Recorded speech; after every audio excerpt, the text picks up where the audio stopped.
Side 6, Dragons of Autumn Twilight, by Margaret Weiss and Tracy Hickman, continuing on page 199. Raistland looked at Tanis, shook his head. The mage decided to try a new approach. "What is your name, little one?" he asked. "Bupu." Caramon snorted and quickly clapped his hand over his mouth. "Now, Bupu," Raistland said in dulcet tones, "do you know where the dragon's lair is?" "Dragon?" Bupu repeated, astounded. "You want dragon?" "No," Raistland said hastily. "We don't want the dragon, just the dragon's lair, where the dragon lives." "Oh, me not know that." Bupu shook her head. Then, seeing disappointment on Raistland's face, she clutched his hand. "But me take you to the great Highbulb. He know everything." Raistland raised his eyebrows. "And how do we get to the Highbulb?" "Down," she said, grinning happily. The screeching sound stopped. There was a crack of a whip. "It our turn to go down now. You come now. Go see Highbulb." "Just a moment." Raistland extricated himself from the gully dwarf's grasp. "I must talk to my friends." He walked over to Tanis and Sturm. "This Highbulb is probably head of the clan, maybe head of several clans." "If he's as intelligent as this lot, he won't know where his own washbowl is, let alone the dragon," Sturm growled. "He'll know, most likely," Flint spoke up grudgingly. "They're not smart, but gully dwarves remember everything they see or hear if you can just get them to put it into words of more than one syllable." "We better go see the great Highbulb, then," Tanis said ruefully. "Now, if we could just figure out what this up-and-down business is and that squeaking noise." "I know," said a voice. Tanis looked around. He had completely forgotten about Tasselhoff.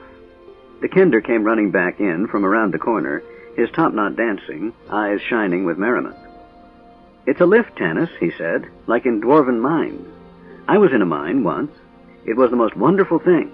They had a lift that took rock up and down, and this is just like it. Well, almost like it. You see..." He was suddenly overcome with giggles and couldn't go on. The rest glaring at him, the Kender made a violent effort to control himself. "They're using a giant lard-rendering pot.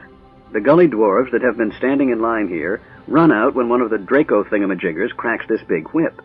They all jump into the pot that's attached to a huge chain wrapped around a spoked wheel with teeth that fit into the links of the chain. That's what's squeaking. The wheel turns and down they go, and pretty soon up comes another pot." "Big bosses. Pot full of big bosses," Bupu said.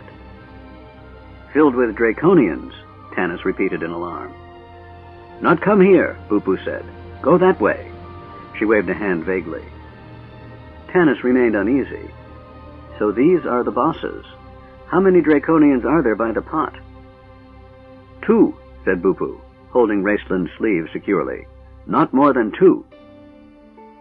"Actually, there are 4, Tass said with an apologetic glance for contradicting the gully dwarf. "They're the little ones, not the big ones that cast spells." 4. Caramon flexed his huge arms. "We can handle 4. "Yes, but we've got to time it so that 15 more aren't arriving," Tanis pointed out. The whip cracked again. "Come." Bupu tugged urgently on Raistland's sleeve. "We go. Bosses get mad." "I'd say this is as good a time as any," Sturm said, shrugging. "Let the gully dwarves run as usual. We'll follow and overwhelm the bosses in the confusion. If one pot is up here waiting to be loaded with gully dwarves, the other has to be on the ground level." "I suppose," Tanis said. He turned to the gully dwarves. "When you get to the lift, or pot, don't jump in. Just dodge aside and keep out of the way. All right?" The gully dwarves stared at Tanis with deep suspicion. The half-elf sighed and looked at Raistland. Smiling slightly, the mage repeated Tanis's instructions. Immediately, the gully dwarves began to smile and nod enthusiastically. The whip cracked again, and the companions heard a harsh voice. "Quit loafing, you scum, or we'll chop your nasty feet off and give you an excuse for being slow." "We'll see whose feet get chopped off," Caramon said. "This be some fun," said one of the gully dwarves solemnly. The Agar dashed down the corridor. Chapter 18. Fight at the Lift. Bupu's Cure for a Cough. Hot mist rose from two large holes in the floor, swirling around whatever was nearby. Between the two holes was a large wheel, around which ran a gigantic chain. A tremendous black iron pot hung suspended from the chain over one of the holes. The other end of the chain disappeared through the other hole. 4 armor-clad Draconians, 2 of them swinging leather whips and armed with curved swords, stood around the pot. They were visible only briefly, then mist hid them from view. Tanis could hear the whip crack and a guttural voice bellowing. "You louse-ridden dwarf vermin! What are you doing, holding back there? Get into this pot before I flay the filthy flesh from your nasty bones. Oh." The Draconian stopped in mid-sentence, its eyes bulging out of its reptilian head, as Caramon emerged from the mist, roaring his battle cry. The Draconian let out a yell that changed into a choking gurgle as Caramon grabbed the creature around its scrawny neck, lifted it off its clawed feet, and hurled it back against the wall. Gully dwarves scattered as the body hit the wall with a bone-crushing thump. Even as Caramon attacked, Sturm, swinging his great two-handed sword, yelled out the knight's salute to an enemy and lopped the head off a Draconian who never saw what was coming. The severed head rolled on the floor with a crunching sound as it changed to stone. Unlike goblins who attack anything that moves without strategy or thought, Draconians are intelligent and quick-thinking. The 2 remaining by the pot had no intention of taking on 5 skilled and well-armed warriors. One of them immediately jumped into the pot, yelling instructions to its companion in their guttural language.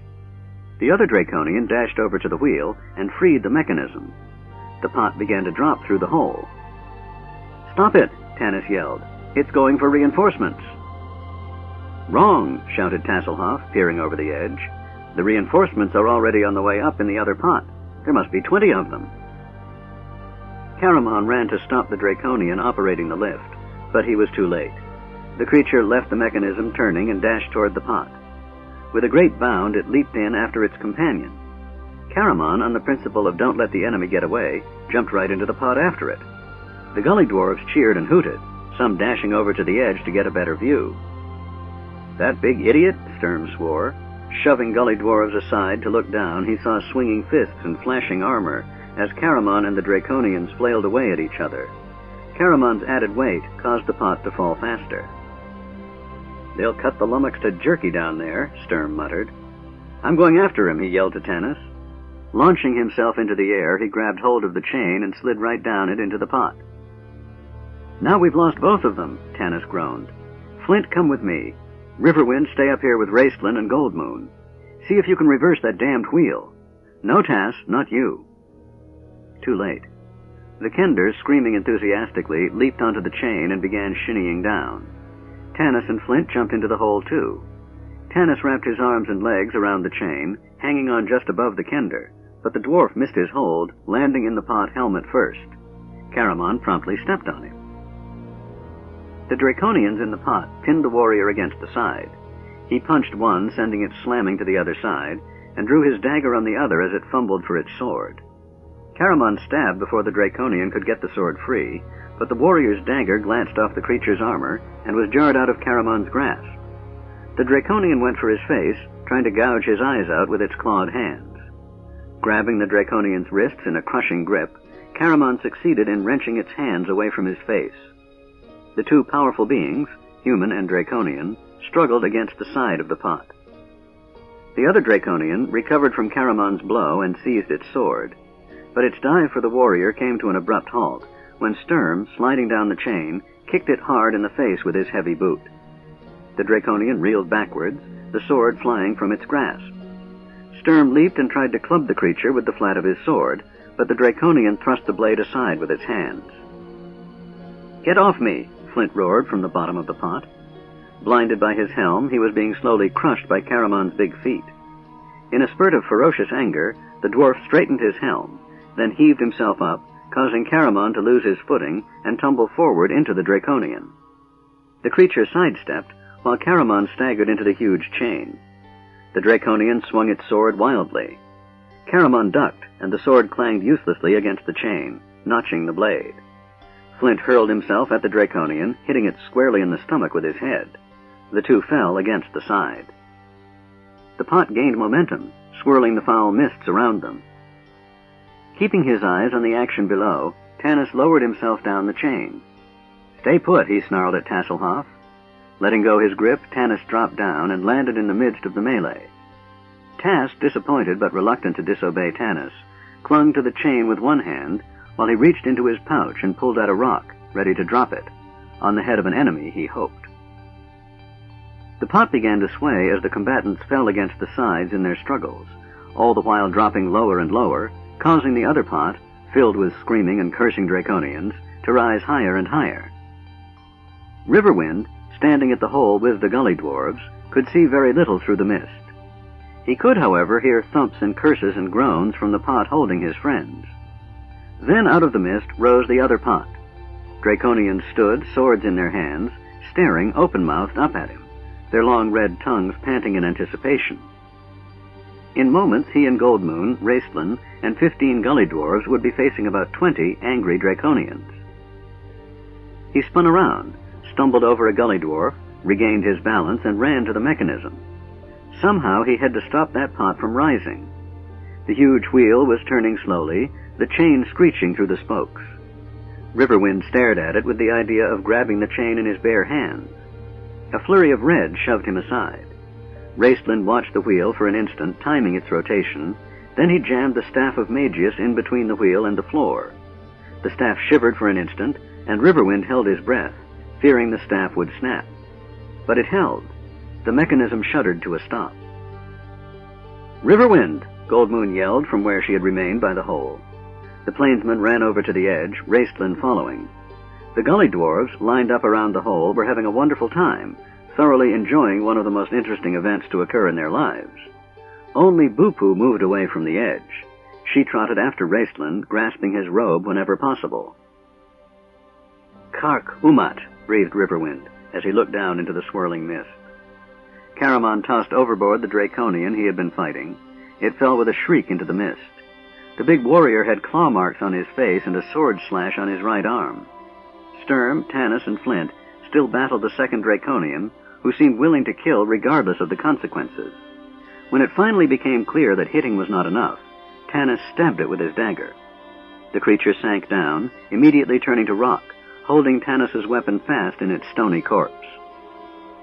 Then the pot lurched to a halt, jolting everyone. "Look out! Neighbors!" yelled Tasselhoff, dropping off the chain. Tanis looked over to see the other pot, filled with Draconians, swinging only about 20 feet away. Armed to the teeth, the Draconians were preparing a boarding maneuver. 2 clambered up onto the edge of the pot, ready to leap across the misty gap. Caramon leaned over the edge of the pot and made a wild and vicious swing with his sword in an attempt to slash one of the boarders. He missed, and the momentum of his swing set the pot rotating on its chain. Caramon lost his balance and fell forward, his great weight tipping the pot dangerously. He found himself staring directly down at the ground far below him. Sturm grabbed hold of Caramon's collar and yanked him back, causing the pot to rock erratically. Tanis slipped, landing on his hands and knees at the bottom of the pot, where he discovered that the stone Draconian had decayed into dust, allowing him to retrieve his dagger. "Here they come!" Flint yelled, hauling Tanis to his feet. One Draconian launched itself toward them and caught hold of the edge of the pot with its clawed hands. The pot tilted precariously once again. "Get over there!" Tanis shoved Caramon to the opposite side, hoping the warrior's weight would keep the pot stable. Sturm hacked at the Draconian's hands, trying to force it to let go. Then another Draconian flew over, gauging its distance better than the first. It landed in the pot next to Sturm. "Don't move!" Tanis screamed at Caramon, as the warrior instinctively charged into combat. The pot tilted. The big man quickly returned to his position. The pot righted itself. The Draconian hanging onto the edge, its fingers oozing green, let go, spread its wings, and floated down into the mist. Tanis spun around to fight the Draconian that had landed in the pot and fell over Flint, knocking the dwarf off his feet again. The half-elf staggered against the side. As the pot rocked, he stared down. The mists parted, and he saw the ruined city of Zakhtsaroth far below him. When he drew back, feeling sick and disoriented, he saw Tasselhoff fighting the Draconian. The little Kender crawled up the creature's back and bashed it on the head with a rock.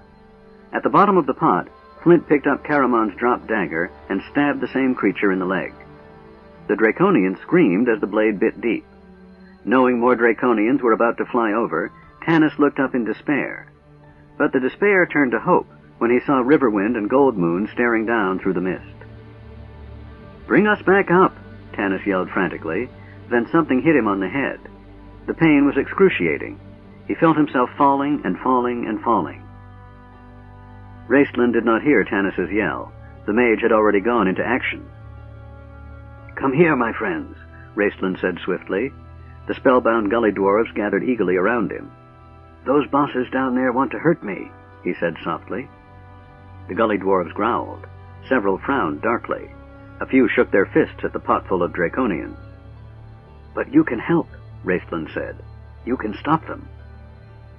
The gully dwarves stared at the mage dubiously. Friendship, after all, went only so far. "All you must do," Raistlin said patiently, "is run over and jump on that chain." He pointed at the chain attached to the Draconian's pot. The gully dwarves' faces brightened. That didn't sound bad. In fact, it was something they did almost daily when they missed catching hold of the pot. Raistlin waved his arm. "Go," he ordered. The gully dwarves, all except Bupu, glanced at each other, then dashed to the edge of the hole and, yelling wildly, flung themselves onto the chain above the Draconians, clinging to it with marvelous dexterity. The mage ran over to the wheel, Bupu trotting along after him. Grabbing the staff of Magius, he tugged it free. The wheel shivered and began to move once again, turning more and more rapidly as the weight of the gully dwarves caused the Draconian pot to plummet back down into the mists. Several of the Draconians who had been perched on the edge about to jump into the other pot were caught off guard by the sudden jolt. They lost their balance and fell. Though their wings stopped their fall, they shrieked in rage as they drifted to the ground below, their cries contrasting oddly with the gleeful shouts of the gully dwarves. Riverwind leaned out over the edge of the hole and caught hold of the companion's pot as it reached the wheel. "Are you all right?" Goldmoon asked anxiously, leaning over to help Caramon out. "Tanis is hurt," Caramon said, supporting the half-elf. "It's just a bump," Tanis protested groggily. He felt a large lump rising on the back of his skull. "I thought I was falling out of that thing." He shuddered at the memory. "We can't get down that way," Sturm said, climbing out of the pot, "and we can't stay around up here. It won't take them long to get this lift back in operation, and then they'll be after us. We'll have to go back." "No, don't go." Bupu clutched at Raistlin. "I know way to Highbulk." She tugged at his sleeve, pointing north. "Good way, secret way." "No bosses," she said softly, stroking his hand. "I not let bosses get you. You pretty." "We don't seem to have much choice. We've got to get down there," Tanis said, wincing when Goldmoon's staff touched him. Then the healing power flowed through his body. He relaxed as the pain eased and sighed. "As you said, they've lived here for years." Flint growled and shook his head as Bupu started down the corridor, heading north. "Stop! Listen!" Tasselhoff called softly. They heard the sound of clawed feet coming toward them. "Draconians," said Sturm. "We've got to get out of here. Head back west." "I knew it," Flint grumbled, scowling. "That gully dwarf's led us right into those lizards." "Wait." Goldmoon gripped Tanis's arm. "Look at her."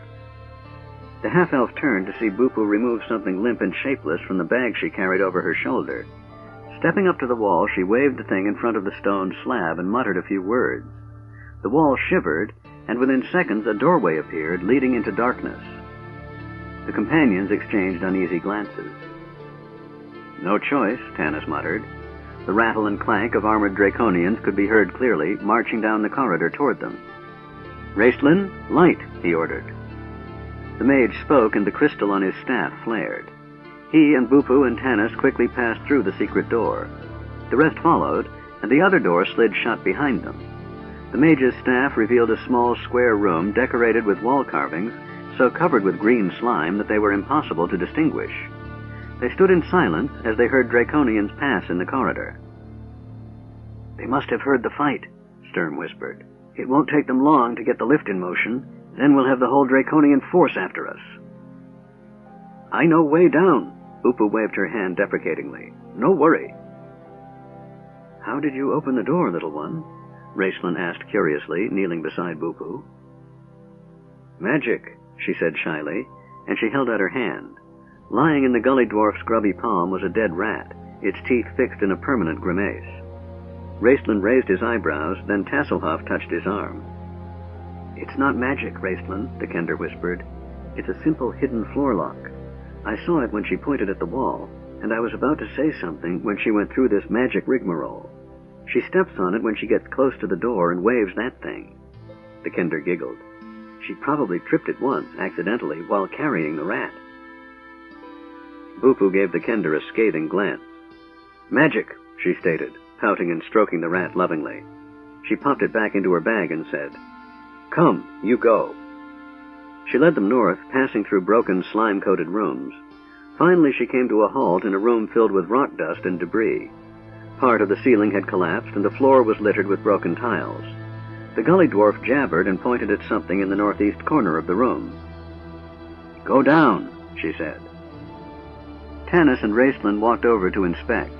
They found a 4-foot-wide pipe, one end sticking up out of the crumbling floor.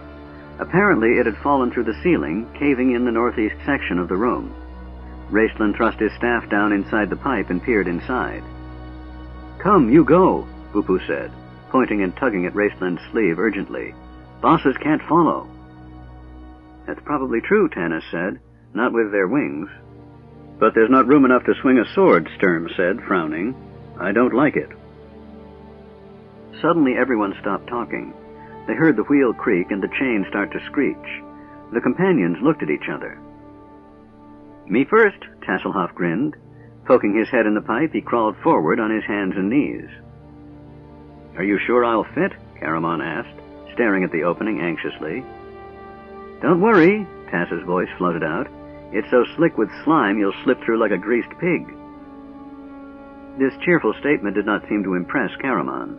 He continued to regard the pipe gloomily as Raistlin, led by Bupu, clutched his robes around him and slid inside, his staff lighting the way. Flint climbed in next. Goldmoon followed, grimacing in disgust, as her hand slipped in the thick green slime. Riverwind slid in after her. "This is insane, I hope you know that," Sturm muttered in disgust. Tanis didn't answer. He clapped Caramon on the back. "Your turn," he said, listening to the sound of the chain moving faster and faster. Caramon groaned. Getting down on his hands and knees, the big warrior crawled forward into the pipe opening. His sword hilt caught on the edge. Backing out, he fumbled to readjust the sword, then he tried again. This time his rump stuck up too far, making his back scrape along the top. Tanis planted his foot firmly on the big warrior's rear end and shoved. "Flatten down," the half-elf ordered. Caramon collapsed like a wet sack with another groan. He squirmed in, head first, shoving his shield in front of him, his armor dragging along the metal pipe with a shrill scraping sound that set Tanis's teeth on edge. The half-elf reached out and grasped the top of the pipe. Thrusting his legs in first, he began to slide in the foul-smelling slime. He twisted his head around to look back at Sturm, who came last. "Sanity ended when we followed Tika into the kitchen of the Inn of the Last Home," he said. "True enough," the knight agreed with a sigh. Tasselhoff, enthralled by the new experience of crawling down the pipe, suddenly saw dark figures at the bottom end. Scrabbling for a handhold, he slid to a stop. "Raistlin," the Kender whispered. "Something's coming up the pipe." "What is it?" the mage started to ask, but the foul, moist air caught in his throat and he began to cough. Trying to catch his breath, he shone the staff's light down the pipe to see who approached. Bupu took one look and sniffed. "Gulp, Pulfers," she muttered. Waving her hand, she shouted, "Go back, go back." "We go up, ride lift. Big bosses get mad," yelled one. "We go down, see Highbulp," Bupu said importantly. At this, the other gully dwarves began backing down, muttering and swearing. But Raistlin couldn't move for a moment.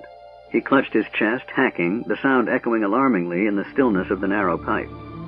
Bupu gazed at him anxiously, then thrust her small hand into her bag, fished around for several moments, and came up with an object that she held up to the light. She squinted at it, then sighed and shook her head. "This not what I want," she mumbled. Tasselhoff, catching sight of a brilliant, colorful flash, crept closer. "What is that?" he asked. even though he knew the answer. Raistlin, too, was staring at the object with wide, glittering eyes. Bupu shrugged. "Pretty rock," she said without interest, searching through the bag once more. "An emerald," Raistlin wheezed. Bupu glanced up. "You like?" she asked Raistlin. "Very much," the mage gasped. "You keep." Bupu put the jewel in the mage's hand. Then, with a cry of triumph, she brought out what she had been searching for. Tass, leaning up close to see the new wonder, drew back in disgust. It was a dead, very dead, lizard. There was a piece of chewed-on leather cord tied around the lizard's stiff tail. Bupu held it toward Raistlin. "You wear around neck," she said. "Cure cough." The mage, accustomed to handling much more unpleasant objects than this, smiled at Bupu and thanked her, but declined the cure, assuring her that his cough was much improved. She looked at him dubiously, but he did seem better. The spasm had passed. After a moment, she shrugged and put the lizard back into her bag. Raistlin, examining the emerald with expert eyes, stared coldly at Tasselhoff. The Kender, sighing, turned his back and continued down the pipe. Raistlin slipped the stone into one of the secret inner pockets, sewn into his robes. When a branch pipe joined theirs, Tass looked questioningly at the gully dwarf. Bupu hesitantly pointed south into the new pipe. Tass entered slowly. "This is steep," he gasped as he began to slide rapidly down. He tried to slow his descent, but the slime was too thick. Caramon's explosive oath, echoing down the pipe from behind him, told the Kender that his companions were having the same problem.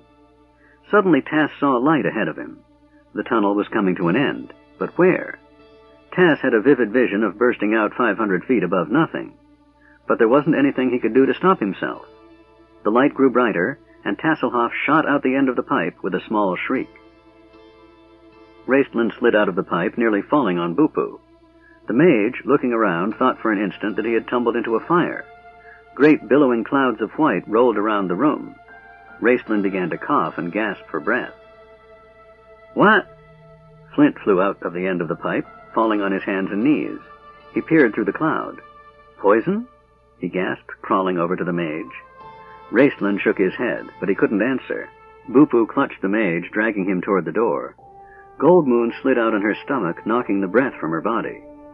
Riverwind tumbled out, twisting his body to avoid hitting Goldmoon. There was a clanging bang as Caramon's shield shot from the pipe.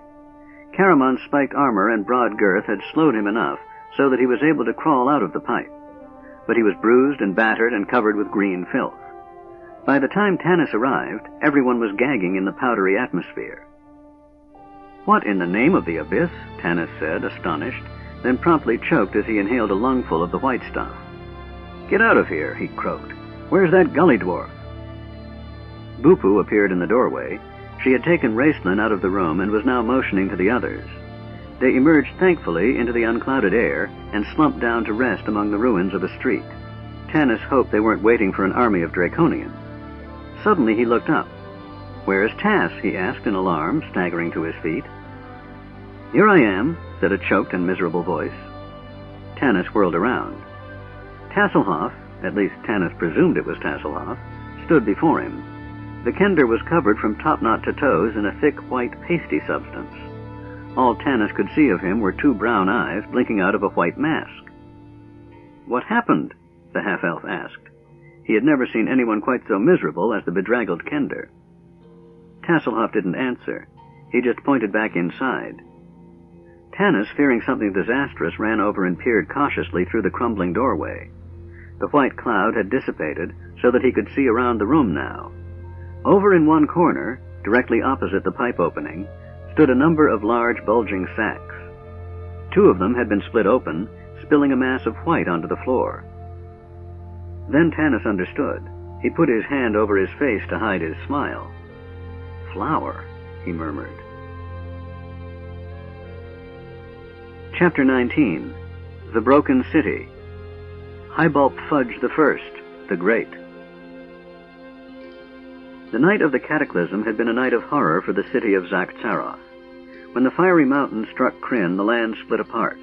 The ancient and beautiful city of Zakh-Tsaroth slid down the face of a cliff into a vast cavern formed by the huge rents in the ground. Thus underground it was lost to the sight of men, and most people believed the city had vanished entirely, swallowed up by new sea. But it still existed, clinging to the rough sides of the cavern walls, spread out upon the floor of the cavern. There were ruined buildings on several different levels.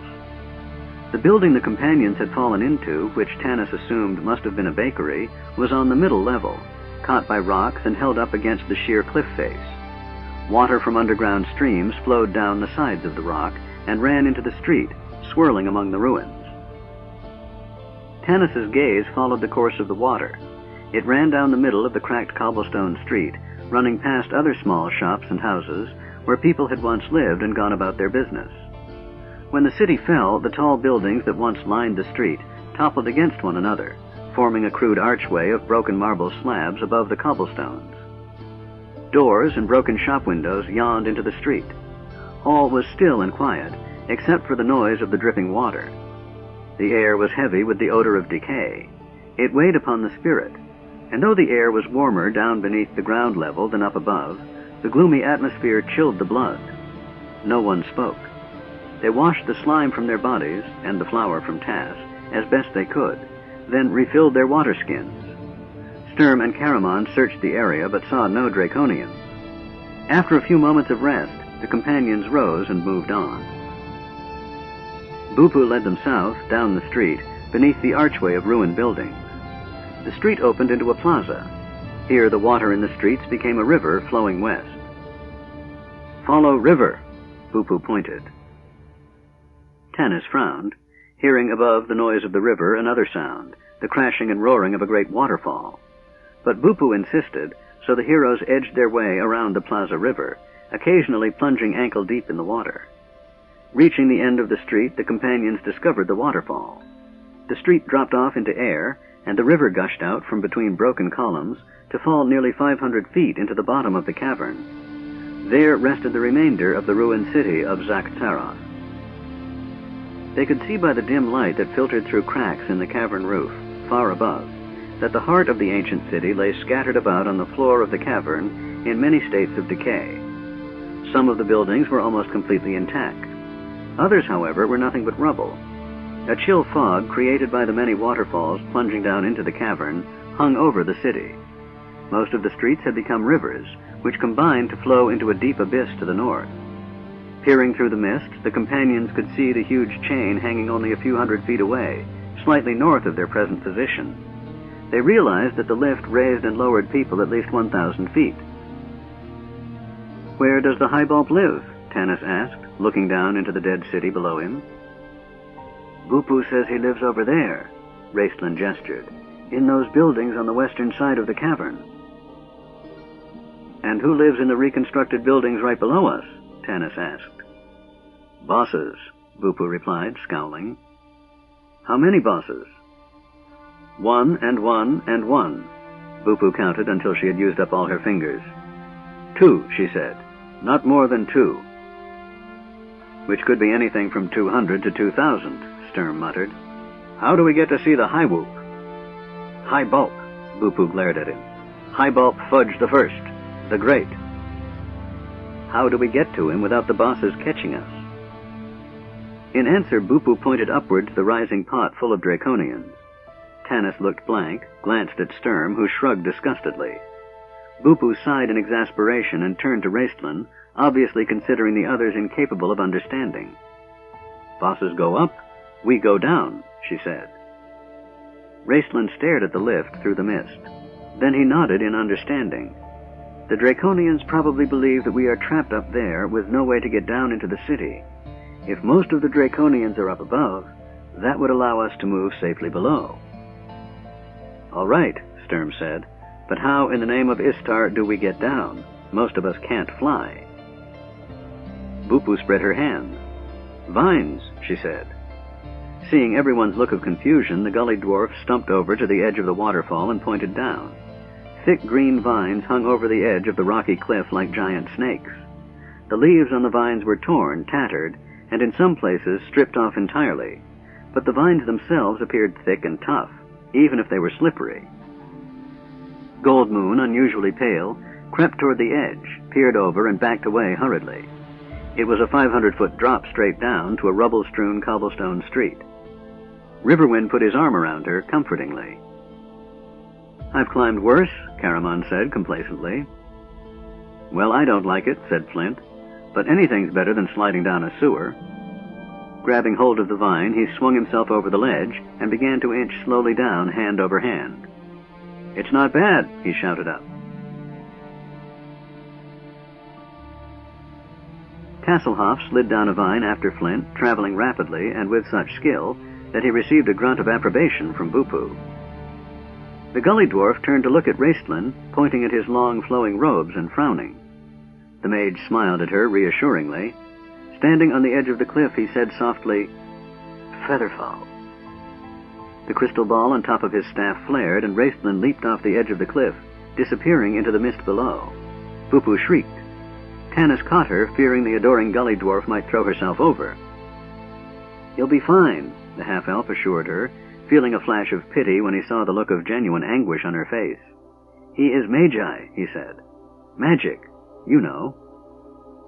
Bupu obviously did not know, because she stared at Tanis suspiciously, threw her bag around her neck, grabbed hold of a vine, and began scrabbling down the slippery rock. The rest of the companions were preparing to follow, when Goldmoon whispered brokenly, "I can't." Riverwind took her hand. "Kan Toka," he said softly. "It will be all right. You heard what the dwarf said. Just don't look down." Goldmoon shook her head, her chin quivering. "There must be another way," she said stubbornly. "We will search for it." "What's the problem?" Tanis asked. "We should hurry." "She's afraid of heights," Riverwind said. Goldmoon shoved him away. "How dare you tell him that?" she shouted, her face flushed with anger. Riverwind stared at her coldly. "Why not?" he said, his voice grating. "He's not your subject. You can let him know you're human, that you have human frailties.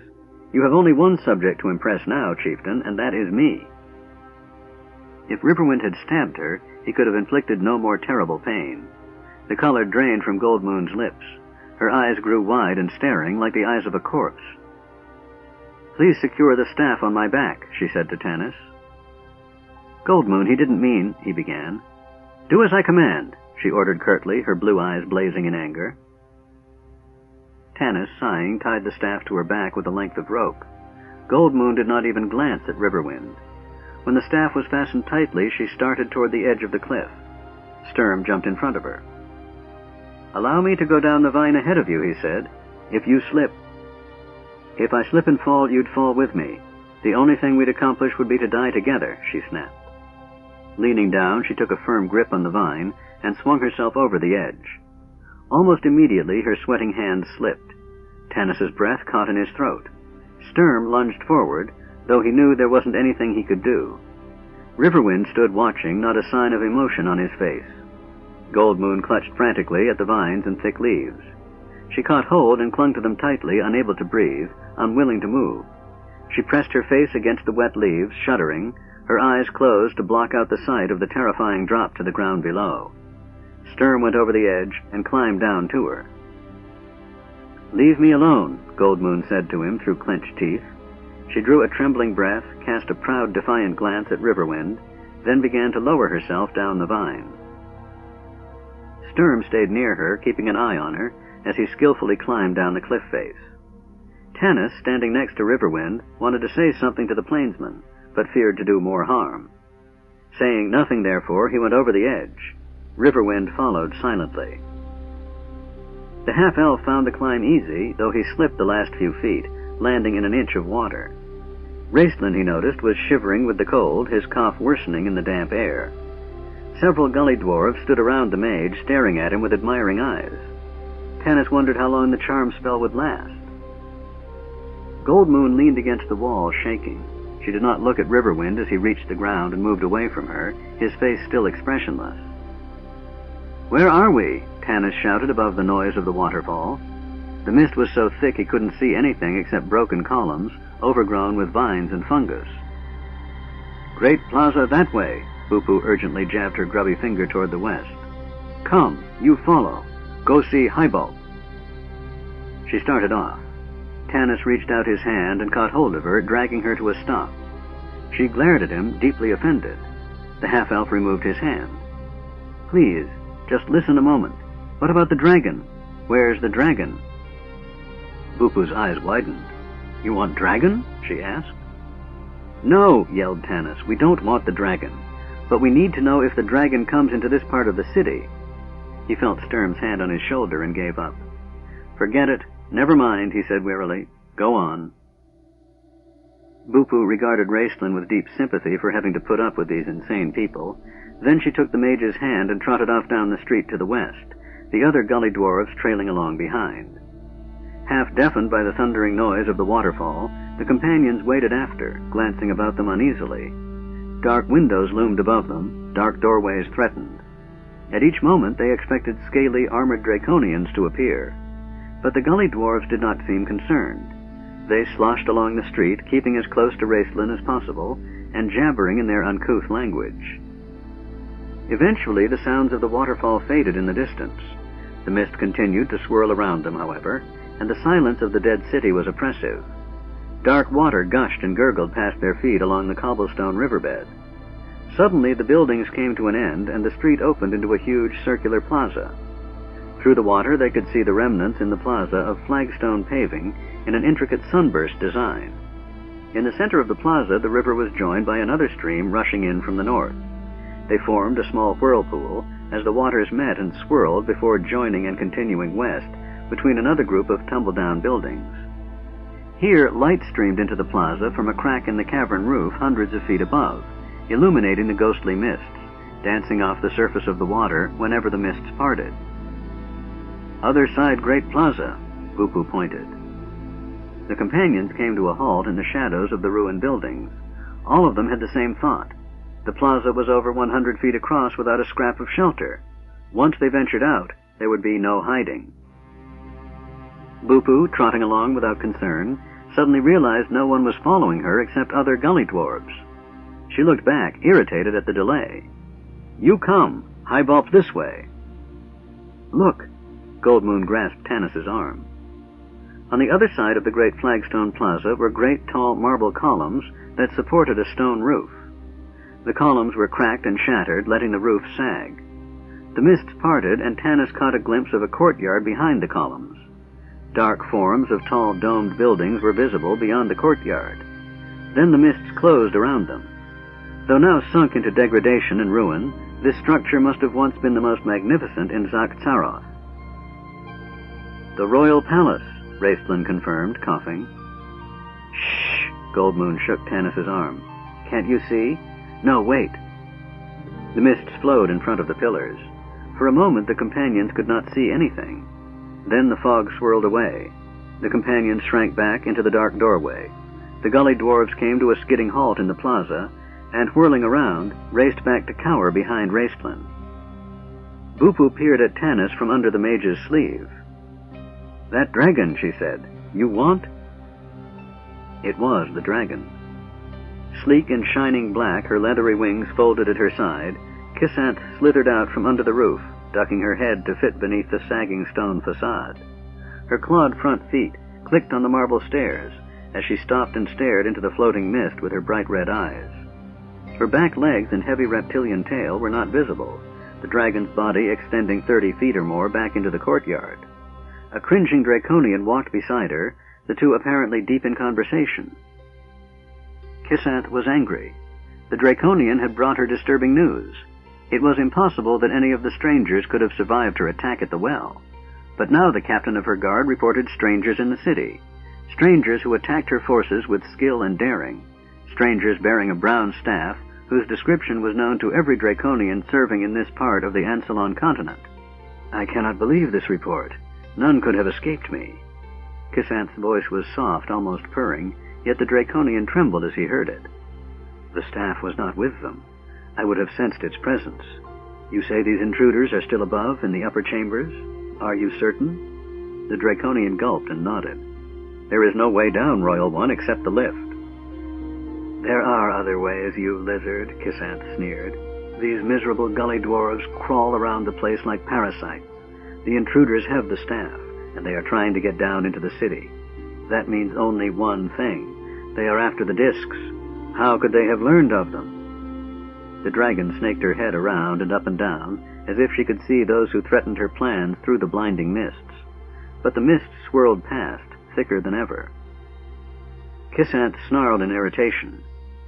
The staff, that miserable staff. Verminard should have foreseen this with those clerical powers he touts so highly. Then it could have been destroyed. But no, he is busy with his war, while I must rot here in this dank tomb of a city. Kissant gnawed a talon as she pondered. You could destroy the discs, the Draconian suggested, greatly daring. Fool, don't you think we've tried? Kissant muttered. She lifted her head. No, it is far too dangerous to stay here longer. If these intruders know of the secret, others must also. The discs should be removed to a safe place. Inform Lord Verminard that I am leaving Zakhtsaroth. I will join him in Pax Takas, and I will bring the intruders with me for questioning. Inform Lord Verminard? The Draconian asked, shocked. Very well, Kissant responded sarcastically. If you insist on the charade, ask my lord's permission. I suppose you have sent most of the troops up to the top? Yes, Royal One. The Draconian bowed. Kissant considered the matter. Perhaps you are not such an idiot after all, she mused. I can handle things below. Concentrate your search in the upper parts of the city. When you find these intruders, bring them straight to me. Do not hurt them any more than necessary to subdue them. And be careful of that staff. The Draconian fell to its knees before the dragon, who sniffed in derision and crept back into the dark shadows out of which she had come. The Draconian ran down the stairs, where it was joined by several more creatures who appeared out of the mist. After a brief muffled exchange in their own language, the Draconian started up the North Street. They walked nonchalantly, laughing at some private joke, and soon vanished into the mist. They're not worried, are they? Sturm said. No, Tanis agreed grimly. They think they've got us. Let's face it, Tanis, they're right, Sturm said. This plan we've been discussing has one major flaw. If we sneak in without the dragon knowing, and if we get the discs, we still have to get out of this godforsaken city with Draconians crawling all over the upper levels. I asked you before, and I'll ask you now, Tanis said. Have you got a better plan? I've got a better plan, Caramon said gruffly. No disrespect, Tanis, but we all know how elves feel about fighting. The big man gestured toward the palace. That's obviously where the dragon lives. Let's lure it out as we planned, only this time we'll fight it, not creep around its lair like thieves. When the dragon's disposed of, then we can get the discs. My dear brother, Raistlin whispered, your strength lies in your sword arm, not in your mind. Tanis is wise, as the knight said when we started on this little adventure.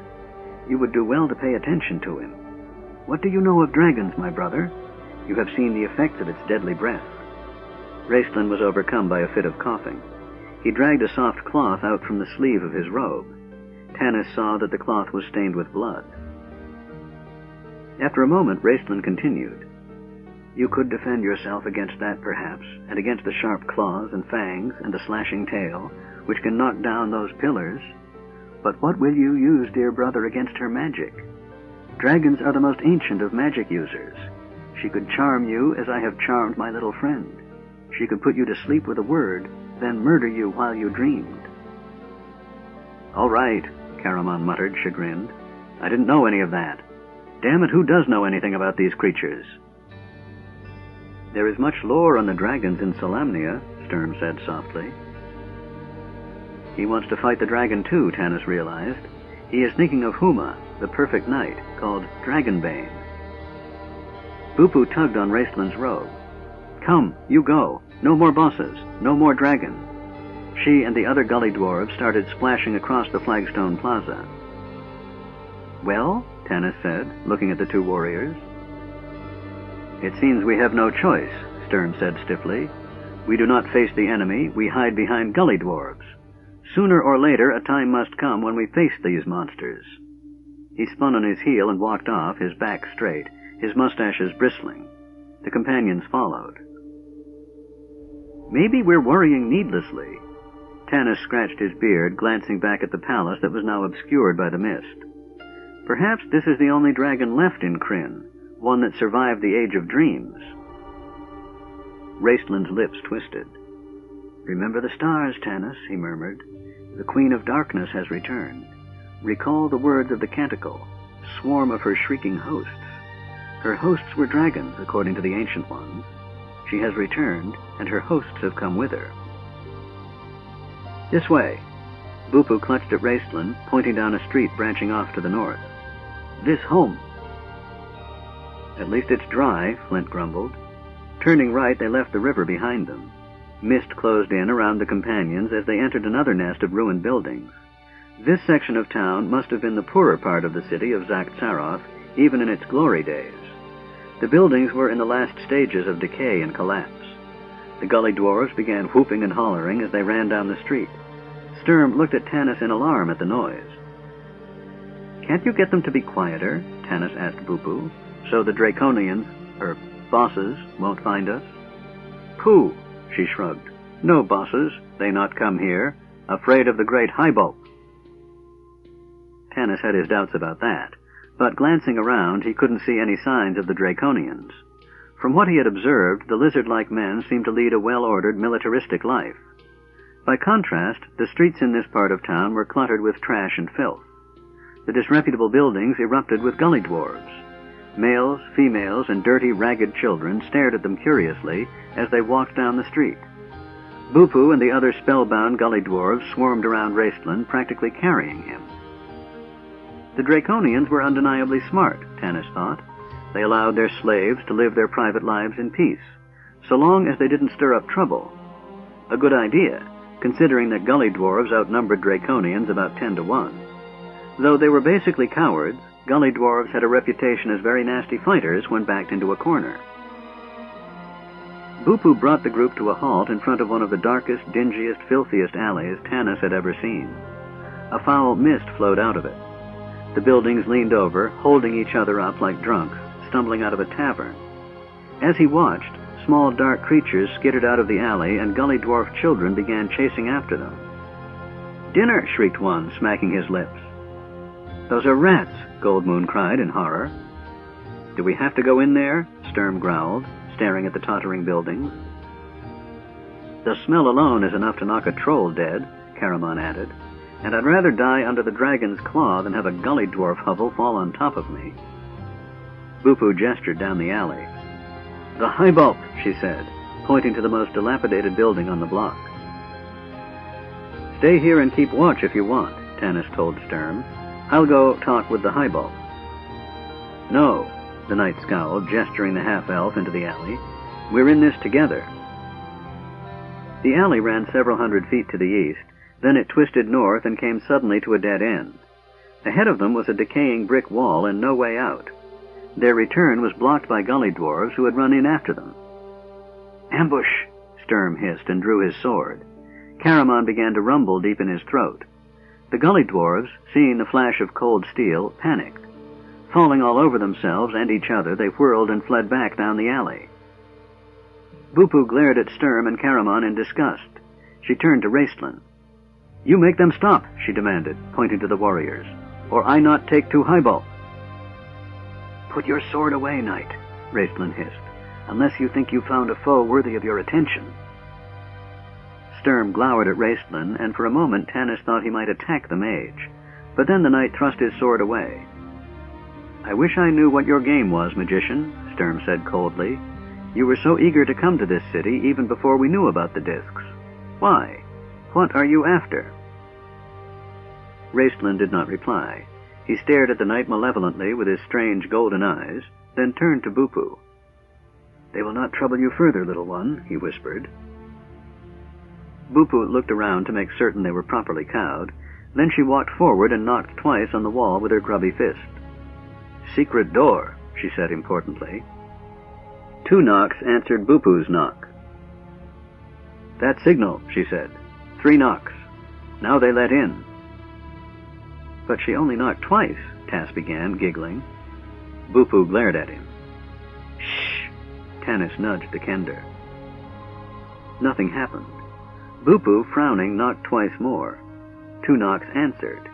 She waited. Caramon, his eyes on the alley opening, began moving restlessly from one foot to the other. Bupu knocked twice again.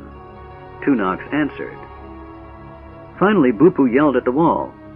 "I knock secret code knock. You let in."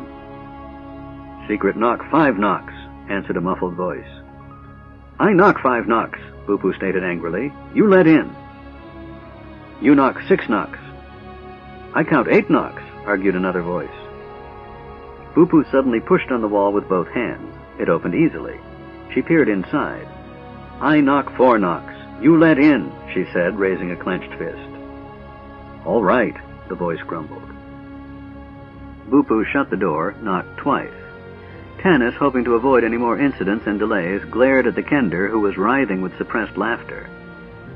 The door swung open, again. "You come in," the guard said sourly. "But that not 4 knocks," he whispered to Bupu loudly. She ignored him as she swept disdainfully past him, dragging her bag along the floor. "We see Hybulp," she announced. "You take this lot to Hybulp?" One of the guards gasped, staring at the giant Caramon and the tall Riverwind with wide eyes. His companion began backing up. "See Hybulp," Bupu said proudly. The Gully Dwarf guard, never taking his eyes off the formidable-looking group, backed into a stinking, filthy hallway, then broke into a run. He began shouting at the top of his lungs. "An army! An army has broken in!" They could hear his shouts echo down the hallway. "Bah!" Bupu sniffed. "Glupfunger spawn! Come, see Hybulp!" She started down the hallway, clutching her bag to her chest. The companions could still hear the shouts of the Gully Dwarf echoing down the corridor.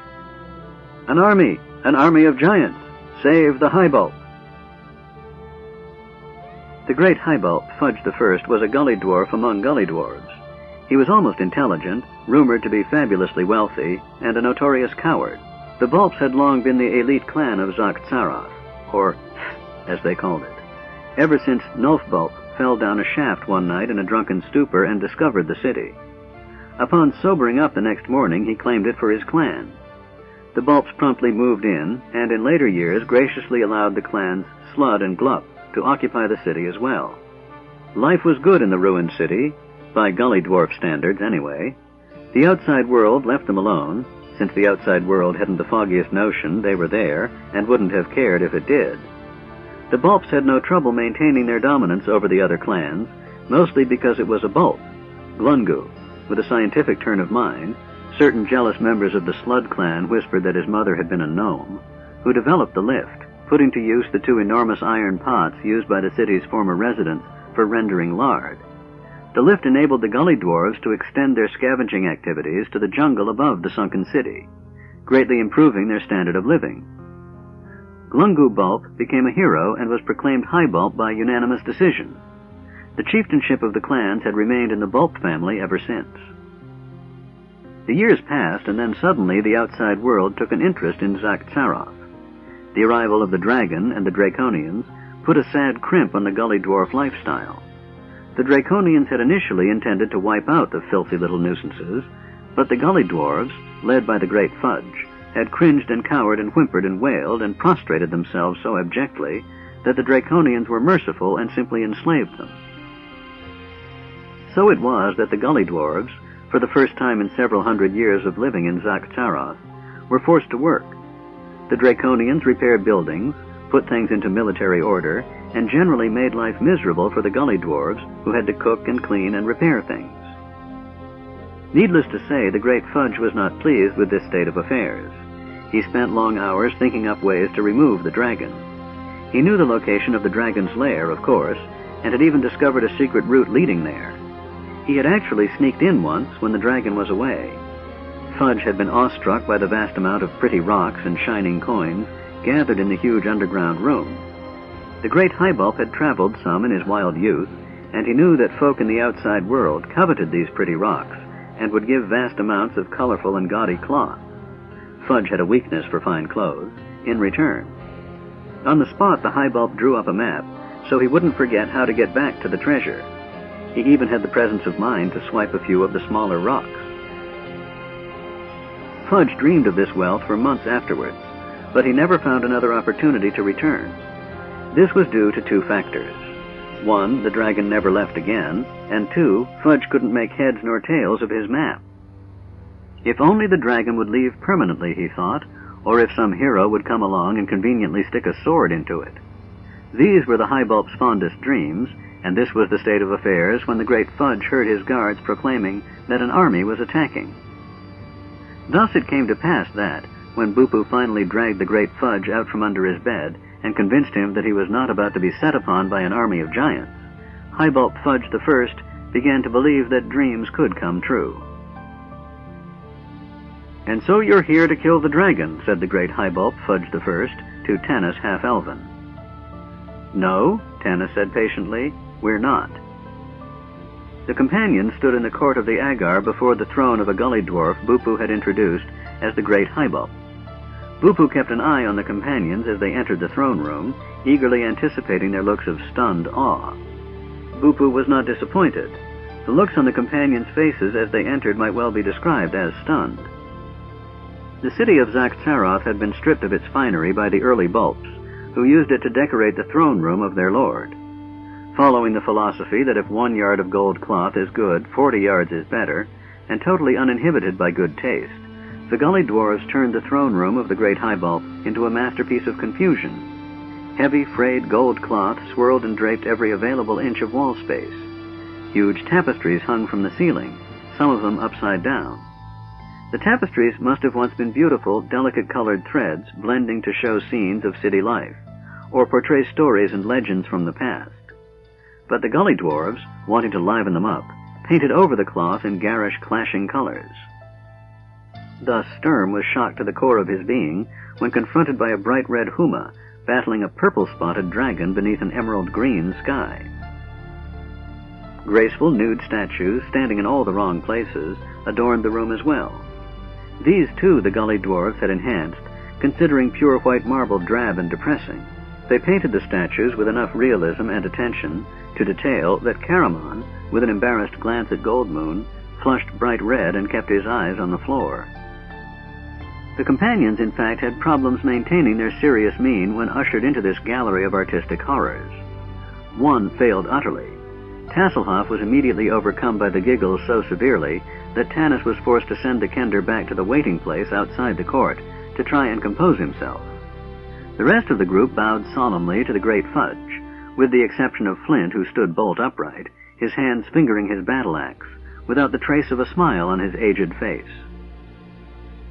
The dwarf had laid his hand on Tanis's arm before they entered the court of the High-Bulp. "Don't be taken in by this foolery, Tanis," Flint warned. "These creatures can be treacherous."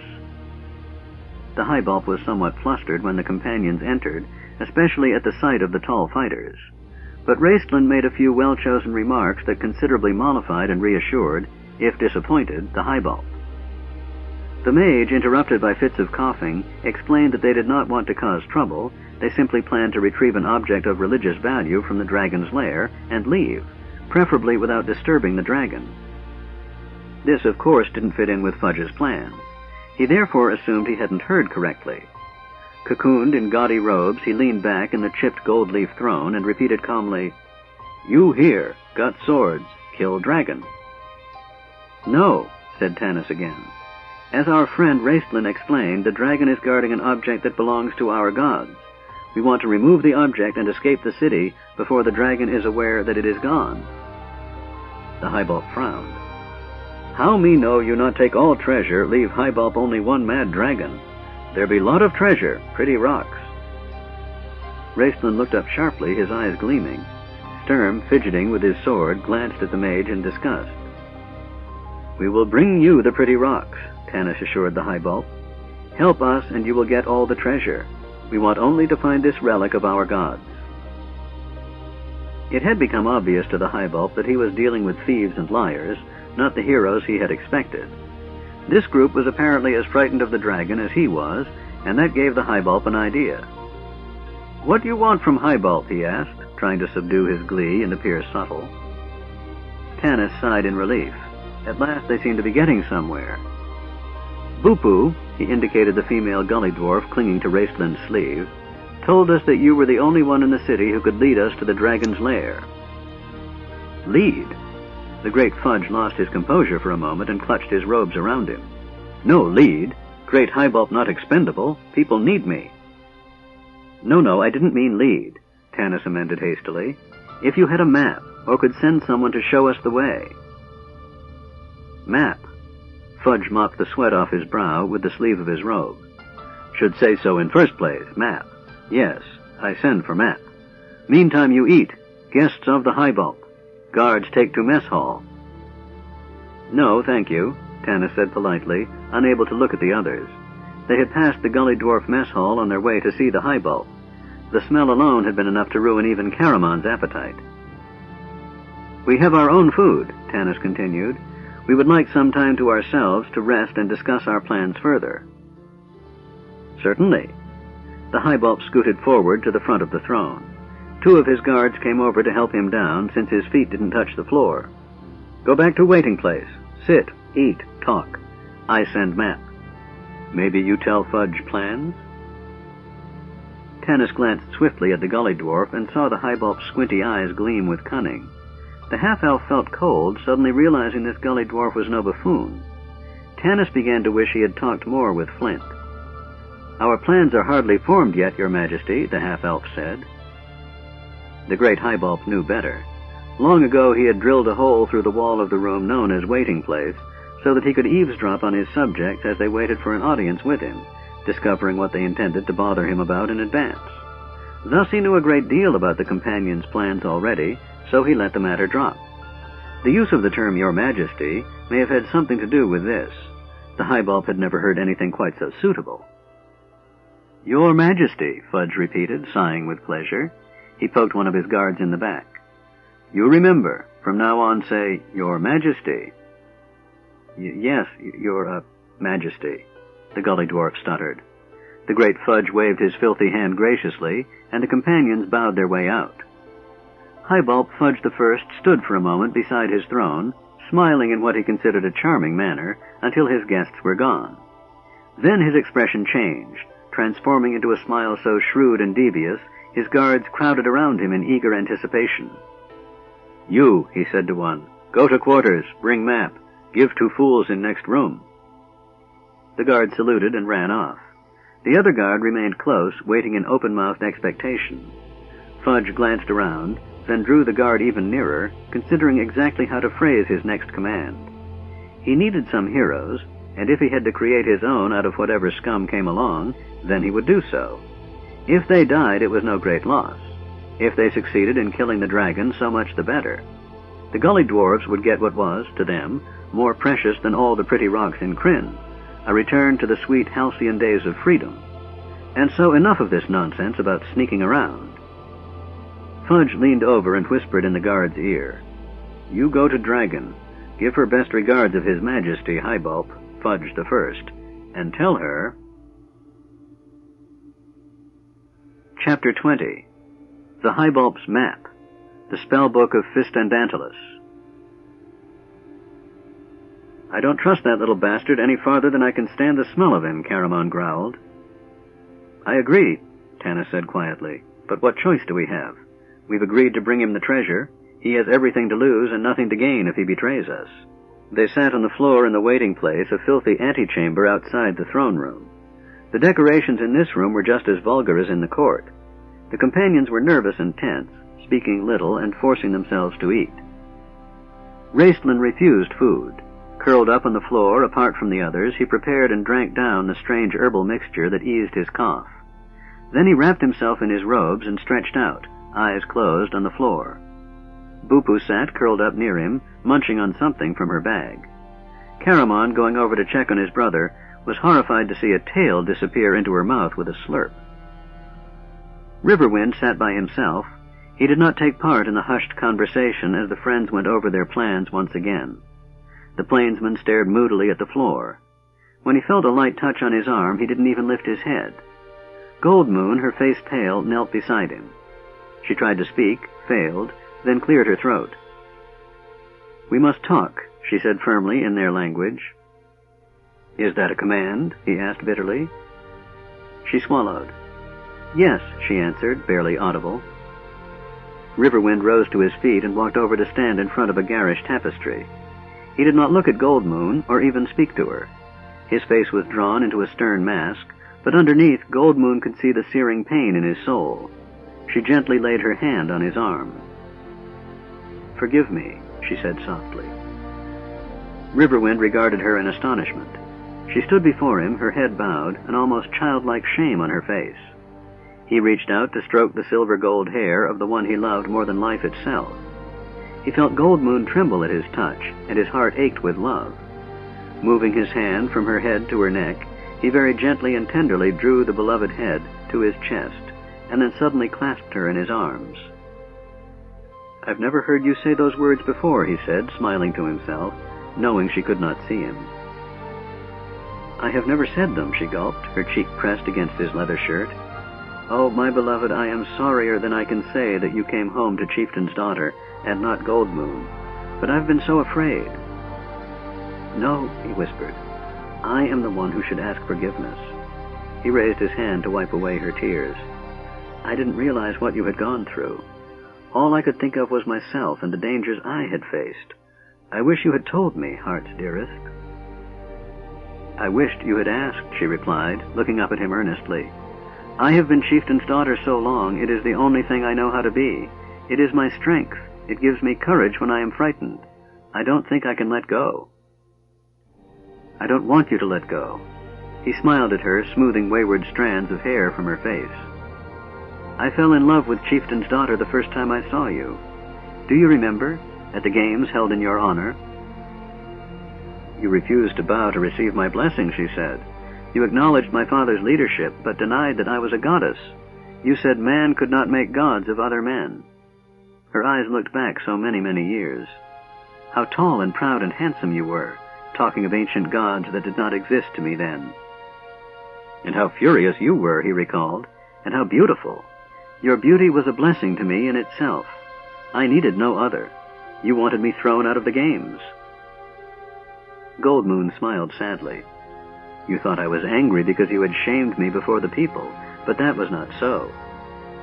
"No? What was it then, Chieftain's daughter?" Her face flushed a dusky rose, but she lifted her clear blue eyes to him. "I was angry because I knew when I saw you standing there, refusing to kneel before me, that I had lost part of myself, and that until you claimed it, I would never be whole again." For reply, the plainsman pressed her to him, kissing her hair gently.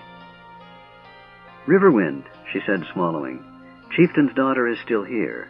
I don't think she can ever leave. But you must know that Goldmoon is underneath, and if this journey ever ends and we come to peace at last, then Goldmoon will be yours forever, and we will banish Chieftain's daughter to the winds." A thump at the High-Bulp's door caused everyone to start nervously as a gully dwarf guard stumbled into the room. "Map," he said, thrusting a crumpled piece of paper at Tanis.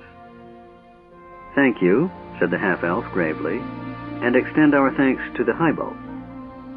"His Majesty, the High-Bulp," the guard corrected with an anxious glance toward a tapestry-covered wall. Bobbing clumsily, he backed into the High-Bulp's quarters. Tanis spread the map flat. Everyone gathered around it, even Flint. After one look, however, the dwarf snorted derisively and walked back to his couch. Tanis laughed ruefully. "We might have expected it. I wonder if the great Fudge remembers where the big secret room is."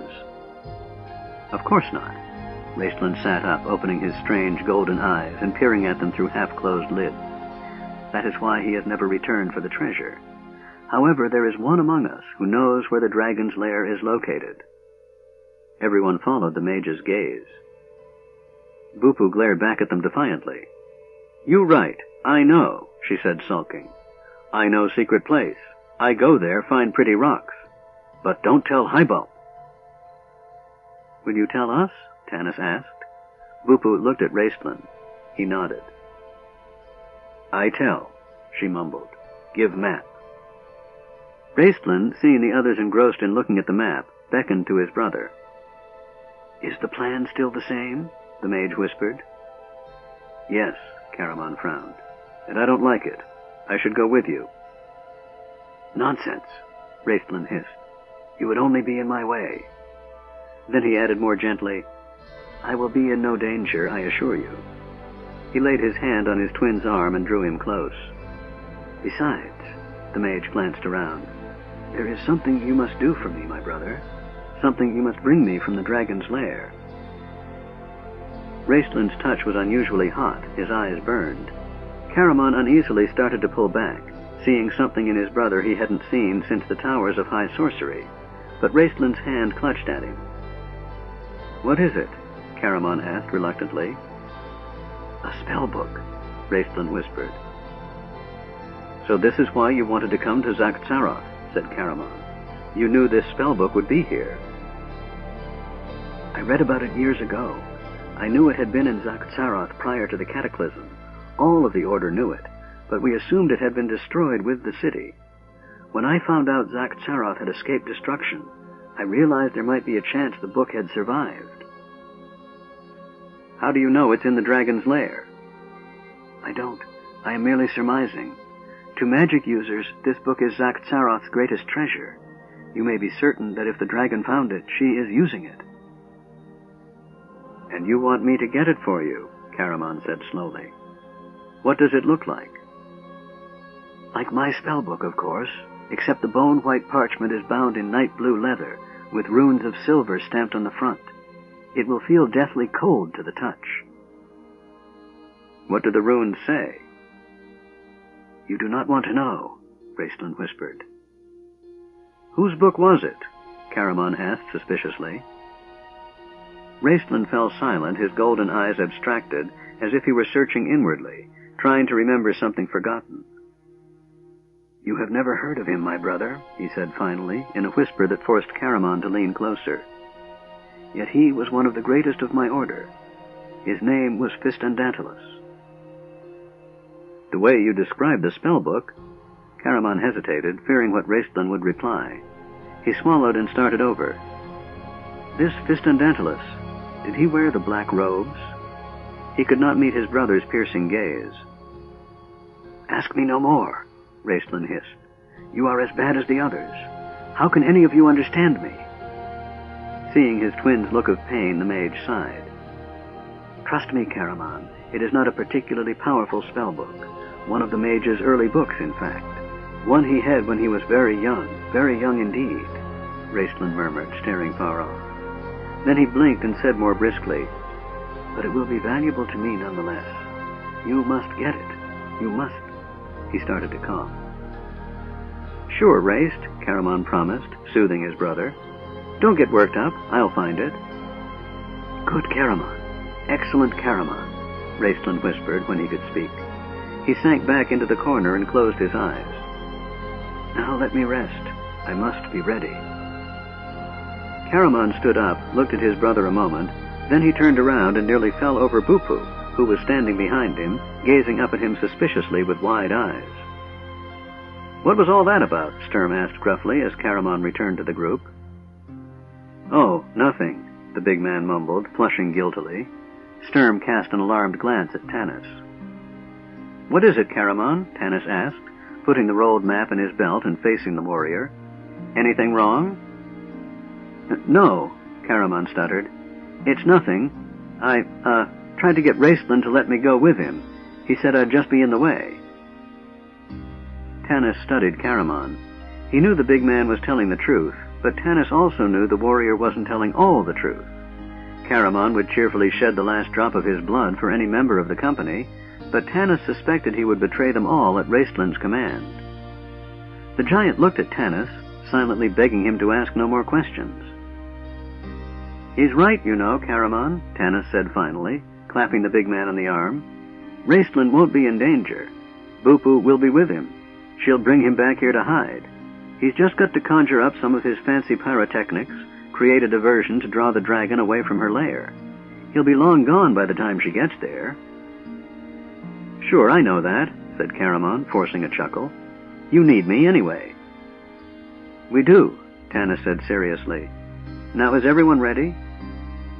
Silently, grimly, they stood up. Raistlin rose and came forward, hood over his face, hands folded in his robes. There was an aura around the mage, indefinable yet frightening, the aura of power derived and created from within. Tanis cleared his throat. "We'll give you a 500 count," Tanis said to Raistlin. "Then we'll start. The secret place marked on the map is a trapdoor located in a building not far from here, according to your little friend. It leads beneath the city to a tunnel that comes up under the dragon's lair, near where we saw her today. Create your diversion in the plaza, then come back here. We'll meet here, give the highbulb his treasure, and lie low until night. When it's dark, we'll escape. End of side 6. To continue, change side selector switch and turn the cassette over. Side 7. Dragons of Autumn Twilight by Margaret Weiss and Tracy Hickman. Continuing on page 237. I understand, Raceland said calmly. I wish I did, Tanis thought bitterly. I wish I understood what was going on in that mind of yours, mage. But the half-elf said nothing. We go now? Asked Bupu, looking at Tanis anxiously. We go now, Tanis said. Raceland crept from the shadowy alley and moved swiftly down the street to the south. He saw no signs of life. It was as if all the gully dwarves had been swallowed up by the mist. He found this thought disturbing and kept to the shadows. The frail mage could move silently if there was need. He only hoped he could control his coughing.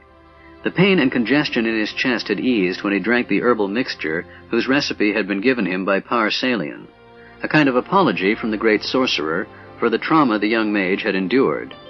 But the mixture's effect would soon wear off. Bupu peered out from behind his robes, her beady black eyes squinting down the street leading east to the great plaza. No one, she said, and tugged on the mage's robe. We go now. No one, thought Raceland, worried. It didn't make sense. Where were the crowds of gully dwarves? He had the feeling something had gone wrong, but there wasn't time to turn back. Tanis and the others were on their way to the secret tunnel entrance. The mage smiled bitterly. What a fool's quest this was turning out to be. They would probably all die in this wretched city. Bupu tugged on his robe again. Shrugging, he cast his hood up over his head, and together he and the gully dwarf flitted down the mist-shrouded street. Two armor-clad figures detached themselves from a dark doorway and slunk quickly after Raceland and Bupu. This is the place, Tanis said softly. Opening a rotting door, he peered in. It's dark in here. We'll need a light. There was a sound of flint striking metal and then a flare of light as Caramon lit one of the torches they had borrowed from the highbulb. The warrior handed one to Tanis and lit one for himself and Riverwind.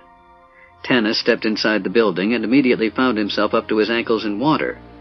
Holding the torch aloft, he saw water pouring in steady streams down the walls of the dismal room. It swirled around the center of the floor, then ran out through cracks around the edges. Tanis sloshed to the center and held his torch close to the water. There it is. I can see it, he said, as the others waded into the room. He pointed to a trap door in the floor. An iron pull ring was barely visible in its center. Caramon? Tanis stood back. Bah, Flint snorted. If a gully dwarf can open this, I can open it. Stand aside. The dwarf elbowed everyone back, plunged his hand into the water, and heaved. There was a moment's silence. Flint grunted, his face turned red. He stopped, straightened up with a gasp, then reached down and tried again. There wasn't a creak. The door remained shut.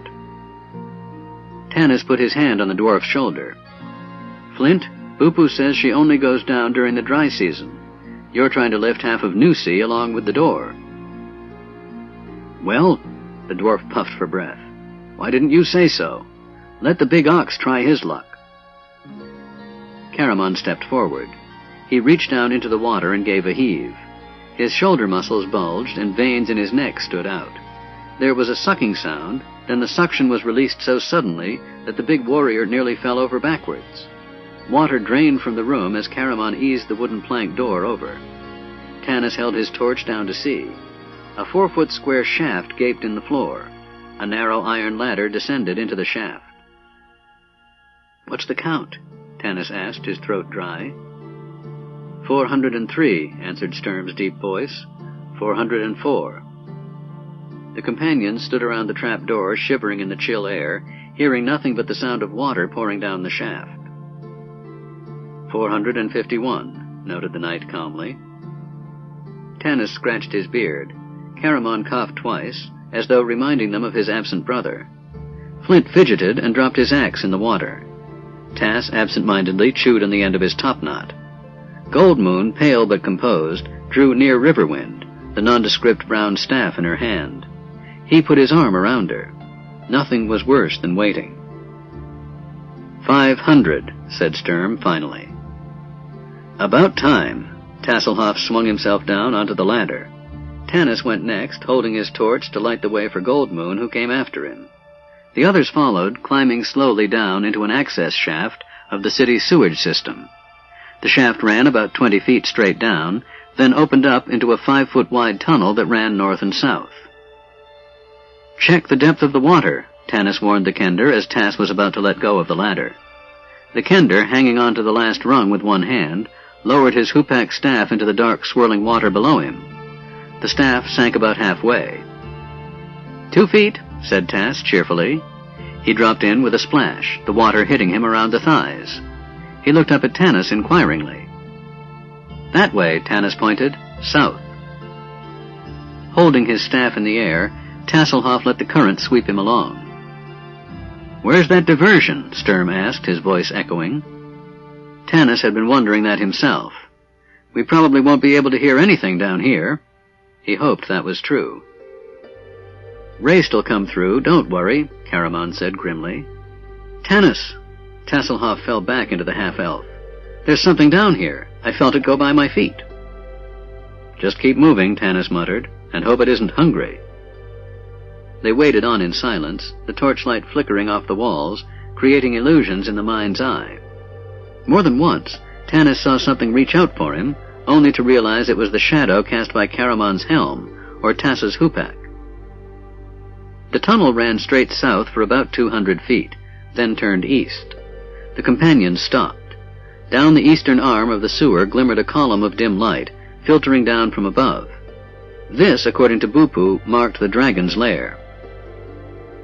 "Douse the torches," Tanis hissed, plunging his torch in the water. Touching the slimy wall, Tanis followed the Kender, Tass's red outline showing up vividly to his elven eyes, through the tunnel. Behind him he heard Flint complaining about the effects of water on his rheumatism. "Shh," Tanis whispered, as they drew near the light. Trying to be silent in spite of clanking armor, they soon stood by a slender ladder that ran up to an iron grating. "No one ever bothers to lock floor gratings." Tass pulled Tanis close to whisper in his ear. "But I'm sure I can open it, if it is." Tanis nodded. He didn't add that Bupu had been able to open it as well. The art of picking locks was as much a matter of pride to the Kender as Sturm's mustaches were to the knight. They all stood watching, knee-deep in water, as Tass skimmed up the ladder. "I still don't hear anything outside," Sturm muttered. "Shh," Caramon growled harshly. The grating had a lock, a simple one that Tass opened in moments. Then he silently lifted the grating and peered out. Sudden darkness descended on him, darkness so thick and impenetrable it seemed to hit him like a lead weight, nearly making him lose his hold on the grating. Hurriedly he put the grating back into place without making a sound, then slid down the ladder, bumping into Tanis. "Tass?"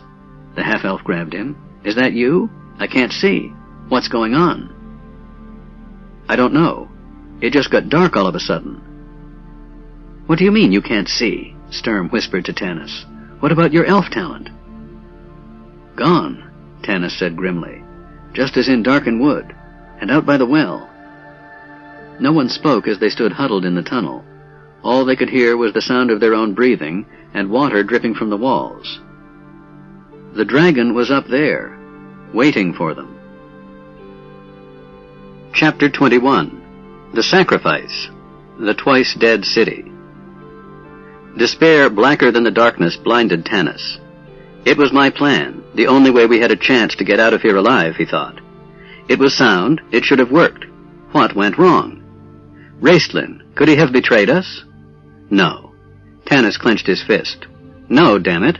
The mage was distant, unlikable, impossible to understand, yes, but he was loyal to them. Tanis would swear it. Where was Raistlin? Dead, perhaps. Not that it mattered. They would all be dead. Tanis. The half-elf felt a firm grasp on his arm and recognized Sturm's deep voice. "I know what you're thinking. We have no choice. We're running out of time. This is our only chance to get the discs. We won't get another." "I'm going to look," Tanis said. He climbed past the Kender and peered through the grate. It was dark, magically dark. Tanis put his head in his hand and tried to think. Sturm was right. Time was running out. Yet how could he trust the knight's judgment? Sturm wanted to fight the dragon. Tanis crawled back down the ladder. "We're going," he said. Suddenly all he wanted to do was get this over with. Then they could go home. Home to solace. "No, Tas." He grabbed hold of the kender and dragged him back down the ladder. "The fighters go first, Sturm and Caramon. Then the rest." But the knight was already shoving past him eagerly, his sword clanking against his thigh. "We're always last," Tasselhoff sniffed, shoving the dwarf along. Flint climbed the ladder slowly, his knees creaking. "Hurry up," Tas said. "I hope nothing happens before we get there. I've never talked to a dragon." "I'll bet the dragons never talked to a kender either," the dwarf snorted. "You realize, you harebrain, that we're probably going to die. Tanis knows. I could tell by his voice." Tas paused, clinging to the ladder while Sturm slowly pushed on the grating. "You know, Flint," the kender said seriously, "my people don't fear death. In a way, we look forward to it, the last big adventure. But I think I'd feel badly about leaving this life. I'd miss my things." He patted his pouches. "And my maps. And you and Tanis. Unless," he added brightly, "we all go to the same place when we die." Flint had a sudden vision of the happy-go-lucky kender lying cold and dead. He felt a lump of pain in his chest and was thankful for the concealing darkness. Clearing his throat, he said huskily, "If you think I'm going to share my afterlife with a bunch of kender, you're crazier than Raistlin. Come on." Sturm carefully lifted the grating and shoved it to one side. It scraped over the floor, causing him to grit his teeth. He heaved himself up easily. Turning, he bent down to help Caramon, who was having trouble squeezing his body and his clanking arsenal through the shaft. "In the name of Istar, be quiet," Sturm hissed. "I'm trying," Caramon muttered, finally climbing over the edge. Sturm gave his hand to Goldmoon. Last came Tas, delighted that nobody had done anything exciting in his absence. "We've got to have a light," Sturm said. "Light?" replied a voice as cold and dark as winter midnight. "Yes, let us have light." The darkness fled instantly. The companions saw they were in a huge domed chamber that soared hundreds of feet into the air. Cold gray light filtered into the room through a crack in the ceiling, shining on a large altar in the center of the circular room. On the floor surrounding the altar were masses of jewels, coins, and other treasures of the dead city. The jewels did not gleam. The gold did not glitter. The dim light illuminated nothing. Nothing except a black dragon perched on top of the pedestal like some huge beast of prey. "Feeling betrayed?" the dragon asked in conversational tones. "The mage betrayed us. Where is he? Serving you?" Sturm cried fiercely, drawing his sword and taking a step forward. "Stand back, foul knight of Solamnia. Stand back, or your magic user will use his magic no more."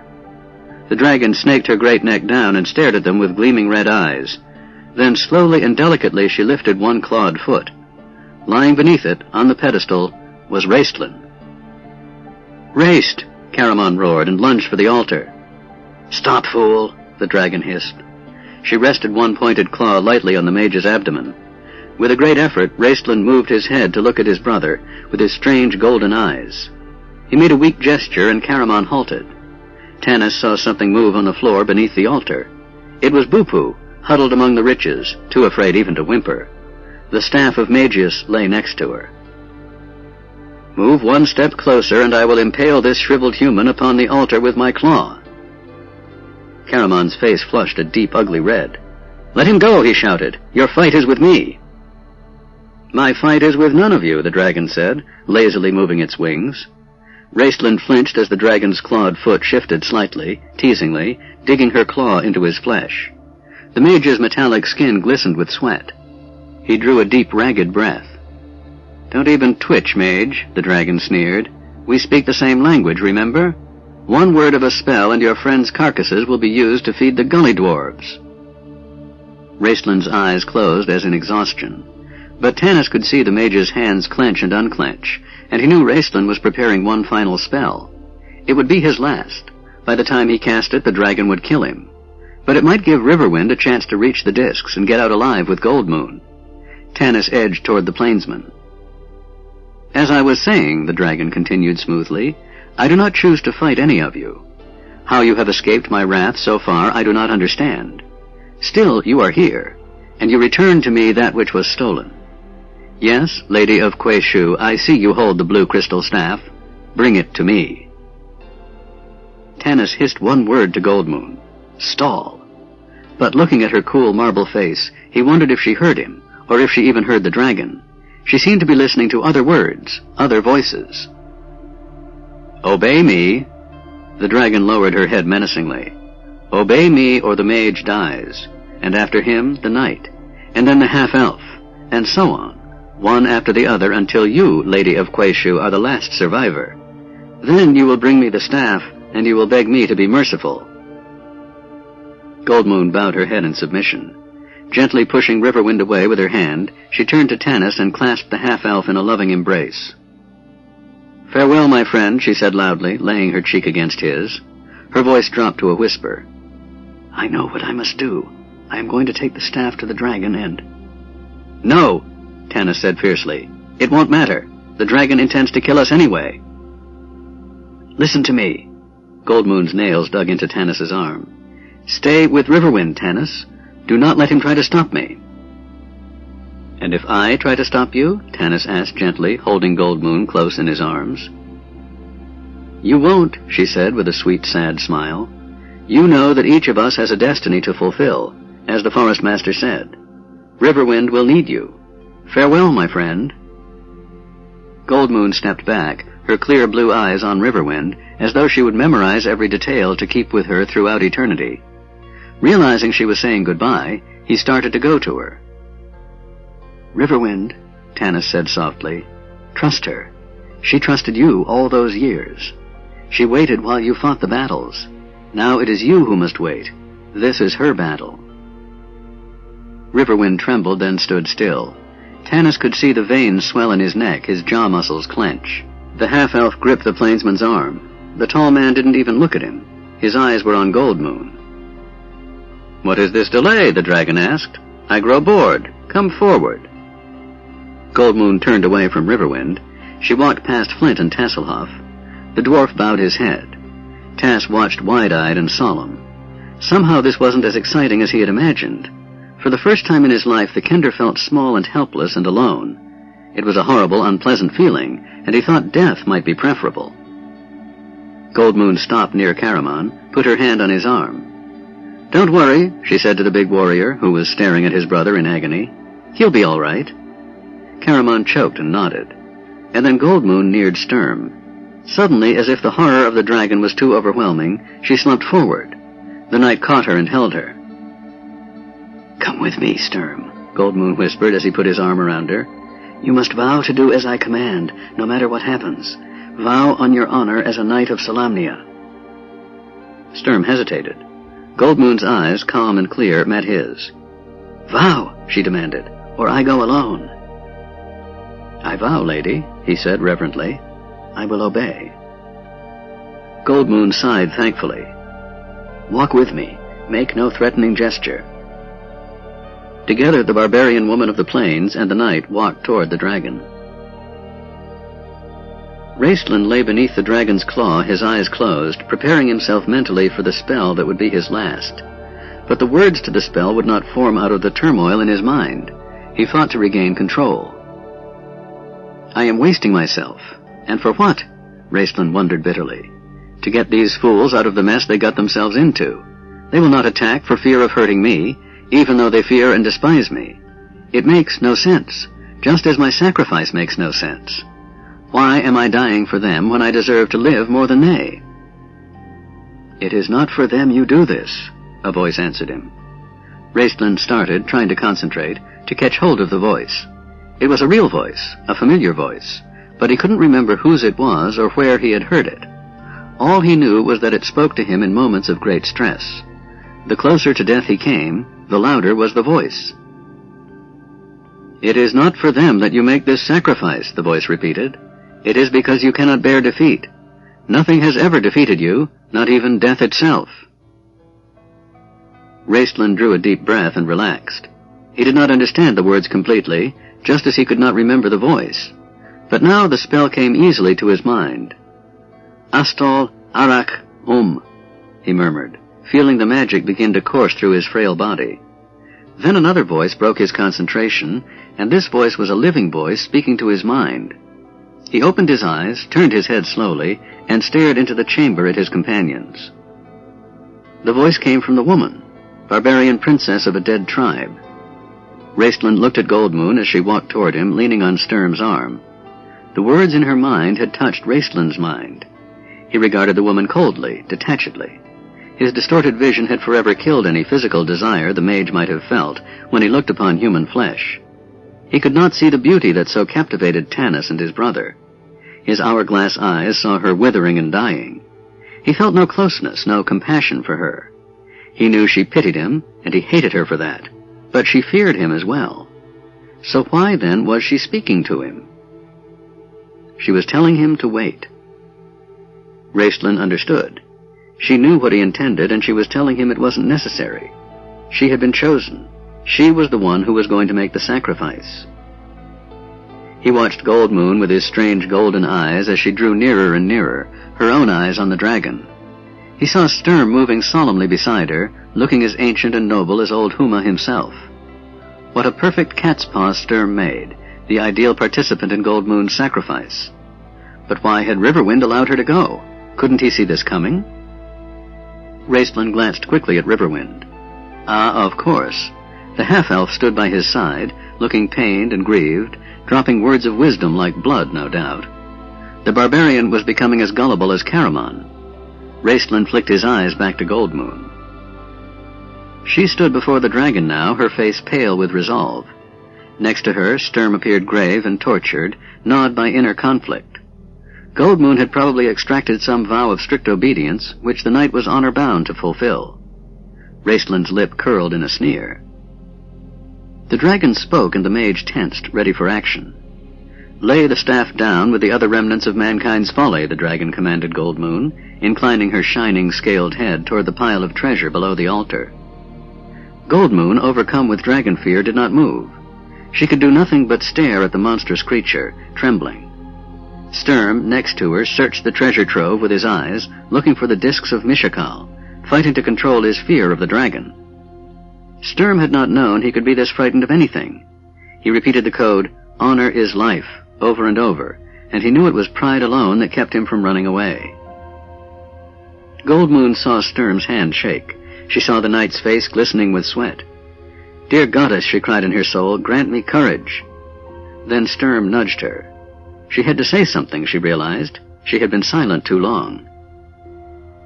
"What will you give us in return for the miraculous staff?" Goldmoon asked, forcing herself to speak calmly, though her throat was parched and her tongue felt swollen.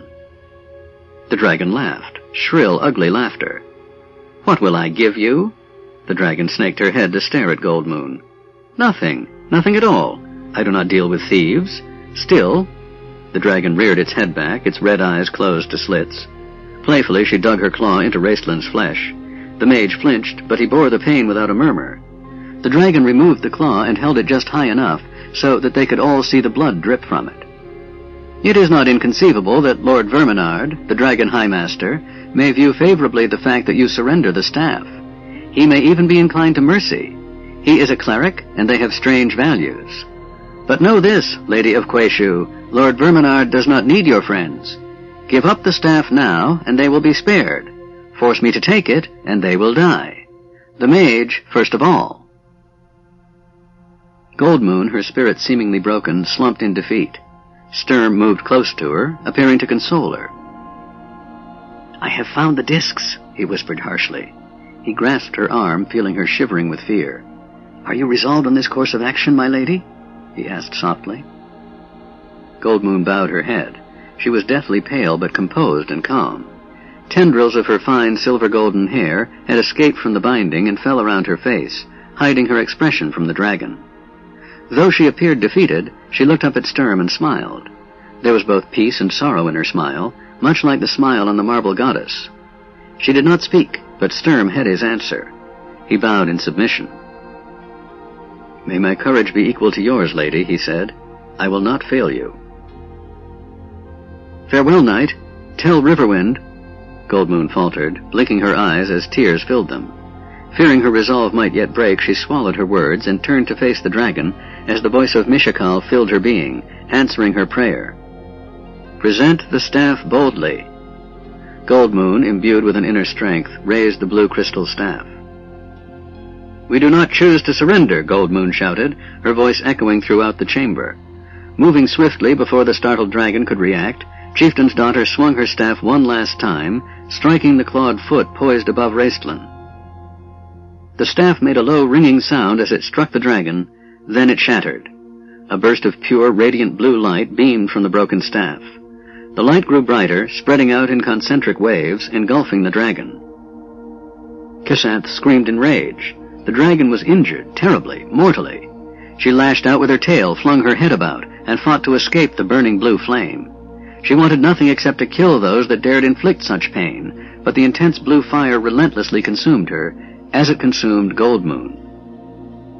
The chieftain's daughter had not dropped the staff when it shattered. She held on to the fragmented end, watching as the light grew, keeping it as close to the dragon as she could. When the blue light touched her hands, she felt intense burning pain. Staggering, she fell to her knees, still clutching the staff. She heard the dragon shrieking and roaring above her. Then she could hear nothing but the ringing of the staff. The pain grew so horrible it was no longer a part of her, and she was overcome with a great weariness. "I will sleep," she thought. "I will sleep, and when I waken, I will be where I truly belong." Sturm saw the blue light slowly destroy the dragon, then it spread along the staff to Goldmoon. He heard the ringing sound grow louder and louder until it drowned out even the screams of the dying dragon. Sturm took a step toward Goldmoon, thinking to wrench the splintered staff from her hand and drag her clear of the deadly blue flame. But even as he approached, he knew he could not save her. Half blinded by the light and deafened by the sound, the knight realized that it would take all his strength and courage to fulfill his oath, to retrieve the discs. He tore his gaze from Goldmoon, whose face was twisted in agony and whose flesh was withering in the fire. Gritting his teeth against the pain in his head, he staggered toward the treasure pile where he had seen the discs, hundreds of thin sheets of platinum bound together by a single ring through the top. Reaching down, he lifted them, amazed at their lightness. Then his heart almost stopped beating when a bloody hand reached up from the pile of treasure and grasped his wrist. "Help me!" He could not hear the voice, so much as sense the thought. Grasping Raistlin's hand, he pulled the mage to his feet. Blood was visible through the red of Raistlin's robe, but he did not appear to be seriously injured. At least he could stand. But could he walk? Sturm needed help. He wondered where the others were. He couldn't see them in the brilliance. Suddenly Caramon loomed up by his side, his armor gleaming in the blue flame. Raistlin clutched at him. "Help me find the spellbook," he hissed. "Who cares about that?" Caramon roared, reaching for his brother. "I'll get you out of here." Raistlin's mouth twisted so in fury and frustration that he could not speak. He dropped to his knees and began to search frantically through the pile of treasure. Caramon tried to draw him away, but Raistlin shoved him back with his frail hand. And still the ringing sound pierced their ears. Sturm felt tears of pain trickle down his cheeks. Suddenly something crashed to the floor in front of the knight. The chamber ceiling was collapsing. The entire building shook around them, the ringing sound causing the pillars to tremble and the walls to crack. Then the ringing died, and with it the dragon. Kisanth had vanished, leaving behind nothing but a pile of smoldering ash. Sturm gasped in relief, but not for long. As soon as the ringing sound ended, he could hear the sounds of the palace caving in, the cracking of the ceiling and the thuds and explosive crashes as huge stone slabs struck the floor. Then, out of the dust and noise, Tanis appeared before him. Blood trickled from a cut on the half-elf's cheek. Sturm grabbed his friend and pulled him to the altar as another chunk of ceiling plummeted near them. "The whole city is collapsing," Sturm yelled. "How do we get out?" Tanis shook his head. "The only way I know is back the way we came, through that tunnel," he shouted. He ducked as another piece of ceiling crashed onto the empty altar. "That'll be a death trap. There must be another way." "We'll find it," Tanis said firmly. He peered through the billowing dust. "Where are the others?" he asked. Then turning, he saw Raistlin and Caramon. Tanis stared in horror and disgust at the mage scavenging among the treasure. Then he saw a small figure tugging Raistlin's sleeve. Bupu. Tanis made a lunge for her, nearly scaring the gully dwarf witless. She shrank back against Raistlin with a startled scream. "We've got to get out of here," Tanis roared. He grabbed hold of Raistlin's robes and dragged the slender young man to his feet. "Stop looting and get that gully dwarf of yours to show us the way out, or so help me you'll die by my hands." Raistlin's thin lips parted a ghastly smile as Tanis flung him back against the altar. Bupu shrieked, "Come, we go. I know a way." "Raist," Caramon begged. "You can't find it. You'll die if we don't get out of here." "Very well," the mage snarled. He lifted the staff of Magius from the altar and stood up, reaching out his arm for his brother's aid. "Bupu, show us the way," "Show us the way," he commanded. "Raistlin, light your staff so we can follow you," Tanis ordered. "I'm going to find the others." "Over there," Caramon said grimly. "You're going to need help with the plainsmen." Tanis flung his arm over his face as more stone fell, then jumped across the rubble.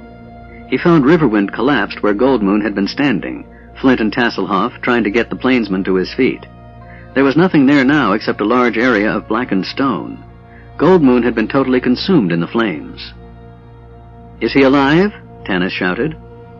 "Yes," Tass answered, his voice carrying shrilly above the noise. "But he won't move." "I'll talk to him," Tanis said. "Follow the others. We'll be there in a moment. Go on." Tasselhoff hesitated, but Flint, after a glance at Tanis's face, put his hand on the Kender's arm. Snuffling, Tass turned and began running through the rubble with the dwarf. Tanis knelt beside Riverwind, then the half-elf glanced up as Sturm appeared out of the gloom. "Go on," Tanis said. "You're in command now." Sturm hesitated. A column toppled over near them, showering them in rock dust. Tanis flung his body across Riverwind's. "Go on," he yelled at Sturm. "I'm holding you responsible." Sturm drew a breath, laid a hand on Tanis's shoulder, then ran toward the light from Raistlin's staff. The night found the others huddled in a narrow hallway. The arched ceiling above them seemed to be holding together, but Sturm could hear thudding sounds above. The ground shook beneath their feet, and little rivulets of water were beginning to seep through new cracks in the walls. "Where's Tanis?" Caramon asked. "He'll be along," Sturm said harshly. "We'll wait, a few moments at least." He did not mention that he would wait until waiting had dissolved into death. There was a shattering crack. Water began to gush through the wall, flooding the floor. Sturm was about to order the others out when a figure emerged from the collapsing doorway. It was Riverwind, carrying Tanis's inert body in his arms. "What happened?" Sturm leaped forward, his throat constricting. "He's not—" "He stayed with me," Riverwind said softly. "I told him to leave me. I wanted to die, there with her. Then, a slab of stone. He never saw it." "I'll carry him," Caramon said. "No!" Riverwind glared at the big warrior. His arms gripped Tanis's body tighter. "I will carry him. We must go." "Yes, this way. We go now," urged the gully dwarf. She led them out of the city that was dying a second time. They emerged from the dragon's lair into the plaza, which was rapidly being submerged as new sea poured into the crumbling cavern. The companions waded across, holding onto each other to keep from being swept away in the vicious current. Howling gully dwarves swarmed everywhere in a state of wild confusion, some getting caught in the current, others climbing up into the top stories of shaking buildings, still others dashing down the streets. Sturm could think of only one way out. "Go east," he shouted, gesturing down the broad street that led to the waterfall. He looked anxiously at Riverwind. The dazed plainsman seemed oblivious to the commotion around him. Tanis was unconscious, maybe dead. Fear chilled Sturm's blood, but he forcibly suppressed all emotions. The knight ran ahead, catching up with the twins. "Our only chance is the lift," he yelled. Caramon nodded slowly. "It will mean a fight." "Yes, damn it," said Sturm in exasperation, envisioning all of the Draconians trying to leave this stricken city. "It will mean a fight.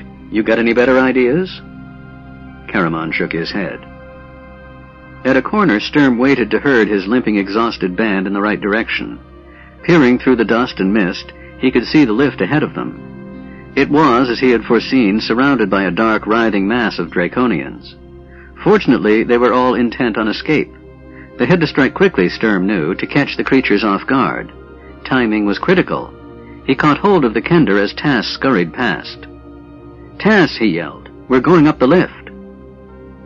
Tasselhoff nodded to show he understood, then made a face to imitate a Draconian and slashed his hand across his throat. "When we get near," Sturm shouted, "sneak around to where you can see the pot descending. When it starts to come down, signal me. We'll attack when it reaches the ground." Tasselhoff's topknot bobbed. "Tell Flint," Sturm finished, his voice nearly gone from shouting. Tass nodded again and raced off to find the dwarf. Sturm straightened his aching back with a sigh and continued on down the street. He could see about 20 or 25 Draconians gathered in the courtyard, watching for the pot that would carry them to safety to begin its descent. Sturm imagined the confusion up on the top, Draconians whipping and bullying the panic-stricken gully dwarves, forcing them into the lift. He hoped the confusion would last. Sturm saw the brothers in the shadows at the edge of the courtyard. He joined them, glancing up nervously as a stone slab crashed down behind him. As Riverwind staggered out of the mist and dust, Sturm started to help him, but the plainsman looked at the knight as if he had never seen him before in his life. "Bring Tanis over here," Sturm said. "You can lay him down and rest a moment. We're going up in the lift, and we'll have a fight on our hands. Wait here. When we signal—" "Do what you must," Riverwind interrupted coldly. He laid Tanis's body gently on the ground and slumped down beside him, burying his face in his hands. Sturm hesitated. He started to kneel down by Tanis as Flint came to stand by his side. "Go on. I'll check on him," the dwarf offered. Sturm nodded thankfully. He saw Tasselhoff skitter across the courtyard and into a doorway.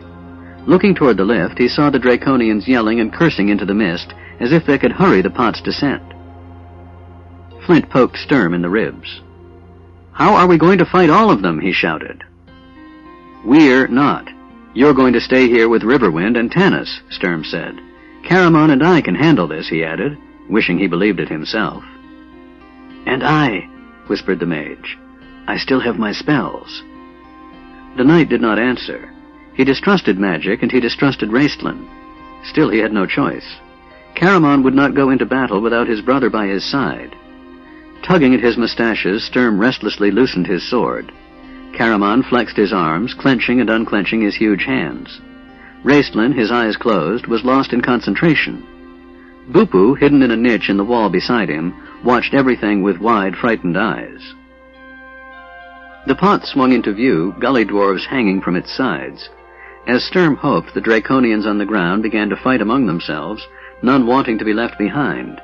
Their panic increased as great cracks ran through the pavement toward them. Water rose through the cracks. The city of Zakhtsaroth would soon be lying at the bottom of Nusi. As the pot touched ground, the gully dwarves scurried over the sides and fled. The Draconians clambered in, hitting and shoving each other. "Now!" the knight yelled. "Get out of my way!" the mage hissed. Pulling a handful of sand from one of his pouches, he sprinkled it on the ground and whispered, "Ast Tsarak Sunuralan Krino," moving his right hand in an arc in the direction of the Draconians. First one, then a few more blinked their eyes and slumped to the ground in sleep, but others remained standing, glancing around in alarm. The mage ducked back into the doorway, and seeing nothing, the Draconians turned back to the lift, stepping on the bodies of their sleeping comrades in their frantic rush. Raistlin leaned against the wall, closing his eyes wearily. "How many?" he asked. "Only about 6. Caramon drew his sword from its sheath. "Just get in the damn pot," Sturm yelled. "We'll come back for Tanis when the fight's ended." Under cover of the mist, the two warriors, swords drawn, covered the distance to the Draconians within a few heartbeats, Raistlin stumbling behind. Sturm shouted his battle cry. At the sound, the Draconians spun around in alarm. And Riverwind raised his head. The sound of battle penetrated Riverwind's fog of despair. The plainsman saw Goldmoon before him, dying in the blue flame. The dead expression left his face, replaced by a ferocity so bestial and terrifying that Bupu, still hiding in the doorway, screamed in alarm. Riverwind leaped to his feet. He didn't even draw his sword, but charged forward empty-handed. He tore into the ranks of the scrambling Draconians like a starving panther and began to kill. He killed with his bare hands, twisting, choking, gouging. Draconians stabbed at him with their swords. Soon his leather tunic was soaked with blood. Yet he never stopped moving among them, never stopped killing. His face was that of a madman.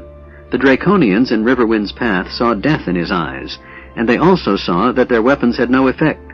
One broke and ran, and soon another. Sturm, finishing an opponent, looked up grimly, prepared to find 6 more coming at him. Instead, he saw the enemy fleeing for their lives into the mist.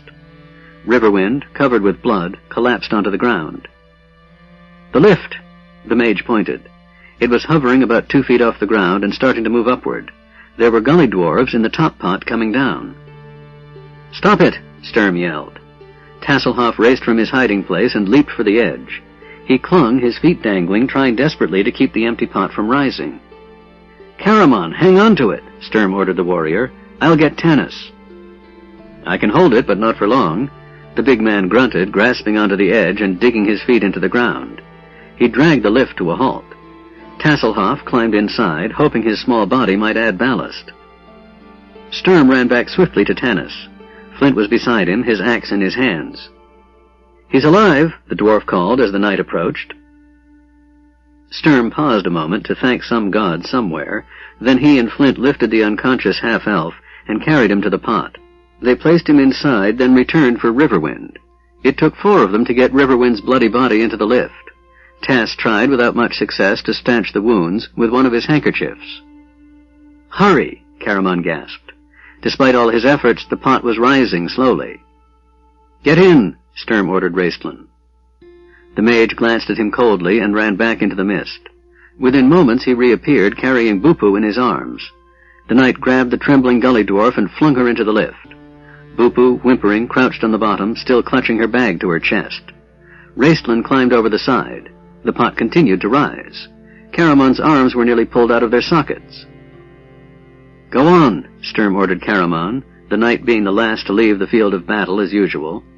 Caramon knew better than to argue. He heaved himself up, nearly tipping the pot over. Flint and Raistlin dragged him in. Without Caramon holding it, the pot lunged upward rapidly. Sturm caught hold of it with both hands and clung to the side as it rose into the air. After 2 or 3 tries, he managed to swing a leg over the edge and climbed in with Caramon's help.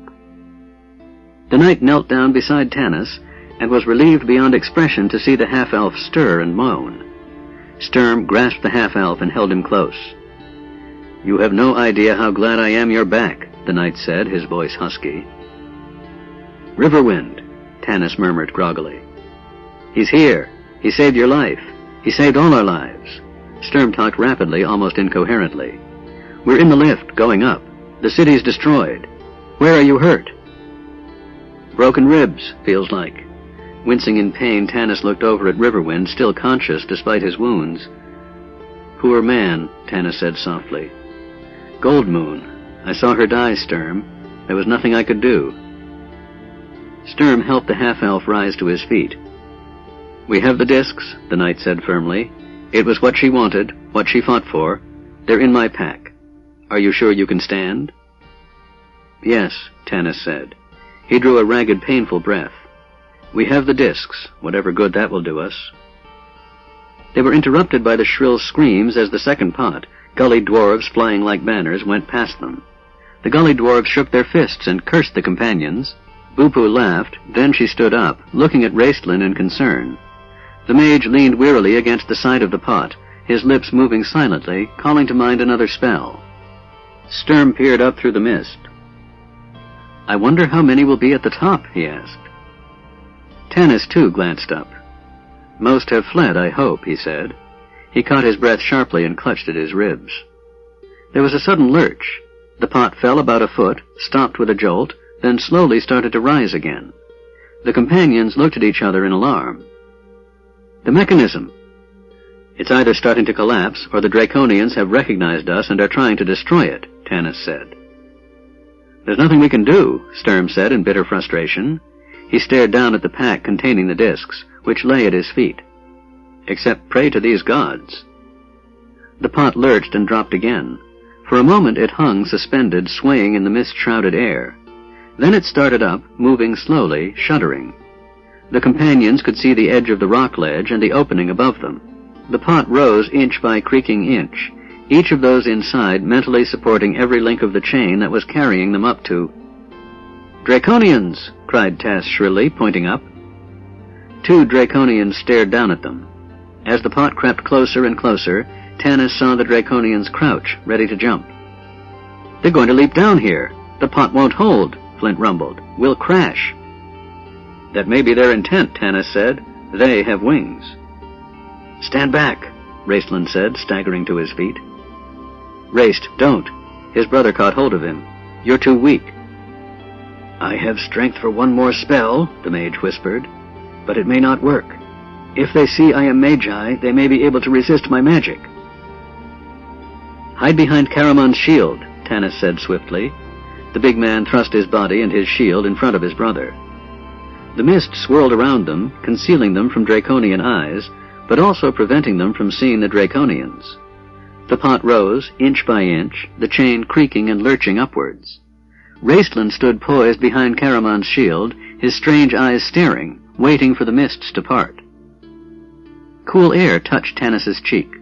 A breeze swirled the mists apart, just for an instant. The Draconians were so close they could have almost touched them. The Draconians saw them at the same time. One spread its wings and floated down toward the pot, sword in hand, shrieking in triumph. Raistland spoke. Caramon moved his shield, and the mage spread his thin fingers. A ball of white shot from his hands, hitting the Draconian squarely in the chest. The ball exploded, covering the creature in sticky webbing. Its cry of triumph changed to a horrifying shriek as the webbing tangled its wings. It plummeted into the mist, its body striking the edge of the iron pot as it fell. The pot began to rock and sway. "There's still one more," Raistland gasped, sinking to his knees. "Hold me up, Caramon. Help me stand." The mage began to cough violently, blood trickling from his mouth. "Raist," his brother pleaded, dropping his shield and catching his fainting twin. "Stop. There's nothing you can do. You'll kill yourself." A look of command was enough. The warrior supported his brother as the mage began to speak again the eerie-sounding language of magic. The remaining Draconian hesitated, still hearing the yells of its fallen companion. It knew the human was a magic user. It also knew that it could probably resist the magic. But this human facing it was like no human magic user it had ever encountered. The human's body seemed weak, practically to the point of death, but a strong aura of power surrounded him. The mage raised his hand, pointing at the creature. The Draconian cast one last vicious glance at the companions, then turned and fled. Raistland, unconscious, sank in his brother's arms as the pot completed its journey to the surface. Chapter 22. Bupu's Gift. An Ominous Sight. Just as they pulled Riverwind out of the lift, a sharp tremor shook the floor of the Hall of the Ancestors. The companions, dragging Riverwind with them, scrambled back as the floor cracked. The floor gave way and tumbled down, carrying the great wheel and the iron pots down into the mist below. "This whole place is caving in," Caramon shouted in alarm, holding his brother in his arms. "Run! Back to the Temple of Mishakal," Tanis gasped with pain. "Trusting in the gods again, huh?" Flint said. Tanis could not answer. Sturm took hold of Riverwind's arms and started to lift him, but the plainsman shook his head and shoved him away. "My wounds are not serious. I can manage. Leave me." He remained slumped on the shattered floor. Tanis glanced questioningly at Sturm. The knight shrugged. The Solamnic knights considered suicide noble and honorable. The elves considered it blasphemy. The half-elf took hold of the plainsman's long dark hair and jerked his head back, so that the startled man was forced to look into Tanis's eyes. "Go ahead. Lie down and die," Tanis said through clenched teeth. "Shame your chieftain. She at least had the courage to fight." Riverwind's eyes smoldered. He caught hold of Tanis's wrist and flung the half-elf away from him with such force that Tanis staggered into the wall, groaning in agony. The plainsman stood up, staring at Tanis with hatred. Then he turned and stumbled down the shaking corridor, his head bent. Sturm helped Tanis to his feet, the half-elf dizzy from the pain. They followed the others as fast as they could. The floor tilted crazily. When Sturm slipped, they crashed against a wall. A sarcophagus slid out into the hallway, spilling its grisly contents. A skull rolled over by Tanis's feet, startling the half-elf, who fell to his knees. He feared he might faint from the pain. "Go," he tried to say to Sturm, but he couldn't talk. The knight picked him up, and together they staggered on through the dust-choked corridor. At the foot of the stairs, called the Paths of the Dead, they found Tasselhoff waiting. "The others?" Sturm gasped, coughing in the dust. "They've already gone up to the temple," Tasselhoff said. "Caramon told me to wait here for you. Flint says the temple's safe, dwarven stonework, you know. Raceland's conscious. He said it was safe, too. Something about being held in the palm of the goddess. Riverwind's there. He glared at me. I think he could have killed me, but he made it up the stairs." "All right," Tanis said to stop the prattling. "Enough. Put me down, Sturm. I've got to rest a minute or I'll pass out. Take Tass and I'll meet you upstairs. Go on, damn it." Sturm grabbed Tasselhoff by the collar and dragged him upstairs. Tanis sank back. Sweat chilled his body. Every breath was agony. Suddenly the remainder of the floor in the Hall of the Ancestors collapsed with a loud snapping noise. The temple of Mishakal trembled and shook. Tanis staggered to his feet, then he paused a moment. Faintly behind him, he could now hear the low, thundering rumble of water surging. Nusi had claimed Zaktsaroth. The city that was dead was now buried. Tanis emerged slowly from the stairwell into the circular room at the top. The climb had been a nightmare, each new step a miracle. The chamber was blessedly quiet, the only sound the harsh breathing of his friends, who had made it that far and collapsed. He, too, could go no farther. The half-elf glanced around to make certain the others were all right. Sturm had set down the pack containing the discs and was slumped against a wall. Raceland lay on a bench, his eyes closed, his breathing quick and shallow. Of course, Caramon sat beside him, his face dark with anxiety. Tasselhoff sat at the bottom of the pedestal, staring up at the top. Flint leaned against the doors, too tired to grumble. "Where's Riverwind?" Tanis asked. He saw Caramon and Sturm exchange glances, then lower their eyes. Tanis staggered up, anger defeating his pain. Sturm rose and blocked his path. "It's his decision, Tanis. It is the way of his people as it is the way of mine." Tanis shoved the knight aside and walked toward the double doors. Flint did not move. "Get out of my way," the half-elf said, his voice shaking. Flint looked up. The lines of grief and sorrow etched by 100 years softened the dwarf's scowling expression. Tanis saw in Flint's eyes the accumulated wisdom that had drawn an unhappy half-human, half-elven boy into a strange and lasting friendship with a dwarf. "Sit down, lad," Flint said in a gentle voice, as if he too remembered their origins. "If your elven head cannot understand, then listen to your human heart for once." Tanis shut his eyes, tears stinging his lids. Then he heard a great cry from inside the temple. "Riverwind!" Tanis thrust the dwarf aside and pushed open the huge golden doors. Striding rapidly, ignoring his pain, he threw open the second set of doors and entered the chamber of Mishakal. Once again he felt peace and tranquility flood over him, but now the feelings only added to his anger over what had happened. "I cannot believe in you," Tanis cried. "What kind of gods are you that you demand a human sacrifice? You are the same gods who brought the cataclysm down on man. All right, so you're powerful. Now leave us alone. We don't need you." The half-elf wept. Through his tears he could see that Riverwind, sword in hand, knelt before the statue.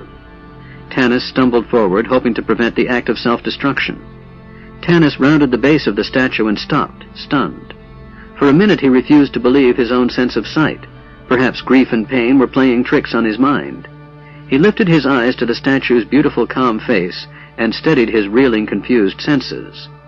Then he looked again. Goldmoon lay there, sound asleep, her breast rising and falling with the rhythm of her quiet breathing. Her silver gold hair had come loose from its braid and drifted around her face in the gentle wind that filled the chamber with the fragrance of spring. The staff was once again part of the marble statue, but Tanis saw that now Goldmoon wore around her throat the necklace that had once adorned the statue. "I am a true cleric now," Goldmoon said softly. "I am a disciple of Mishakal, and though I have much to learn, I have the power of my faith. Above all else, I am a healer. I bring the gift of healing back into the land." Reaching out her hand, Goldmoon touched Tanis on the forehead, whispering a prayer to Mishakal. The half-elf felt peace and strength flow through his body, cleansing his spirit and healing his wounds. "We've got a cleric now," Flint said, "and that'll come in handy. But from what we hear, this Lord Verminard's a cleric, too, and a powerful one at that. We may have found the ancient gods of good, but he found the ancient gods of evil a lot sooner. I don't see how these discs are going to help much against hordes of dragons. You are right, Goldmoon said softly. I am not a warrior. I am a healer. I do not have the power to unite the peoples of our world to fight this evil and restore the balance. My duty is to find the person who has the strength and the wisdom for this task. I am to give the discs of Mishakal to that person. The companions were silent for long moments. Then, "We must leave here, Tanis," Raistlin hissed from out of the shadows of the temple where he stood, staring out the door into the courtyard. "Listen." Horns. They could all hear the shrill braying of many, many horns carried on the north wind. "The armies," said Tanis softly. "War has begun." The companions fled Zakhtsaroth into the twilight. They traveled west toward the mountains. The air was cold with the bite of early winter. Dead leaves, blown by chill winds, flew past their faces. They decided to head for Solace, planning to stock up on supplies and gather what information they could before determining where to go in their search for a leader. Tanis could foresee arguments along those lines. Already, Sturm was talking of Solamnia. Goldmoon mentioned Haven, while Tanis himself was thinking the discs of Mishakal would be safest in the Elven Kingdom. Discussing vague plans, they traveled on well into the night. They saw no Draconians and supposed that those escaping Zakhtsaroth had traveled north to join up with the armies of this Lord Verminard, Dragon High Master. The silver moon rose, then the red. The companions climbed high, the sound of the horns driving them on past the point of exhaustion. They made camp on the summit of the mountain. After eating a cheerless supper, not daring to light a fire, they set the watch, then slept. Raistlin woke in the cold gray hour before dawn. He had heard something. Had he been dreaming? No, there it was again, the sound of someone crying. Goldmoon, the mage thought irritably, and started to lie back down. Then he saw Bupu curled in a ball of misery, blubbering into a blanket. Raistlin glanced around. The others were asleep except for Flint, standing watch on the other side of camp. The dwarf had apparently heard nothing, and he wasn't looking in Raistlin's direction. The mage stood up and padded softly over. Kneeling down beside the gully dwarf, he laid his hand on her shoulder. "What is it, little one?" Bupu rolled over to face him. Her eyes were red, her nose swollen. Tears streaked down her dirty face. She snuffled and wiped her hand across her nose. "I don't want to leave you. I want to go with you," she said brokenly. "But, oh, I will miss my people." Sobbing, she buried her face in her hands. A look of infinite tenderness touched Raistlin's face, a look no one in his world would ever see. He reached out and stroked Bupu's coarse hair, knowing what it felt like to be weak and miserable, an object of ridicule and pity. "Bupu," he said, "you have been a good and true friend to me. You saved my life and the lives of those I care about. Now you will do one last thing for me, little one. Go back. I must travel roads that will be dark and dangerous before the end of my long journey. I cannot ask you to go with me." Bupu lifted her head, her eyes brightening. Then a shadow fell across her face. "But you will be unhappy without me." "No," Raistlin said, smiling. "My happiness will lie in knowing you are safely back with your people." "You sure?" Bupu asked anxiously. "I am sure," Raistlin answered. "Then I go." Bupu stood up. "But first you take gift." She began to rummage around in her bag. "No, little one," Raistlin began, remembering the dead lizard. "That's not necessary." The words caught in his throat as he watched Bupu pull from her bag a book. He stared in amazement, seeing the pale light of the chill morning illuminate silver runes on a night blue leather binding. Raistlin reached out a trembling hand. "The spellbook of Fistandantilus," he breathed. "You like?" Bupu said shyly. "Yes, little one." Raistlin took the precious object in his hands and held it lovingly, stroking the leather. "Where?" "I take from dragon," Bupu said, "when blue light shine. I glad you like. Now I go. Find Highbulp Fudge the First, the Great." She slung her bag over her shoulder. Then she stopped and turned. "That cough. You sure you not want lizard cure?" "No, thank you, little one," Raistlin said, rising. Bupu looked at him sadly, then, greatly daring, She caught his hand in hers and kissed it swiftly. She turned away, her head bowed, sobbing bitterly. Raistland stepped forward. He laid his hand on her head. "If I have any power at all, Great One," he said inside himself, "power that has not yet been revealed to me, grant that this little one goes through her life in safety and happiness." "Farewell, Bupu," he said softly. She stared at him with wide, adoring eyes, then turned and ran off as fast as her floppy shoes would carry her. "What was all that about?" Flint said, stumping over from the other side of the camp. "Oh," he added, seeing Bupu running off, "so you got rid of your pet gully dwarf." Raistland did not answer, but simply stared at Flint with a malevolence that made the dwarf shiver and walk hurriedly away. The mage held the spellbook in his hands, admiring it. He longed to open it and revel in its treasures, but he knew that long weeks of study lay ahead of him before he could even read the new spells, much less acquire them. And with the spells would come more power. He sighed in ecstasy and hugged the book to his thin chest. Then he slipped it swiftly into his pack with his own spellbook. The others would be waking soon. Let them wonder how he got the book. Raistland stood up, glancing out to the west, to his homeland, where the sky was brightening with the early morning sun. Suddenly he stiffened. Then, dropping his pack, he ran across the camp and knelt down beside the half-elf. "Tanis," Raistland hissed. "Wake up!" Tanis woke and grabbed his dagger. "What?" Raistland pointed to the west. Tanis blinked, trying to focus his sleep-scummed eyes. The view from the top of the mountain, where they were camped, was magnificent. He could see the tall trees give way to the grassy plains. And beyond the plains, snaking up into the sky... "No!" Tanis choked. He gripped the mage. "No, it can't be." "Yes," Raistland whispered. "Solace is burning." Book 2. Chapter 1. Night of the Dragons. Tika wrung the rag out in the pail and watched dully as the water turned black.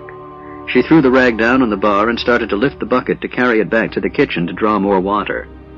Then she thought, why bother? Picking up the rag, she began to mop the tables again.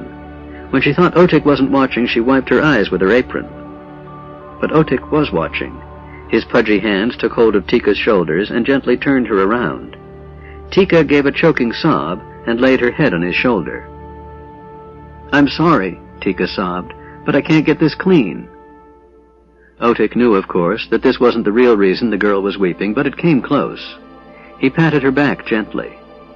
I know, child. Don't cry. I understand." "It's this damn soot," Tika wailed. "It covers everything with black, and every day I scrub it up, and the next day it's back. They keep burning and burning." "Don't worry about it, Tika," Otik said, stroking her hair. "Be thankful the inn's in one piece." "Be thankful." Tika pushed away from him, her face flushed. "No. I wish it had burned like everything else in Solace. Then they wouldn't come in here. I wish it had burned. I wish it had burned." Tika sank down at the table, sobbing uncontrollably. Otik hovered around her. "I know, my dear, I know," he repeated, smoothing the puffy sleeves of the blouse Tika had taken such pride in keeping clean and white. Now it was dingy and covered with soot, like everything in the ravaged town. The attack on Solace had come without warning, even when the first pitiable refugees began to trickle into the town from the north, telling horror stories of huge winged monsters. Hedrick, the High Theocrat, assured the people of Solace that they were safe, their town would be spared. And the people believed him because they wanted to believe him. And then came the Night of the Dragons. The inn was crowded that night, one of the few places people could go and not be reminded of the storm clouds hanging low in the northern skies. The fire burned brightly, the ale was rich, the spiced potatoes were delicious. Yet even here the outside world intruded. Everyone talked loudly and fearfully of war. Hedrick's words soothed their fearful hearts.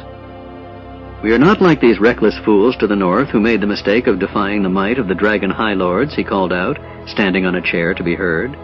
"Lord Verminard has personally assured the Council of High Seekers in Haven that he wants only peace. He seeks permission to move his armies through our town so that he may conquer the elf lands to the south. And I say more power to him." Hedrick paused for scattered cheering and applause. We have tolerated the elves in Qualinesti too long. I say let this Verminard drive them back to Sylvanost, or wherever they came from. In fact," Hedrick warmed to his subject, "some of you young men might consider joining the armies of this great lord. And he is a great lord. I have met him. He is a true cleric. I have seen the miracles he has performed. We will enter a new age under his leadership. We will drive the elves, dwarves, and other foreigners from our land, and—" There came a low, dull roaring sound like the gathering of the waters of a mighty ocean. Silence fell abruptly. Everyone listened, puzzled, trying to figure out what might make such a noise. Hedrick, aware that he had lost his audience, glanced around in irritation. The roaring sound grew louder and louder, coming closer. Suddenly the inn was plunged into thick, smothering darkness. A few people screamed. Most ran for the windows, trying to peer out the few clear panes scattered among the colored glass. "Go down and find out what's going on," someone said. "It's so blasted dark I can't see the stairs," someone else muttered. And then it was no longer dark. Flames exploded outside the inn. A wave of heat hit the building with force enough to shatter windows, showering those inside with glass. The mighty Valenwood tree, which no storm on Krynn had ever stirred, began to sway and rock from the blast. The inn tilted. Tables scooted sideways. Benches slid down the floor to slam up against the wall. Hedrick lost his balance and tumbled off his chair. Hot coals spewed from the fireplace as oil lamps from the ceiling and candles from the tables started small fires.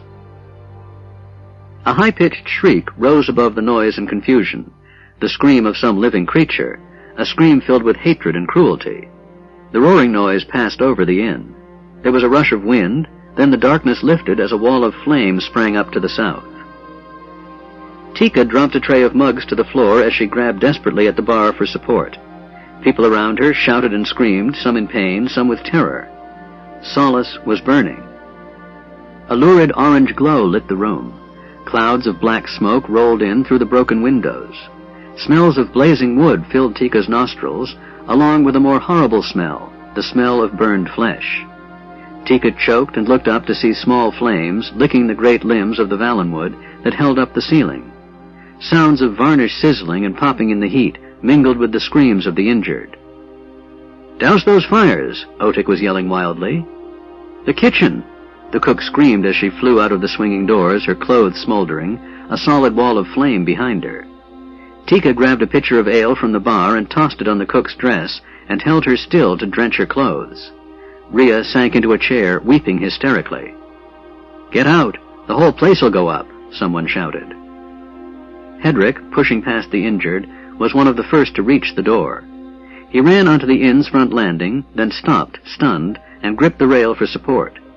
Staring northward, he saw the woods blazing, and by the ghastly light of the flames he could see hundreds of marching creatures, the lurid firelight reflecting off their leathery wings. Draconian ground troops. He watched horrified as the front ranks poured into the city of Solace, knowing there must be thousands more behind them. And above them flew creatures out of the stories of children. Dragons. 5 red dragons wheeled overhead in the flame-lit sky. First one, then another, dove down, incinerating parts of the small town with its fiery breath, casting the thick magical darkness. It was impossible to fight them. Warriors could not see well enough to aim their arrows or strike with their swords. The rest of the night blurred in Tika's memory. She kept telling herself she must leave the burning inn, yet the inn was her home. She felt safe there, and so she stayed, though the heat from the flaming kitchen grew so intense it hurt her lungs to breathe. Just when the flames spread to the common room, the kitchen crashed to the ground. Otik and the barmaids flung buckets of ale on the flames in the common room until finally the fire was extinguished. Once the fire was out, Tika turned her attention to the wounded. Otik collapsed in a corner, shaking and sobbing. Tika sent one of the other barmaids to tend to him, while she began treating the injured. She worked for hours, resolutely refusing to look out of the windows, blocking from her mind the awful sounds of death and destruction outside. Suddenly it occurred to her that there was no end to the wounded, that more people were lying on the floor than had been in the inn when it was attacked. Dazed, she looked up to see people straggling in. Wives helped their husbands. Husbands carried their wives. Mothers carried dying children. "What's going on?" Tika asked a seeker guard who staggered in, clutching his arm where an arrow had penetrated it. Others pushed behind him. "What's happening? Why are these people coming here?" The guard looked at her with dull, pain-filled eyes. "This is the only building," he mumbled. "All burning, all—" "No." Tika went limp with shock and her knees trembled. At that moment the guard fainted in her arms and she was forced to pull herself together. The last thing she saw as she dragged him inside was Hedrick, standing on the porch, staring out over the flaming town with glazed eyes. Tears streamed unheeded down his soot-streaked face. "There's been a mistake," he whimpered, wringing his hands. "There's been a mistake made somewhere." That had been a week ago. As it turned out, the inn was not the only building left standing. The Draconians knew which buildings were essential to their needs and destroyed all those that were not. The inn, Theros Ironfeld's blacksmith shop, and the general store were saved. The blacksmith shop had always been on the ground, because of the inadvisability of having the hot forge located in a tree, but the others had to be lowered to the ground because the Draconians found it difficult to get into the trees. Lord Verminard ordered the dragons to lower the buildings. After a space had been scorched clear, one of the huge red monsters stuck his claws into the inn and lifted it. The Draconians cheered as the dragon dropped it, not gently, onto the blackened grass. Viewmaster Toda, in charge of the town, ordered Otik to repair the inn immediately. The Draconians had one great weakness, a thirst for strong drink. 3 days after the town was taken, the inn reopened. "I'm all right now," Tika told Otik. She sat up and dried her eyes, wiping her nose with her apron. "I haven't cried once since that night," she said, more to herself than to him. Her lips tightened into a thin line. "And I'll never cry again," she swore, rising from the table. Otik, not understanding, but thankful that Tika had regained her composure before the patrons arrived, bustled back behind the bar. "Nearly opening time," he said, trying to sound cheerful. "Maybe we'll have a good crowd today." "How can you take their money?" Tika flared. Otik, fearing another outburst, looked at her pleadingly. "Their money is as good as anyone else's. Better than most these days," he said. "Humph," Tika snorted. Her thick red curls quivered as she stalked angrily across the floor. Otik, knowing her temper, stepped backwards. It didn't help. He was caught. She jabbed her finger into his fat stomach. "How can you laugh at their crude jokes and cater to their whims?" she demanded. "I hate the stench of them. I hate their leers and their cold, scaly hands touching mine. Someday I'll—" "Tika, please," Otik begged. "Have some regard for me. I'm too old to be carried off to the slave mines. And you, they'd take you tomorrow if you didn't work here. Please behave, there's a good girl." Tika bit her lip in anger and frustration. She knew Otik was right. She risked more than being sent off in the slave caravans that passed through the town almost daily. An angered Draconian killed swiftly and without mercy. Just as she was thinking this, the door banged open and 6 Draconian guards swaggered in. One of them pulled the closed sign off the door and tossed it into a corner. "You're open," the creature said, dropping into a chair.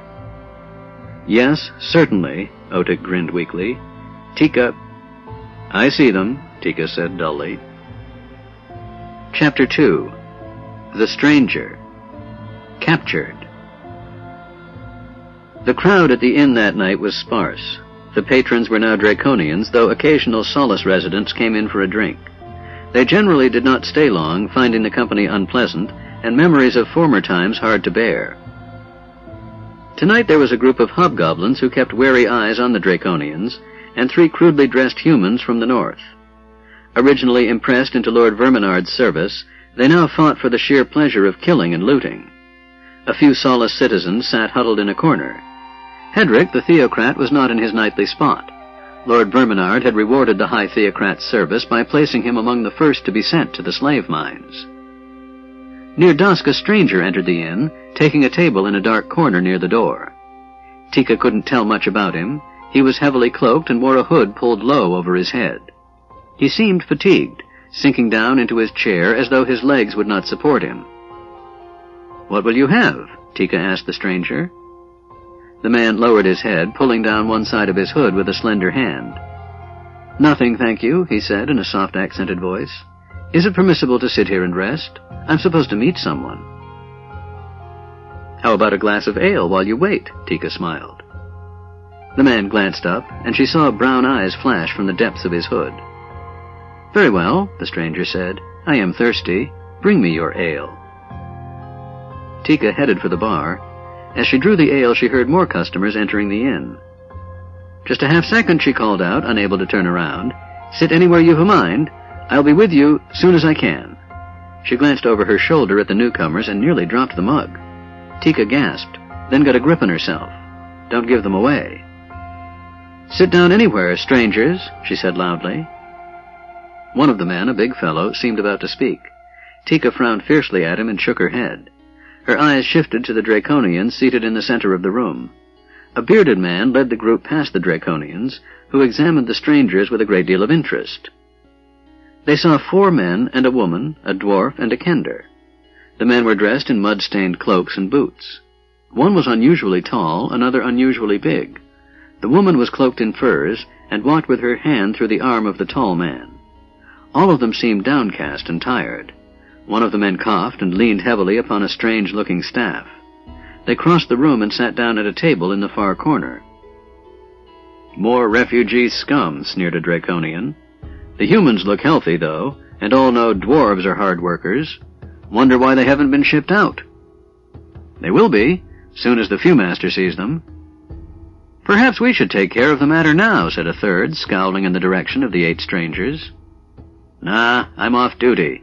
They won't go far." The others laughed and returned to their drinking. A number of empty glasses already sat before each of them. Tika carried the ale to the brown-eyed stranger, set it before him hurriedly, then bustled back to the newcomers. "What'll you have?" she asked coldly. The tall bearded man answered in a low, husky voice. "Ale and food," he said. "And wine for him," he nodded at the man who was coughing almost continually. The frail man shook his head. "Hot water," he whispered. Tika nodded and left. Out of habit, she started back toward where the old kitchen had been. Then, remembering it was gone, she whipped around and headed for the makeshift kitchen that had been built by goblins under Draconian supervision. Once inside, she astounded the cook by grabbing the entire skillet of fried spiced potatoes and carrying it back out into the common room. "Ale all around and a mug of hot water," she called to Desra behind the bar. Tika blessed her stars that Otik had gone home early. "Eitram, take that table." She motioned to the hobgoblins as she hurried back to the newcomers. She slammed the skillet down, glancing at the Draconians. Seeing them absorbed in their drinking, she suddenly flung her arms around the big man and gave him a kiss that made him flush. "Oh, Caramon," she whispered swiftly, "I knew you'd come back for me.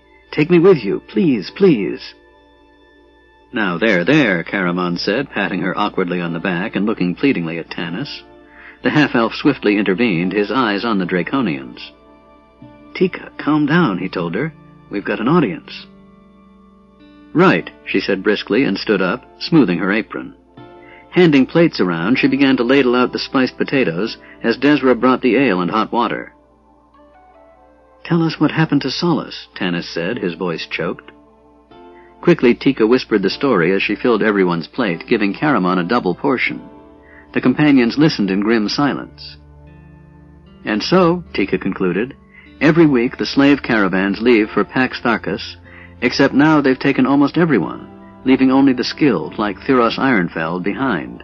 I fear for him." She lowered her voice. "He swore to me last night that he would work for them no more. It all started with that captive party of elves." "Elves? What are elves doing here?" Tanis asked, speaking too loudly in his astonishment. The Draconians turned to stare at him. The hooded stranger in the corner raised his head. Tanis hunched down and waited until the Draconians turned their attention to their drinks. Then he started to ask Tika more about the elves. At that moment, a Draconian yelled for ale. Tika sighed. "I better go." She set the skillet down. "I'll leave that here. Finish them off." The companions ate listlessly, the food tasting like ashes. Raistlin mixed his strange herbal brew and drank it down. His cough improved almost immediately. Caramon watched Tika as he ate, his expression thoughtful. He could still feel the warmth of her body as she had embraced him, and the softness of her lips. Pleasant sensations flowed through him, and he wondered if the stories he had heard about Tika were true. The thought both saddened him and made him angry. One of the Draconians raised its voice. "We may not be men like you're accustomed to, sweetie," it said drunkenly, flinging its scaled arm around Tika's waist, "but that doesn't mean we can't find ways of making you happy." Caramon rumbled deep in his chest. Sturm, overhearing, glowered and put his hand on his sword. Catching hold of the knight's arm, Tanis said urgently, "Both of you, stop it. We're in an occupied town. Be sensible. This is no time for chivalry. You too, Caramon. Tika can handle herself." Sure enough, Tika slipped deftly out of the Draconian's grip and flounced angrily into the kitchen. End of Side 7. To continue, turn the cassette over. Side 8. Dragons of Autumn Twilight, by Margaret Weiss and Tracy Hickman, continuing on page 277. "Well, what do we do now?" Flint grumbled. "We came back to Solace for supplies and find nothing but Draconians. My house is little more than a cinder. Tanis doesn't even have a Valenwood tree, much less a home. All we've got are platinum discs of some ancient goddess and a sick mage with a few new spells." He ignored Raistlin's glower. "We can't eat the discs, and the magician hasn't learned to conjure up food, so even if we knew where to go, we'd starve before we got there." "Should we still go to Haven?" Goldmoon asked, looking up at Tanis. "What if it is as bad as this? How do we know the High Seeker Council is even in existence?" "I don't have the answers," Tanis said, sighing. He rubbed his eyes with his hand. "But I think we should try to reach Qualinesti." Tasselhoff, bored by the conversation, yawned and leaned back in his chair. It didn't matter to him where they went. Examining the inn with intense interest, he wanted to get up and look at where the kitchen had burned, but Tanis had warned him before they entered to stay out of trouble. The Kender contented himself with studying the other customers. He immediately noticed the hooded and cloaked stranger in the front of the inn, watching them intently as the conversation among the companions grew heated. Tanis raised his voice, and the word Qualinesti rang out again. The stranger set down his mug of ale with a thud. Tass was just about to call Tanis's attention to this when Tika came out of the kitchen and slammed food down in front of the Draconians, skillfully avoiding their clawed hands. Then she walked back over to the group. "Could I have some more potatoes?" Caramon asked. "Of course." Tika smiled at him and picked up the skillet to return to the kitchen. Caramon felt Raistlin's eyes on him. He flushed and began to play with his fork. "In Qualinest," Tanis reiterated, his voice rising as he contested a point with Sturm, who wanted to go north. Tass saw the stranger in the corner rise and start walking toward them. "Tanis, company," the Kender said softly. The conversation ceased. Their eyes on their tankards, all of them could feel and hear the approach of the stranger. Tanis cursed himself for not noticing him sooner. The Draconians, however, had noticed the stranger. Just as he reached the creature's table, one of the Draconians stuck out its clawed foot. The stranger tripped over it, stumbling headlong into a nearby table. The creatures laughed loudly. Then a Draconian caught a glimpse of the stranger's face. "Elf!" the Draconian hissed, pulling off the hood to reveal the almond-shaped eyes, slanted ears, and delicate masculine features of an elf lord. "Let me pass," the elf said, backing up, his hands raised. "I was only going to exchange a word of greeting with these travelers." "You'll exchange a word of greeting with the Fewmaster, elf," the Draconian snarled. Jumping up and grabbing the stranger's cloak collar, the creature shoved the elf back up against the bar. The other two Draconians laughed loudly. Tika, on her way back to the kitchen with the skillet, stalked over toward the Draconians. "Stop this," she cried, taking hold of one of the Draconians by the arm. "Leave him alone. He's a paying customer, same as you." "Go about your business, girl." The Draconian shoved Tika aside, then grabbed the elf with a clawed hand and hit him twice across the face. The blows drew blood. When the Draconian let go, the elf staggered, shook his head groggily. "Ah, kill him," shouted one of the humans from the north. "Make him screech like the others." "I'll cut his slanty eyes out of his head, that's what I'll do." The Draconian drew his sword. "This has gone far enough." Sturm rushed forward, the others behind him, though all feared there was little hope of saving the elf. They were too far from him. But help was closer. With a shrill cry of rage, Tika Whalen brought her heavy iron skillet down on the Draconian's head. There was a loud clunking sound. The Draconian stared stupidly at Tika for an instant, then slithered to the floor. The elf jumped forward, drawing a knife, as the other two Draconians leaped for Tika. Sturm reached her side and clubbed one of the Draconians with his sword. Caramon caught the other up in his great arms and tossed it over the bar. "Riverwind! Don't let them out the door!" Tanis cried, seeing the hobgoblins leap up. The plainsman caught one hobgoblin as it put its hand on the doorknob, but another escaped his grasp. They could hear it shouting for the guard. Tika, still wielding her skillet, thunked a hobgoblin over the head. But another hobgoblin, seeing Caramon charge over, leaped out of the window. Goldmoon rose to her feet. "Use your magic," she said to Raistlin, grabbing him by the arm. "Do something." The mage looked at the woman coldly. "It is hopeless," he whispered.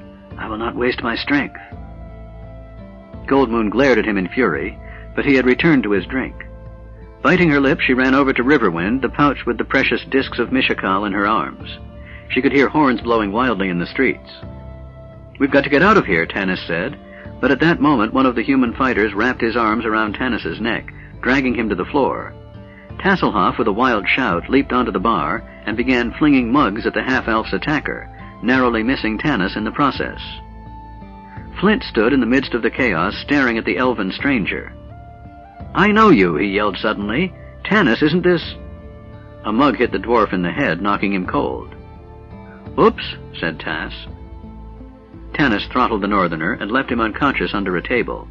He grabbed Tass off the bar, set the kender on the floor, and knelt down beside Flint, who was groaning and trying to sit up. "Tanis, that elf!" Flint blinked groggily, then asked, "What hit me?" "That big guy under the table," Tass said, pointing. Tanis stood up and looked at the elf Flint indicated. "Gilthanas?" The elf stared at him. "Tantalus," he said coldly. "I would never have recognized you, that beard." Horns blew again, this time closer. "Great Reorks!" the dwarf groaned, staggering to his feet.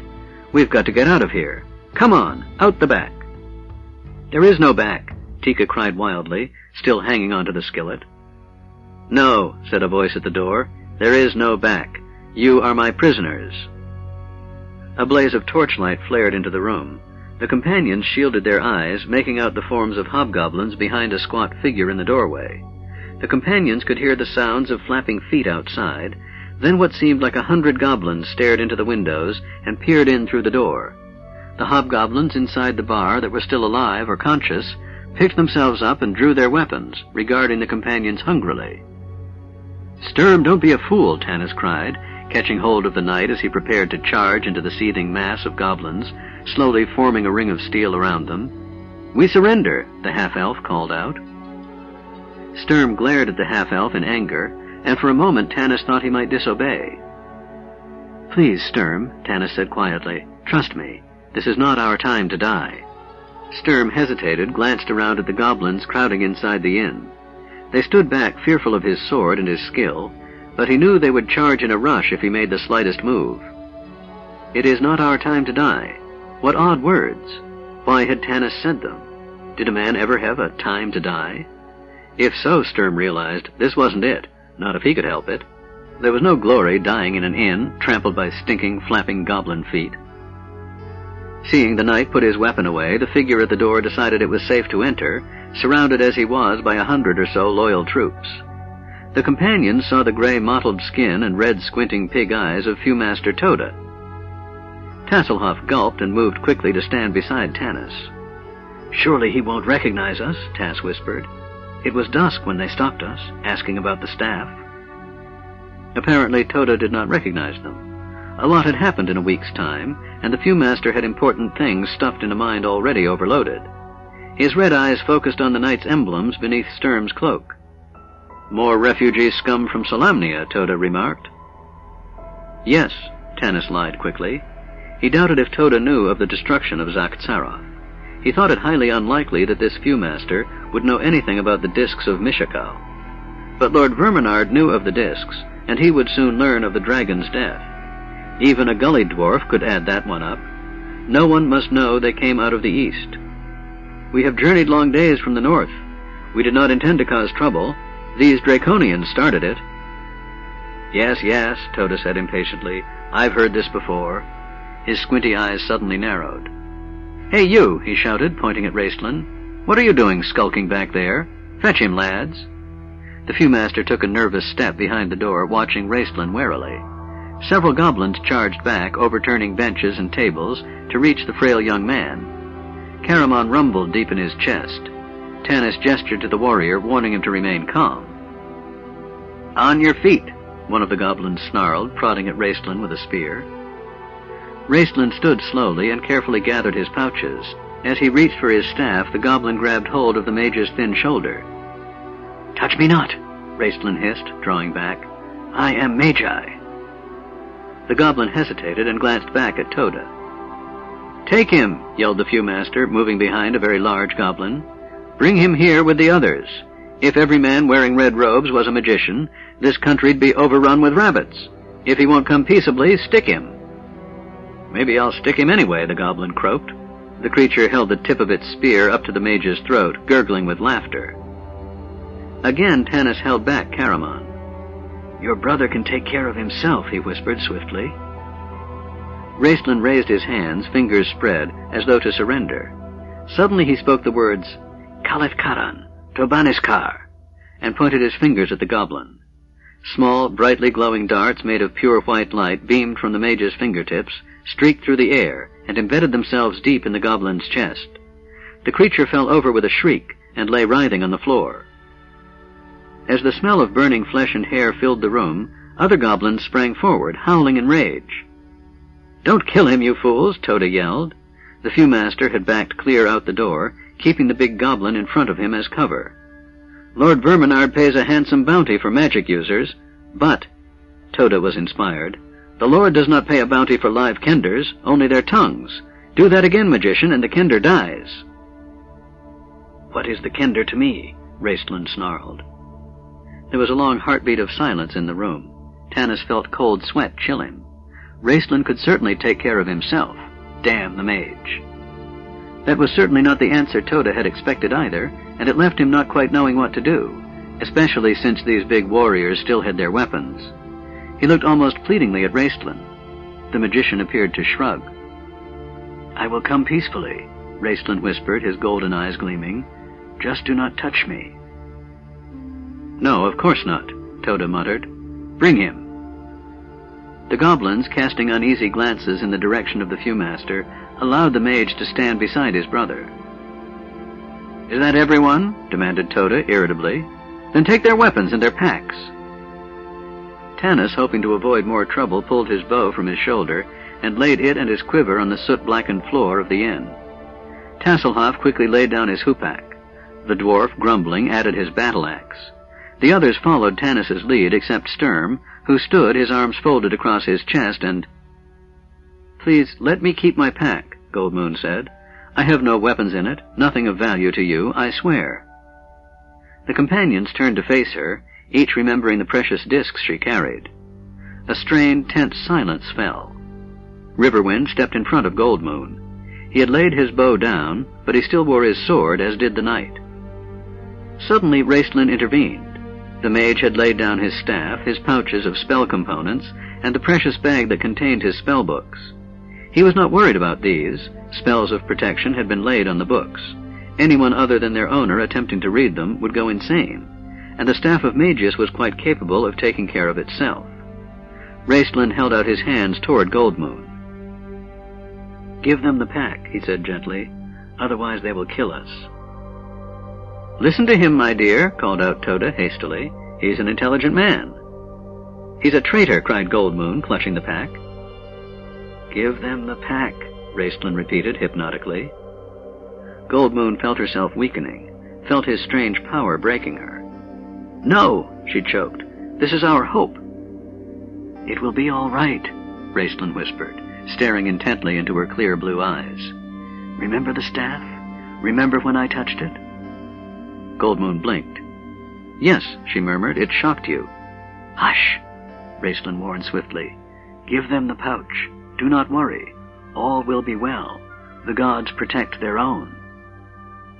Goldmoon stared at the mage, then nodded reluctantly. Raistlin reached out his thin hands to take the pouch from her.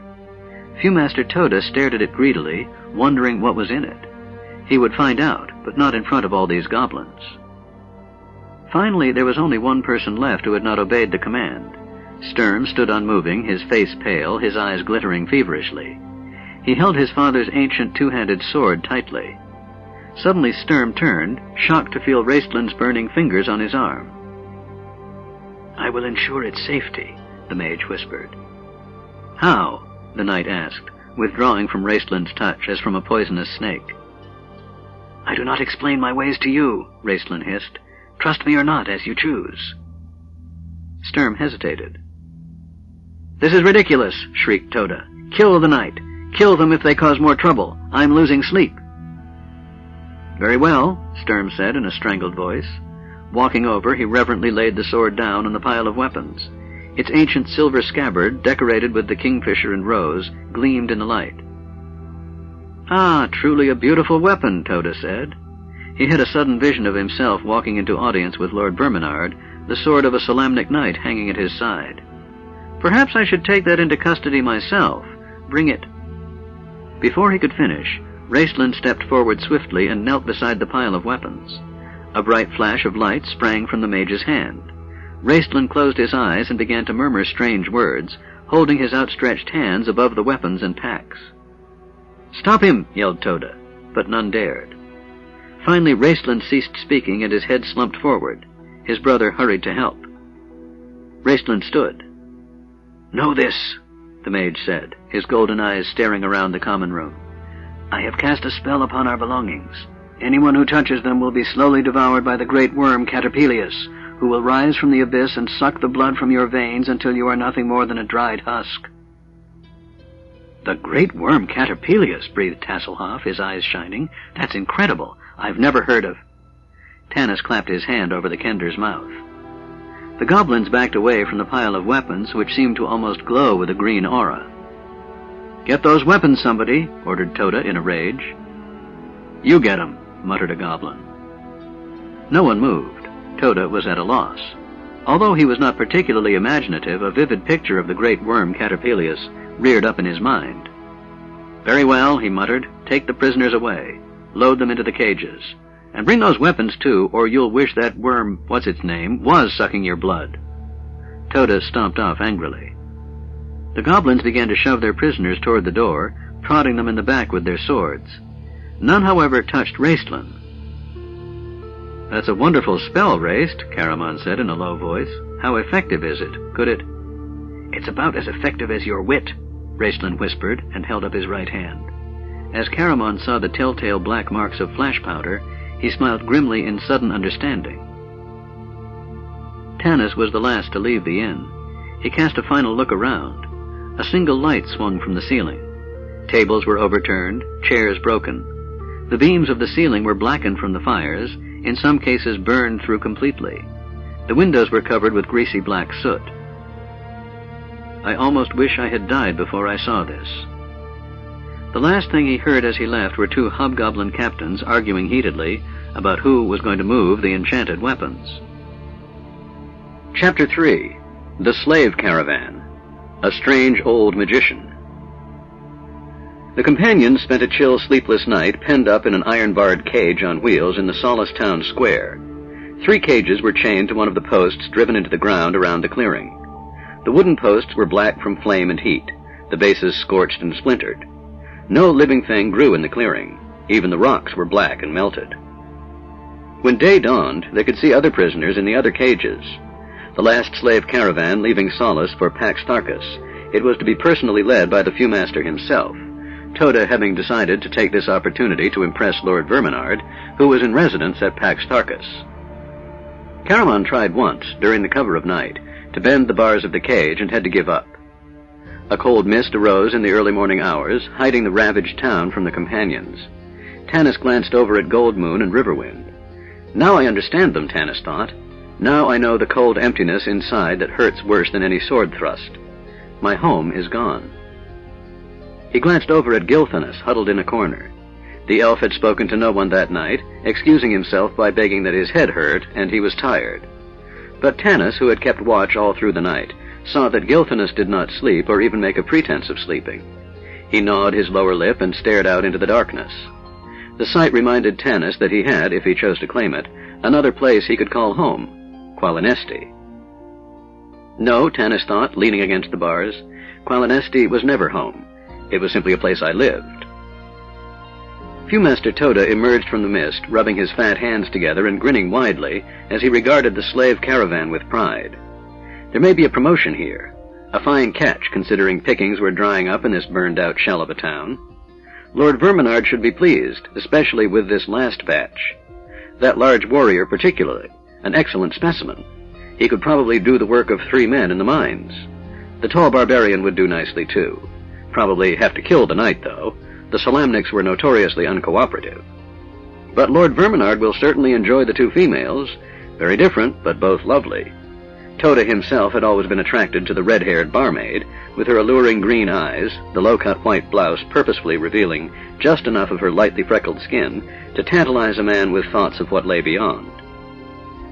The Viewmaster's reveries were interrupted by the sound of clashing steel and hoarse shouts floating eerily through the mist. The shouts grew louder and louder. Soon almost everyone in the slave caravan was awake and peering through the fog, trying to see. Toda cast an uneasy glance at the prisoners and wished he had kept a few more guards handy. The goblins, seeing the prisoners stir, jumped to their feet and trained their bows and arrows on the wagons. "What is this?" Toda grumbled aloud. "Can't those fools even take 1 prisoner without all this turmoil?" Suddenly a cry bellowed above the noise. It was the cry of a man in torment and pain, but whose rage surpassed all else. Gilfinus stood up, his face pale. "I know that voice," he said. "Firos Ironfeld. I feared this. He's been helping elves escape ever since the slaughter. This Lord Verminard has sworn to exterminate the elves." Gilfinus watched Tanis's reaction. "Or didn't you know?" "No," Tanis said, shocked. "I didn't know. How could I?" Gilfinus fell silent, studying Tanis for long moments. "Forgive me," he said at last. "It appears I have misjudged you. I thought perhaps that was why you had grown the beard." "Never." Tanis leaped up. "How dare you accuse me?" "Tanis," cautioned Sturm. The half-elf turned to see the goblin guards crowding forward, their arrows trained at his heart. Raising his hands, he stepped back to his place, just as a squadron of hobgoblins dragged a tall, powerfully built man into sight. "I heard Firos had been betrayed," Gilfinus said softly. "I returned to warn him. But for him, I never would have escaped Solace alive. I was supposed to meet him in the inn last night. When he did not come, I was afraid." Viewmaster Toda threw open the door to the companion's cage, yelling and gesturing for the hobgoblins to hurry their prisoner forward. The goblins kept the other prisoners covered while the hobgoblins threw Firos into the cage. Viewmaster Toda slammed the door shut quickly. "That's it," he yelled. "Hitch up the beasts. We're moving out." Squads of goblins drove huge elk into the clearing and began hitching them to wagons. Their yelling and the confusion registered only in the back of Tanis's mind. For the moment, his shocked attention was on the smith. Firos Ironfeld lay unconscious on the straw-covered floor of the cage. Where his strong right arm should have been was a mangled stump. His arm had been hacked off, apparently by some blunt weapon just below the shoulder. Blood poured from the terrible wound and pooled on the floor of the cage. "Let that be a lesson to all those who help elves." The Viewmaster peered in the cage, his red pig eyes squinching in their pouches of fat. "He won't be forging anything ever again, unless it be a new arm. A huge elk lumbered into the Viewmaster, forcing him to scramble for his life. Toda turned on the creature, leading the elk. "Seston, you oaf!" Toda knocked the smaller creature to the ground. Tasselhoff stared down at the creature, thinking it was a very short goblin. Then he saw it was a gully dwarf dressed in a goblin's armor. The gully dwarf picked himself up, shoved his oversized helm back, and glared after the Viewmaster, who was waddling up to the front of the caravan. Scowling, the gully dwarf began kicking mud in his direction. This apparently relieved his soul, for he soon quit and returned to prodding the slow elk into line.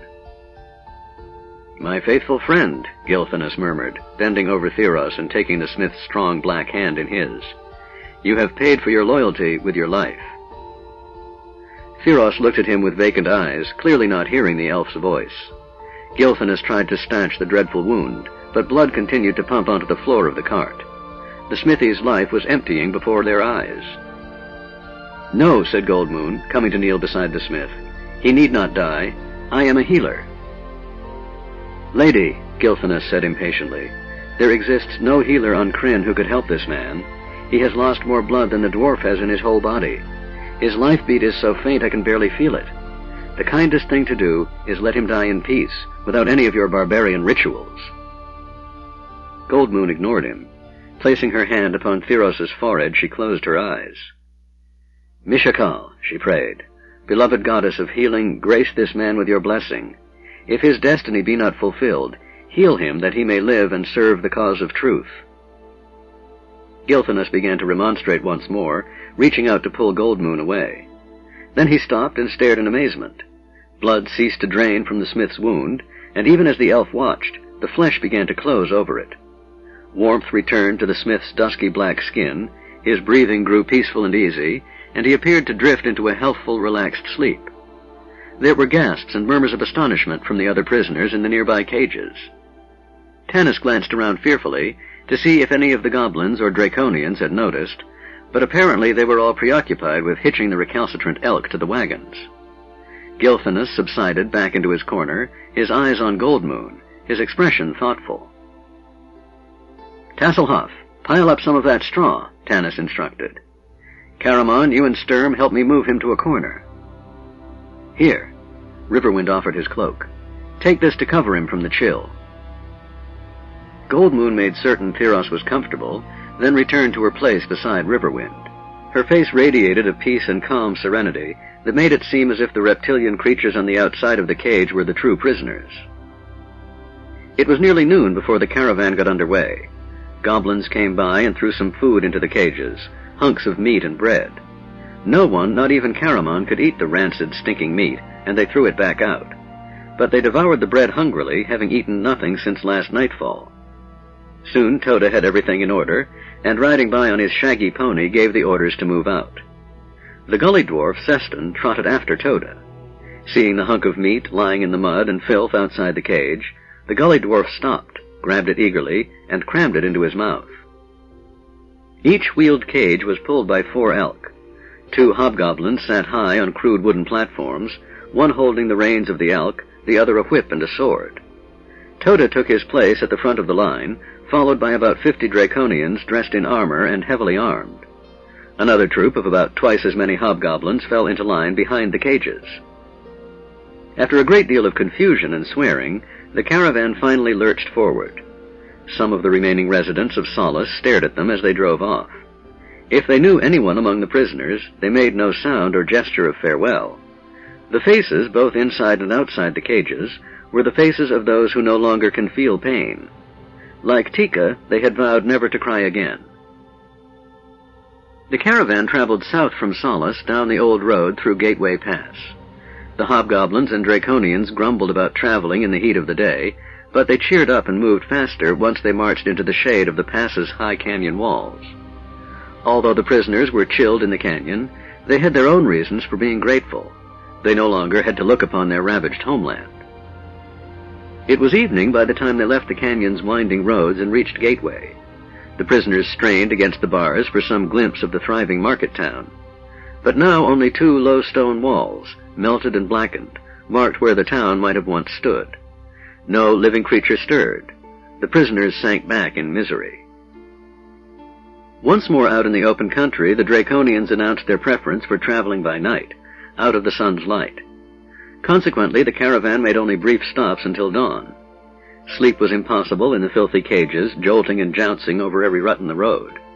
The prisoners suffered from thirst and hunger. Those who managed to gag down the food the Draconians tossed them soon vomited it back up. They were given only small cups of water 2 or 3 times a day. Goldmoon remained near the injured smithy. Although Thyros Ironfeld was no longer at the point of death, he was still very ill. He developed a high fever, and in his delirium he raved about the sacking of Solace. Thyros spoke of Draconians whose bodies, when dead, turned into pools of acid, burning the flesh of their victims, and of Draconians whose bones exploded after death, destroying everything within a wide radius. Tanis listened to the smith relive horror after horror until he felt sick. For the first time, Tanis realized the enormity of the situation. How could they hope to fight dragons whose breath could kill, whose magic exceeded that of all but the most powerful magic users who had ever lived? How could they defeat vast armies of these Draconians when even the corpses of the creatures had the power to kill? All we have, Tanis thought bitterly, are the discs of Mishakal, and what good are they? He had examined the discs during their journey from Zakhtsaroth to Solace. He had been able to read little of what was written, however. Although Goldmoon had been able to understand those words that pertained to the healing arts, she could decipher little more. "All will be made clear to the leader of the people," she said with steadfast faith. "My calling now is to find him." Tanis wished he could share her faith, but as they traveled through the ravaged countryside, he began to doubt that any leader could defeat the might of this Lord Verminard. These doubts merely compounded the half-elf's other problems. Raistlin, bereft of his medicine, coughed until he was nearly in as bad a state as Theros, and Goldmoon had 2 patients on her hands. Fortunately, Tika helped the plainswoman tend the mage. Tika, whose father had been a magician of sorts, held anyone who could work magic in awe. In fact, it was Tika's father who inadvertently introduced Raistlin to his calling. Raistlin's father took the twin boys and his stepdaughter, Kitiara, to the local Summer's End festival, where the children watched the wonderful Wayland perform his illusions. 8-year-old Caramon was soon bored, and readily agreed to accompany his teenage half-sister to the event that attracted her, the swordplay. Raistlin, thin and frail even then, had no use for such active sports. He spent the entire day watching Wayland the illusionist. When the family returned home that evening, Raistlin astounded them by being able to duplicate flawlessly every trick. The next day, his father took the boy to study with one of the great masters of the magic arts. Tika had always admired Raistlin, and she had been impressed by the stories she heard about his mysterious journey to the fabled Towers of High Sorcery. Now she helped care for the mage out of respect, and her own innate need to help those weaker than herself. She also tended him, she admitted privately to herself, because her deeds won a smile of gratitude and approval from Raistlin's handsome twin brother. Tanis wasn't certain which to worry about most, the worsening condition of the mage, or the growing romance between the older, experienced soldier and the young and, Tanis believed, despite gossip to the contrary, inexperienced, vulnerable barmaid. He had another problem as well. Sturm, humiliated at being taken prisoner and hauled through the countryside like an animal to slaughter, lapsed into a deep depression from which Tanis thought he might never escape. Sturm either sat all day staring out between the bars, or, perhaps worse, he lapsed into periods of deep sleep from which he could not be wakened. Finally, Tanis had to cope with his own inner turmoil, physically manifested by the elf sitting in the corner of the cage. Every time he looked at Gilphanas, Tanis's memories of his home in Qualinesti haunted him. As they neared his homeland, the memories he had thought long buried and forgotten crept into his mind, their touch every bit as chilling as the touch of the undead in Darken Wood. Gilphanas, childhood friend, more than friend, brother. Raised in the same household and close to the same age, the two had played and fought and laughed together. When Gilphanas's little sister grew old enough, the boys allowed the captivating blonde child to join them. One of the threesome's greatest delights was teasing the older brother, Porthios, a strong and serious youth who took on the responsibilities and sorrows of his people at an early age. Gilphanas, Lorana, and Porthios were the children of the Speaker of the Suns, the ruler of the elves of Qualinesti, a position Porthios would inherit at his father's death. Some in the Elven Kingdom thought it odd that the Speaker would take into his house the bastard son of his dead brother's wife after she had been raped by a human warrior. She had died of grief only months after the birth of her half-breed child. But the Speaker, who had strong views on responsibility, took in the child without hesitation. This he had thought long buried and forgotten crept into his mind, their touch every bit as chilling as the touch of the undead in Darken Wood. Gilphanas, childhood friend, more than friend, brother. Raised in the same household and close to the same age, the two had played and fought and laughed together. When Gilphanas's little sister grew old enough, the boys allowed the captivating blonde child to join them. One of the threesome's greatest delights was teasing the older brother, Porthios, a strong and serious youth who took on the responsibilities and sorrows of his people at an early age. Gilphanas, Lorana, and Porthios were the children of the Speaker of the Suns, the ruler of the elves of Qualinesti, a position Porthios would inherit at his father's death. Some in the Elven Kingdom thought it odd that the speaker would take into his house the bastard son of his dead brother's wife after she had been raped by a human warrior. She had died of grief only months after the birth of her half-breed child. But the speaker, who had strong views on responsibility, took in the child without hesitation.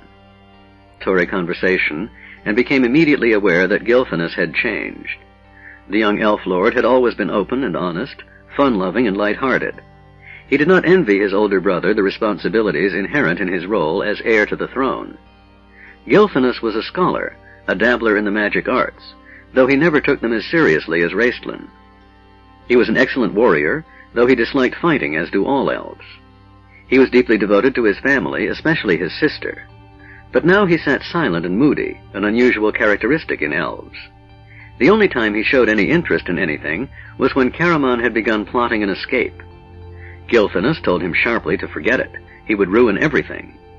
When pressed to elaborate, the elf fell silent, muttering only something about overwhelming odds.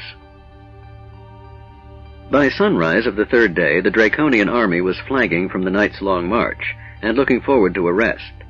The companions had spent another sleepless night, and looked forward to nothing but another chill and dismal day. But the cages suddenly rolled to a stop. Tanis glanced up, puzzled at the change in routine. The other prisoners roused themselves and looked out the cage bars. They saw an old man, dressed in long robes that once might have been white, and a battered pointed hat. He appeared to be talking to a tree. "I say, did you hear me?" The old man shook a worn walking stick at the oak. "I said move, and I meant it. I was sitting on that rock," he pointed to a boulder, "enjoying the rising sun on my old bones, when you had the nerve to cast a shadow over it and chill me. Move this instant, I say." The tree did not respond. It also did not move. "I won't take any more of your insolence." The old man began to beat on the tree with his stick. "Move, or I'll... "Someone shut that loony in a cage," Viewmaster Toda shouted, galloping back from the front of the caravan. "Get your hands off me!" the old man shrieked at the Draconians, who ran up and accosted him. He beat on them feebly with his staff until they took it away from him. "Arrest the tree," he insisted. "Obstructing sunlight. That's the charge." The Draconians threw the old man roughly into the companion's cage. Tripping over his robes, he fell to the floor. "Are you all right, old one?" Riverwind asked as he assisted the old man to a seat. Goldmoon left Theros' side. "Yes, old one," she said softly. "Are you hurt? I am a cleric of—" "Mishakal," he said, peering at the amulet around her neck. "How very interesting. My. He stared at her in astonishment. "You don't look 300 years old." Goldmoon blinked, uncertain how to react. "How did you know? Did you recognize—" "I'm not 300. She was growing confused. "Of course you're not. I'm sorry, my dear." The old man patted her hand. "Never bring up a lady's age in public. Forgive me, it won't happen again. Our little secret," he said in a piercing whisper. Tass and Tika started to giggle. The old man looked around. "Kind of you to stop and offer me a lift. The road to Qualanost is long." "We're not going to Qualanost," Gilphinus said sharply. "We're prisoners, going to the slave mines of Pax Tharkas." "Oh?" The old man glanced around vaguely. "Is there another group due by here soon, then? I could have sworn this was the one." "What is your name, old one?" Tika asked. "My name?" The old man hesitated, frowning. "Fizban? Yes, that's it, Fizban." "Fizban?" Tasselhoff repeated as the cage lurched to a start again. "That's not a name." "Isn't it?" the old man asked wistfully. "That's too bad. I was rather fond of it." "I think it's a splendid name," Tika said, glaring at Tass. The Kender subsided into a corner, his eyes on the pouches slung over the old man's shoulder. Suddenly Raistlin began to cough, and they all turned their attention to him. His coughing spasms had been growing worse and worse. He was exhausted and in obvious pain. His skin burned to the touch. Goldmoon was unable to help him. Whatever was burning the mage up inside, the cleric could not heal. Caramon knelt beside him, wiping away the bloody saliva that flecked his brother's lips. "He's got to have that stuff he drinks."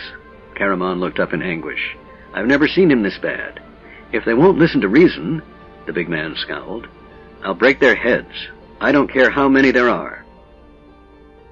"We'll talk to them when we stop for the night. Tanis promised, though he could guess the Viewmaster's answer. "Excuse me," the old man said. "May I?" Fizban sat down beside Raistlin. He laid his hand on the mage's head and sternly spoke a few words. Caramon, listening closely, heard Fistenden and not the time. Certainly it wasn't a healing prayer such as Goldmoon had tried, but the big man saw that his brother responded.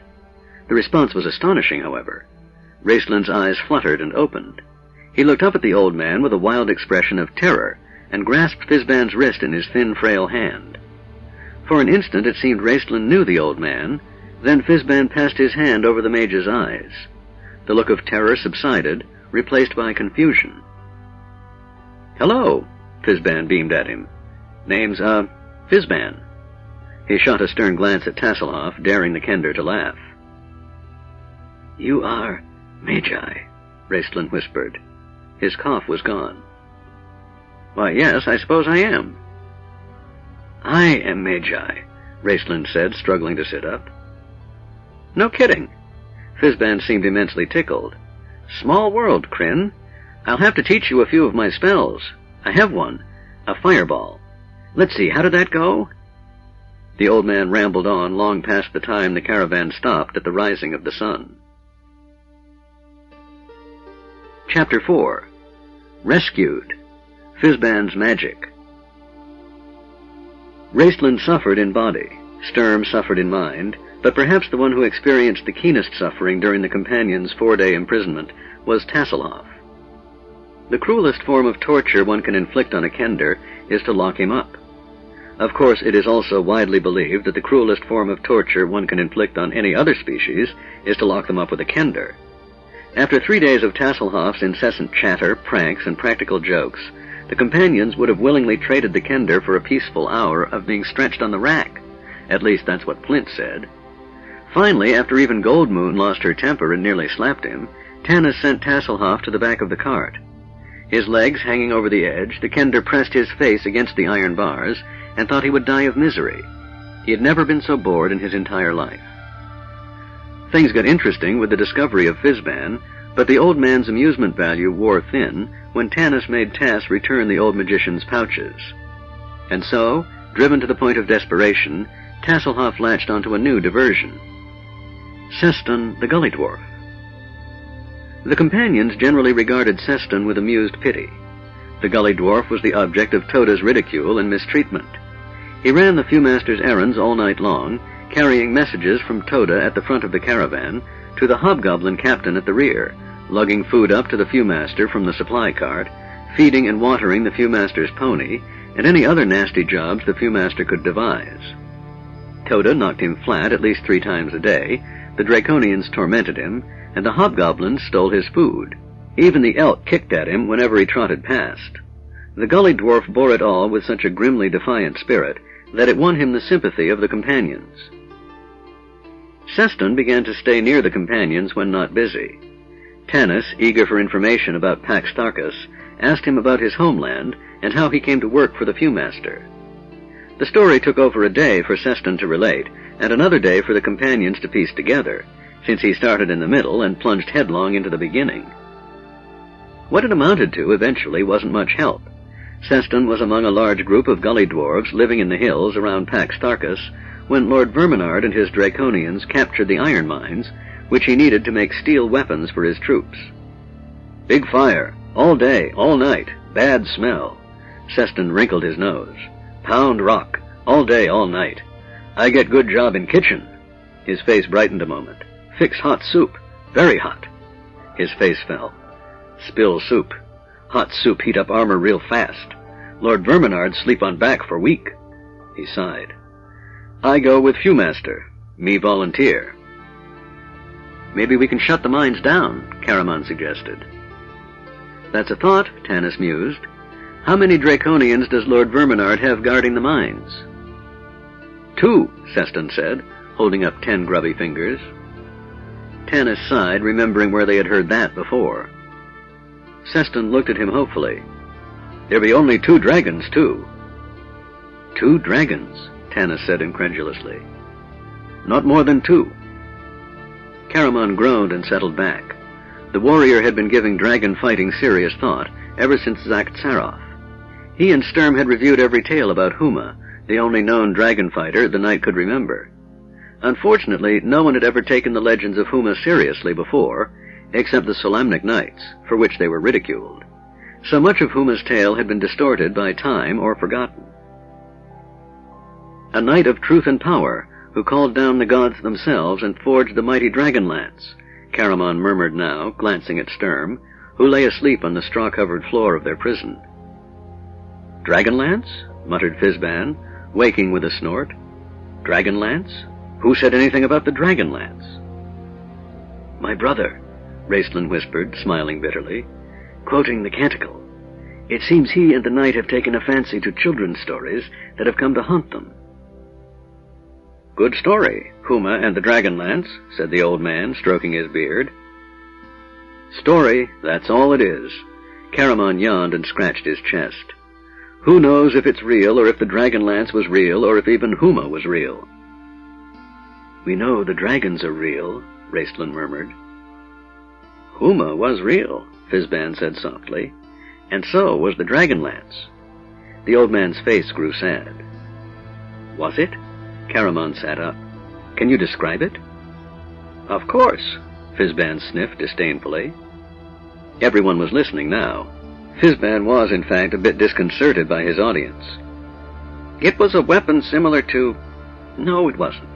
Actually, it was. No, it wasn't that either. It was closer to almost a...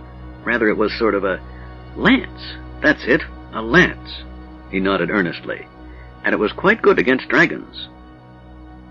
I'm taking a nap, Caramon grumbled. Tanis smiled and shook his head. Sitting back against the bars, he wearily closed his eyes. Soon everyone except Raistlin and Tasselhoff fell into a fitful sleep. The Kender, wide awake and bored, looked at Raistlin hopefully. Sometimes, if Raistlin was in a good mood, he would tell stories about magic users of old. But the mage, wrapped in his red robes, was staring curiously at Fizban. The old man sat on a bench, snoring gently, his head bobbing up and down as the cart jounced over the road. Raistlin's golden eyes narrowed to gleaming slits, as though he had been struck by a new and disturbing thought. After a moment, he pulled his hood up over his head and leaned back, his face lost in the shadows. Tasselhoff sighed. Then, glancing around, he saw Seston walking near the cage. The Kender brightened. Here, he knew, was an appreciative audience for his stories. Tasselhoff, calling him over, began to relate one of his own personal favorites. The two moons sank. The prisoners slept. The hobgoblins trailed along behind, half asleep, talking about making camp soon. Viewmaster Toda rode up ahead, dreaming about promotion. Behind the Viewmaster, the Draconians muttered among themselves in their harsh language, casting baleful glances at Toda when he wasn't looking. Tasselhoff sat, swinging his legs over the side of the cage, talking to Seston. The Kender noticed, without seeming to, that Gilfinus was only pretending to sleep. Tass saw the elf's eyes open and glanced quickly around when he thought no one was watching. This intrigued Tass immensely. It seemed almost as if Gilfinus was watching or waiting for something. The Kender lost the thread of his story. And so I, grabbed a rock from my pouch, threw it, and thunk, hit the wizard right on the head. Tass finished hurriedly. The demon grabbed the wizard by the foot and dragged him down into the depths of the abyss. But first, demon, thank you, prompted Seston, who had heard this story with variations twice before. You forgot. Did I? Tass asked, keeping an eye on Gilfinus. Well, yes, the demon thanked me and took away the magic ring he'd given me. If it wasn't dark, you could see the outline the ring burned on my finger. Sun-upping, morning soon, I see then, the gully dwarf said eagerly. It was still dark, but a faint light in the east hinted that soon the sun would be rising on the fourth day of their journey. Suddenly Tass heard a bird call in the woods. Several answered it. What odd-sounding birds, Tass thought. Never heard their like before. But then he'd never been this far south before. He knew where they were from one of his many maps. They had passed over the only bridge across the White Rage River and were heading south toward Pax Tarkus, which was marked on the Kender's map as the site of the famed Thadarkan iron mines. The land began to rise, and thick forests of aspens appeared to the west. The Draconians and hobgoblins kept eyeing the forests, and their pace picked up. Concealed within these woods was Qualinesti, the ancient elven home. Another bird called, much nearer now. Then the hair rose on Tasselhoff's neck as the same bird call sounded from right behind him. The Kender turned to see Gilfinus on his feet, his fingers to his lips, an eerie whistle splitting the air. "Tanis!" Tass yelled, but the half-elf was already awake. So was everyone in the cart. Fizban sat up, yawned, and glanced around. "Oh, good," he said mildly. "The elves are here." "What elves? Where?" Tanis sat up. There was a sudden whirring sound like a covey of quail taking flight. A cry rang out from the supply wagon in front of them. Then there was a splintering sound as the wagon, now driverless, lurched into a rut and tipped over. The driver of their cage wagon pulled sharply on the reins, stopping the elk before they ran into the wrecked supply wagon. The cage tipped precariously, sending the prisoners sprawling. The driver got the elk going again and guided them around the wreckage. Suddenly the driver of the cage screamed and clutched at his neck, where the companions saw the feathered shaft of an arrow, silhouetted against the dimly lit morning sky. The driver's body tumbled from the seat. The other guard stood up, sword raised. Then he, too, toppled forward with an arrow in his chest. The elk, feeling the reins go slack, slowed until the cage rolled to a halt. Cries and screams echoed up and down the caravan as arrows whizzed through the air. The companions fell for cover face first on the floor of the cage. "What is it? What's going on?" Tanis asked Gilfinus. But the elf, ignoring him, peered through the dawn gloom into the forest. "Porthios!" he called. "Tanis, what's happening?" Sturm sat up, speaking his first words in 4 days. "Porthios is Gilfinus's brother. I take it this is a rescue," Tanis said. An arrow zipped past and lodged in the wooden side of the cart, narrowly missing the knight. "It won't be much of a rescue if we end up dead," Sturm dropped to the floor. "I thought elves were expert marksmen." "Keep low," Gilfinus ordered. "The arrows are only to cover our escape. This is a strike-and-run raid. My people are not capable of attacking a large body directly. We must be ready to run for the woods." "And how do we get out of these cages?" Sturm demanded. "We cannot do everything for you," Gilfinus replied coldly. "There are magic users." "I cannot work without my spell components," Raistlin hissed from beneath a bench. "Keep down, old one," he said to Fizban, who, head raised, was looking around with interest. "Perhaps I can help," the old magician said, his eyes brightening. "Now let me think." "What in the name of the abyss is going on?" roared a voice out of the darkness. Viewmaster Toda appeared, galloping on his pony. "Why have we stopped?" "We under attack," Seston cried, crawling out from under the cage where he'd taken cover. "Attack? Blixshock! Get this cart moving!" Toda shouted. An arrow thunked into the Viewmaster's saddle. Toda's red eyes flew open and he stared fearfully into the woods. "We're under attack! Elves, trying to free the prisoners!" "Driver and guard dead," Seston shouted, flattening himself against the cage as another arrow just missed him. "What me do?" An arrow zipped over Toda's head. Ducking, he had to clutch his pony's neck to keep himself from falling off. "I'll get another driver," he said hastily. "You stay here. Guard these prisoners with your life. I'll hold you responsible if they escape." The Viewmaster stuck his spurs into his pony, and the fear-crazed animal leaped forward. "My guard! Hobgoblins! To me!" the Viewmaster yelled as he galloped to the rear of the line. His shouts echoed back. "Hundreds of elves! We're surrounded! Charge to the north! I must report this to Lord Verminard." Toda reined in at the sight of a Draconian captain. "You Draconians tend to the prisoners." He spurred his horse on, still shouting, and 100 hobgoblins charged after their valiant leader away from the battle. Soon they were completely out of sight. "Well, that takes care of the hobgoblins," Sturm said, his face relaxing in a smile. "Now all we have left to worry about is 50 or so Draconians. I don't suppose, by the way, that there are hundreds of elves out there." Gilfinus shook his head. "More like 20. Tika, lying flat on the floor, cautiously raised her head and looked south. In the pale morning light she could see the hulking forms of the Draconians about a mile ahead, leaping into the cover on either side of the road as the elven archers moved down to fire into their ranks. She touched Tanis's arm, pointing. "We've got to get out of this cage," Tanis said, looking back. "The Draconians won't bother taking us to Pax Tharkas now that the Viewmaster's gone. They'll just butcher us in these cages. Caramon?" "I'll try," the fighter rumbled. He stood and gripped the bars of the cage in his huge hands. Closing his eyes, he took a deep breath and tried to force the bars apart. His face reddened, the muscles in his arms bunched, the knuckles on his big hands turned white. It was useless. Gasping for breath, Caramon flattened himself on the floor. "Seston!" Tasselhoff cried. "Your axe! Break the lock!" The gully dwarf's eyes opened wide. He stared at the companions, then he glanced down the trail the Viewmaster had taken. His face twisted in an agony of indecision. "Seston," Tasselhoff began. An arrow zinged past the kender. The Draconians behind them were moving forward, firing into the cages. Tass flattened himself on the floor. "Seston," he began again, "help free us and you can come with us." A look of firm resolve hardened Seston's features. He reached for his axe, which he wore strapped onto his back. The companions watched in nail-biting frustration as Seston felt all around his shoulders for the axe, which was located squarely in the middle of his back. Finally, one hand discovered the handle, and he pulled the axe out. The blade glinted in the gray light of dawn. Flint saw it and groaned. "That axe is older than I am. It must date back to the Cataclysm. He probably couldn't cut through a kender's brain, let alone that lock." "Hush," Tanis instructed, although his own hopes sank at the sight of the gully dwarf's weapon.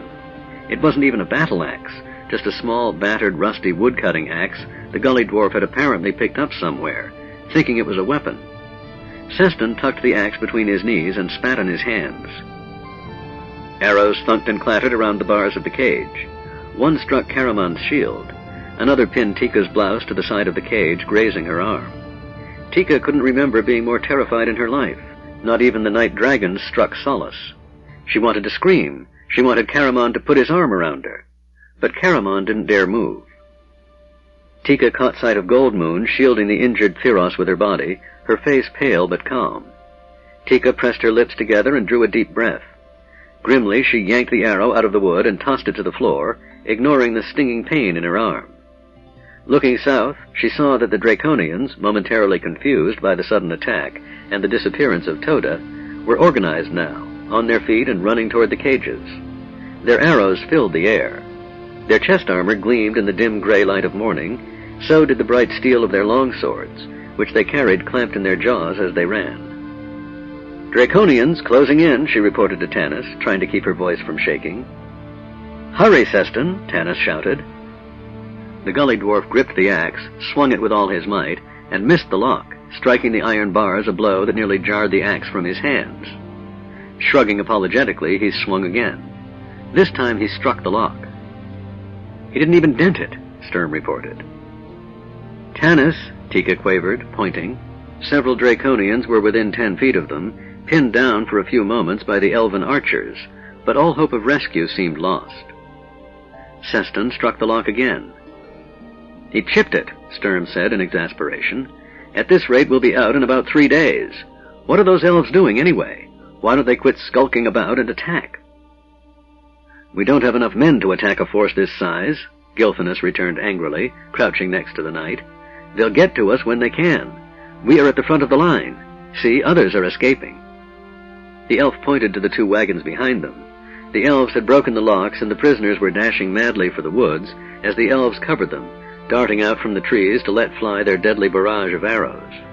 But once the prisoners were safe, the elves retreated into the trees. The Draconians had no intention of going into the elven woods after them. Their eyes were on the last prison cage and the wagon containing the prisoners' possessions. The companions could hear the shouts of the Draconian captains. The meaning was clear. Kill the prisoners.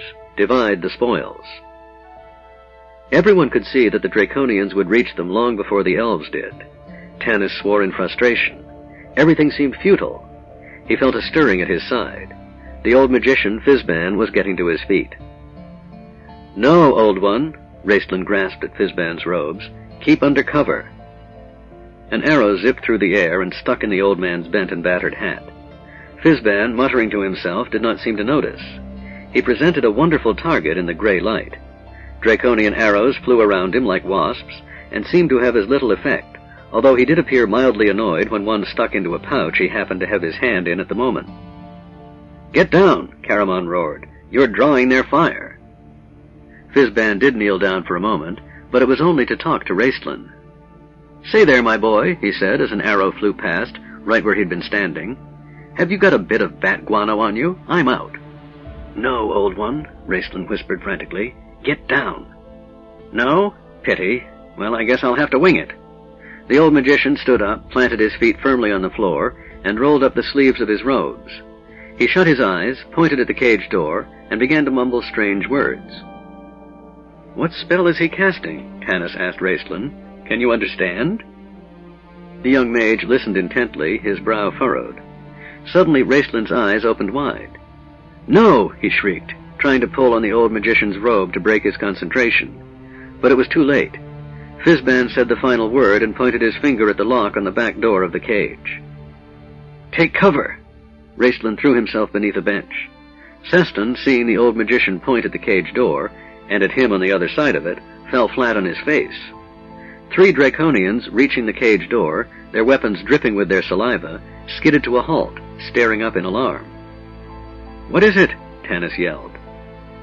"Fireball!" Raistlin gasped, and at that moment a gigantic ball of yellow-orange fire shot from the old magician's fingertips and struck the cage door with an explosive boom.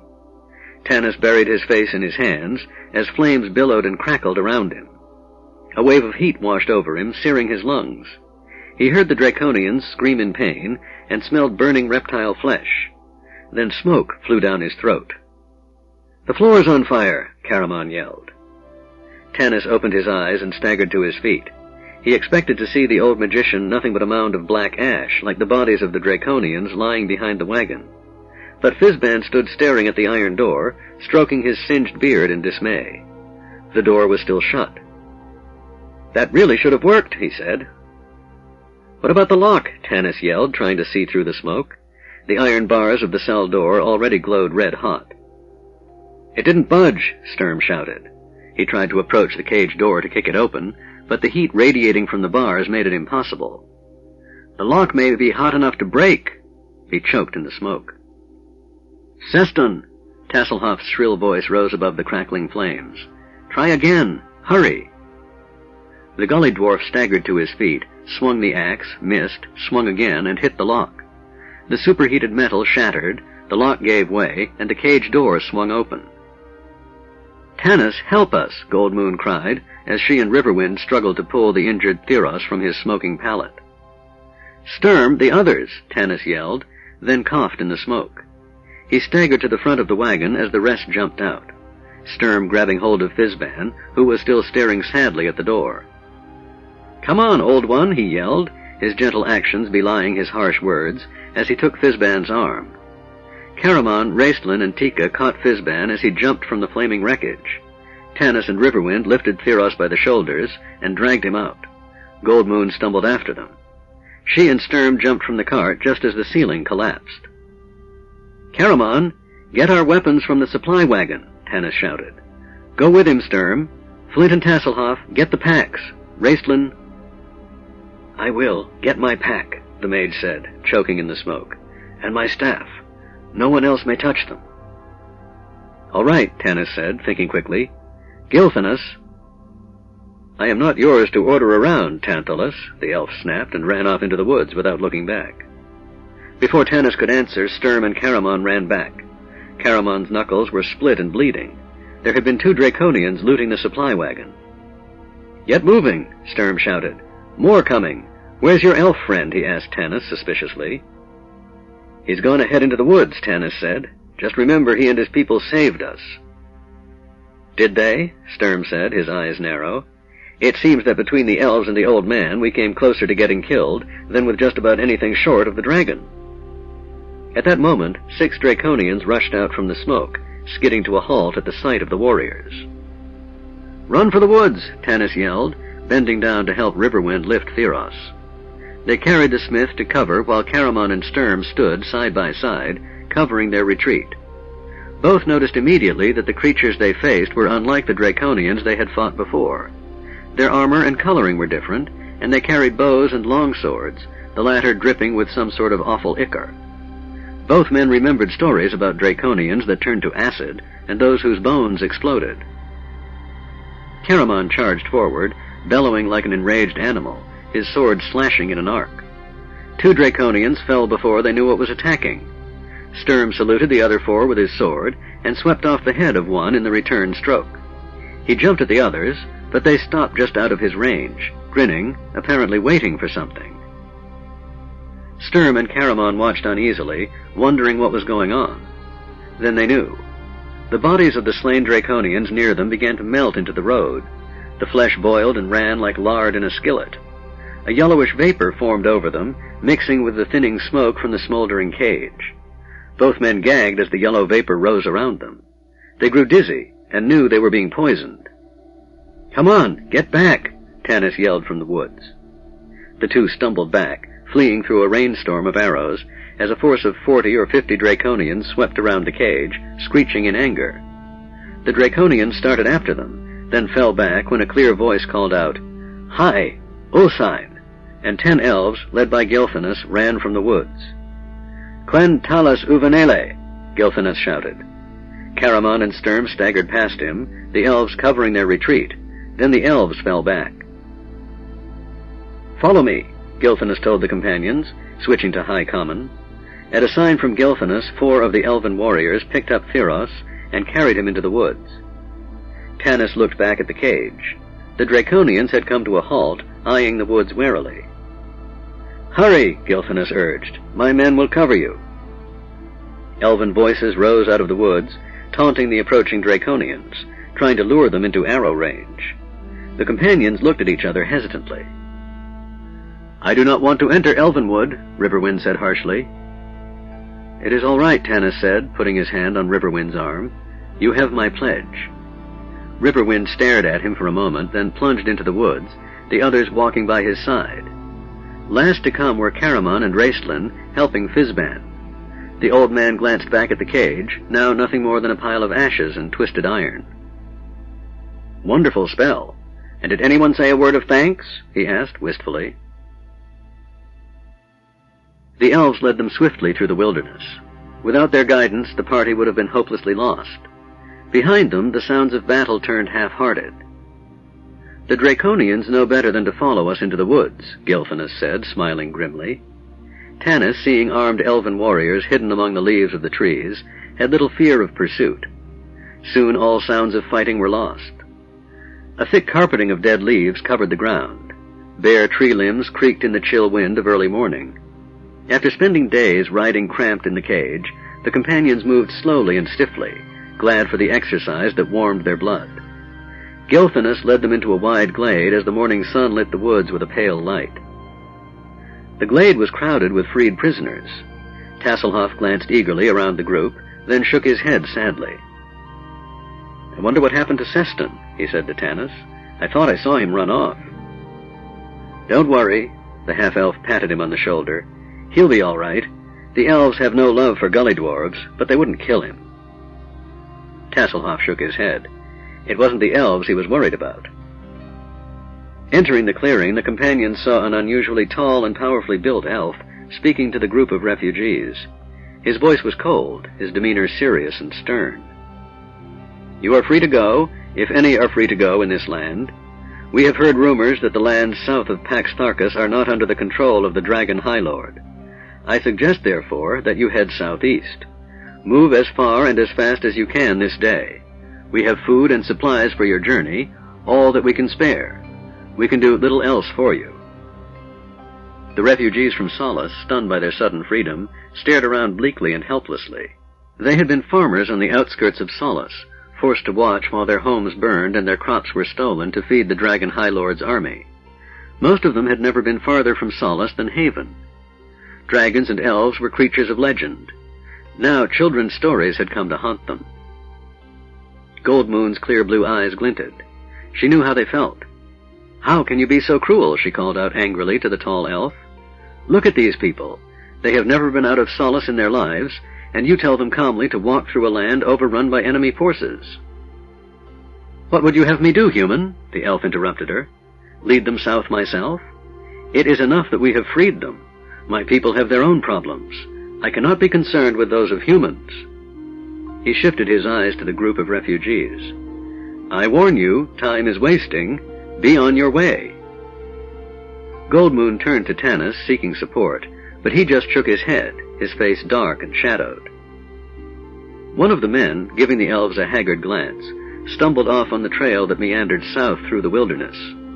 The other men shouldered crude weapons, women caught up their children, and the families straggled off. Goldmoon strode forward to confront the elf.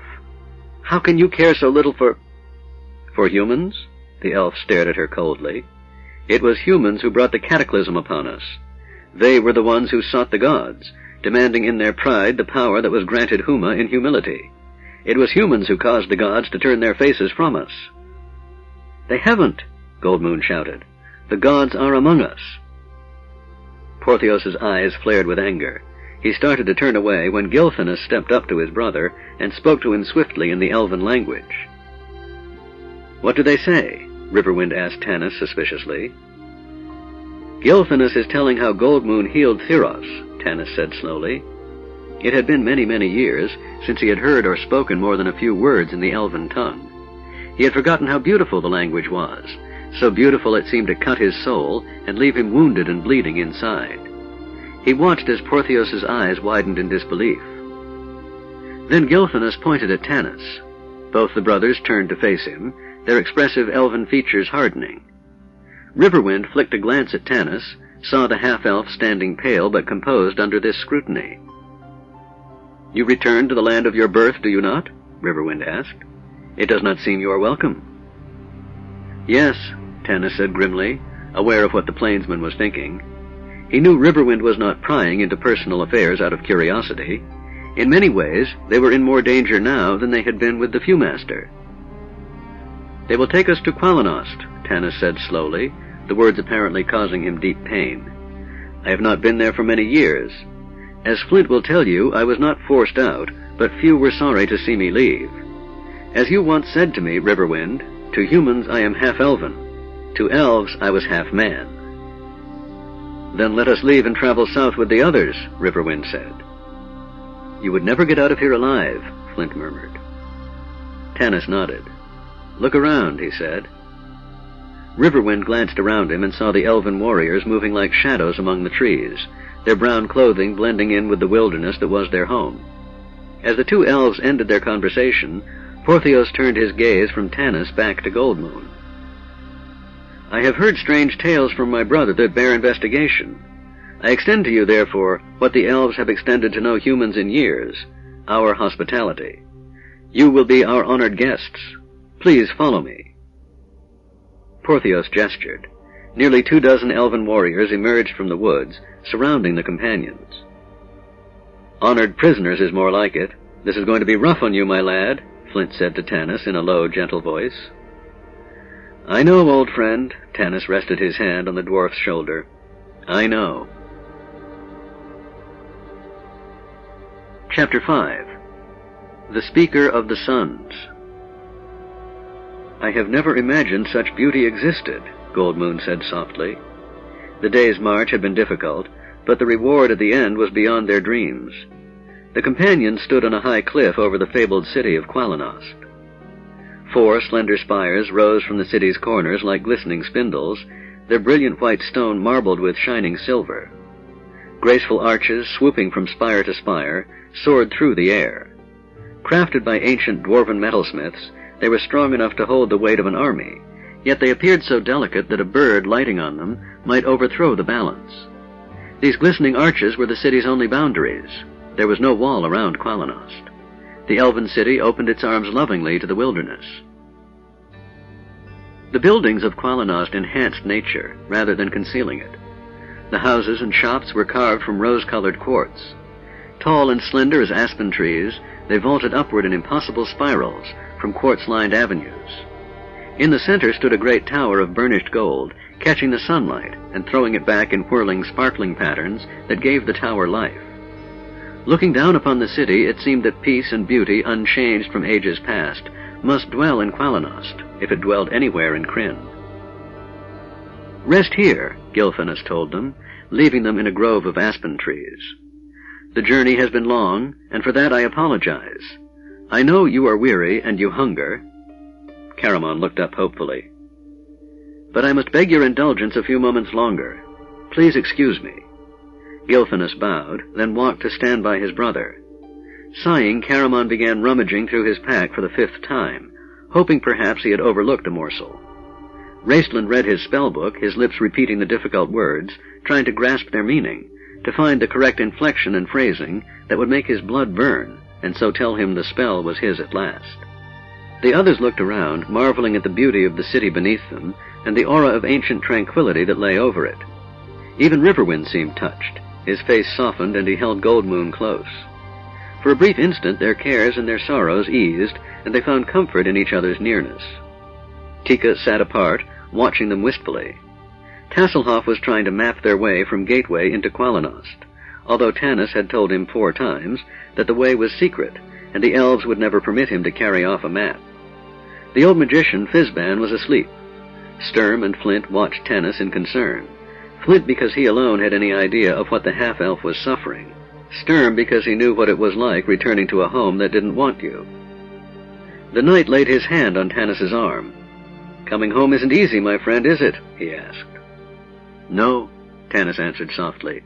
"I thought I had left this behind long ago, but now I know I never truly left at all. Qualinesti is part of me, no matter how much I want to deny it." "Hush, Gilphinus," Flint warned. The elf came over to Tanis.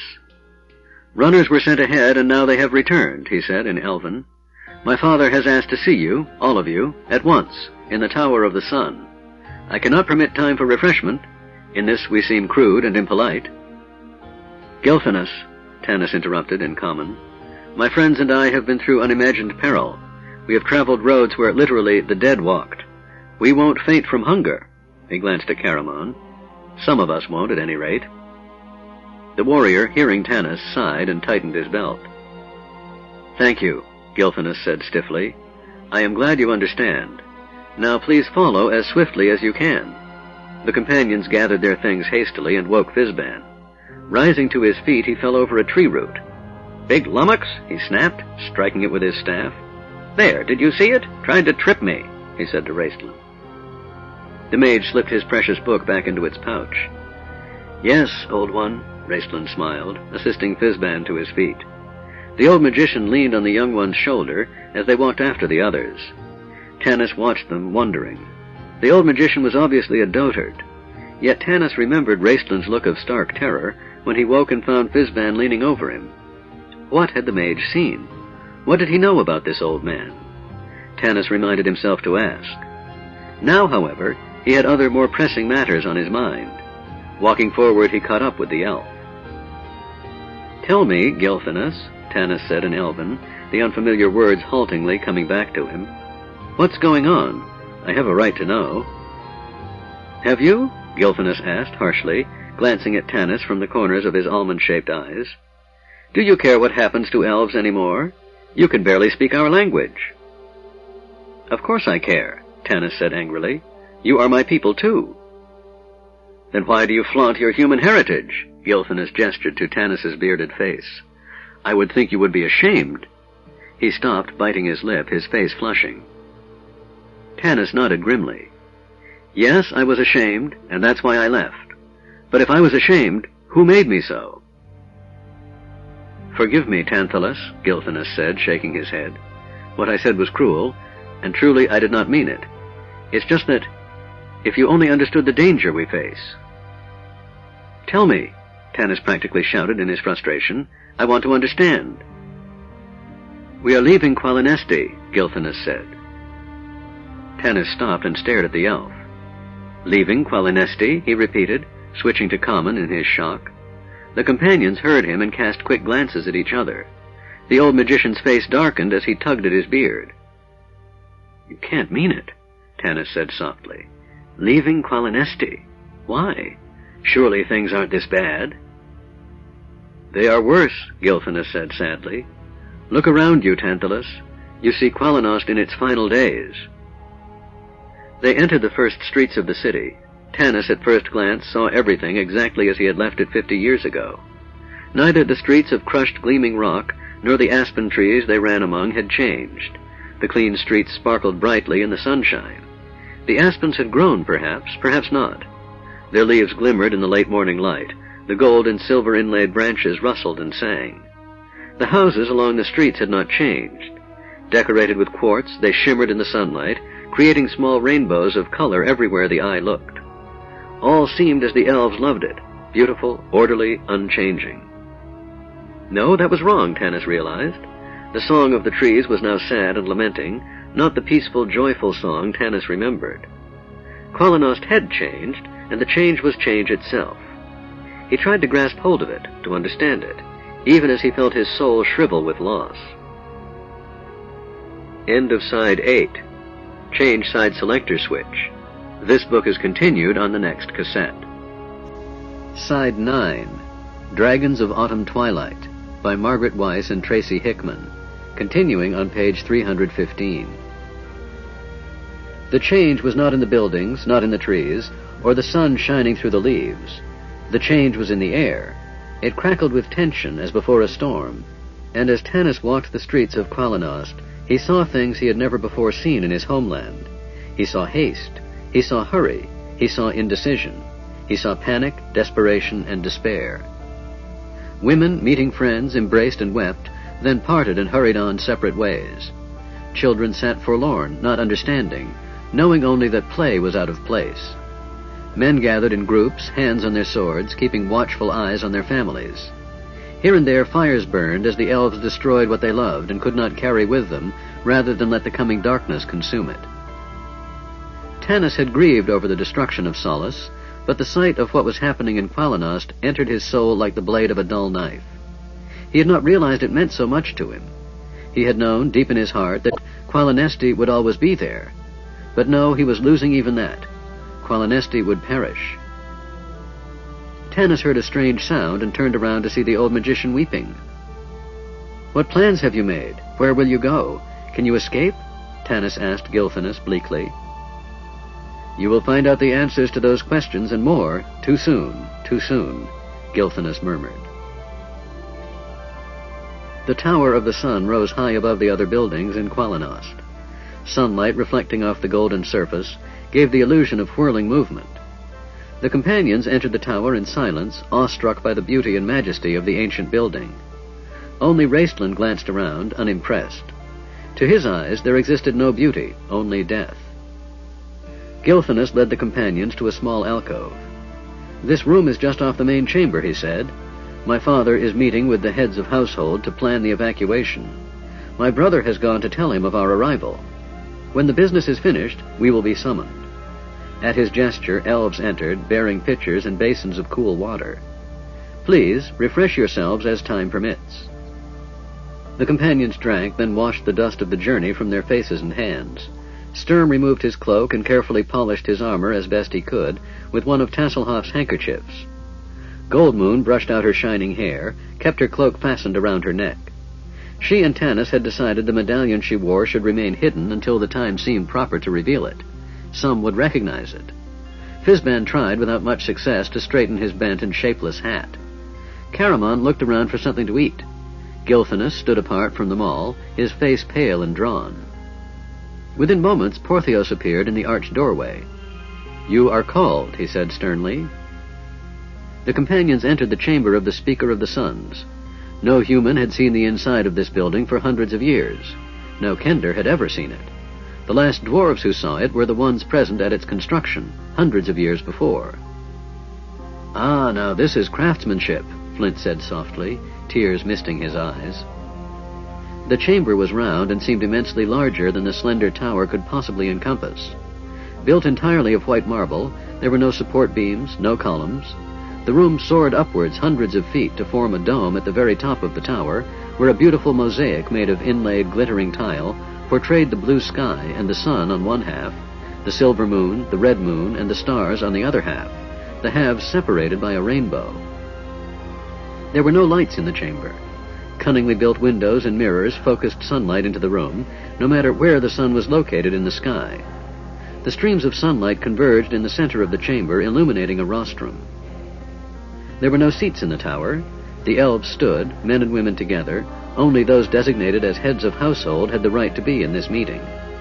There were more women present than Tanis ever remembered seeing, many dressed in deep purple, the color of mourning. Elves marry for life, and if the spouse dies, do not remarry.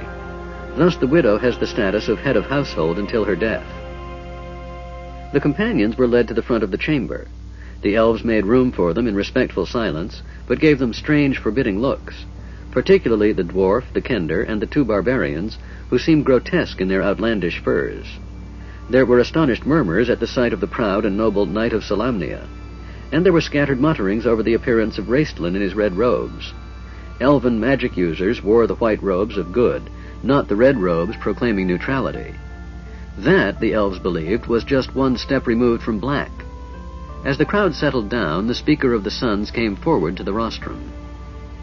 It had been many years since Tanis had seen the Speaker, his adopted father, as it were. And here, too, he saw change.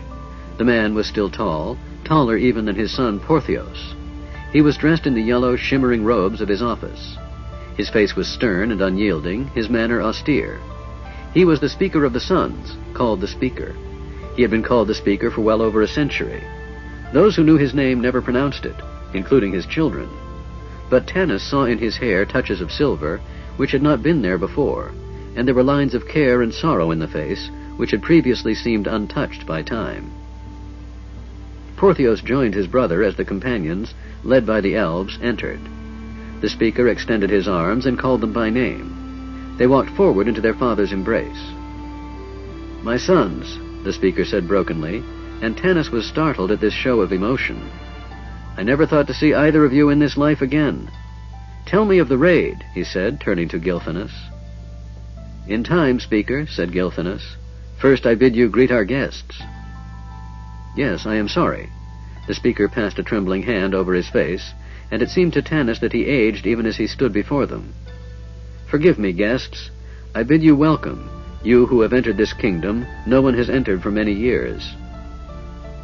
Gilthanas spoke a few words, and the Speaker stared shrewdly at Tanis, then beckoned the half-elf forward. His words were cool, his manner polite, if strained. "Is it indeed you, Tantalus, son of my brother's wife?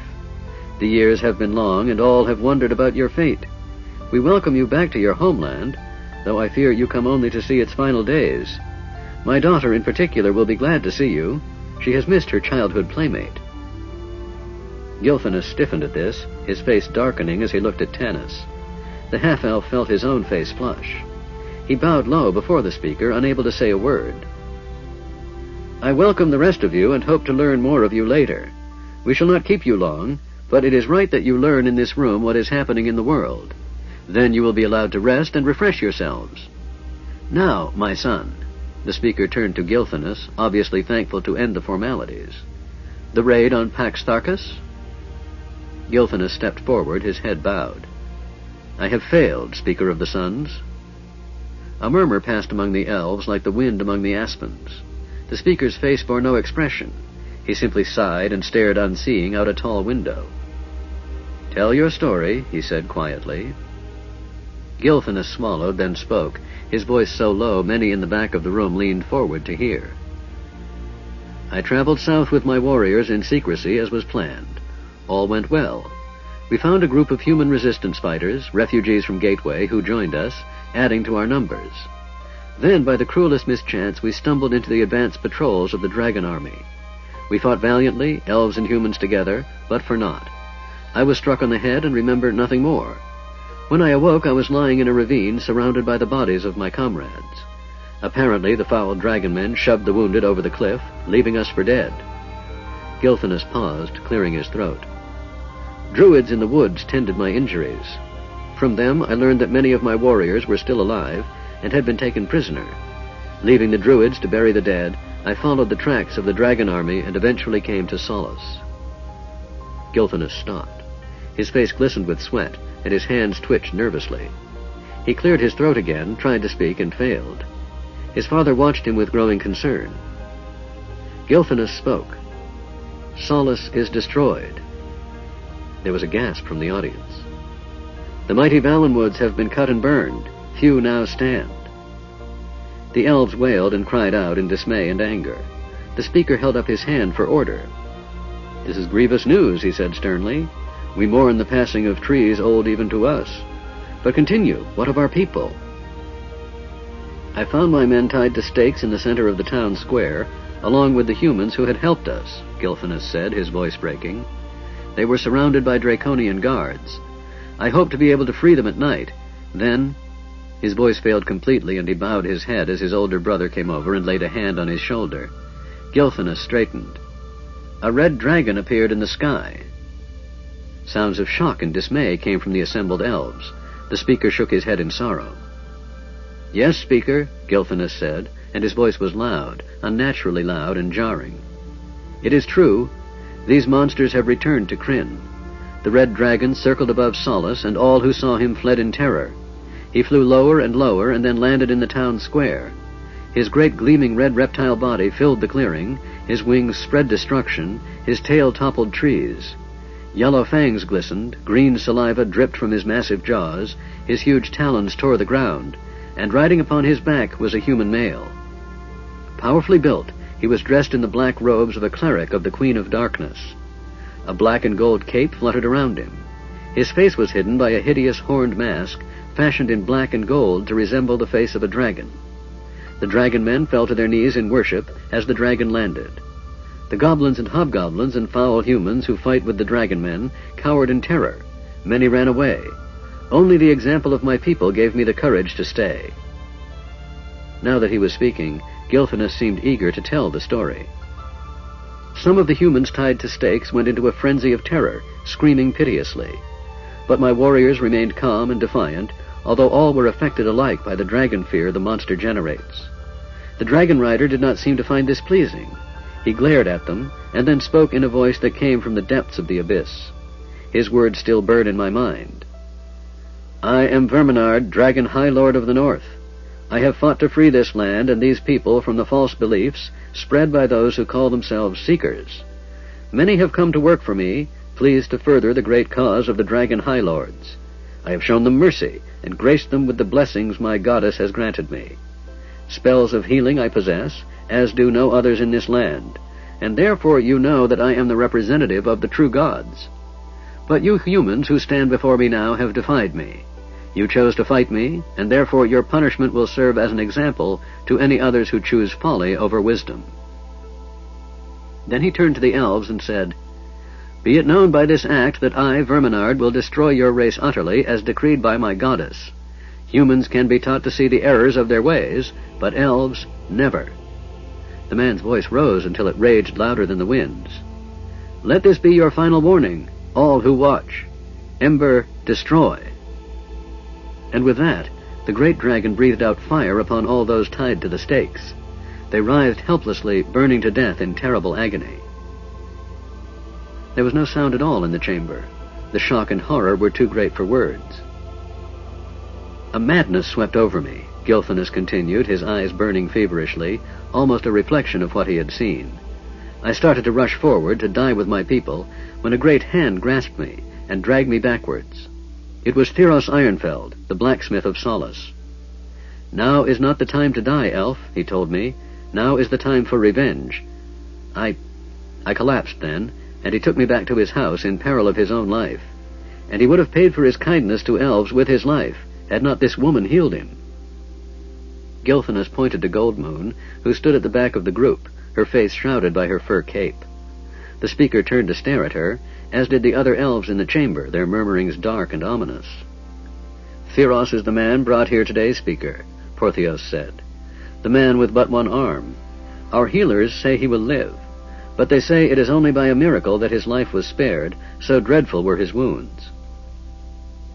"Come forward, woman of the plains," the speaker commanded sternly. Goldmoon took a step toward the rostrum, Riverwind at her side. 2 elven guards moved swiftly to block him. He glared at them, but stood where he was. The chieftain's daughter moved forward, holding her head proudly. As she removed her hood, the sun shone on the silver-gold hair cascading down her back. The elves marveled at her beauty. "You claim to have healed this man, Theros Ironfeld?" the speaker asked her with disdain. "I claim nothing," Goldmoon answered coolly. "Your son saw me heal him. Do you doubt his words?" "No, but he was overwrought, sick, and confused. He may have mistaken witchcraft for healing." "Look on this," Goldmoon said gently, and untied her cape, letting it fall away from her neck. The medallion sparkled in the sunlight. The speaker left the rostrum and came forward, his eyes widening in disbelief. Then his face became distorted with rage. "Blasphemy!" he shouted. Reaching out, he started to rip the medallion from Goldmoon's throat. There was a flash of blue light. The speaker crumbled to the floor with a cry of pain. As the elves shouted out in alarm, drawing their swords, the companions drew theirs. Elven warriors rushed to surround them. "Stop this nonsense," said the old magician in a strong, stern voice. Fizban tottered up to the rostrum, calmly pushing aside the sword blades, as if they were slender branches of an aspen tree. The elves stared in astonishment, seemingly unable to stop him. Muttering to himself, Fizban came up to the speaker, who was lying stunned on the floor. The old man helped the elf to his feet.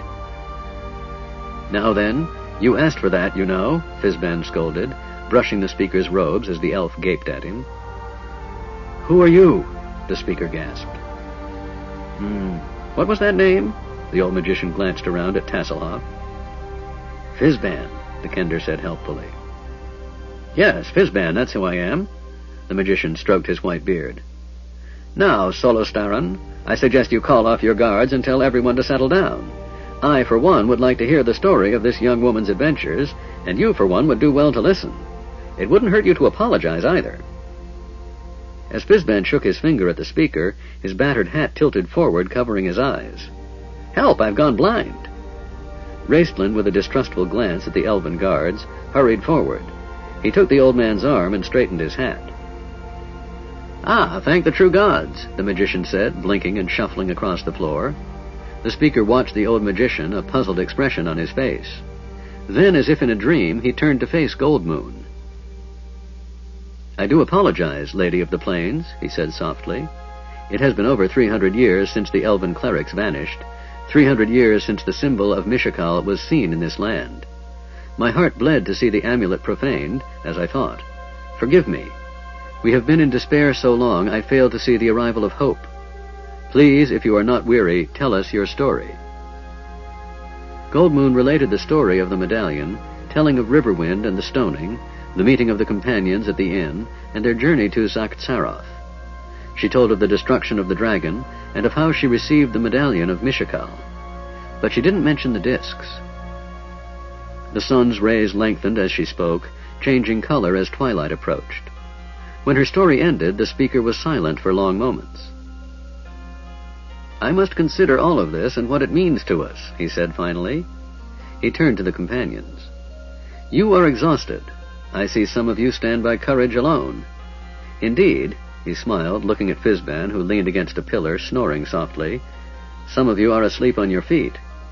My daughter, Lorana, will guide you to a place where you can forget your fears. We will hold a banquet in your honor tonight, for you bring us hope. May the peace of the true gods go with you."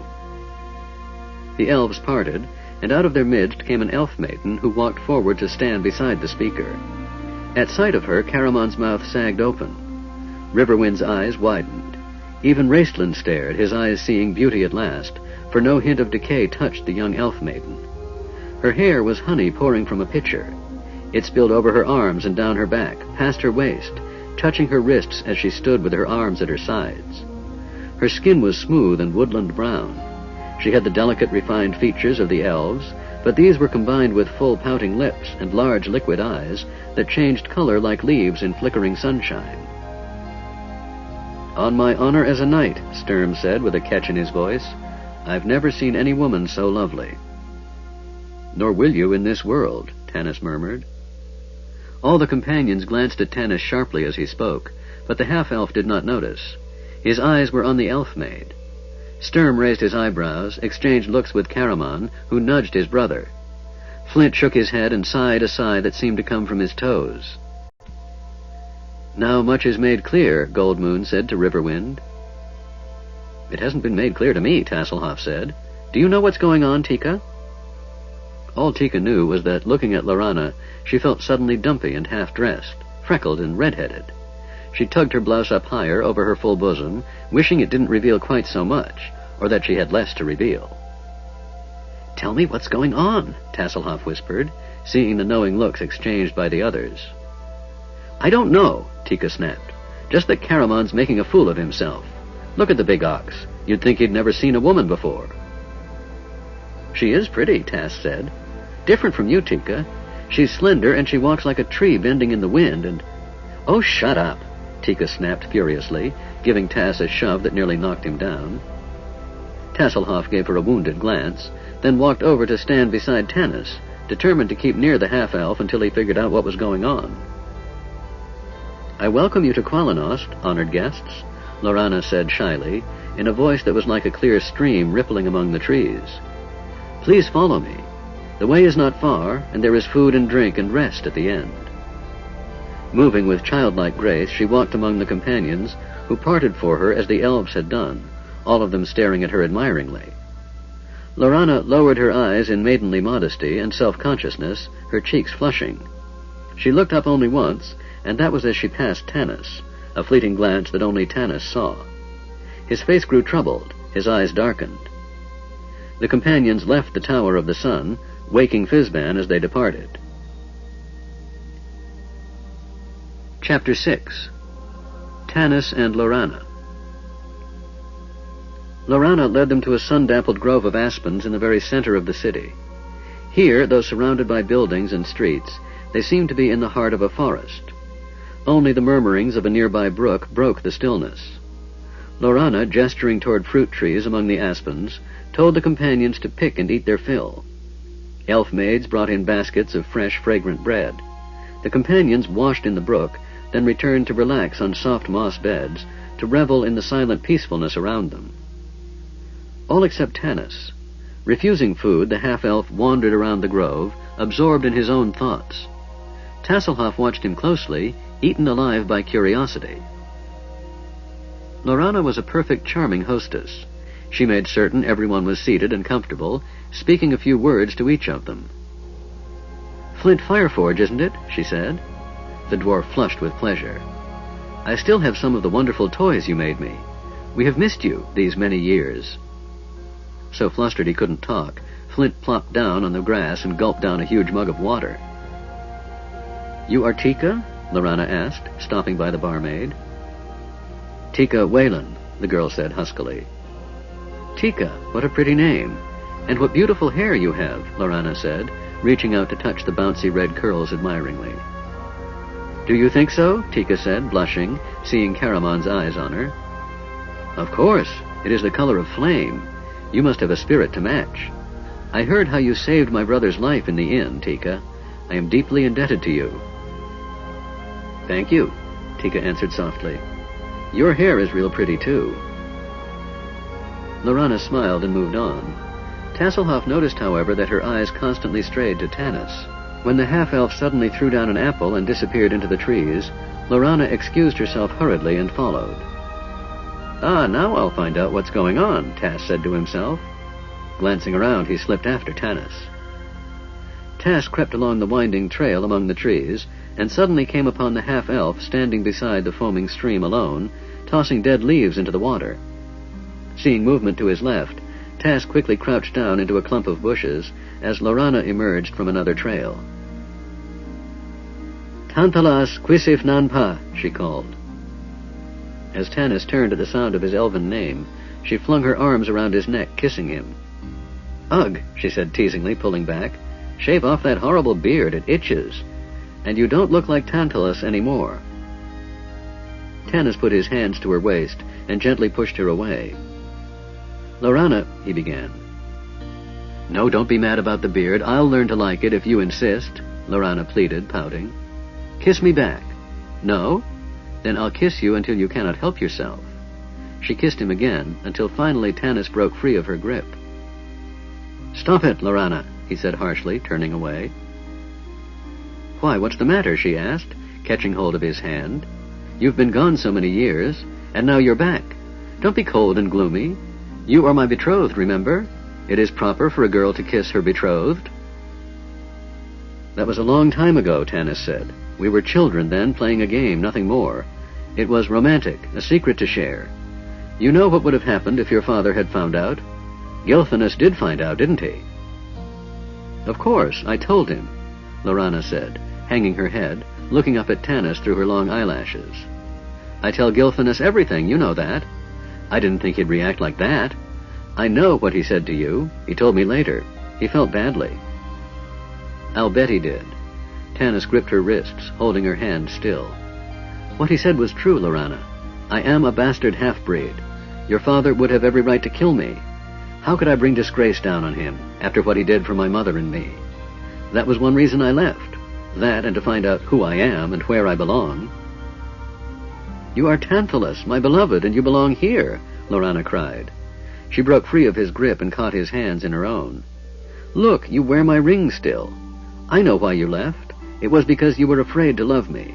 But you don't need to be, not anymore. Everything's changed. Father has so much to worry about, he won't mind. Besides, you're a hero now. Please, let us be married. Isn't that why you came back? Lorana, Tanis spoke gently but firmly, my returning was an accident. No, she cried, pushing him away. I don't believe you. You must have heard Gilphinus' story. If Portheos had not rescued us, we would have been in Pax Tharkas now. He made it up. He didn't want to tell me the truth. You came back because you love me. I won't listen to anything else. I didn't want to tell you, but I see that I must, Tanis said, exasperated. Lorana, I'm in love with someone else, a human woman. Her name is Kitiara. That doesn't mean I don't love you too. I do, Tanis faltered. Lorana stared at him, all color drained from her face. I do love you, Lorana, but you see, I can't marry you because I love her too. My heart is divided just like my blood. He took off the ring of golden ivy leaves and handed it to her. I release you from any promises you made to me, Lorana, and I ask you to release me. Lorana took the ring, unable to speak. She looked at Tanis pleadingly, then, seeing only pity in his face, shrieked and flung the ring away from her. It fell at Tass's feet. He picked it up and slipped it into a pouch. Lorana, Tanis said sorrowfully, taking her in his arms as she sobbed wildly. I'm so sorry. I never meant... At this point, Tasselhoff slipped out of the brush and made his way back up the trail. Well, said the Kender to himself, sighing in satisfaction, now at least I know what's going on. Tanis awoke suddenly to find Gilphinus standing over him. Lorana? He asked, getting to his feet. She is all right, Gilphinus said quietly. Her maidens brought her home. She told me what you said. I just want you to know I understand. It was what I feared all along. The human half of you cries to other humans. I tried to tell her, hoping she wouldn't get hurt. She will listen to me now. Thank you, Tantalus. I know it cannot have been easy. It wasn't, Tanis said, swallowing. I'm going to be honest, Gilphinus. I love her, I really do. It's just that... Please say no more. Let us leave cannot be friends. We can at least respect each other. Gilphinus's face was drawn and pale in the setting sun. You and your friends must prepare yourselves. When the silver moon rises, there will be a feast, and then the High Council meeting. Now is the time when decisions must be made. He left. Tanis stared after him a moment, then, sighing, went to wake the others. Chapter 7. Farewell. The Companion's Decision. The feast held in Qualanost reminded Goldmoon of her mother's funeral banquet. Like the feast, the funeral was supposed to be a joyous occasion. After all, Tearsong had become a goddess. But the people found it difficult to accept the death of this beautiful woman, and so the Quayshu mourned her passing with a grief that approached blasphemy. Tearsong's funeral banquet was the most elaborate to be given in the memory of the Quayshu. Her grieving husband had spared no expense. Like the banquet in Qualanost on this night, there was a great deal of food which few could eat. There were half-hearted attempts at conversation when no one wanted to talk. Occasionally someone, overcome with sorrow, was forced to leave the table. So vivid was this memory that Goldmoon could eat little. The food was ash in her mouth. Riverwind regarded her with concern. His hand found hers beneath the table, and she gripped it hard, smiling as his strength flowed into her body. The elven feast was held in the courtyard just south of the great golden tower. There were no walls about the platform of crystal and marble, which sat atop the highest hill in Qualinost, offering an unobstructed view of the glittering city below, the dark forest beyond, and even the deep purple edge of the Tharkadan Mountains far to the south. But the beauty was lost on those in attendance, or made more poignant by the knowledge that soon it would be gone forever. Goldmoon sat at the right hand of the speaker. He tried to make polite conversation, but eventually his worries and concerns overwhelmed him, and he fell silent. To the speaker's left sat his daughter, Lorana. She made no pretense at eating, just sat with her head bowed, her long hair flowing around her face. When she did look up, it was to gaze at Tanis, her heart in her eyes. The half-elf, very much aware of the heartbroken stare, as well as of Gilthanas eyeing him coldly, ate his food without appetite, his eyes fixed on his plate. Sturm, next to him, was drawing up in his mind plans for the defense of Qualinesti. Flint felt strange and out of place, as dwarves always feel among elves. He didn't like elven food anyway, and refused everything. Raistlin nibbled at his food absently, his golden eyes studying Fizban. Tika, feeling awkward and out of place among the graceful elven women, couldn't eat a morsel. Caramon decided he knew why elves were so slender. The food consisted of fruit and vegetables, cooked in delicate sauces, served with bread and cheeses, and a very light, spicy wine. After starving for 4 days in the cage, the food did nothing to satisfy the big warrior's hunger. The only two in the entire city of Qualinost to enjoy the feast were Tasselhoff and Fizban. The old magician carried on a one-sided argument with an aspen, while Tasselhoff simply enjoyed everything, discovering later, to his surprise, that 2 golden spoons, a silver knife, and a butter dish made of a seashell had wandered into one of his pouches. The red moon was not visible. Luniatari, a slim band of silver in the sky, began to wane. As the first stars appeared, the speaker of the suns nodded sadly at his son. Gilthanas rose and moved to stand next to his father's chair. Gilthanas began to sing. The elven words flowed into a melody delicate and beautiful. As he sang, Gilthanas held a small crystal lamp in both hands, the candlelight within illuminating his marble features. Tanis, listening to the song, closed his eyes. His head sank into his hands. "What is it? What do the words mean?" Sturm asked softly. Tanis raised his head. His voice breaking, he whispered, "The sun, the splendid eye of all our heavens, dives from the day, and leaves the dozing sky spangled with fireflies, deepening in gray." The elves about the table stood quietly now, taking up their own lamps as they joined in the song. Their voices blended, weaving a haunting song of infinite sadness. "Now sleep, our oldest friend, lulls in the trees, and calls us in. The leaves give off cold fire, they blaze into ash at the end of the year. And birds coast on the winds, and wheel to the north, when autumn ends. The day grows dark, the seasons bare, but we await the sun's green fire upon the trees." Points of flickering lantern light spread from the courtyard like ripples in a still, calm pond, through the streets, into the forests and beyond. And with each lamp lit, another voice was raised in song, until the surrounding forest itself seemed to sing with despair. The wind dives through the days. By season, by moon, great kingdoms arise. The breath of firefly, of bird, of trees, of mankind, fades in a word. Now sleep, our oldest friend, lulls in the trees and calls us in. The age, the 1,000 lives of men and their stories go to their graves. But we, the people long in poem and glory, fade from the song. Gilthanas's voice died away. With a gentle breath, he blew out the flame of his lamp. One by one, as they had started, the others around the table ended the song and blew out their candles. All through Qualinost, the voices hushed and the flames were extinguished, until it seemed that silence and darkness swept over the land. At the very end, only the distant mountains returned the final chords of the song, like the whispering of leaves falling to the ground. The speaker stood. "And now," he said heavily, "it is time for the meeting of the High Council. It will be held in the Hall of the Sky, Tantalus, if you will lead your companions there." The Hall of the Sky, they discovered, was a huge square, lit by torches. The giant dome of the heavens, glittering with stars, arched above it. But it was dark to the north, where lightning played on the horizon.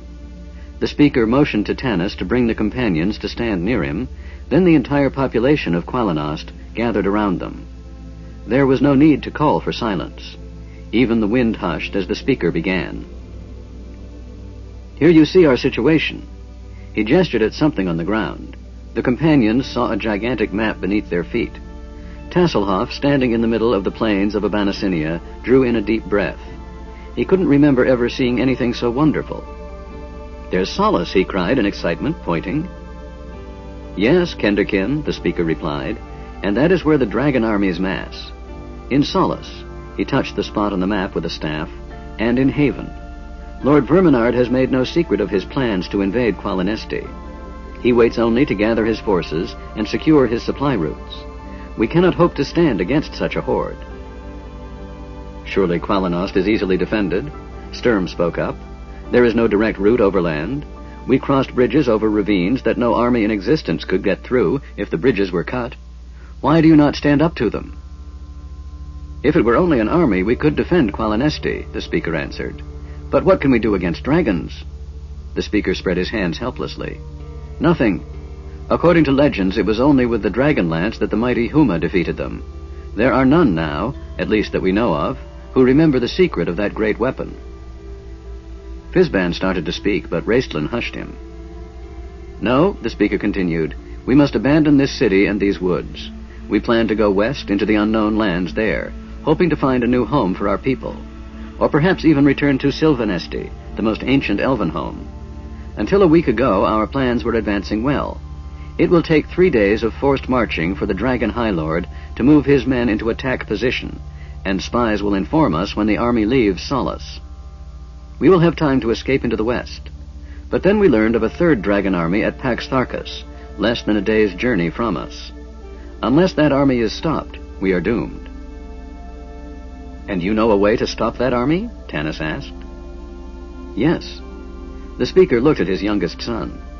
"As you know, men from Gateway and Solace and surrounding communities are being held prisoner in the fortress of Pax Tharkas, working as slaves for the Dragon High Lord.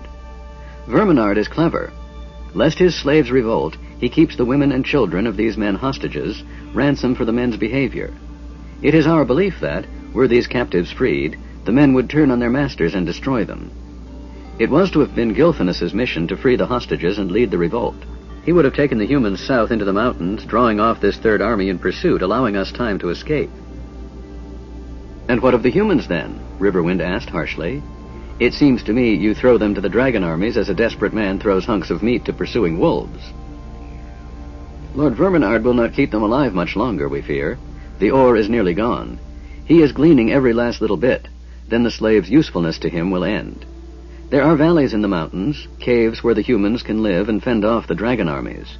They can easily hold the mountain passes against them, especially now that winter is setting in. Admittedly, some may die, but that is a price that must be paid. If you had the choice, man of the plains, would you rather die in slavery or die fighting?" Riverwind, not answering, stared down at the map darkly. "Gilphinus's mission failed," Tanis said, "and now you want us to try and lead the revolt." "Yes, Tantalus," the speaker replied. "Gilphinus knows a way into Pax Tharkas, the Sla Mori. He can lead you into the fortress.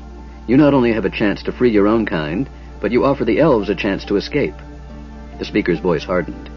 "A chance to live that many elves were not given when humans brought the cataclysm down upon us." Riverwind glanced up, scowling. Even Sturm's expression darkened. The speaker drew a deep breath, then sighed. "Please forgive me," he said. "I do not mean to flog you with whips from the past. We are not uncaring about the human's plight. I send my son, Gilphinus, with you willingly, knowing that, if we part, we may never see each other again. I make this sacrifice so that my people, and yours, may live." "We must have time to consider," Tanis said, though he knew what his decision must be. The speaker nodded, and elven warriors cleared a path through the crowd, leading the companions to a grove of trees. Here they left them alone. Tanis's friends stood before him, their solemn faces masks of light and shadow, beneath the stars. "All this time," he thought, "I have fought to keep us together. Now I see that we must separate. We cannot risk taking the discs into Pax Tharkas, and Gold Moon will not leave them behind. I will go to Pax Tharkas, Tanis said softly. But I believe it is time now that we separate, my friends. Before you speak, let me say this. I would send Tika, Gold Moon, Riverwind, Caramon, and Raistlin, and you, Fizban, with the elves, in hopes that you may carry the discs to safety. The discs are too precious to risk on a raid into Pax Tharkas. That may be, half-elf, Raistlin whispered from the depths of his cowl, but it is not among the Qualinesti elves that Gold Moon will find the one she seeks. How do you know? Tanis asked, startled. He doesn't know anything, Tanis, Sturm interrupted bitterly. More talk. Raistlin? Tanis repeated, ignoring Sturm. You heard the knight, the mage hissed. I know nothing. Tanis sighed, letting it go, and glanced around. You named me your leader. Aye, we did, lad, said Flint suddenly.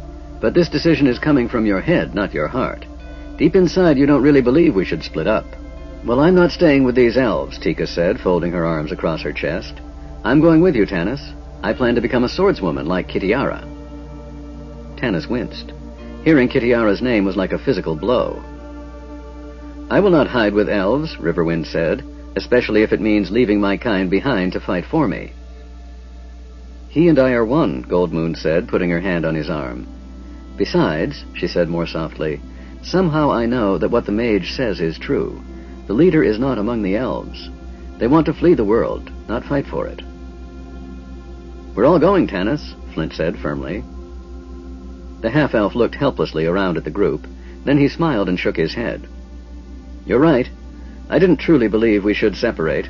It's the sensible, logical thing to do, of course, which is why we won't do it.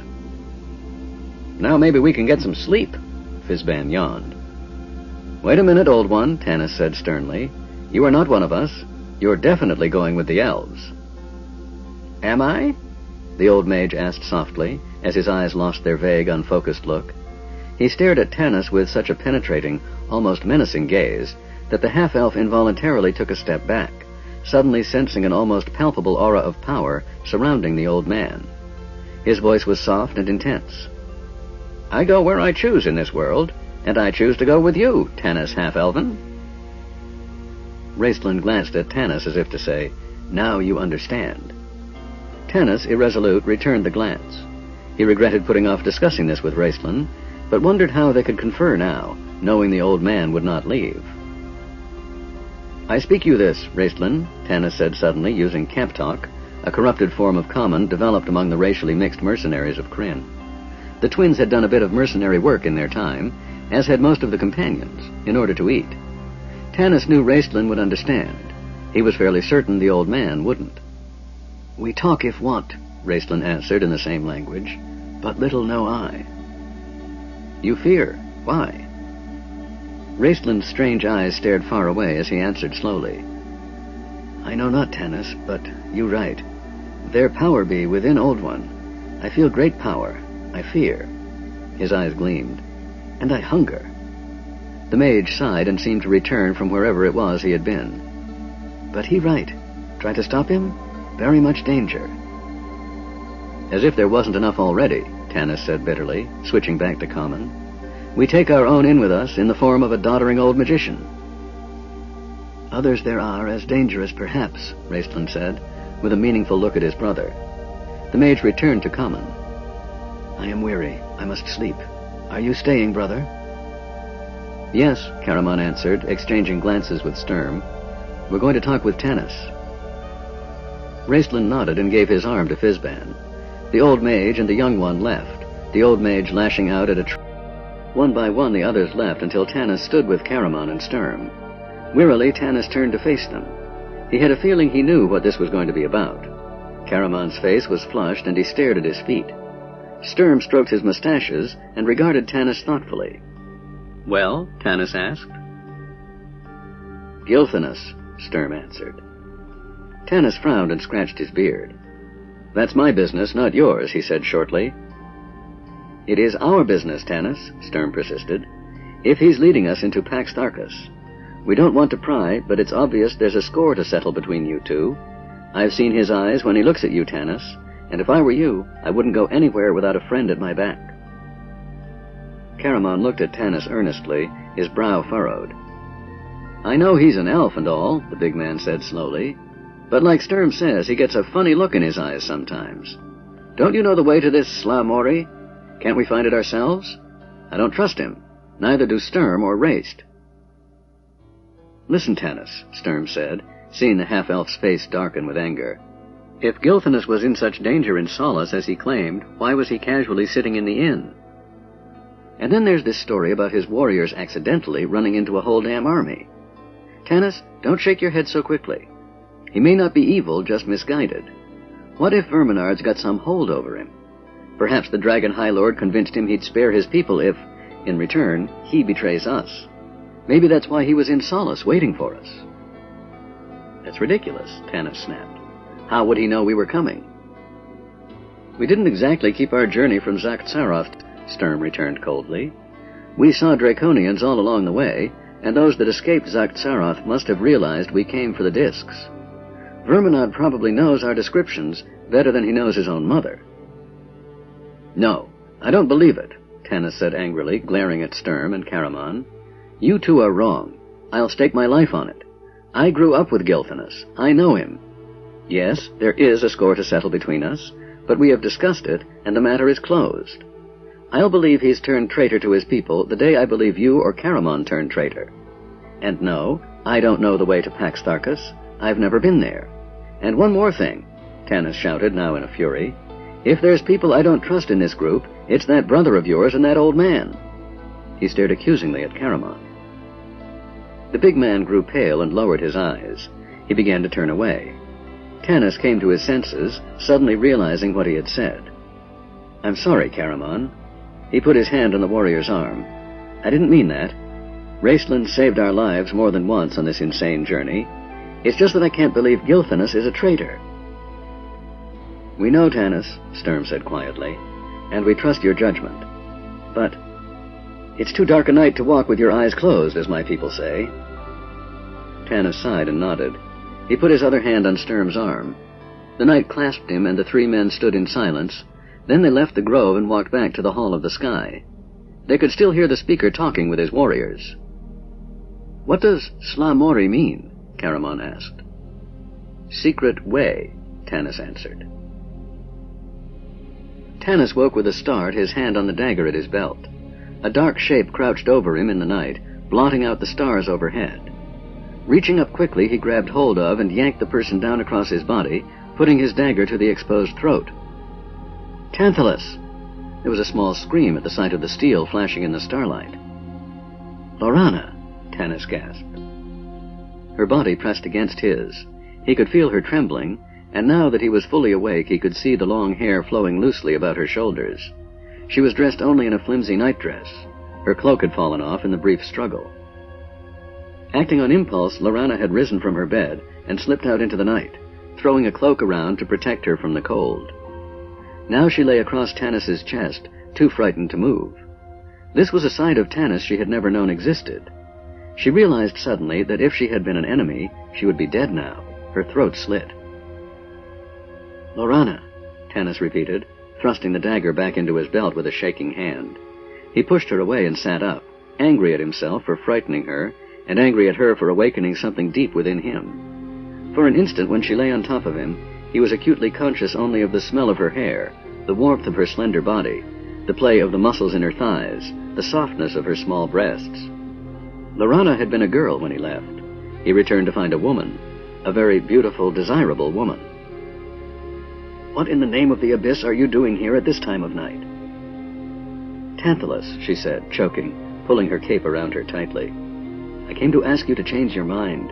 Let your friends go to free the humans in Pax Tharkas. You must come with us. Don't throw your life away. My father is desperate. He doesn't believe this will work. I know he doesn't. But he hasn't any choice. He's already mourning Gilthanas as if he were dead. I'm going to lose my brother. I can't lose you, too. She began to sob. Tanis glanced around hastily. There were almost certainly elven guards around. If the elves caught him in this compromising situation... Lorana, he said, gripping her shoulders and shaking her. You're not a child anymore. You've got to grow up and grow up fast. I wouldn't let my friends face danger without me. I know the risks we're taking. I'm not blind. But if we can free the humans from Verminard and give you and your people time to escape, it's a chance we have to take. There comes a time, Lorana, when you've got to risk your life for something you believe in, something that means more than life itself. Do you understand? She looked up at him through a mass of golden hair. Her sobs stopped and she ceased to tremble. She stared at him very intently. Do you understand, Lorana? He repeated. Yes, Tantalus, she answered softly. I understand. Good, he sighed. Now go back to bed, quickly. You've put me in danger. If Gilphinus saw us like this... Lorana stood up and walked swiftly from the grove, flitting along the streets and buildings like the wind among the aspens. Sneaking past the guards to get back inside her father's dwelling was simple. She and Gilphinus had been doing it since childhood. Returning quietly to her room, she stood outside her father's and mother's door for a moment, listening. There was light inside. She could hear parchment rustling, smell an acrid odor. Her father was burning papers. She heard her mother's soft murmur calling her father to bed. Lorana closed her eyes for a moment in silent agony, then her lips tightened in firm resolve, and she ran down the dark, chill hallway to her bedchamber. Chapter 8. Doubts. Ambush. A new friend.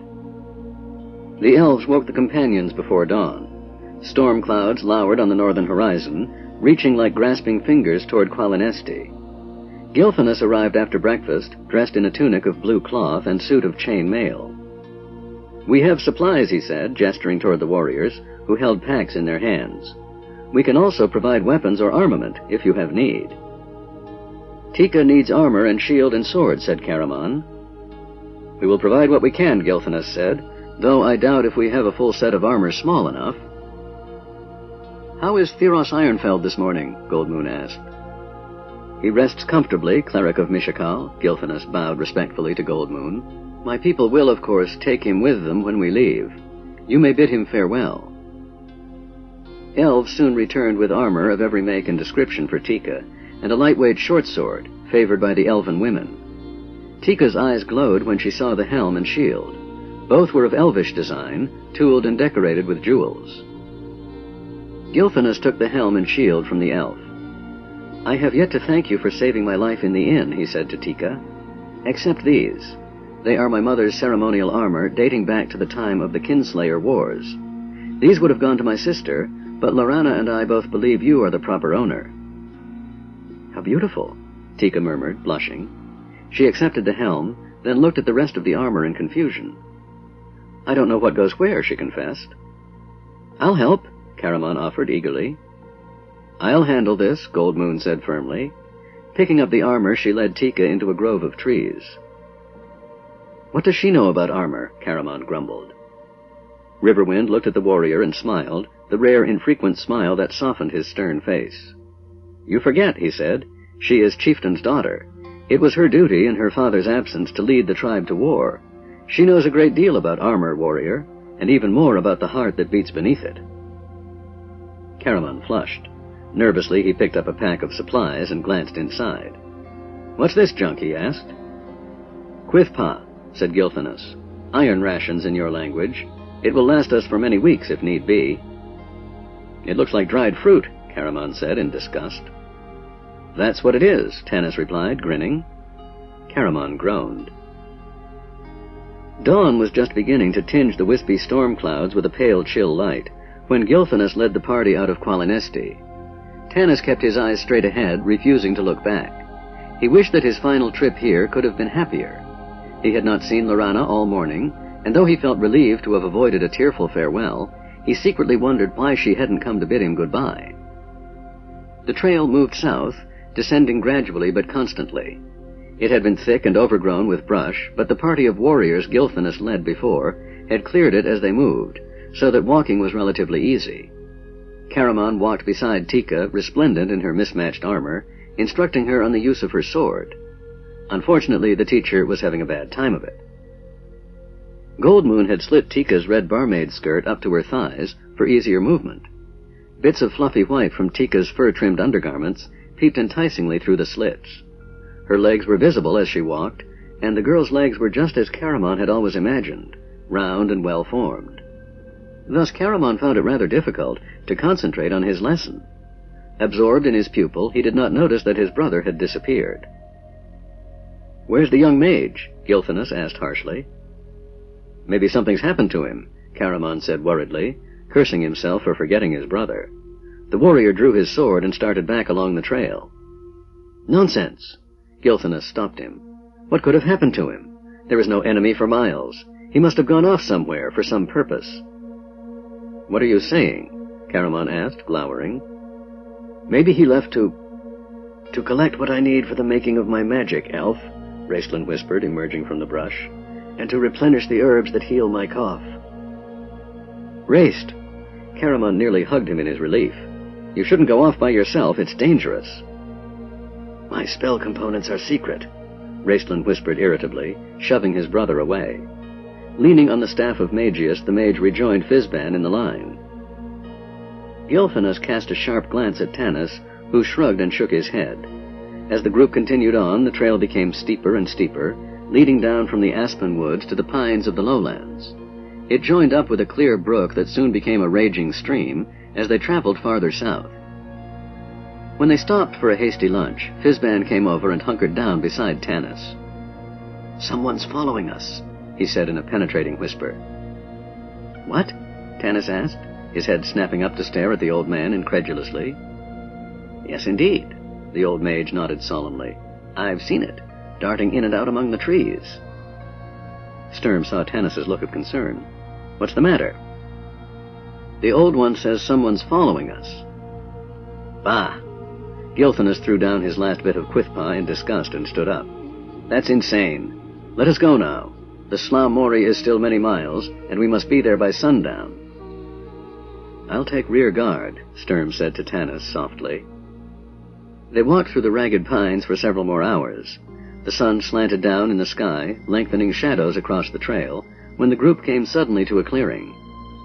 "Hist!" Tanis warned, falling back in alarm. Caramon, instantly alert, drew his sword, motioning for Sturm and his brother with his free hand. "What is it?" piped Tasselhoff. "I can't see." "Shh!" Tanis glared at the kender, and Tass clapped his own hand over his mouth to save Tanis the trouble. The clearing was the site of a recent bloody fight. Bodies of men and hobgoblins lay scattered about in the obscene postures of brutal death. The companions looked about fearfully and listened for long minutes, but could hear nothing above the roar of the water.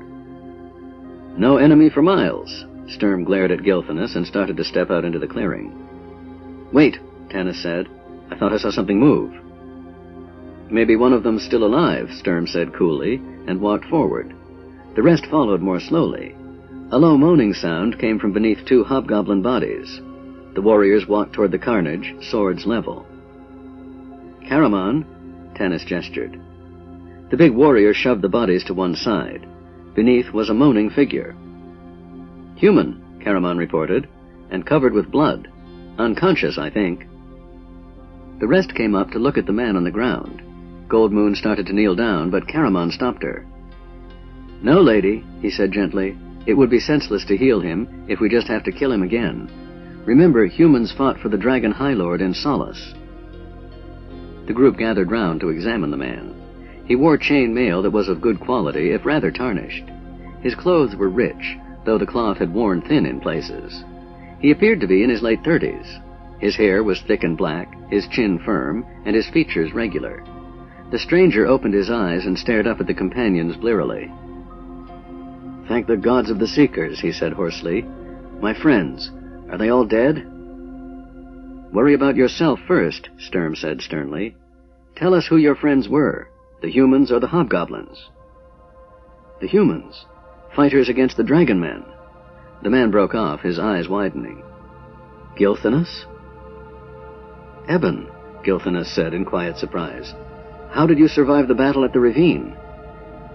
"How did you, for that matter?" The man named Eben tried to stagger to his feet. Caramon reached out a hand to help him when suddenly Eben pointed. "Look out, Drake!" Caramon whipped around, letting Eben fall back with a groan. The others turned to see 12 Draconians standing at the edge of the clearing, weapons drawn. "All strangers in the land are to be taken to the Dragon High Lord for questioning," one called out. "We charge you to come with us peacefully." "No one was supposed to know about this path to Slamori," Sturm whispered to Tanis, with a meaningful glance at Gilthanas. "According to the elf, that is." "We do not take orders from Lord Verminard," Tanis yelled, ignoring Sturm. "You will, soon enough," the Draconian said, and waved its arm. The creatures surged forward to attack. Fizban, standing near the edge of the woods, pulled something from his pouch and began to mumble a few words. "Not fireball," Raistlin hissed, grabbing the old mage's arm. "You'll incinerate everyone out there." "Oh, really? I suppose you're right." The old mage sighed in disappointment, then brightened. "Wait, I'll think of something else." "Just stay here under cover," Raistlin ordered. "I'm going to my brother." "Now, what was that web spell?" The old man pondered. Tika, her new sword drawn and ready, trembled with fear and excitement. One Draconian rushed her, and she swung a tremendous blow. The blade missed the Draconian by a mile, Caramon's head by inches.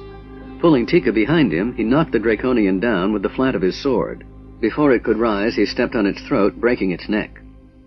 "Get behind me," he said to Tika, then glanced down at the sword she was still waving around wildly. "On second thought," Caramon amended nervously, "run over to those trees with the old man and Gold Moon. There's a good girl." "I will not," Tika said indignantly. "I'll show him," she muttered, her sweaty palms slipping on the hilt of the sword. Two more Draconians charged Caramon, but his brother was beside him now, the two combining magic and steel to destroy their enemy. Tika knew she would only get in their way, and she feared Raistlin's anger more than she feared Draconians. She looked around to see if anyone needed her help. Sturm and Tanis fought side by side. Gilthanas made an unlikely team with Flint, while Tasselhoff, his hoopak planted solidly in the ground, sent a deadly barrage of rocks whizzing onto the field. Gold Moon stood beneath the trees, Riverwind near her. The old magician had pulled out a spell book and was flipping through its pages. "Web? How did that go?" he mumbled. "Ark!" A screech behind Tika nearly caused her to swallow her tongue. Whirling around, she dropped her sword in alarm as a Draconian, laughing horribly, launched itself into the air straight at her. Panic-stricken, Tika gripped her shield in both hands and struck the Draconian in its hideous reptilian face. The impact nearly jarred the shield from her hands, but it knocked the creature onto its back, unconscious. Tika picked up her sword and, grimacing in disgust, stabbed the creature through the heart. Its body immediately turned to stone, encasing her sword. Tika yanked at it, but it remained stuck fast. "Tika, to your left!" yelled Tasselhoff shrilly. Tika stumbled around and saw another Draconian. Swinging her shield, she blocked its sword thrust. Then, with a strength born of terror, she hit at the creature again and again with her shield, knowing only that she had to kill the thing. She kept bashing until she felt a hand on her arm.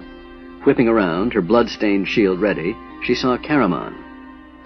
"It's all right," the big warrior said soothingly. "It's all over, Tika. They're all dead. You did fine, just fine." Tika blinked. For a moment she didn't recognize the warrior. Then, with a shudder, she lowered her shield. "I wasn't very good with the sword," she said, starting to tremble in reaction to her fear and the memory of the horrible creature lunging at her. Caramon saw her start to shake. He reached out and clasped her in his arms, stroking the sweat-damp red curls.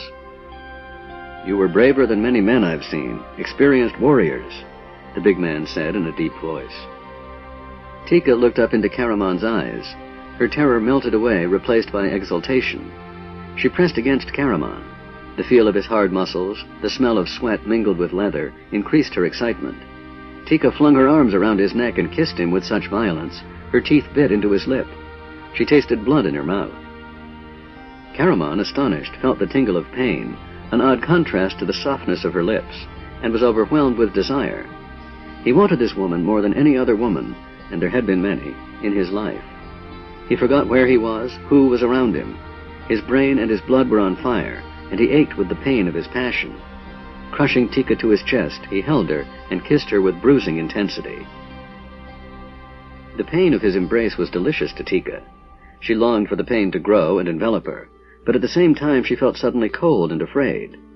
Remembering stories told by the other barmaids of the terrible, wonderful things that happened between men and women, she began to panic. Caramon completely lost all sense of reality. He caught Tika up in his arms, with a wild idea of carrying her into the woods, when he felt a cold, familiar hand on his shoulder. The big man stared at his brother and regained his senses with a gasp. He gently set Tika on her feet. Dizzy and disoriented, she opened her eyes to see Raistlin standing beside his brother, regarding her with his strange, glittering stare. Tika's face burned. She backed away, stumbled over the body of the Draconian, then picked up her shield and ran. Caramon swallowed, cleared his throat, and started to say something, but Raistlin simply glanced at him in disgust and walked back to rejoin Fizban. Caramon, trembling like a newborn colt, sighed shakily and walked over to where Sturm, Tanis, and Gilthanas stood, talking to Eben. "No, I'm fine," the man assured them. "I just felt a little faint when I saw those creatures, that's all." "You really have a cleric among you? That's wonderful. But don't waste her healing powers on me. Just a scratch. It's more their blood than mine. My party and I were tracking these Draconians through the woods when we were attacked by at least 40 hobgoblins." "And you alone live to tell the tale," Gilthanas said. "Yes," Eben replied, returning the elf's suspicious gaze. "I am an expert swordsman, as you know. I killed these." He gestured to the bodies of 6 hobgoblins who lay around him, then fell to the overwhelming numbers. The rest must have assumed I was dead and left me. But enough of my heroics. You fellows are pretty good with swords yourselves. Where are you headed?" "Someplace called the Slop," began Caramon, but Gilthanas cut him off. "Our journey is secret," Gilthanas said. Then he added in a tentative voice, "We could use an expert swordsman." "As long as you're fighting Draconians, your fight is my fight," Eben said cheerfully. He pulled his pack out from under the body of a hobgoblin and slung it over his shoulder. "My name's Eben Shatterstone. I come from Gateway. You've probably heard of my family," he said. "We had one of the most impressive mansions west of—" "That's it!" cried Fizban. "I remembered." Suddenly the air was filled with strands of sticky, floating cobweb. The sun set just as the group reached an open plain edged by tall mountain peaks. Rivaling the mountains for dominance of the land before it was the gigantic fortress known as Pax Tharkas, which guarded the pass between the mountains. The companions stared at it in awed silence. Tika's eyes widened at the sight of the massive twin towers soaring into the sky. "I've never seen anything so big. Who built it? They must have been powerful men." "It was not men," said Flint sadly. The dwarf's beard quivered as he looked at Pax Tharkas with a wistful expression. "It was elves and dwarves working together, once long ago when times were peaceful." "The dwarf speaks truly," Gilthanas said. "Long ago Kith Kanan broke his father's heart and left the ancient home of Sylvanesti. He and his people came to the beautiful woods given them by the Emperor of Ergoth, following the scribing of the Swordsheath scroll that ended the Kinslayer Wars. Elves have lived in Qualinesti for long centuries, since Kith Kanan's death. His greatest achievement, however, was the building of Pax Tharkas. Standing between elven and dwarven kingdoms, it was constructed by both in a spirit of friendship, since lost on Krynn. It grieves me to see it now, the bastion of a mighty war machine." Even as Gilthanas spoke, the companions saw the huge gate that stood at the front of Pax Tharkas swing open. An army, long rows of Draconians, hobgoblins, and goblins, marched out into the plains. The sound of braying horns echoed back from the mountain tops. Watching them from above was a great red dragon. The companions cowered among the scrub brush and trees. Though the dragon was too far away to see them, the dragon fear touched them even from this distance. "They march on Qualinesti," Gilthanas said, his voice breaking. "We must get inside and free the prisoners. Then Verminard will be forced to call the army back." "You're going inside Pax Tharkas," Eben gasped. "Yes," Gilthanas answered reluctantly, apparently regretting he had said so much. "Phew!" Eben blew out a deep breath. "You people have guts, I'll give you that. So, how do we get in there? Wait until the army leaves? There will probably be only a couple of guards at the front gate. We could handle them easily, couldn't we, big man?" He nudged Caramon. "Sure," Caramon grinned. "That is not the plan," Gilthanas said coldly. The elf pointed to a narrow vale leading into the mountains, just visible in the rapidly fading light. "There is our way. We will cross in the cover of darkness." He stood up and started off. Tanis hurried forward to catch up with him. "What do you know of this Eben?" the half-elf asked in Elven, glancing back to where the man was chatting with Tika. Gilthanus shrugged. "He was with the band of humans who fought with us at the ravine. Those who survived were taken to Solace and died there. I suppose he could have escaped. I did, after all," Gilthanus said, glancing sideways at Tanis. "He comes from Gateway, where his father and father before him were wealthy merchants. The others told me, when he was out of hearing, that his family lost their money, and he has since earned his living by his sword." "I figured as much," Tanis said. "His clothes are rich, but they've seen better days. You made the right decision, bringing him along." "I dared not leave him behind," Gilthanus answered grimly. "One of us should keep an eye on him." "Yes." Tanis fell silent. "And on me too, you're thinking," Gilthanus said in a tight voice. "I know what the others say, the knight especially. But I swear to you, Tanis, I'm not a traitor. I want one thing." The elf's eyes gleamed feverishly in the dying light. "I want to destroy this Verminard. If you could have seen him as his dragon destroyed my people, I'd gladly sacrifice my life." Gilthanus stopped abruptly. "And our lives as well?" Tanis asked. As Gilthanus turned to face him, his almond-shaped eyes regarding Tanis without emotion. "If you must know, Tantalus, your life means that," he snapped his fingers. "But the lives of my people are everything to me. That is all I care for now." He walked on ahead as Sturm caught up with them. "Tanis," he said, "the old man was right. We are being followed." Chapter 9. Suspicions Grow. The Sla Mori. The narrow trail climbed steeply up from the plains into a wooded valley in the foothills. Evening's shadows gathered close around them as they followed the stream up into the mountain. They had traveled only a short distance, however, when Gilthanus left the trail and disappeared into the brush. The companions stopped, looking at each other doubtfully. "This is madness," Eben whispered to Tanis. "Trolls live in this valley. Who do you think made that trail?" The dark-haired man took Tanis's arm with a cool familiarity the half-elf found disconcerting. "Admittedly, I'm the new kid in town, so to speak, and the gods know you don't have any reason to trust me, but how much do you know about this Gilthanus?" "I know," Tanis began, but Eben ignored him. "There were some of us who didn't believe that Draconian army stumbled onto us by accident, if you take my meaning. My boys and I had been hiding in the hills, fighting the dragon armies ever since they hit Gateway. Last week, these elves showed up out of nowhere. They told us they were going to raid one of the Dragon High Lord's fortresses, and would we like to come along and help? We said sure, why not? Anything to stick a bone in the Dragon High Man's craw. As we hiked, we began to get really nervous. There were Draconian tracks all over the place. But it didn't bother the elves. Gilthanus said the tracks were old. That night we made camp and posted a watch.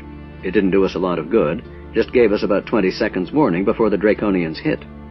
And," Eben glanced around and moved even closer, "while we were trying to wake up, grab our weapons, and fight those foul creatures, I heard the elves calling out, as if someone was lost. And who do you suppose they were calling for?" Eben regarded Tanis intently. The half-elf frowned and shook his head, irritated at the dramatics. "Gilthanus," Eben hissed. "He was gone. They shouted and shouted for him, their leader." The man shrugged. "Whether he ever showed up or not, I don't know. I was captured. They took us to Solace, where I got away. Anyway, I'd think twice about following that elf.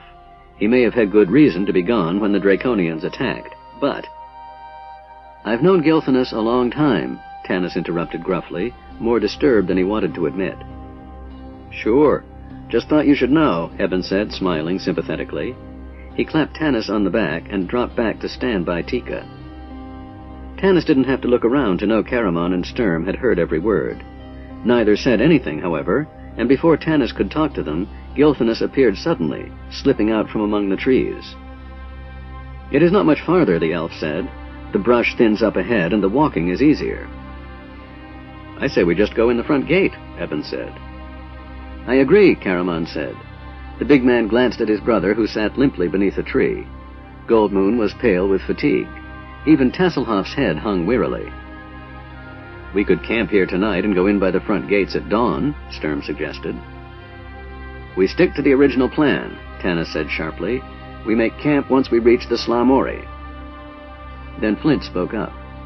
You can go ring the bell at the gate and ask Lord Verminard to let you in if you want, Sturm Brightblade. I'm sure he'd oblige. Come on, Tanis. The dwarf stumped off down the trail. At least, Tanis said to Sturm in a low voice, maybe this will throw off our pursuer. Whoever or whatever it is, Sturm answered. It's woodscrafty, I'll say that for it. Every time I caught a glimpse and started back for a closer look, it vanished. I thought about ambushing it, but there wasn't time. The group emerged from the brush, thankfully, arriving at the base of a gigantic granite cliff. Gilthanas walked along the cliff face for several hundred feet, his hand feeling for something on the rock. Suddenly he stopped. "We are here," he whispered. Reaching into his tunic, he removed a small gem that began to glow a soft, muted yellow. Running his hand over the rock wall, the elf found what he was searching for, a small niche in the granite. He placed the gem in the niche and began reciting ancient words and tracing unseen symbols in the night air. "Very impressive," whispered Fizban. "I didn't know he was one of us," he said to Raistlin. "A dabbler, nothing more," the mage replied. Leaning wearily on his staff, he watched Gilthanas intently, however. Suddenly and silently, a huge block of stone separated from the cliff face and began moving slowly to one side. The companions backed up as a blast of chill, dank air flowed from the gaping hole in the rock. "What's in there?" Caramon asked suspiciously. "I do not know what is in there now," Gilthanas replied. "I have never entered. I know of this place only through the lore of my people." "All right," Caramon growled. "What used to be in there?" Gilthanas paused, then said, "This was the burial chamber of Kithcanon." "More spooks," Flint grumbled, peering into the darkness. "Send the mage in first, so he can warn them we're coming." "Throw the dwarf in," Raistlin returned. "They are accustomed to living in dark, dank caves." "You speak of the mountain dwarves," Flint said, his beard bristling. "It has been long years since the hill dwarves lived below ground in the kingdom of Thorbarden." "Only because you were cast out," Raistlin hissed. "Stop it, both of you," Tanis said in exasperation. "Raistlin, what do you sense about this place?" "Evil. Great evil," the mage replied. "But I sense great goodness, too," Fizban spoke unexpectedly. "The elves are not truly forgotten within, though evil things have come to rule in their stead." "This is crazy," Eben shouted. The noise echoed uncannily among the rocks, and the others whirled, startled, staring at him in alarm. "I'm sorry," he said, dropping his voice, "but I can't believe you people are going in there. It doesn't take a magician to tell there's evil inside that hole. I can feel it. Go back around to the front," he urged. "Sure, there'll be one or two guards, but that's nothing compared to whatever lurks in that darkness beyond." "He's got a point, Tanis," Caramon said. "You can't fight the dead. We learned that in Darken Wood." "This is the only way," Gilthanas said angrily, "if you are such cowards." "There's a difference between caution and cowardice, Gilthanas," Tanis said, his voice steady and calm. The half-elf thought a moment. "We might be able to take on the guards at the front gate, but not before they could alert others. I say we enter and at least explore this way. Flint, you lead. Raistlin, we'll need your light." "Shirak," spoke the mage softly, and the crystal on his staff began to glow. He and Flint plunged into the cave, followed closely by the rest. The tunnel they entered was obviously ancient, but whether it was natural or artifact was impossible to tell. "What about our pursuer?" Sturm asked in a low voice. "Do we leave the entrance open?" "A trap," Tanis agreed softly. "Leave it open just a crack, Gilthanas. Enough so that whoever's tracking us knows we came in here and can follow, but not enough so that it looks like a trap." Gilthanas drew forth the gem, placed it in a niche on the inner side of the entrance, and spoke a few words. The stone began to slide silently back into place. At the last moment, when it was about 7 or 8 inches from closing, Gilthanas swiftly removed the gemstone. The stone shuddered to a halt, and the knight, the elf, and the half-elf joined the companions in the entrance to the Sla Mori. "There is a great deal of dust," Raistlin reported, coughing, "but no tracks, at least in this part of the cave." "About 120 feet farther on there's a crossroads," Flint added. "We found footprints there, but we could not make out what they were. They don't look like Draconians or hobgoblins, and they don't come this direction. The mage says the evil flows from the road to the right." "We will camp here for the night," Tanis said, near the entry. We'll post double watch, one by the door, one down the corridor. Sturm, you and Caramon first, Gilphinus and I, Eben and Riverwind, Flint and Tasselhoff. And me, said Tika stoutly, though she couldn't ever remember being so tired in her life. I'll take my turn. Tanis was glad the darkness hid his smile. Very well, he said. You watch with Flint and Tasselhoff. Good, Tika replied. Opening her pack, she shook out a blanket and lay down, conscious all the while of Caramon's eyes on her. She noticed Eben watching her, too. She didn't mind that. She was accustomed to men staring at her admiringly, and Eben was handsomer even than Caramon. Certainly he was wittier and more charming than the big warrior. Still, just the memory of Caramon's arms around her made her shiver with delightful fear. She firmly put the memory from her mind and tried to get comfortable. The chainmail was cold, and it pinched her through her blouse. Yet she noticed the others didn't take theirs off.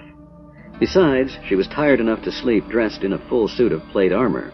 The last thing Tika remembered as she drifted off was telling herself she was thankful she wasn't alone with Caramon. End of side 9. To continue, turn the cassette over.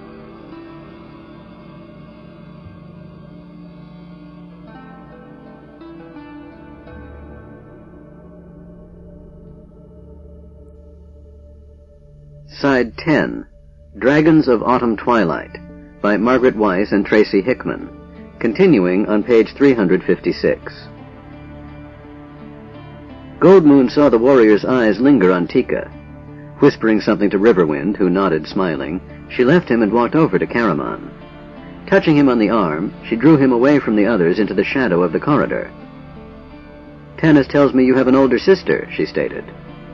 Yes, Caramon answered, startled. Kitiara, though she's my half-sister.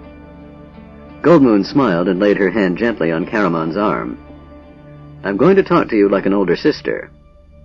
Caramon grinned. Not like Kitiara you won't, Lady of Quayshu.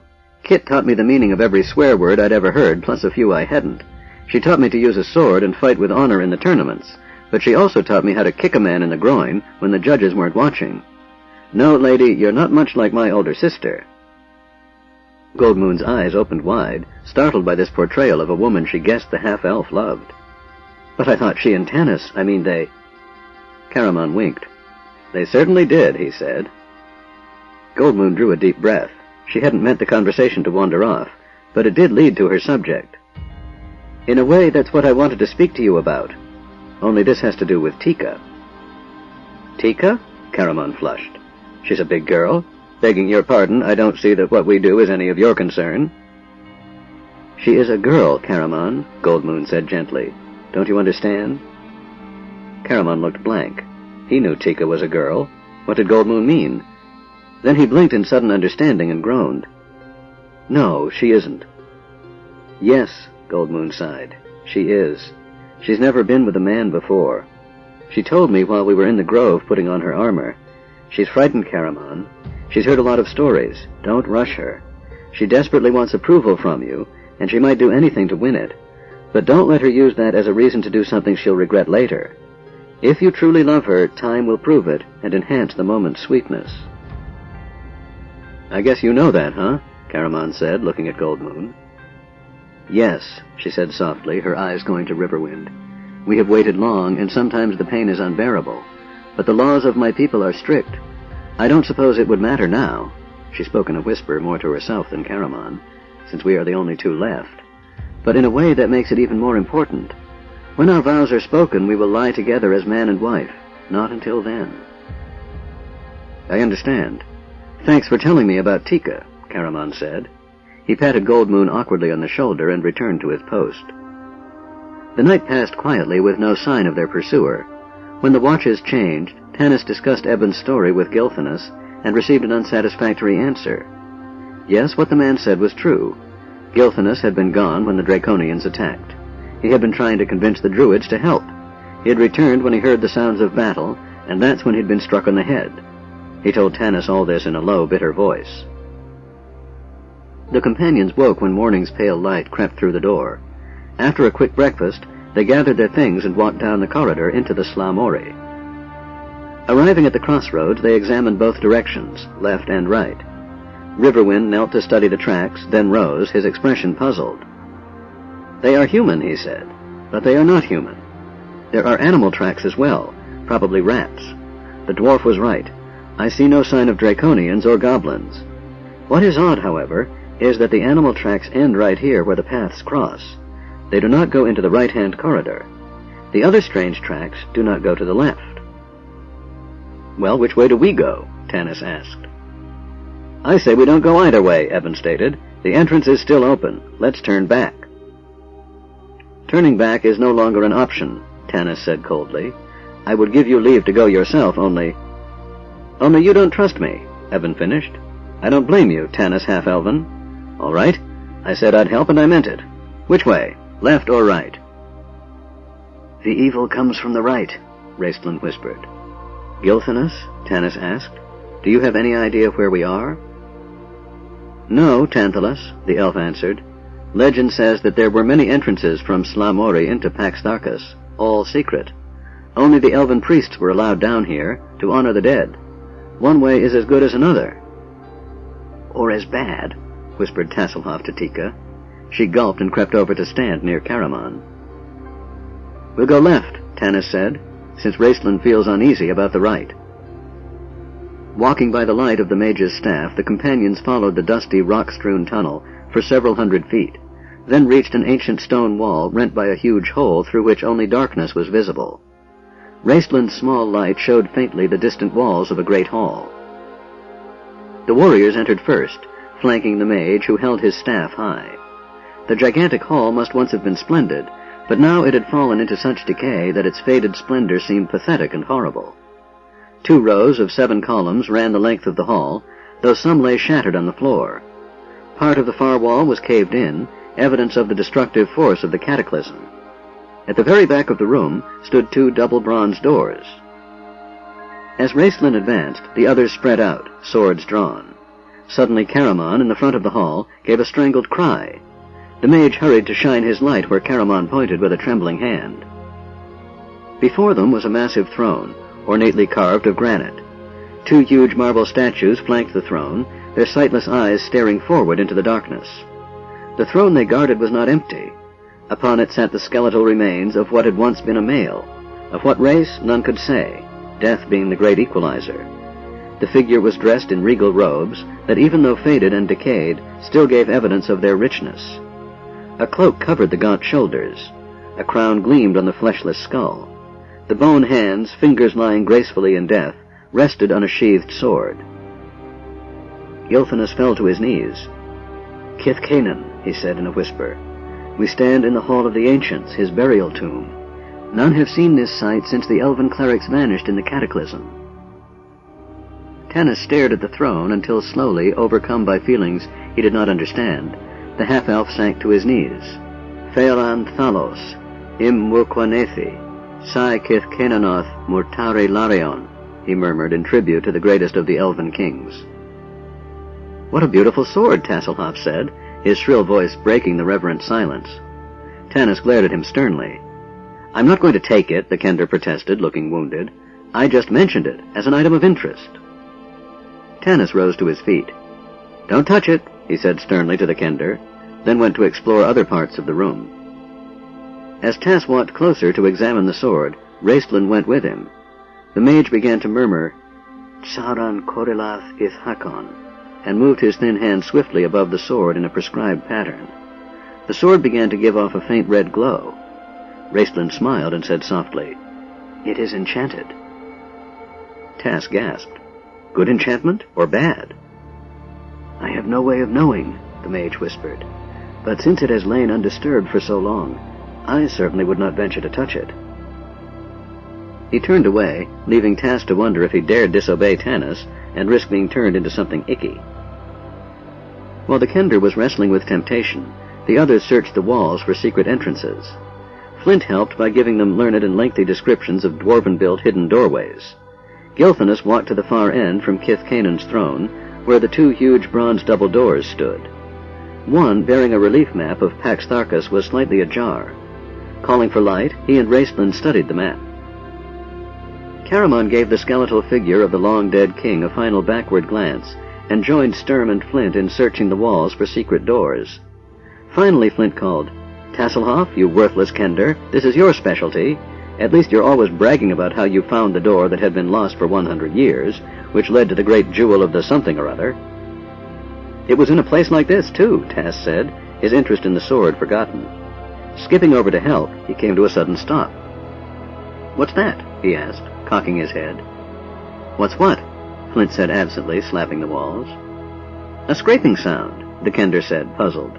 "It's coming from those doors." Tanis looked up, having learned long ago to respect Tasselhoff's hearing. He walked toward the doors where Gilthanus and Raistlin were intent upon the map. Suddenly, Raistlin took a step backwards. Foul-smelling air wafted into the room through the open door. Now everyone could hear the scraping sound and a soft squishing noise. "Shut the door," Raistlin whispered urgently. "Caramon!" Tanis cried. "Sturm!" The two were already running for the door along with Eben. All of them leaned against it, but they were flung backwards as the bronze doors flew open, banging against the walls with a hollow booming sound. A monster slithered into the hall. "Help us, Mishakal!" Goldmoon breathed the goddess's name as she sank back against the wall. The thing entered the room swiftly despite its great bulk. The scraping sound they had heard was caused by its gigantic bloated body sliding along the floor. "A slug," Tass said, running up to examine it with interest. "But look at the size of that thing. How do you suppose it got so big? I wonder what it eats." "Us, you ninny!" Flint shouted, grabbing the Kender and flinging him to the ground, just as the huge slug spat out a stream of saliva. Its eyes, perched atop slender rotating stalks on top of its head, were not of much use, nor did it need them. The slug could find and devour rats in the darkness by sense of smell alone. Now it detected much larger prey, and it shot its paralyzing saliva in the general direction of the living flesh it craved. The deadly liquid missed as the Kender and the dwarf rolled out of the way. Sturm and Caramon charged in, slashing at the monster with their swords. Caramon's sword didn't even penetrate the thick rubbery hide. Sturm's two-handed blade bit, causing the slug to rear back in pain. Tanis charged forward as the slug's head swiveled toward the knight.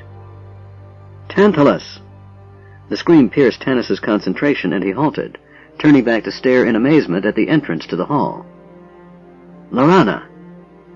At that moment, the slug, sensing the half-elf, spat the corrosive liquid at him. The saliva struck his sword, causing the metal to fizz and smoke, then dissolve in his hand. The burning liquid ran down his arm, searing his flesh. Tanis, screaming in agony, fell to his knees. "Tantalus!" Lorana cried again, running to him. "Stop her!" Tanis gasped, doubled over in pain, clutching a hand and sword arm suddenly blackened and useless. The slug, sensing success, slithered forward, dragging its pulsating gray body through the door. Goldmoon cast a fearful glance at the huge monster, then ran to Tanis. Riverwind stood over them protectively. "Get away!" Tanis said through clenched teeth. Goldmoon grasped his injured hand in her own, praying to the goddess. Riverwind fit an arrow to his bow and shot at the slug. The arrow struck the creature in the neck, doing little damage, but distracting its attention from Tanis. The half-elf saw Goldmoon's hand touch his, but he could feel nothing but pain. Then the pain eased and feeling returned to his hand. Smiling at Goldmoon, he marveled at her healing powers, even as he lifted his head to see what was happening. The others were attacking the creature with renewed fury, attempting to distract it from Tanis, but they might as well have been plunging their weapons into a thick rubbery wall. Tanis rose to his feet shakily.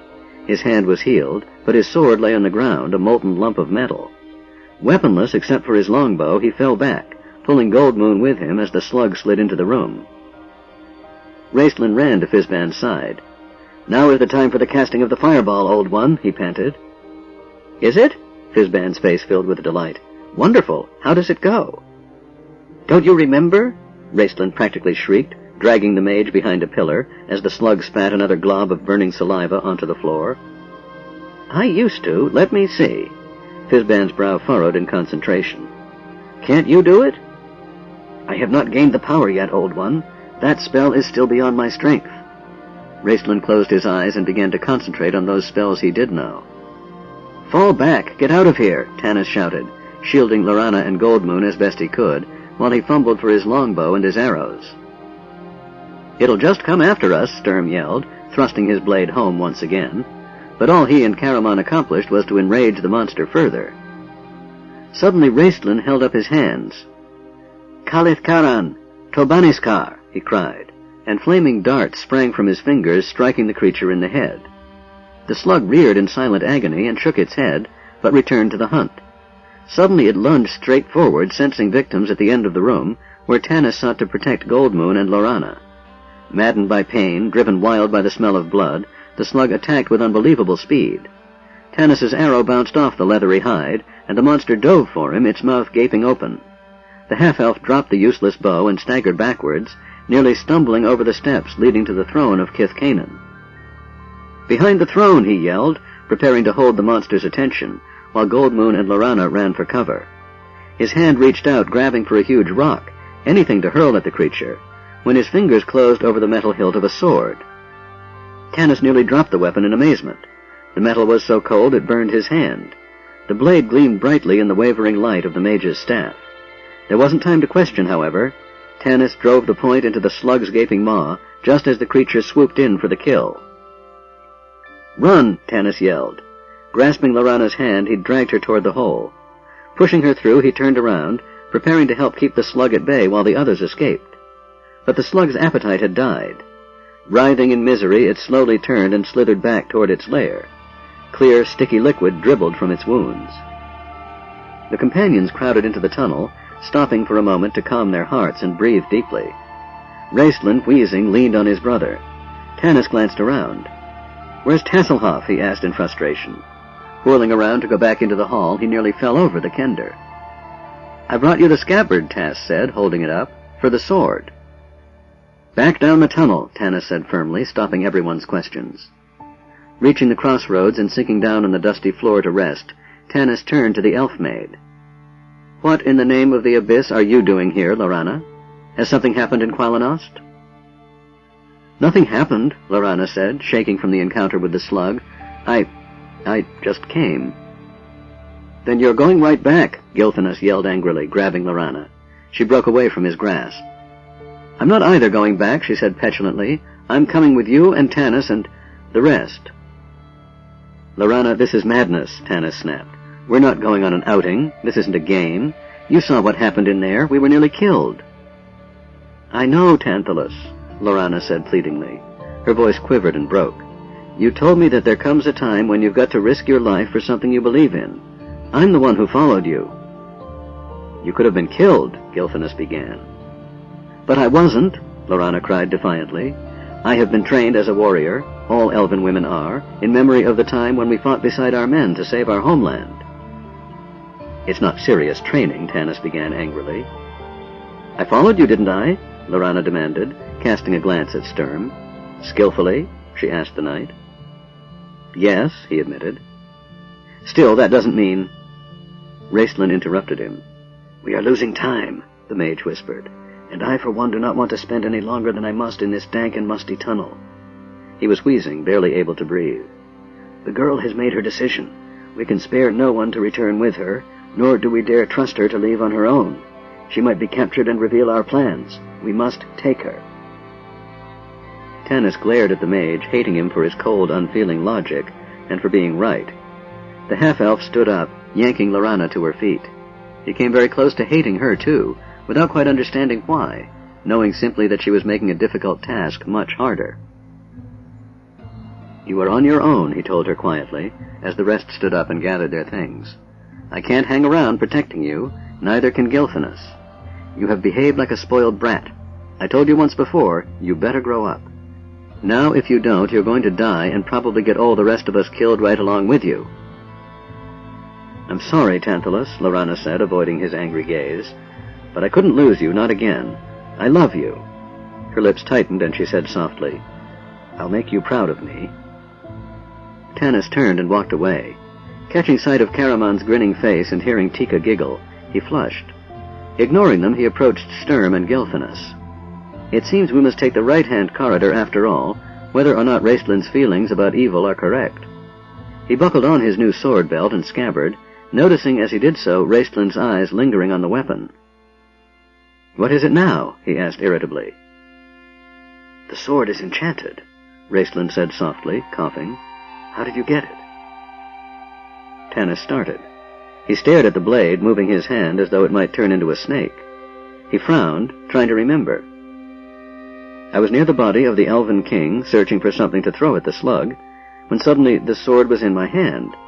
It had been taken out of the sheath, and... Tanis paused, swallowing. Yes? Raistlin pursued, his eyes glittering eagerly. He gave it to me, Tanis said softly. I remember his hand touched mine. He pulled it from its sheath. Who? Asked Gilthanas. None of us were near there. Kith Canaan. Chapter 10. The Royal Guard. The Chain Room. Perhaps it was just imagination, but the darkness seemed thicker as they walked down the other tunnel and the air grew colder. No one needed the dwarf to tell them that this was not normal in a cave, where the temperature supposedly stayed constant. They reached a branch in the tunnel, but no one felt inclined to go left, which might lead them back to the Hall of the Ancients and the wounded slug. The elf almost got us killed by the slug, Evan said accusingly. I wonder what's in store for us down here. No one answered. By now everyone was experiencing the sense of growing evil Raistlin had warned of. Their footsteps slowed, and it was only through force of group will that they continued on. Lorana felt fear convulse her limbs, and she clung to the wall for support. She longed for Tanis to comfort her and protect her, as he had done when they were younger and facing imaginary foes, but he walked at the head of the line with her brother. Each had his own fear to contend with. At that moment, Lorana decided that she would die before she asked for their help. It occurred to her then that she was really serious when she said she wanted to make Tanis proud of her. Shoving herself away from the side of the crumbling tunnel, she gritted her teeth and moved forward. The tunnel came to an abrupt end. Crumbled stone and rubble lay beneath a hole in the rock wall. The sense of malevolent evil flowing from the darkness beyond the hole could almost be felt, wafting across the flesh like the touch of unseen fingers. The companions stopped, none of them, not even the nerveless Kender, daring to enter. It's not that I'm afraid, Tass confided in a whisper to Flint. It's just that I'd rather be somewhere else. The silence became oppressive. Each could hear his own heartbeat and the breathing of the others. The light jittered and wavered in the mage's shaking hand. Well, we can't stay here forever, Evan said hoarsely. Let the elf go in. He's the one who brought us here. I'll go, Gilthanas answered, but I'll need light. None may touch the staff but I, Raistlin hissed. He paused, then added reluctantly, I'll go with you. Raist, Caramon began, but his brother stared at him coldly. I'll go too, the big man muttered. No, Tanis said, you stay here and guard the others. Gilthanas, Raistlin, and I will go. Gilthanas entered the hole in the wall, followed by the mage and Tanis, the half-elf assisting Raistlin. The light revealed a narrow chamber vanishing into darkness beyond the staff's reach. On either side were rows of large stone doors, each held in place by huge iron hinges, spiked directly into the rock wall. Raistlin held the staff high, shining it down the shadowy chamber. Each knew that the evil was centered here. There's carving on the doors, Tanis murmured. The staff's light threw the stone figures into high relief. Gilthanas stared at it. The royal crest, he said in a strangled voice. What does that mean? Tanis asked, feeling the elf's fear infect him like a plague. These are the crypts of the Royal Guard, Gilthanas whispered. They are pledged to continue their duties, even in death, and guard the king. So the legends speak. And so the legends come to life, Raistlin breathed, gripping Tanis's arm. Tanis heard the sound of huge stone blocks shifting, of rusting iron hinges creaking. Turning his head, he saw each of the stone doors begin to swing wide. The hallway filled with a cold so severe that Tanis felt his fingers go numb. Things moved behind the stone doors. The Royal Guard! They made the tracks, Raistlin whispered frantically. Human and not human. There is no escape, he said, grasping Tanis tighter. Unlike the specters of Darken Wood, these have but one thought, to destroy all who commit the sacrilege of disturbing the king's rest. We've got to try, Tanis said, unclenching the mage's biting fingers from his arm. He stumbled backwards and reached the entryway, only to find it blocked by two figures. Get back, Tanis gasped. Run! Who, Fizban? No, you crazy old man, we've got to run. The dead guards. "Oh, calm down," the old man muttered. "Young people, alarmists." He turned around and helped someone else enter. It was Gold Moon, her hair gleaming in the light. "It's all right, Tanis," she called softly. "Look." She drew aside her cape. The medallion she wore glowed blue. "Fizban said they would let us pass, Tanis, if they saw the medallion. And when he said that, it began to glow." "No!" Tanis started to order her back, but Fizban tapped him on the chest with a long bony finger. "You're a good man, Tanis Half-Elven," the old mage said softly, "but you worry too much.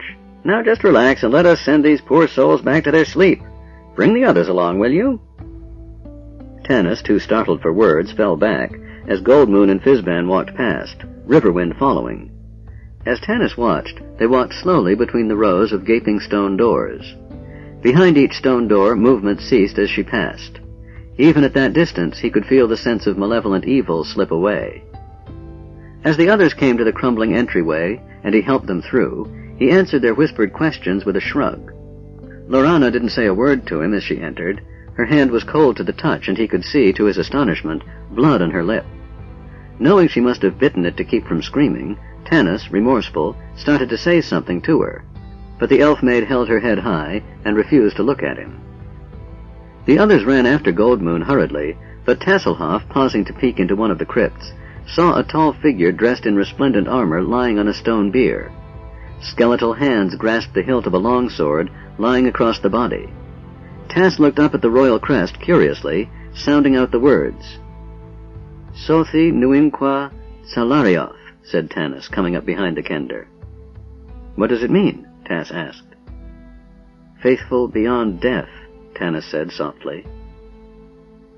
At the west end of the crypt, they found a set of bronze double doors. Gold Moon pushed it open easily and led them into a triangular passage that opened into a large hall. Inside this room, the only difficulty they faced was in trying to get the dwarf out of it. The hall was perfectly intact, the only room in the Sla Mori they had encountered so far that had survived the cataclysm without damage. And the reason for that, Flint explained to anyone who would listen, was the wonderful dwarven construction, particularly the 23 columns supporting the ceiling. The only way out was 2 identical bronze doors at the far end of the chamber leading west. Flint, tearing himself away from the columns, examined each and grumbled that he hadn't any idea what was behind them or where they led. After a brief discussion, Tanis decided to take the door to his right. The door opened onto a clean, narrow passageway that led them, after about 30 feet, to another single bronze door.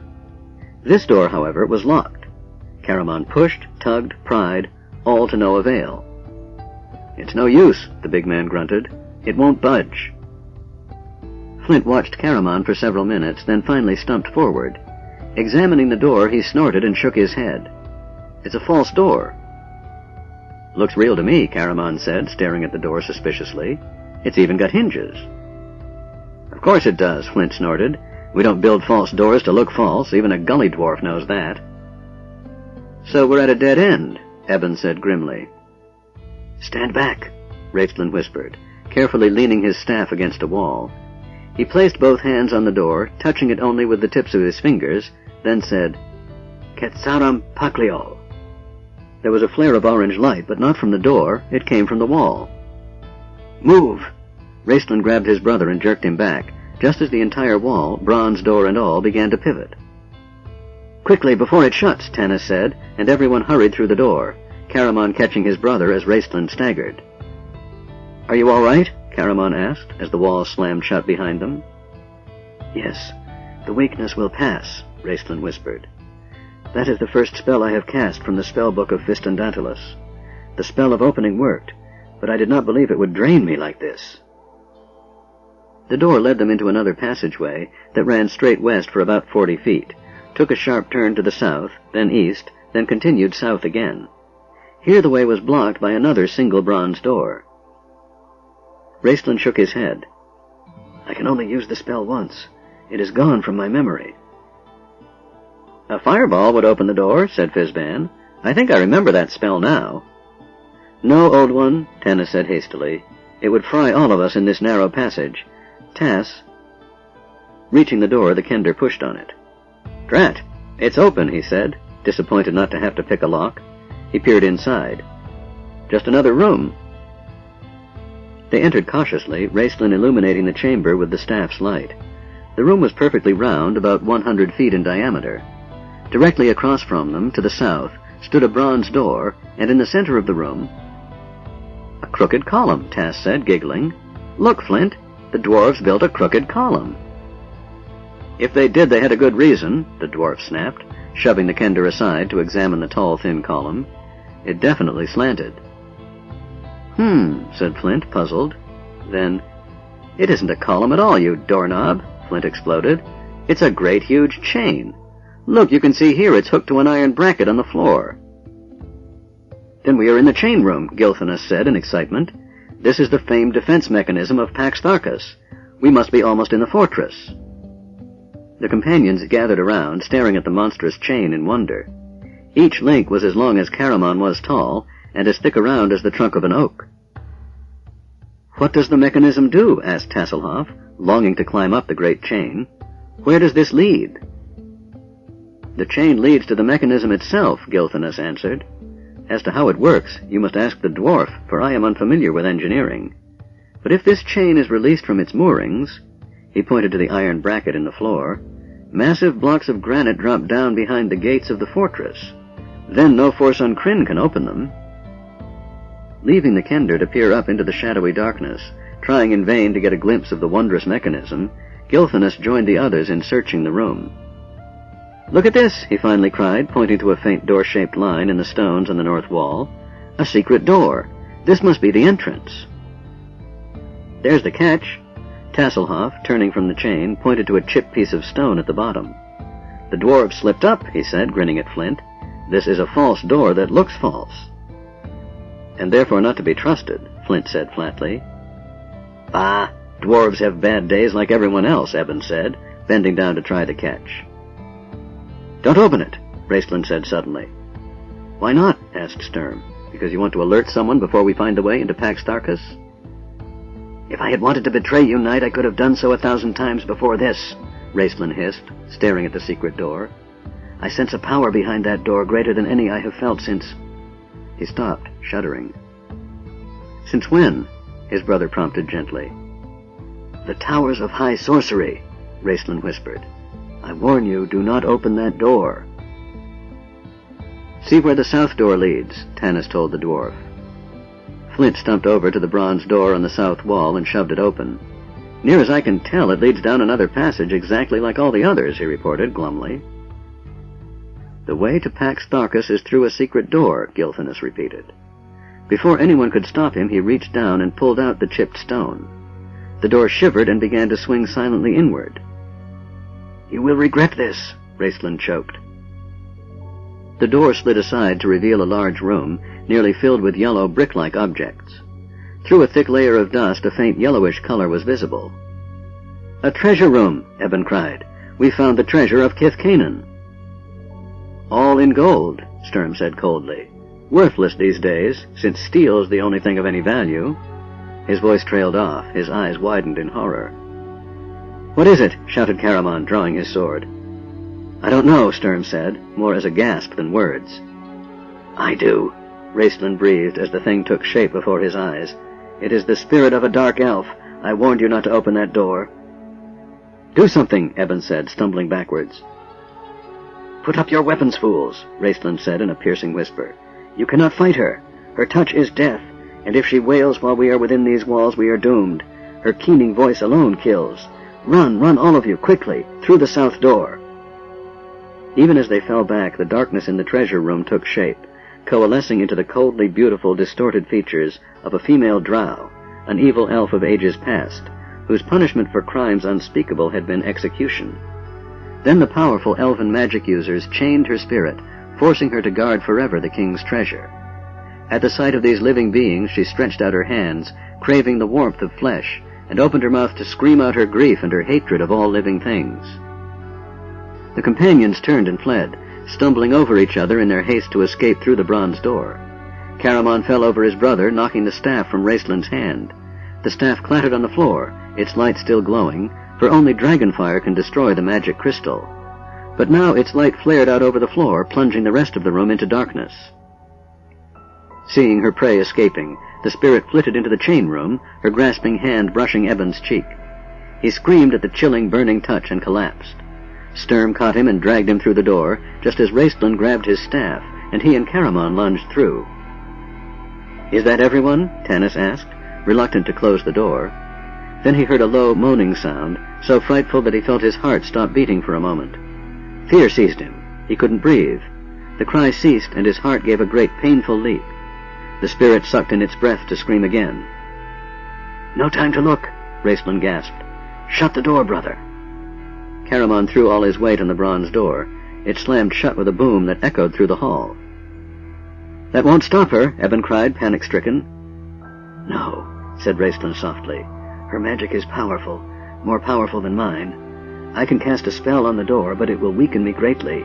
I suggest you run while you can. If it fails, perhaps I can stall her." "Riverwind, take the others on ahead," Tanis ordered. "Sturm and I'll stay with Raistlin and Caramon." The others crept down the dark corridor, looking back to watch in horrible fascination. Raistlin ignored them and handed the staff to his brother. The light from the glowing crystal flashed out at the unfamiliar touch. The mage put his hands on the door, pressing both palms flat against it. Closing his eyes, he forced himself to forget everything except the magic. "Kalis an Budrunin." His concentration broke as he felt a terrible chill. The dark elf. She had recognized his spell and was trying to break him. Images of his battle with another dark elf in the towers of high sorcery came back to his mind. He struggled to blot out the evil memory of the battle that wrecked his body and came close to destroying his mind, but he felt himself losing control. He had forgotten the words. The door trembled. The elf was coming through. Then from somewhere inside the mage came a strength he had discovered within himself only twice before, in the tower and on the altar of the Black Dragon in Zakhtsaroth. The familiar voice that he could hear clearly in his mind, yet never identify, spoke to him, repeating the words of the spell. Raistlin shouted them aloud in a strong, clear voice that was not his own. "Kalis an Budrunin Kara Emarath." From the other side of the door came a wail of disappointment, failure. The door held. The mage collapsed. Caramon handed the staff to Eben as he picked up his brother in his arms and followed the others as they groped their way along the dark passage. Another secret door opened easily to Flint's hand, leading to a series of short, debris-filled tunnels. Trembling with fear, the companions wearily made their way past these obstacles. Finally, they emerged into a large open room filled from ceiling to floor with stacks of wooden crates. Riverwind lit a torch on the wall. The crates were nailed shut. Some bore the label Solace, some Gateway. "This is it. We're inside the fortress," Gilthanas said, grimly victorious. "We stand in the cellar of Pax Tharkas." "Thank the true gods." Tanis sighed and sank onto the floor, the others slumping down beside him. It was then they noticed that Fizban and Tasselhoff were missing. Chapter 11. Lost. The Plan. Betrayed. Tasselhoff could never afterwards clearly recall those last few panicked moments in the chain room. He remembered saying, "A dark elf? Where?" and standing on his tiptoes, trying desperately to see, when suddenly the glowing staff fell on the floor. He heard Tanis shouting, and above that a kind of a moaning sound that made the Kender lose all sense of where he was or what he was doing. Then strong hands grabbed him around the waist, lifting him up into the air. "Climb!" shouted a voice beneath him. Tasselhoff stretched out his hands, felt the cool metal of the chain, and began to climb. He heard a door boom far below and the chilling wail of the dark elf again. It didn't sound deadly this time, more like a cry of rage and anger. Tass hoped this meant his friends had escaped. "I wonder how I'll find them again," he asked himself softly, feeling discouraged for a moment. Then he heard Fizban muttering to himself and cheered up. He wasn't alone. Thick, heavy darkness wrapped around the Kender. Climbing by feel alone, he was growing extremely tired when he felt cool air brush his right cheek. He sensed, rather than saw, that he must be coming to the place where the chain and the mechanism linked up. Tass was rather proud of that pun. If only he could see. Then he remembered. He was, after all, with a magician. "We could use a light," Tass called out. "A fight? Where?" Fizban nearly lost his grip on the chain. "Not fight, light," Tass said patiently, clinging to a link. I think we're near the top of this thing, and we really ought to have a look around." "Oh, certainly. Let's see. Light." Tass heard the magician fumbling in his pouches. Apparently he found what he was searching for, because he soon gave a little crow of triumph, spoke a few words, and a small puffball of bluish-yellow flame appeared, hovering near the magician's hat. The glowing puffball whizzed up, danced around Tasselhoff as if to inspect the kender, then returned to the proud magician. Tass was enchanted. He had all sorts of questions regarding the wonderful flaming puffball, but his arms were getting shaky, and the old magician was nearly done in. He knew they better find some way to get off this chain. Looking up, he saw that they were, as he had guessed, at the top part of the fortress. The chain ran up over a huge wooden cogwheel mounted on an iron axle, anchored in solid stone. The links of the chain fit over teeth big as tree trunks. Then the chain stretched out across the wide shaft, disappearing into a tunnel to the kender's right. "We can climb onto that gear and crawl along the chain into the tunnel," the kender said, pointing. "Can you send the light up here?" "Light, to the wheel," Fizban instructed. The light wavered in the air for a moment, then danced back and forth in a decidedly naysaying manner. Fizban frowned. "Light, to the wheel," he repeated firmly. The puffball flame darted around to hide behind the magician's hat. Fizban, making a wild grab for it, nearly fell, and flung both arms around the chain. The puffball light danced in the air behind him, as if enjoying the game. I guess we've got enough light after all," Tass said. "No discipline in the younger generation," Fizban grumbled. "His father, now there was a puffball." The old magician's voice died away as he began to climb again, the puffball flame hovering near the tip of his battered hat. Tass soon reached the first tooth on the wheel. Discovering the teeth were rough-hewn and easy to climb, Tass crawled from one to another until he reached the top. Fizban, his robes hiked up around his thighs, followed with amazing agility. "Could you ask the light to shine in the tunnel?" Tass asked. "Light, to the tunnel," Fizban ordered, his bony legs wrapped around a link in the chain. The puffball appeared to consider the command. Slowly it skittered to the edge of the tunnel, and then stopped. "Inside the tunnel," the magician commanded. The puffball flame refused. "I think it's afraid of the dark," Fizban said apologetically. "My goodness, how remarkable," the kender said in astonishment. "Well," he thought for a moment, "if it will stay where it is, I think I can see enough to make my way across the chain. It looks like it's only about 15 feet or so to the tunnel. With nothing below but several hundred feet of darkness and air, never mind the stone floor at the bottom," Tass thought. "Someone should come up here and grease this thing," Fizban said, examining the axle critically. "That's all you get today, shoddy workmanship." "I'm really rather glad they didn't," Tass said mildly, crawling forward onto the chain.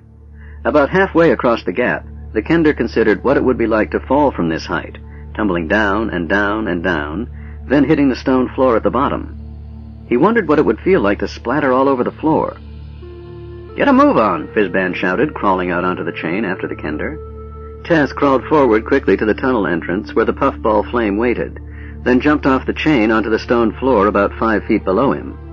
The puffball flame darted in after him, and finally Fizban reached the tunnel entrance too. At the last moment he fell, but Tass caught hold of his robes and dragged the old man to safety. They were sitting on the floor resting when suddenly the old man's head snapped up. "My staff," he said. "What about it?" Tass yawned, wondering what time it was. The old man struggled to his feet. "Left it down below," he mumbled, heading for the chain. "Wait, you can't go back." Tasselhoff jumped up in alarm. "Who says?" asked the old man petulantly, his beard bristling. I mean, Tass stuttered, "it would be too dangerous. But I know how you feel. My hoop hack's down there." Fizban said, sitting back down disconsolately. "Was it magic?" Tass asked after a moment. "I was never quite certain," Fizban said wistfully. "Well," said Tass practically, "maybe after we've finished the adventure we can go back and get it. Now let's try to find some place to rest." He glanced around the tunnel. It was about 7 feet from floor to ceiling. The huge chain ran along the top with numerous smaller chains attached, stretching across the tunnel floor into a vast dark pit beyond. Tass, staring down into it, could vaguely make out the shape of gigantic boulders. "What time do you suppose it is?" Tass asked. "Lunchtime," said the old man, "and we might as well rest right here. It's as safe a place as any." He plopped back down. Pulling out a handful of quithpa, he began to chew on it noisily. The puffball flame wandered over and settled on the brim of the magician's hat. Tass sat down next to the mage and began to nibble on his own bit of dried fruit. Then he sniffed. There was suddenly a very peculiar smell, like someone burning old socks. Looking up, he sighed and tugged on the magician's robe. Fizban," he said, "your hat's on fire." "Flint," Tanis said sternly, "for the last time, I feel as badly as you do about losing Tass, but we cannot go back. He's with Fizban, and, knowing those two, they'll both manage to get out of whatever predicament they're in." "If they don't bring the whole fortress down around our ears," Sturm muttered.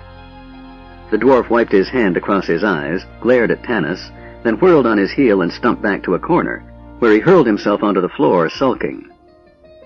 Tanis sat back down. He knew how Flint felt. It seemed odd. There had been so many times he could happily have strangled the Kender, but now that he was gone, Tanis missed him, and for exactly the same reasons. There was an innate, unfailing cheerfulness about Tasselhoff that made him an invaluable companion. No danger ever frightened a Kender, and therefore Tass never gave up. He was never at a loss for something to do in an emergency. It might not always be the right thing, but at least he was ready to act. Tanis smiled sadly. "I only hope this emergency doesn't prove to be his last," he thought. The companions rested for an hour, eating quithpa and drinking fresh water from a deep well they discovered. Raistlin regained consciousness but could eat nothing. He sipped water, then lay limply back. Caramon broke the news to him about Fizban hesitantly, fearing his brother might take the old mage's disappearance badly. But Raistlin simply shrugged, closed his eyes, and sank into a deep sleep. After Tanis felt his strength return, he rose and walked toward Gilthanas, noting that the elf was intently studying a map. Passing Lorana, who sat alone, he smiled at her. She refused to acknowledge it. Tanis sighed. Already he regretted speaking harshly to her back in the Sla Mori. He had to admit that she had handled herself remarkably well under terrifying circumstances. She had done what she was told to, quickly and without question. Tanis supposed he would have to apologize, but first he needed to talk to Gilthanas. "What's the plan?" he asked, sitting down on a crate. "Yes, where are we?" Sturm asked. Soon almost everyone was crowded around the map except Raistlin, who appeared to sleep, though Tanis thought he saw a slit of gold shining through the mage's supposedly closed eyelids. Gilthanas spread his map flat. "Here is the fortress of Paxtharkas and the surrounding mine area," he said. Then he pointed. "We are in the cellars here on the lowest level. Down this hallway, about 50 feet from here, are the rooms where the women are imprisoned. This is a guard room, across from the women, and this," he tapped the map gently, "is the lair of one of the red dragons, the one Lord Verminard called Ember. The dragon is so big, of course, that the lair extends up above ground level, communicating with Lord Verminard's chambers on the first floor, up through the gallery on the second floor, and out into the open sky." Gilthanas smiled bitterly. "On the first floor, behind Verminard's chambers, is the prison where the children are kept. The Dragon High Lord is wise. He keeps the hostages separated, knowing that the women would never consider leaving without their children, and the men would not leave without their families. The children are guarded by a second red dragon in this room. The men, about 300 of them, work in mines out in the mountain caves. There are several hundred gully dwarves working the mines as well." "You seem to know a lot about Paxtharkas," Eben said. Gilthanas glanced up quickly. "What do you insinuate?" "I'm not insinuating anything," Eben answered. "It's just that you know a lot about this place for never having been here. And wasn't it interesting that we kept running into creatures who damn near killed us back in the Sla Mori?" "Eben," Tanis spoke very quietly, "we've had enough of your suspicions. I don't believe any of us is a traitor. As Raistlin said, the traitor could have betrayed any of us long before this. What's the point of coming this far?" "To bring me and the discs to Lord Verminard," Goldmoon said softly. "He knows I am here, Tanis. He and I are linked by our faith." "That's ridiculous," Sturm snorted. "No, it isn't," Goldmoon said. "Remember, there are 2 constellations missing. One was the Queen of Darkness. From what little I have been able to understand in the discs of Mishakal, the Queen was also one of the ancient gods. The gods of good are matched by the gods of evil, with the gods of neutrality striving to keep the balance. Verminard worships the Queen of Darkness as I worship Mishakal. That is what Mishakal meant when she said we were to restore the balance. The promise of good that I bring is the one thing he fears, and he is exerting all his will to find me. The longer I stay here—" Her voice died. "All the more reason to quit bickering," Tanis stated, switching his gaze to Eben. The fighter shrugged. "Enough said. I'm with you." "What is your plan, Gilthanas?" Tanis asked, noticing with irritation that Sturm and Caramon and Eben exchanged quick glances. 3 humans sticking together against the elves, he caught himself thinking. But perhaps I'm just as bad, believing in Gilthanas because he's an elf. Gilthanas saw the exchange of glances, too. For a moment he stared at them with an intense, unblinking gaze, then began to speak in a measured tone, considering his words, as if reluctant to reveal any more than was absolutely necessary. "Every evening, 10 to 12 women are allowed to leave their cells and take food to the men in the mines. Thus the High Lord lets the men see that he is keeping his side of the bargain. The women are allowed to visit the children once a day for the same reason. My warriors and I plan to disguise ourselves as women, go out to the men in the mines, tell them of the plan to free the hostages, and alert them to be ready to strike. Beyond that, we had not thought, particularly in regard to freeing the children. Our spies indicated something strange about the dragon guarding the children, but we could not determine what." "What's—" Caramon started to ask, caught Tanis's eye, and thought better of his question. Instead he asked, "When will we strike? And what about the dragon, Ember?" "We strike tomorrow morning. Lord Verminard and Ember will most certainly join the army tomorrow as it reaches the outskirts of Qualinesti. He has been preparing for this invasion a long time. I do not believe he will miss it." The group discussed the plan for several minutes, adding to it, refining it, generally agreeing that it appeared viable. They gathered their things as Caramon woke his brother. Sturm and Eben pushed open the door leading to the hallway. It appeared empty, although they could hear faint sounds of harsh drunken laughter from a room directly across from them. Draconians. Silently the companions slipped into the dark and dingy corridor. Tasselhoff stood in the middle of what he had named the mechanism room, staring around the tunnel lighted dimly by the puffball. The Kender was beginning to feel discouraged. It was a feeling he didn't get often, and likened to the time he'd eaten an entire green tomato pie acquired from a neighbor. To this day, discouragement and green tomato pie both made him want to throw up. "There's got to be some way out of here," said the Kender. "Surely they inspect the mechanism occasionally, or come up to admire it, or give tours, or something." He and Fizban had spent an hour walking up and down the tunnel, crawling in and out among the myriad chains. They found nothing. It was cold and barren and covered with dust. "Speaking of light," said the old magician suddenly, though they hadn't been, "look there." Tasselhoff looked. A thin sliver of light was visible through a crack in the bottom of the wall, near the entrance to the narrow tunnel. They could hear voices, and the light grew brighter as if torches were being lit in a room below them. "Maybe that's a way out," the old man said. Running lightly down the tunnel, Tass knelt down and peered through the crack. "Come here."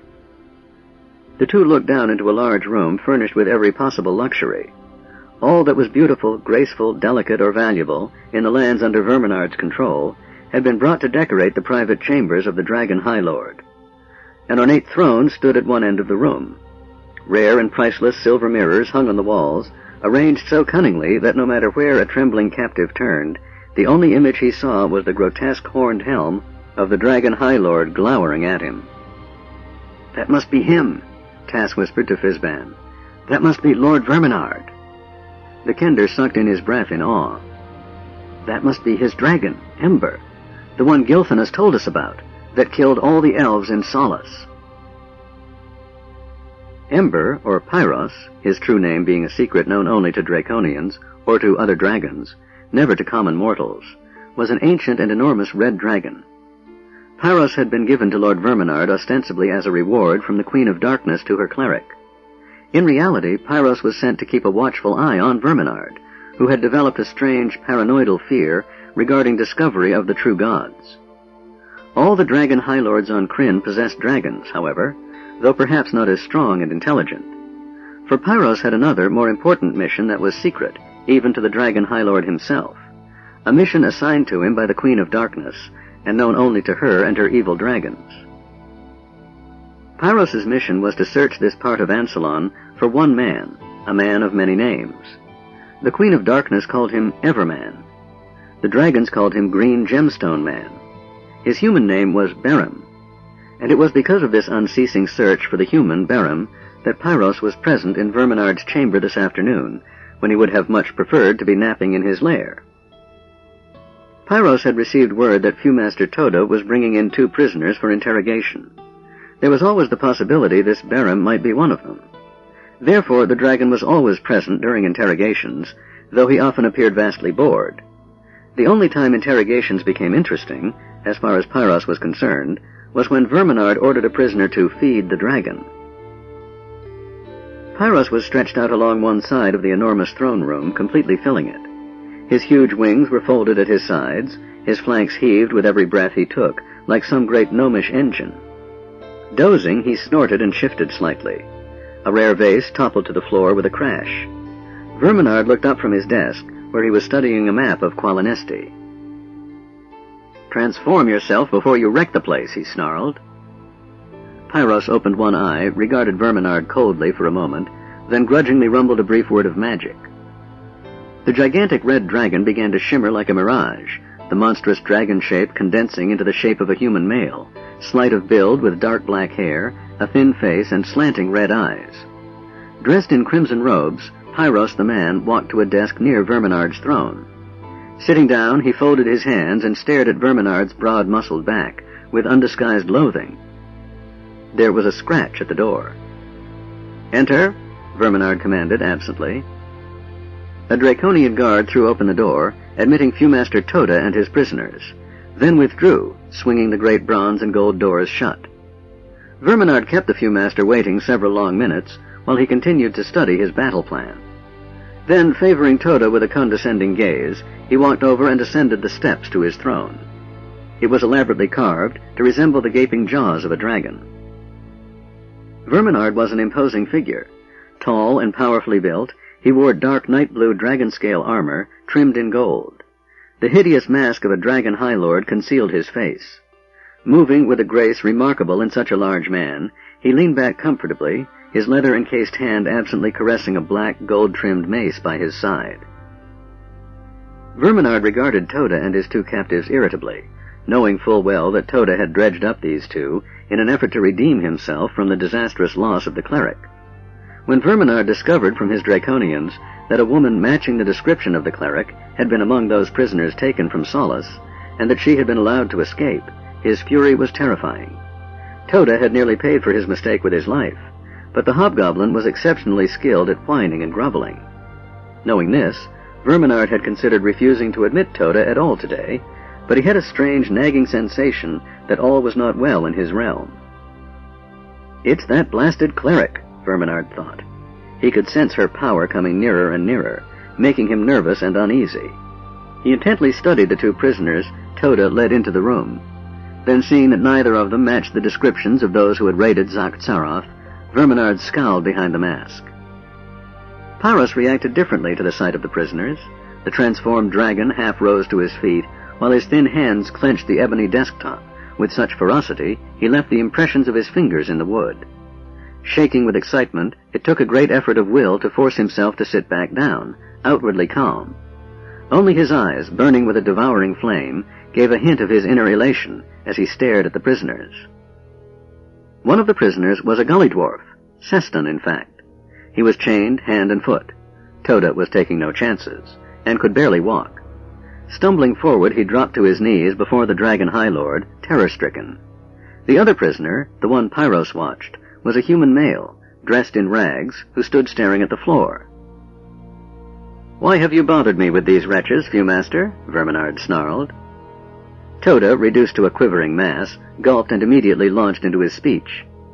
"This prisoner," the hobgoblin kicked Seston, "was the one who freed the slaves from Solace, and this prisoner," he indicated the man, who lifted his head, a confused and puzzled expression on his face, "was found wandering around Gateway, which, as you know, has been declared off-limits to all non-military personnel."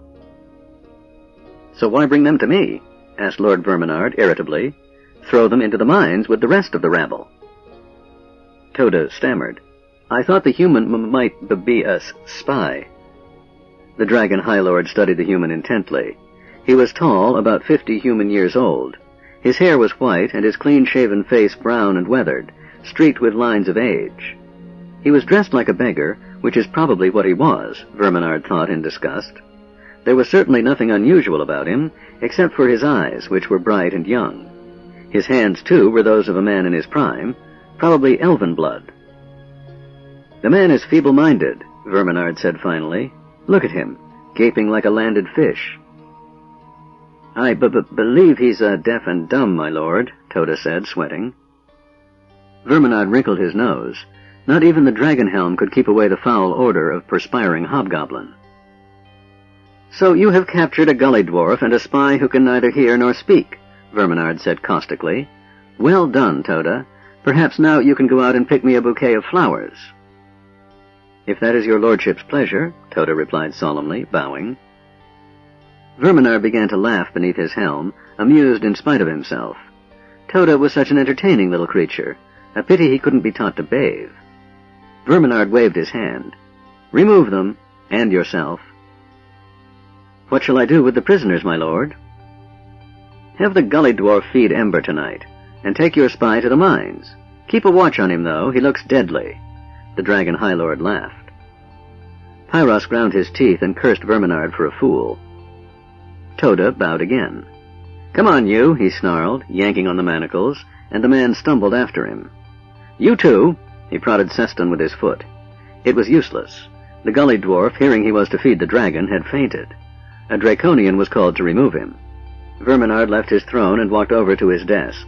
He gathered up his maps in a great roll. Send the wyvern with dispatches, he ordered Pyros. We fly tomorrow morning to destroy Qualinesti. Be ready when I call. When the bronze and golden doors had closed behind the Dragon High Lord, Pyros, still in human form, rose from the desk and began to pace feverishly back and forth across the room. There came a scratching at the door. Lord Verminard has gone to his chambers, Pyros called out, irritated at the interruption. The door opened a crack. It is you I wish to see, Royal One, whispered a Draconian. Enter, Pyros said, but be swift. The traitor has been successful, Royal One, the Draconian said softly. He was able to slip away only for a moment, lest they suspect, but he has brought the cleric. To the abyss with the cleric, Pyros snarled. This news is of interest only to Verminard. Take it to him. No, wait. The dragon paused. As you instructed, I came to you first, the Draconian said apologetically, preparing to make a hasty departure. Don't go, the dragon ordered, raising a hand. This news is of value to me after all. Not the cleric. There is much more at stake. I must meet with our treacherous friend. Bring him to me tonight in my lair. Do not inform Lord Verminard. Not yet. He might meddle. Pyros was thinking rapidly now, his plans coming together. Verminard has Qualinesti to keep him occupied. As the Draconian bowed and left the throne room, Pyros began pacing once again, back and forth, rubbing his hands together, smiling. Chapter 12. The Parable of the Gem. Traitor Revealed. Tass's Dilemma. Stop that, you bold man, Caramon simpered, slapping Evan's hand, as the fighter slyly slid his hand up Caramon's skirt. The women in the room laughed so heartily at the antics of the two warriors that Tanis glanced nervously at the cell door, afraid of arousing the suspicion of the guards. Marita saw his worried gaze. Don't worry about the guards, she said with a shrug. There are only 2 down here on this level, and they're drunk half the time, especially now that the army's moved out. She looked up from her sewing at the women and shook her head. It does my heart good to hear them laugh, poor things, she said softly. They've had little enough to laugh about these past days. 34 women were crowded into one cell. Marita said there were 60 women living in another nearby, under conditions so shocking that even the hardened campaigners were appalled. Rude straw mats covered the floor. The women had no possessions beyond a few clothes. They were allowed outdoors for a brief exercise period each morning. The rest of the time they were forced to sew Draconian uniforms. Though they had been imprisoned only a few weeks, their faces were pale and wan, their bodies thin and gaunt from the lack of nourishing food. Tanis relaxed. Though he had known Marita only a few hours, he already relied on her judgment. She was the one who had calmed the terrified women when the companions burst into their cell. She was the one who listened to their plan and agreed that it had possibilities. "Our menfolk will go along with you," she told Tanis. "It's the High Seekers who will give you trouble." "The Council of High Seekers?" Tanis asked in astonishment. "They're here? Prisoners?"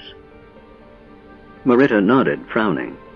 "That was their payment for believing in that black cleric. But they won't want to leave, and why should they? They're not forced to work in the mines. The Dragon High Lord sees to that. But we're with you." She glanced around at the others, who nodded firmly. "On one condition, that you'll not put the children in danger." "I can't guarantee that," Tanis said. "I don't mean to sound harsh, but we may have to fight a dragon to reach them and—" "Fight a dragon? Flame strike?" Marita looked at him in amazement. "Pah! There's no need to fight the pitiful critter. In fact, were you to hurt her, you'd have half the children ready to tear you apart. They're that fond of her." "Of a dragon?" Goldmoon asked. "What's she done? Cast a spell on them?" "No, I doubt Flamestrike could cast a spell on anything anymore," Marita smiled sadly. "The poor critter's more than half mad. Her own children were killed in some great war or other, and now she's got it in her head that our children are her children. I don't know where his lordship dug her up, but it was a sorry thing to do, and I hope he pays for it someday." She snapped a thread viciously. "'Twon't be difficult to free the children," she added, seeing Tanis's worried look. "Flamestrike always sleeps late of a morning. We feed the children their breakfast, take them out for their exercise, and she never stirs. She'll never know they're gone till she wakes, poor thing." The women, filled with hope for the first time, began modifying old clothes to fit the men. Things went smoothly until it came time to fit them. "Shave!" Sturm roared in such fury that the women scurried away from the night in alarm. Sturm had taken a dim view of the disguise idea anyway, but had agreed to go along with it. It seemed the best way to cross the wide-open courtyard between the fortress and the mines. But, he announced, he would rather die 100 deaths at the hands of the Dragon High Lord than shave his mustaches. He only calmed down when Tanis suggested covering his face with a scarf. Just when that was settled, another crisis arose. Riverwind stated flatly that he would not dress up as a woman, and no amount of arguing could convince him otherwise. Goldmoon finally took Tanis aside to explain that in their tribe, any warrior who committed a cowardly act in battle was forced to wear women's clothes until he redeemed himself. Tanis was baffled by this one, but Marita had wondered how they would manage to outfit the tall man anyway. After much discussion, it was decided Riverwind would bundle up in a long cloak and walk hunched over, leaning on a staff like an old woman. Things went smoothly after this, for a time at least. Lorana walked over to a corner of the room where Tanis was wrapping a scarf around his own face. "Why don't you shave?" Lorana asked, staring at Tanis's beard. "Or do you truly enjoy flaunting your human side, as Gilthanas says?" "I don't flaunt it," Tanis replied evenly. "I just got tired of trying to deny it, that's all." He drew a deep breath. "Lorana, I'm sorry I spoke to you as I did back in the Slamori. I had no right." "You had every right," Lorana interrupted. "What I did was the act of a lovesick little girl. I foolishly endangered your lives." Her voice faltered, then she regained control. "It will not happen again. I will prove I can be of value to the group." Exactly how she meant to do this, she wasn't certain. Although she talked glibly about being skilled in fighting, she had never killed so much as a rabbit. She was so frightened now that she was forced to clasp her hands behind her back to keep Tanis from seeing how she trembled. She was afraid that if she let herself, she would give way to her weakness and seek comfort in his arms, so she left him and went over to help Gilthanas with his disguise. Tanis told himself he was glad Lorana was showing some signs of maturity at last. He steadfastly refused to admit that his soul stood breathless whenever he looked into her large, luminous eyes. The afternoon passed swiftly, and soon it was evening, and time for the women to take dinner to the mines. The companions waited for the guards in tense silence, laughter forgotten. There had, after all, been one last crisis. Raistlin, coughing until he was exhausted, said he was too weak to accompany them. When his brother offered to stay behind with him, Raistlin glared at him irritably and told him not to be a fool. "You do not need me this night," the mage whispered. "Leave me alone. I must sleep." "I don't like leaving him here," Gilthanas began, But before he could continue, they heard the sound of clawed feet outside the cell, and another sound of pots rattling. The cell door swung open, and 2 Draconian guards, both smelling strongly of stale wine, stepped inside. One of them reeled a bit as it peered bleary-eyed at the women. "Get moving," it said harshly. As the women filed out, they saw 6 gully dwarves standing in the corridor, lugging large pots of some sort of nameless stew. Caramon sniffed hungrily, then wrinkled his nose in disgust. The Draconians slammed the cell door shut behind them. Glancing back, Caramon saw his twin, shrouded in blankets, lying in a dark, shadowy corner. Fizban clapped his hands. "Well done, my boy," said the old magician in excitement, as part of the wall in the mechanism room swung open. "Thanks," Tass replied modestly. "Actually, finding the secret door was more difficult than opening it. I don't know how you managed. I thought I'd looked everywhere." He started to crawl through the door, then stopped as a thought occurred to him. "Fizban, is there any way you can tell that light of yours to stay behind? At least until we see if anyone's in here? Otherwise, I'm going to make an awfully good target, and we're not far from Verminard's chambers." "I'm afraid not," Fizban shook his head. "It doesn't like to be left alone in dark places." Tasselhoff nodded. He had expected the answer. Well, there was no use worrying about it. If the milk spilled, the cat will drink it, as his mother used to say. Fortunately, the narrow hallway he crawled into appeared empty. The flame hovered near his shoulder. He helped Fizban through, then explored his surroundings. They were in a small hallway that ended abruptly not 40 feet away, in a flight of stairs descending into darkness. Double bronze doors in the east wall provided the only other exit. "Now," muttered Tass, "we're above the throne room. Those stairs probably lead down to it. I suppose there's 1,000,000 Draconians guarding it, so that's out." He put his ear to the door. No sound. Let's look around. Pushing gently, he easily opened the double doors. Pausing to listen, Tass entered cautiously, followed closely by Fizban and the puffball flame. "Some sort of art gallery," he said, glancing around a giant room, where paintings covered with dust and grime hung on the walls. High slit windows in the walls gave Tass a glimpse of the stars and the tops of high mountains. With a good idea of where he was now, he drew a crude map in his head. "If my calculations are correct, the throne room is to the west and the dragon's lair is to the west of that. At least that's where he went when Verminard left this afternoon. The dragon must have some way to fly out of this building, so the lair should open up into the sky, which means a shaft of some sort, and maybe another crack where we can see what's going on." So involved was Tass with his plans that he was not paying any attention to Fizban. The old magician was moving purposefully around the room, studying each painting as if searching for one in particular. "Ah, here it is," Fizban murmured, then turned and whispered, "Tasselhoff."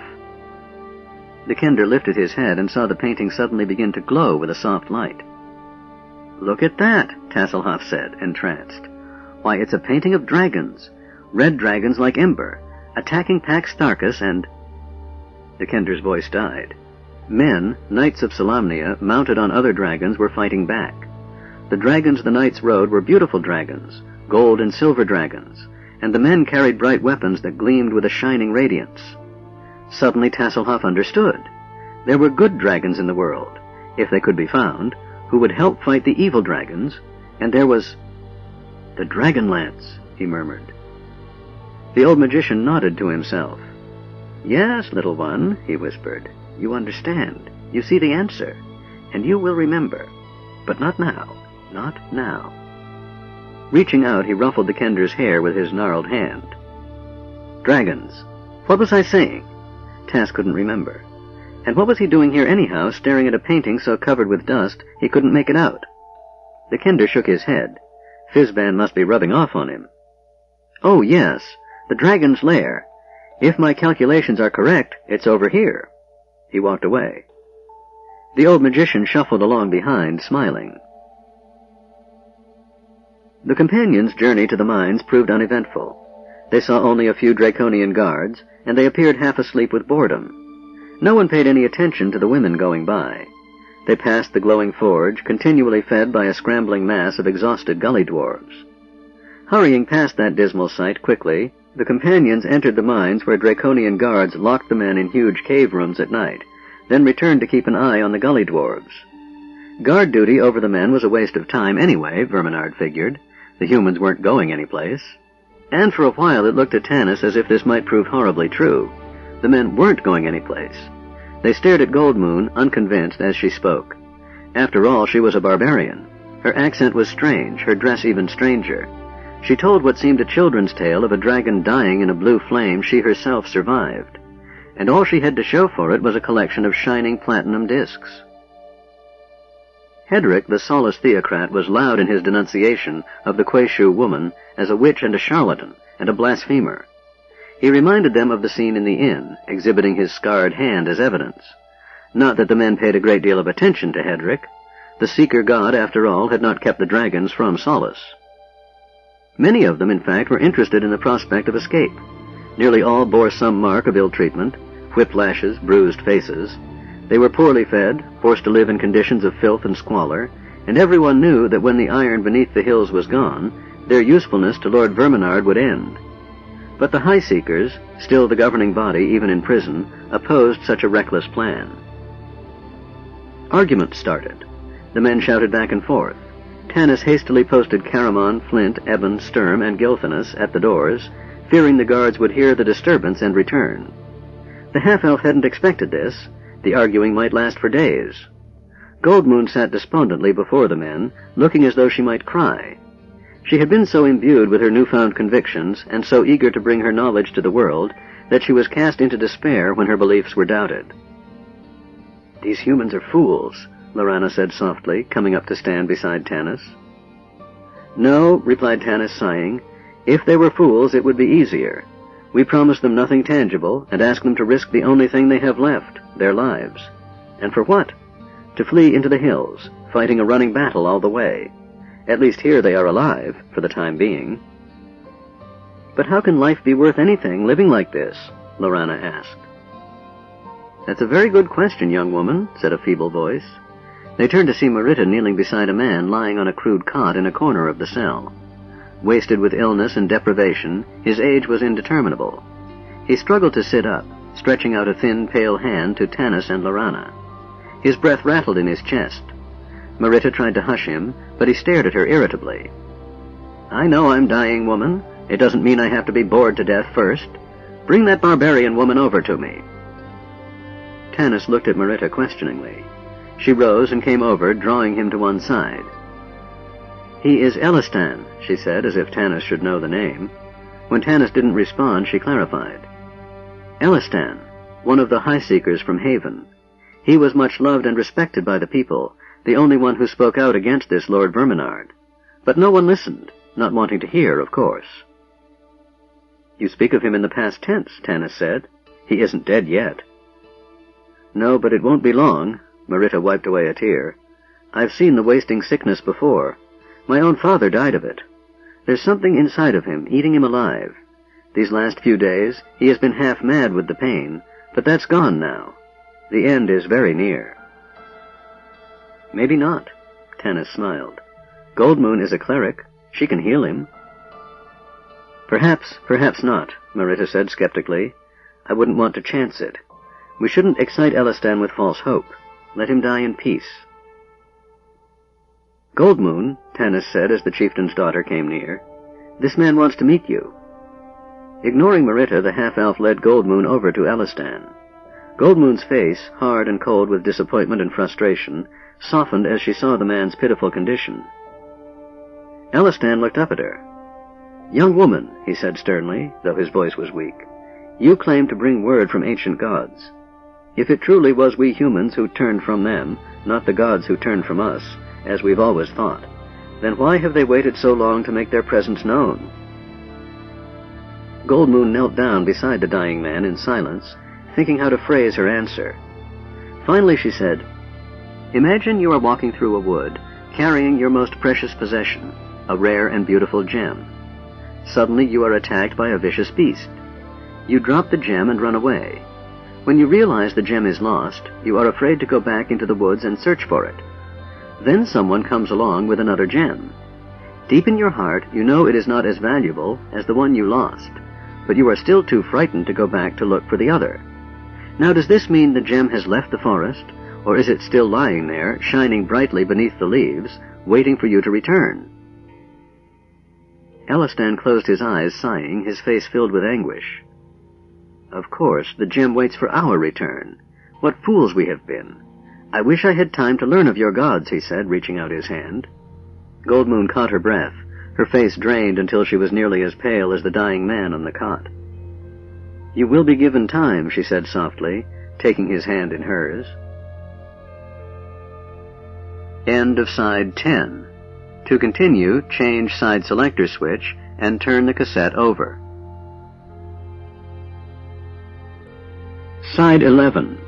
Dragons of Autumn Twilight by Margaret Weiss and Tracy Hickman, continuing on page 395. Tanis, absorbed in the drama before him, started in alarm when he felt a touch on his arm. He turned around, his hand on his sword, to find Sturm and Caramon standing behind him. "What is it?" he asked swiftly. "The guards?" "Not yet," Sturm said harshly, "but we can expect them any minute. Both Eben and Gilphinus are gone." Night deepened over Pax Tharkas. Back in his lair, the red dragon Pyros had no room to pace, a habit he had fallen into in his human form. He barely had room to spread his wings in this chamber, though it was the largest in the fortress, and had even been expanded to accommodate him. But the ground floor chamber was so narrow, all the dragon could do was turn his great body around. Forcing himself to relax, the dragon laid down upon the floor and waited, his eyes on the door. He didn't notice two heads peeking over the railing of a balcony on the third level far above him. There was a scratch on the door. Pyros raised his head in eager anticipation, then dropped it again with a snarl as two goblins appeared, dragging between them a wretched specimen. "Gully dwarf," Pyros sneered, speaking common to underlings. "Verminard's taken leave of his senses if he thinks I'd eat Gully dwarf. Toss him in a corner and get out," he snarled at the goblins, who hastened to do as instructed. Seston cowered in the corner, whimpering. "Shut up," Pyros ordered irritably. "Perhaps I should just flame you and stop that blubbering." There came another sound at the door, a soft knocking the dragon recognized. His eyes burned red. "Enter." A figure came into the lair of the dragon. Dressed in a long cloak, a hood covered its face. "I have come as you commanded, Ember," the figure said softly. "Yes," Pyros replied, his talons scratching the floor. "Remove the hood. I would see the faces of those I deal with." The man cast his hood back. Up above the dragon, on the third level, came a strangled, choking gasp. Pyros stared up at the darkened balcony. He considered flying up to investigate, but the figure interrupted his thought. "I have only limited time, Royal One. I must return before they suspect, and I should report to Lord Verminard." "In due course," Pyros snapped irritably. "What are these fools that you accompany plotting?" "They plan to free the slaves and lead them in revolt, forcing Verminard to recall the army marching on Qualinesti." "That's all?" "Yes, Royal One. Now I must warn the Dragon High Lord." "Bah, what does that matter? It will be I who deal with the slaves if they revolt, unless they have plans for me." "No, Royal One. They fear you a great deal, as all must," the figure added. "They will wait until you and Lord Verminard have flown to Qualinesti. Then they will free the children and escape into the mountains before you return." "That seems to be a plan equal to their intelligence. Do not worry about Verminard. I will see he learns of this when I am ready for him to learn of it. Much greater matters are brewing, much greater. Now listen closely. A prisoner was brought in today by that imbecile Toda." Pyros paused, his eyes glowing. His voice dropped to a hissing whisper. "It is he, the one we seek." The figure stared in astonishment. "Are you certain?" "Of course," Pyros snarled viciously. "I see this man in my dreams. He is here, within my grasp. When all of Kryn is searching for him, I have found him." "You will inform Her Dark Majesty?" "No, I dare not trust a messenger. I must deliver this man in person, but I cannot leave now. Verminard cannot deal with Qualinesti alone. Even if the war is just a ruse, we must keep up appearances, and the world will be better for the absence of elves anyway. I will take the Everman to the Queen when time permits." "So why tell me?" the figure asked, an edge in his voice. "Because you must keep him safe." Pyros shifted his great bulk into a more comfortable position. His plans were coming together rapidly now. It is a measure of Her Dark Majesty's power that the cleric of Mishakal and the man of the green gemstone arrive together within my reach. I will allow Verminard the pleasure of dealing with the cleric and her friends tomorrow.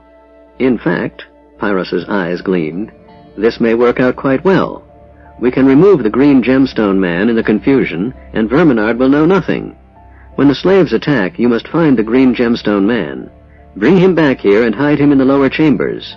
When the humans have all been destroyed and the army has wiped out Qualinesti, I will deliver him to my Dark Queen. I understand. The figure bowed again. And my reward?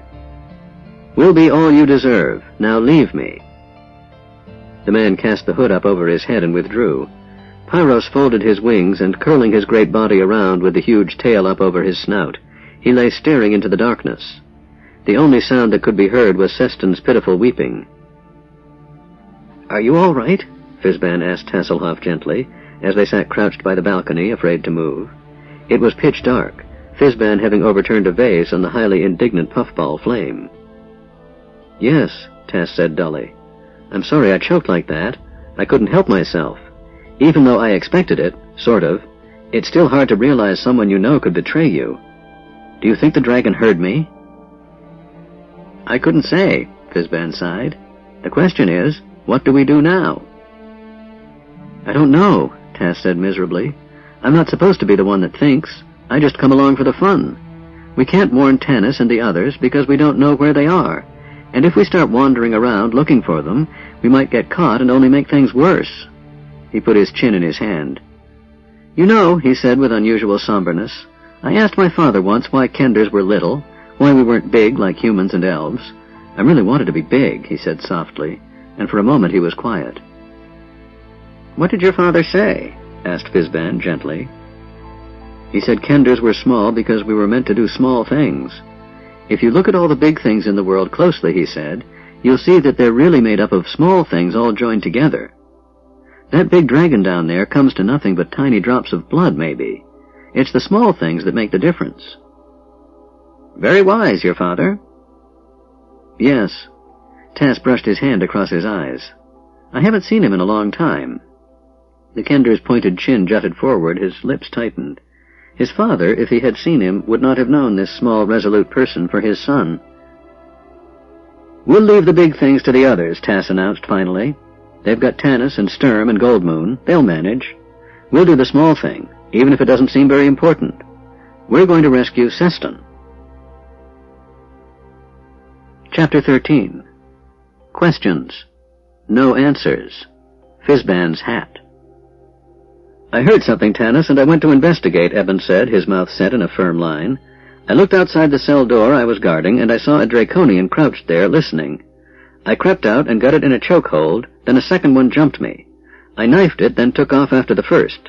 I caught it and knocked it out, then decided I'd better get back here." The companions had returned to the cells to find both Gilthanas and Eben waiting for them. Tanis had Marita keep the women busy in a far corner while he questioned the two about their absence. Eben's story appeared true.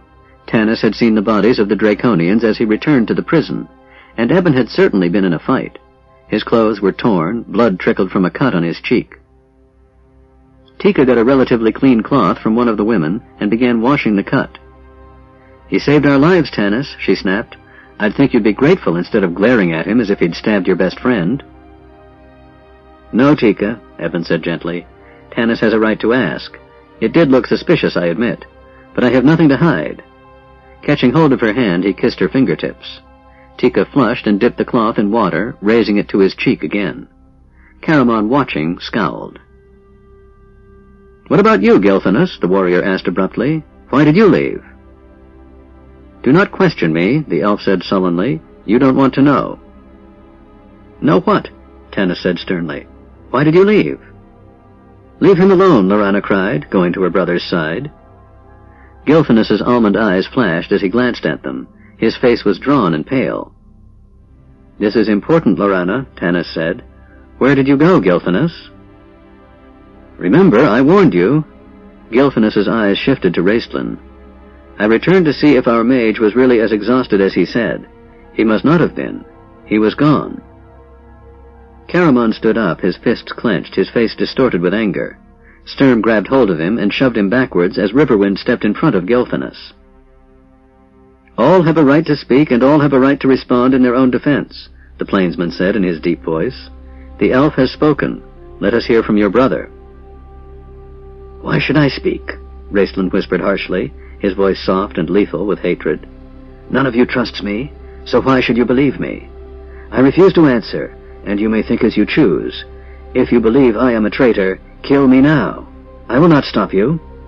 He began to cough. "You'll have to kill me too," Caramon said in a choked voice. He led his brother back to his bed. Tanis felt sick. "Double watches all night. No, not you, Eben. Sturm, you and Flint first. Riverwind and I'll take second." Tanis slumped down on the floor, his head in his arms. "We've been betrayed," he thought. "One of those three is a traitor, and has been all along. The guards might come at any moment. Or perhaps Verminard was more subtle, some trap to catch us all." Then Tanis saw it all with sickening clarity. Of course. Verminard would use the revolt as an excuse to kill the hostages and the cleric. He could always get more slaves, who would have a horrible example before their eyes of what happened to those who disobeyed him. This plan, Gilthanas's plan, played right into his hands. "We should abandon it," Tanis thought wildly. Then he forced himself to calm down. No, the people were too excited.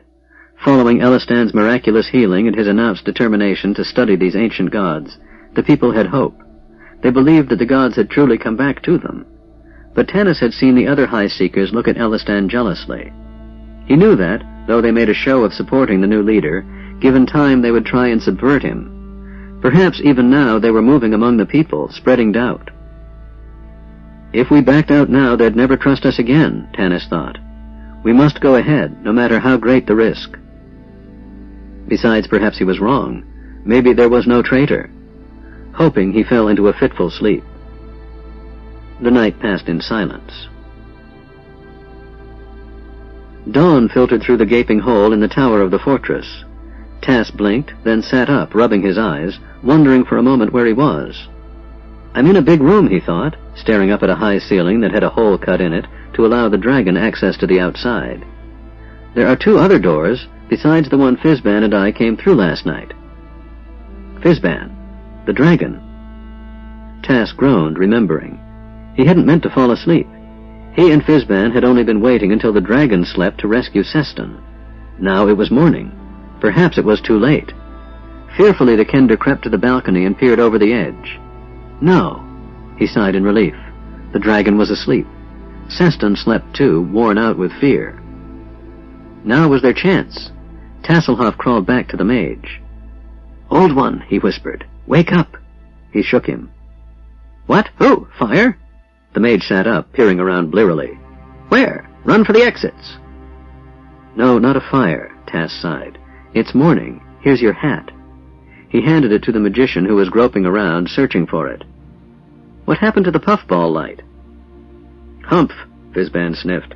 "I sent it back. Kept me awake, shining in my eyes." "We were supposed to stay awake, remember?" Tas said in exasperation. "Rescue Seston from the dragon?" "How were we going to do that?" Fizban asked eagerly. "You were the one with the plan." "I was? Dear, dear." The old magician blinked. "Was it a good one?" "You didn't tell me," Tas nearly shouted. Then he calmed down. "All you said was that we had to rescue Seston before breakfast because Gully Dwarf might start looking more appetizing to a dragon who hadn't eaten in 12 hours. "Makes sense," Fizban conceded. "Are you sure I said it?" "Look," said Tasselhoff patiently. "All we really need is a long rope to throw down to him. Can't you magic that up?" "Rope?" Fizban glared at him. "As if I'd stoop so low. That is an insult to one of my skill. Help me stand." Tas helped the mage stand. "I didn't mean to insult you," the Kender said, "and I know there's nothing fancy about rope, and you are very skilled. It's just that—" "Oh, all right." Tas gestured toward the balcony. "Go ahead. I just hope we all survive," he muttered under his breath. "I won't let you down, or Seston either, for that matter," Fizban promised, beaming. The two peeked over the balcony. Everything was as before. Seston lay in a corner. The dragon slept soundly. Fizban closed his eyes. Concentrating, he murmured eerie words, then stretched his thin hand through the railing of the balcony and began to make a lifting motion. Tasselhoff, watching, felt his heart fly up in his throat. "Stop," he gurgled. "You've got the wrong one." Fizban's eyes flew open to see the red dragon, Pyros, slowly rising off the floor, his body still curled in sleep. "Oh dear," the magician gasped, and quickly saying different words, he reversed the spell, lowering the dragon to the ground. "Missed my aim," the mage said. "Now I'm zeroed in. Let's try again." Tass heard the eerie words again. This time Seston began to rise off the floor, and breath by breath came level with the balcony. Fizban's face grew red with exertion. "He's almost here. Keep going," Tass said, hopping up and down in excitement. Guided by Fizban's hand, Seston sailed peacefully over the balcony. He came to rest on the dusty floor, still asleep. "Seston," Tass whispered, putting his hand over the gully dwarf's mouth so that he wouldn't yell. "Seston, it's me, Tasselhoff. Wake up." The gully dwarf opened his eyes. His first thought was that Verminard had decided to feed him to a vicious kender instead of the dragon. Then the gully dwarf recognized his friend and went limp with relief. "You're safe, but don't say a word," the kender warned. "The dragon can still hear us." He was interrupted by a loud booming from below. The gully dwarf sat up in alarm. "Shh," said Tass. "Probably just the door into the dragon's lair." He hurried back to the balcony where Fizban was peering through the railing. "What is it?" "The Dragon High Lord." Fizban pointed to the second level where Verminard stood on a ledge overlooking the dragon. "Ember, awaken!" Verminard yelled down at the sleeping dragon. "I have received reports of intruders. That cleric is here, inciting the slaves to rebellion." Pyros stirred and slowly opened his eyes, awakening from a disturbing dream in which he'd seen a gully dwarf fly. Shaking his giant head to clear away the sleep, he heard Verminard ranting about clerics. He yawned. So the Dragon High Lord had found out the cleric was in the fortress. Pyros supposed he'd have to deal with this now, after all. "Do not trouble yourself, my lord," Pyros began, then stopped abruptly, staring at something very strange. "Trouble myself?" Verminard fumed. "Why, He stopped too. The object at which both stared was drifting down through the air gently as a feather. Fizban's hat. Tanis woke everyone in the darkest hour before dawn. "Well," said Sturm, "do we go ahead?" "We have no choice," Tanis said grimly, looking at the group. "If one of you has betrayed us, then he must live with the knowledge that he has brought about the deaths of innocents. Verminard will kill not only us, but the hostages as well. I pray that there is no traitor, and so I'm going ahead with our plans." No one said anything, but each glanced sideways at the others, suspicion gnawing at all of them. When the women were awake, Tanis went over the plan again. "My friends and I will sneak up to the children's room with Marita, disguised as the women who usually bring the children breakfast. We'll lead them to the courtyard," Tanis said quietly. "You must go about your business as you do every morning. When you are allowed into the exercise area, get the children and start moving immediately toward the mines. Your menfolk will handle the guards there, and you can escape safely into the mountains to the south. Do you understand?" The women nodded silently as they heard the sound of the guards approaching. "This is it," Tanis said softly. "Back to your work." The women scattered. Tanis beckoned to Tika and Lorana. "If we have been betrayed, you will both be in great danger, since you'll be guarding the women," he began. "We'll all be in great danger," Lorana amended coldly. She hadn't slept all night. She knew that if she released the tight bands she had wrapped around her soul, fear would overwhelm her. Tanis saw none of this inner turmoil. He thought she appeared unusually pale and exceptionally beautiful this morning. A long-time campaigner himself, his preoccupation made him forget the terrors of a first battle. Clearing his throat, he said huskily, "Tika, take my advice. Keep your sword in your scabbard. You're less dangerous that way." Tika giggled and nodded nervously. "Go say goodbye to Karaman," Tanis told her. Tika blushed crimson, and giving Tanis and Lorana a meaningful look, ran off. Tanis gazed at Lorana steadily for a moment, and for the first time saw that her jaw muscles were clenched so tightly the tendons in her neck were stretched. He reached out to hold her, but she was stiff and cold as a Draconian's corpse. "You don't have to do this," Tanis said, releasing her. "This isn't your fight. Go to the mines with the other women." Lorana shook her head, waiting to speak until she was certain her voice was under control. "Tika is not trained for fighting. I am. No matter if it was ceremonial." She smiled bitterly at Tanis's look of discomfiture. "I will do my part, Tanis." His human name came awkwardly to her lips. "Otherwise you might think I am a traitor." "Lorana, please believe me," Tanis sighed. "I don't think Gilphinus is a traitor any more than you do. It's just... Damn it, there are so many lives at stake, Lorana. Can't you realize?" Feeling his hands on her arms shake, she looked up at him and saw the anguish and the fear in his own face, mirroring the fear she felt inside. Only his was not fear for himself, it was fear for others. She drew a deep breath. "I am sorry, Tanis," she said. "You are right. Look, the guards are here. It is time to go." She turned and walked away without looking back. It didn't occur to her until it was too late that Tanis might have been silently asking for comfort himself. Marita and Goldmoon led the companions up a flight of narrow stairs to the first level. The Draconian guards didn't accompany them, saying something about special duty.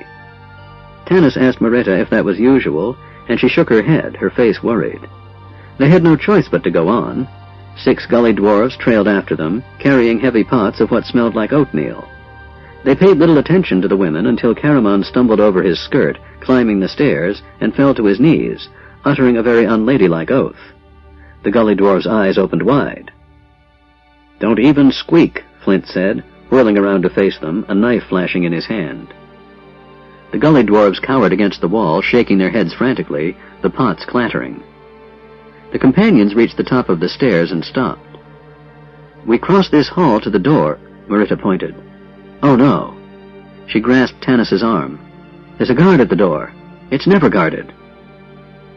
"Hush. It could be coincidence," Tanis said reassuringly, although he knew it wasn't. "Just keep on as we planned." Marita nodded fearfully and walked across the hall. "Guards," Tanis turned to Sturm. "Be ready. Remember, quick and deadly, no noise." According to Gilphinus's map, the playroom was separated from the children's sleeping quarters by 2 rooms. The first was a storeroom, which Marita reported was lined with shelves containing toys and clothing and other items. A tunnel ran through this room to the second, the room that housed the dragon Flamestrike. "Poor thing," Marita had said when discussing the plan with Tanis. "She is as much a prisoner as we are. The Dragon High Lord never allows her out. I think they're afraid she'll wander off. They've even built a tunnel through the storeroom, too small for her to fit through. Not that she wants to get out, but I think she might like to watch the children play." Tanis regarded Marita dubiously, wondering if they might encounter a dragon very different from the mad, feeble creature she described. Beyond the dragon's lair was the room where the children slept. This was the room they would have to enter to wake the children and lead them outdoors. The playroom connected directly with the courtyard through a huge door locked with a great oaken beam. "More to keep the dragon in than us," Marita stated. It must be just about dawning, Tanis thought, as they emerged from the stairwell and turned toward the playroom. The torchlight cast their shadows ahead of them. Pax Tharkas was quiet, deathly quiet. Too quiet for a fortress preparing for war. 4 Draconian guards stood huddled together, talking at the doorway to the playroom. Their conversation broke off as they saw the women approach. Goldmoon and Marita walked in front. Goldmoon's hood was drawn back, her hair glimmering in the torchlight. Directly behind Goldmoon came Riverwind. Bent over a staff, the plainsman was practically walking on his knees. Caramon and Raistlin followed, the mage staying close to his brother, then Eben and Gilphinus. All the traitors together, as Raistlin had sarcastically observed.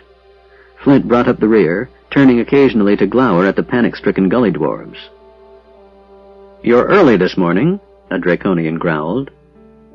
The women clustered like chickens in a half-circle around the guards and stood waiting patiently to be allowed inside. "It smells of thunder," Marita said sharply. "I want the children to have their exercise before the storm hits. And what are you doing here? This door is never guarded. You'll frighten the children." One of the Draconians made some comment in their harsh language, and 2 of the others grinned, showing rows of pointed teeth. The spokesman only snarled. Lord Verminard's command. He and Ember are gone this morning to finish the elves. We're ordered to search you before you enter." The Draconian's eyes fastened onto Goldmoon hungrily. "That's going to be a pleasure, I'd say." "For you, maybe," muttered another guard, staring at Sturm in disgust. "I've never seen an uglier female in my life than... Ugh!" The creature slumped over, a dagger thrust deep into its ribs. The other 3 Draconians died within seconds. Caramon wrapped his hands around the neck of one, Eben hit his in the stomach, and Flint lobbed off its head with an axe as it fell. Tanis stabbed the leader through the heart with his sword. He started to let go of the weapon, expecting it to remain stuck in the creature's stony corpse. To his amazement, his new sword slid out of the stone carcass as easily as if it had been nothing more than goblin flesh. He had no time to ponder this strange occurrence. The gully dwarves, catching sight of the flash of steel, dropped their pots and ran wildly down the corridor. "Never mind them," Tanis snapped at Flint. "Into the playroom. Hurry." Stepping over the bodies, he flung the door open. "If anyone finds these bodies, it'll be all over," Caramon said. "It was over before we began," Sturm muttered angrily. "We've been betrayed, so it's just a matter of time." "Keep moving," Tanis said sharply, shutting the door behind them. "Be very quiet," Marita whispered. "Flamestrike generally sleeps soundly. If she does wake and act like women, she'll never recognize you. She's blind in one eye." The chill dawn light filtered in through tiny windows high above the floor, shining on a grim, cheerless playroom. A few well-used toys lay scattered about. There was no furniture. Caramon walked over to inspect the huge wooden beam barring the double doors that led to the courtyard outside. "I can manage," he said. The big man appeared to lift the beam effortlessly, then set it against the wall and shoved on the door. "Not locked from the outside," he reported. "I guess they didn't expect us to get this far." Or perhaps Lord Verminard wants us out there, Tanis thought. He wondered if what the Draconian said was true. Had the Dragon High Lord and the dragon really gone? Or were they? Angrily he wrenched his mind back. "It doesn't matter," he told himself. "We have no choice. We must go on." "Flint, stay here," he said. "If anyone comes, warn us first, then fight." Flint nodded and took a position just inside the door leading to the corridor, first opening it a crack to see. The Draconian bodies had turned to dust on the floor. Marita took a torch from the wall. Lighting it, she led the companions through a dark archway into the tunnel leading to the dragon's lair. "Fizban, your hat!" Tass risked whispering. Too late. The old magician made a grab for it, but missed. "Spies!" yelled Verminard in a rage, pointing up to the balcony. "Capture them, Ember! I want them alive!" "Alive?" the dragon repeated to himself. No, that could not be. Pyros recalled the strange sound he had heard last night, and he knew without a doubt that these spies had overheard him talking about the Green Gemstone Man. Only a privileged few knew that dread secret, the great secret, the secret that would conquer the world for the Queen of Darkness. These spies must die, and the secret die with them.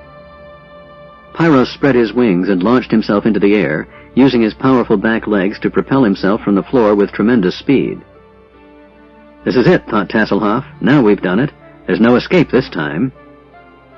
Just as he resigned himself to being cooked by a dragon, he heard the magician shout a single word of command, and a thick, unnatural darkness almost knocked the kender over.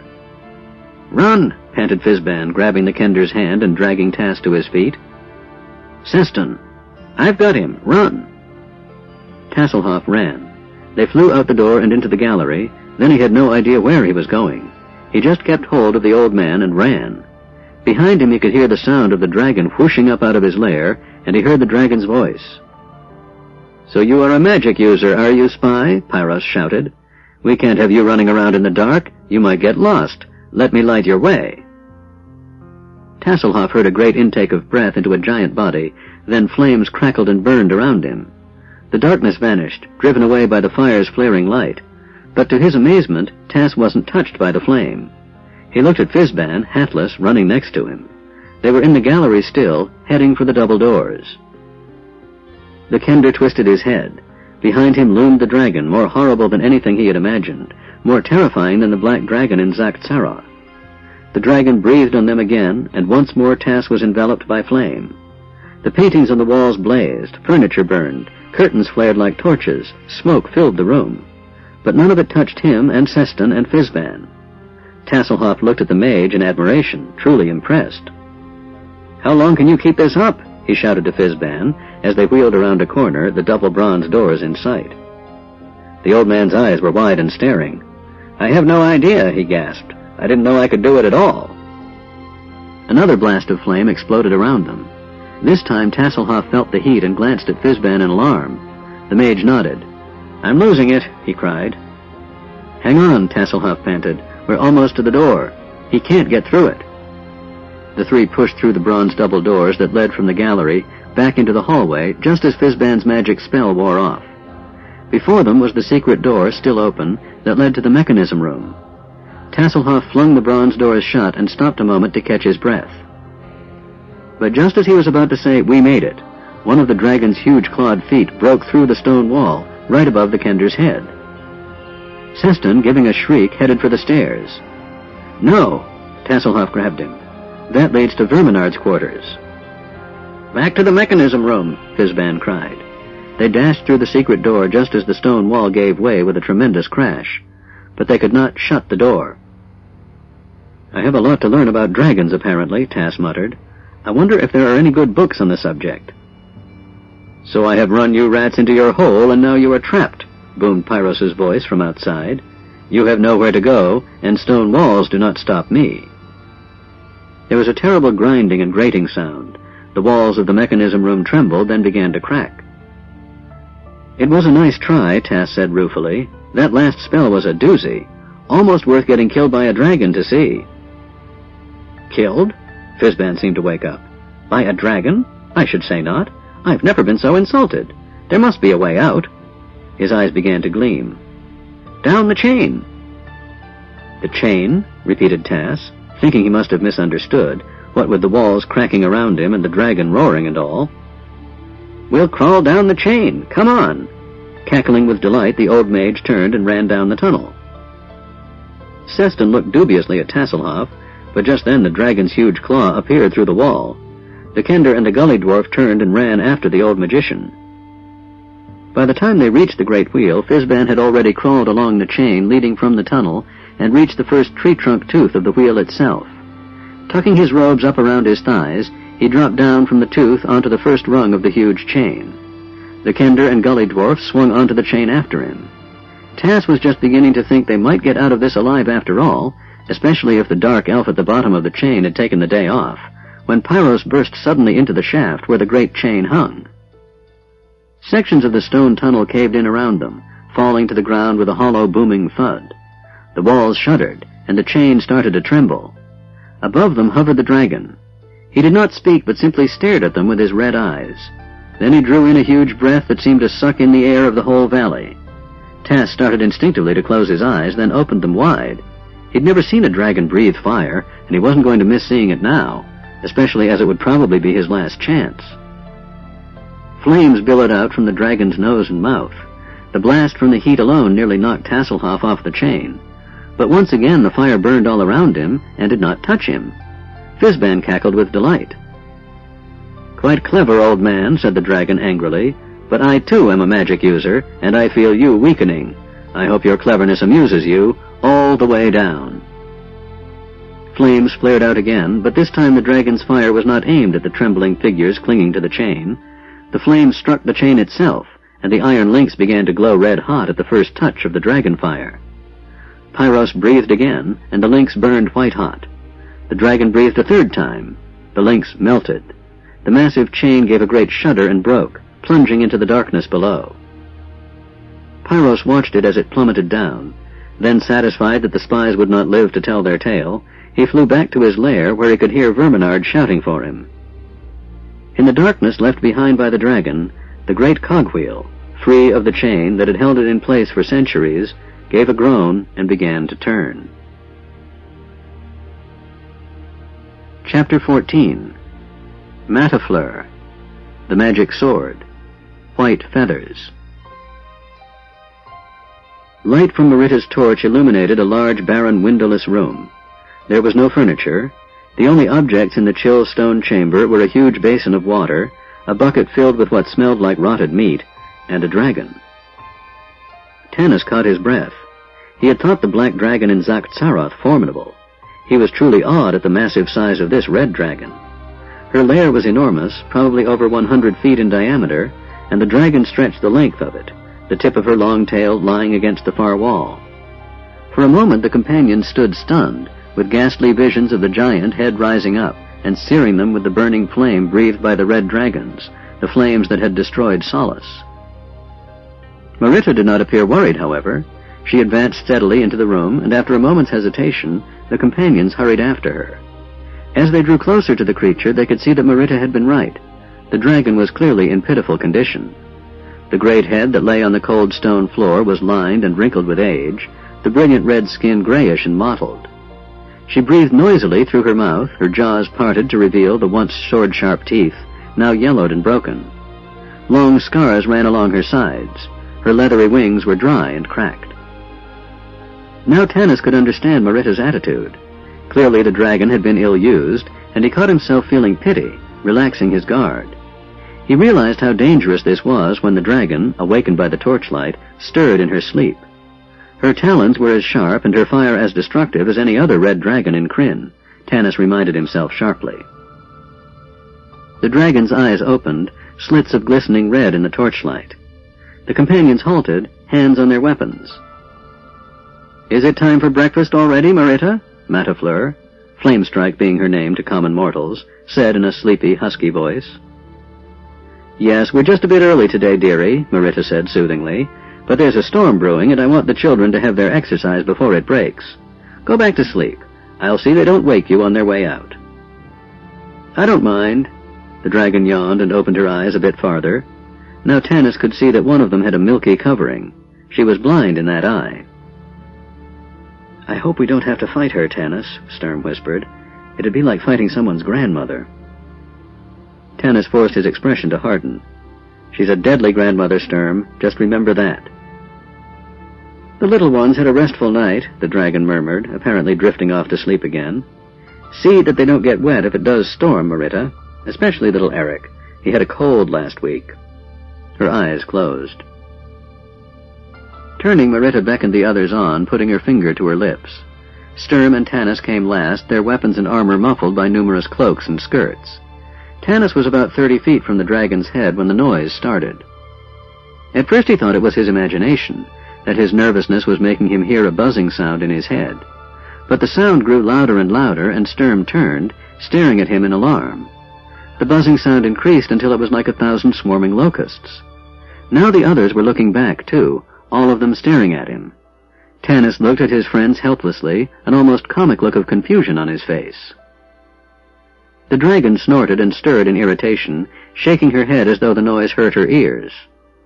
Suddenly Raistlin broke from the group and ran back to Tanis. "The sword," he hissed. He grabbed the half-elf's cloak and threw it back to reveal the blade. Tanis stared down at the sword in its antique scabbard. The mage was right. The blade hummed as if in the highest state of alarm. Now that Raistlin called his attention to it, the half-elf could actually feel the vibrations. "Magic," the mage said softly, studying it with interest. "Can you stop it?" yelled Tanis over the weird noise. "No," said Raistlin. "I remember now. This is Wormslayer, the famed magical sword of Kithkanen. It is reacting to the presence of the dragon." "This is an abysmal time to remember," Tanis said in fury. "Or a very convenient time," snarled Sturm. The dragon slowly raised her head, her eyes blinking, a thin stream of smoke drifting from a nostril. She focused her bleary red eyes on Tanis, pain and irritation in her gaze. "Who have you brought, Marita?" Matafleur's voice was filled with menace. "I hear a sound I have not heard in centuries. I smell the foul smell of steel. These are not the women. These are warriors." "Don't hurt her," Marita wailed. "I may not have any choice," Tanis said viciously, drawing Wormslayer from its sheath. "Riverwind and Goldmoon, get Marita out of here." The blade began to shine with a brilliant white light as the buzzing grew louder and angrier. Matafleur shrank back. The light of the sword pierced her good eye painfully. The terrible sound went through her head like a spear. Whimpering, she huddled away from Tanis. "Run! Get the children!" Tanis yelled, realizing that they didn't need to fight, at least not yet. Holding the shining sword high in the air, he moved forward cautiously, driving the pitiful dragon back against the wall. Marita, after one fearful glance at Tanis, led Goldmoon to the children's room. About 100 children were wide-eyed with alarm over the strange sounds outside their chamber. Their faces relaxed at the sight of Marita and Goldmoon, and a few of the littler ones actually giggled when Caramon came rushing in, his skirts flapping around his armored legs. But at the sight of warriors and their drawn weapons, the children sobered immediately. "What is it, Marita?" asked the oldest girl. "What's happening? Is it fighting again?" "We hope there'll be no fighting, dear one," Marita said softly, "but I'll not lie to you. It may come to that. Now I want you to gather your things, particularly your warm cloaks, and come with us. The older of you carry the wee ones, as you do when we go outdoors for exercise." Sturm expected confusion and wailing and demands for explanations, but the children quickly did as they were told, wrapping themselves in warm clothing and helping to dress the younger ones. They were quiet and calm, if a bit pale. These were children of war, Sturm remembered.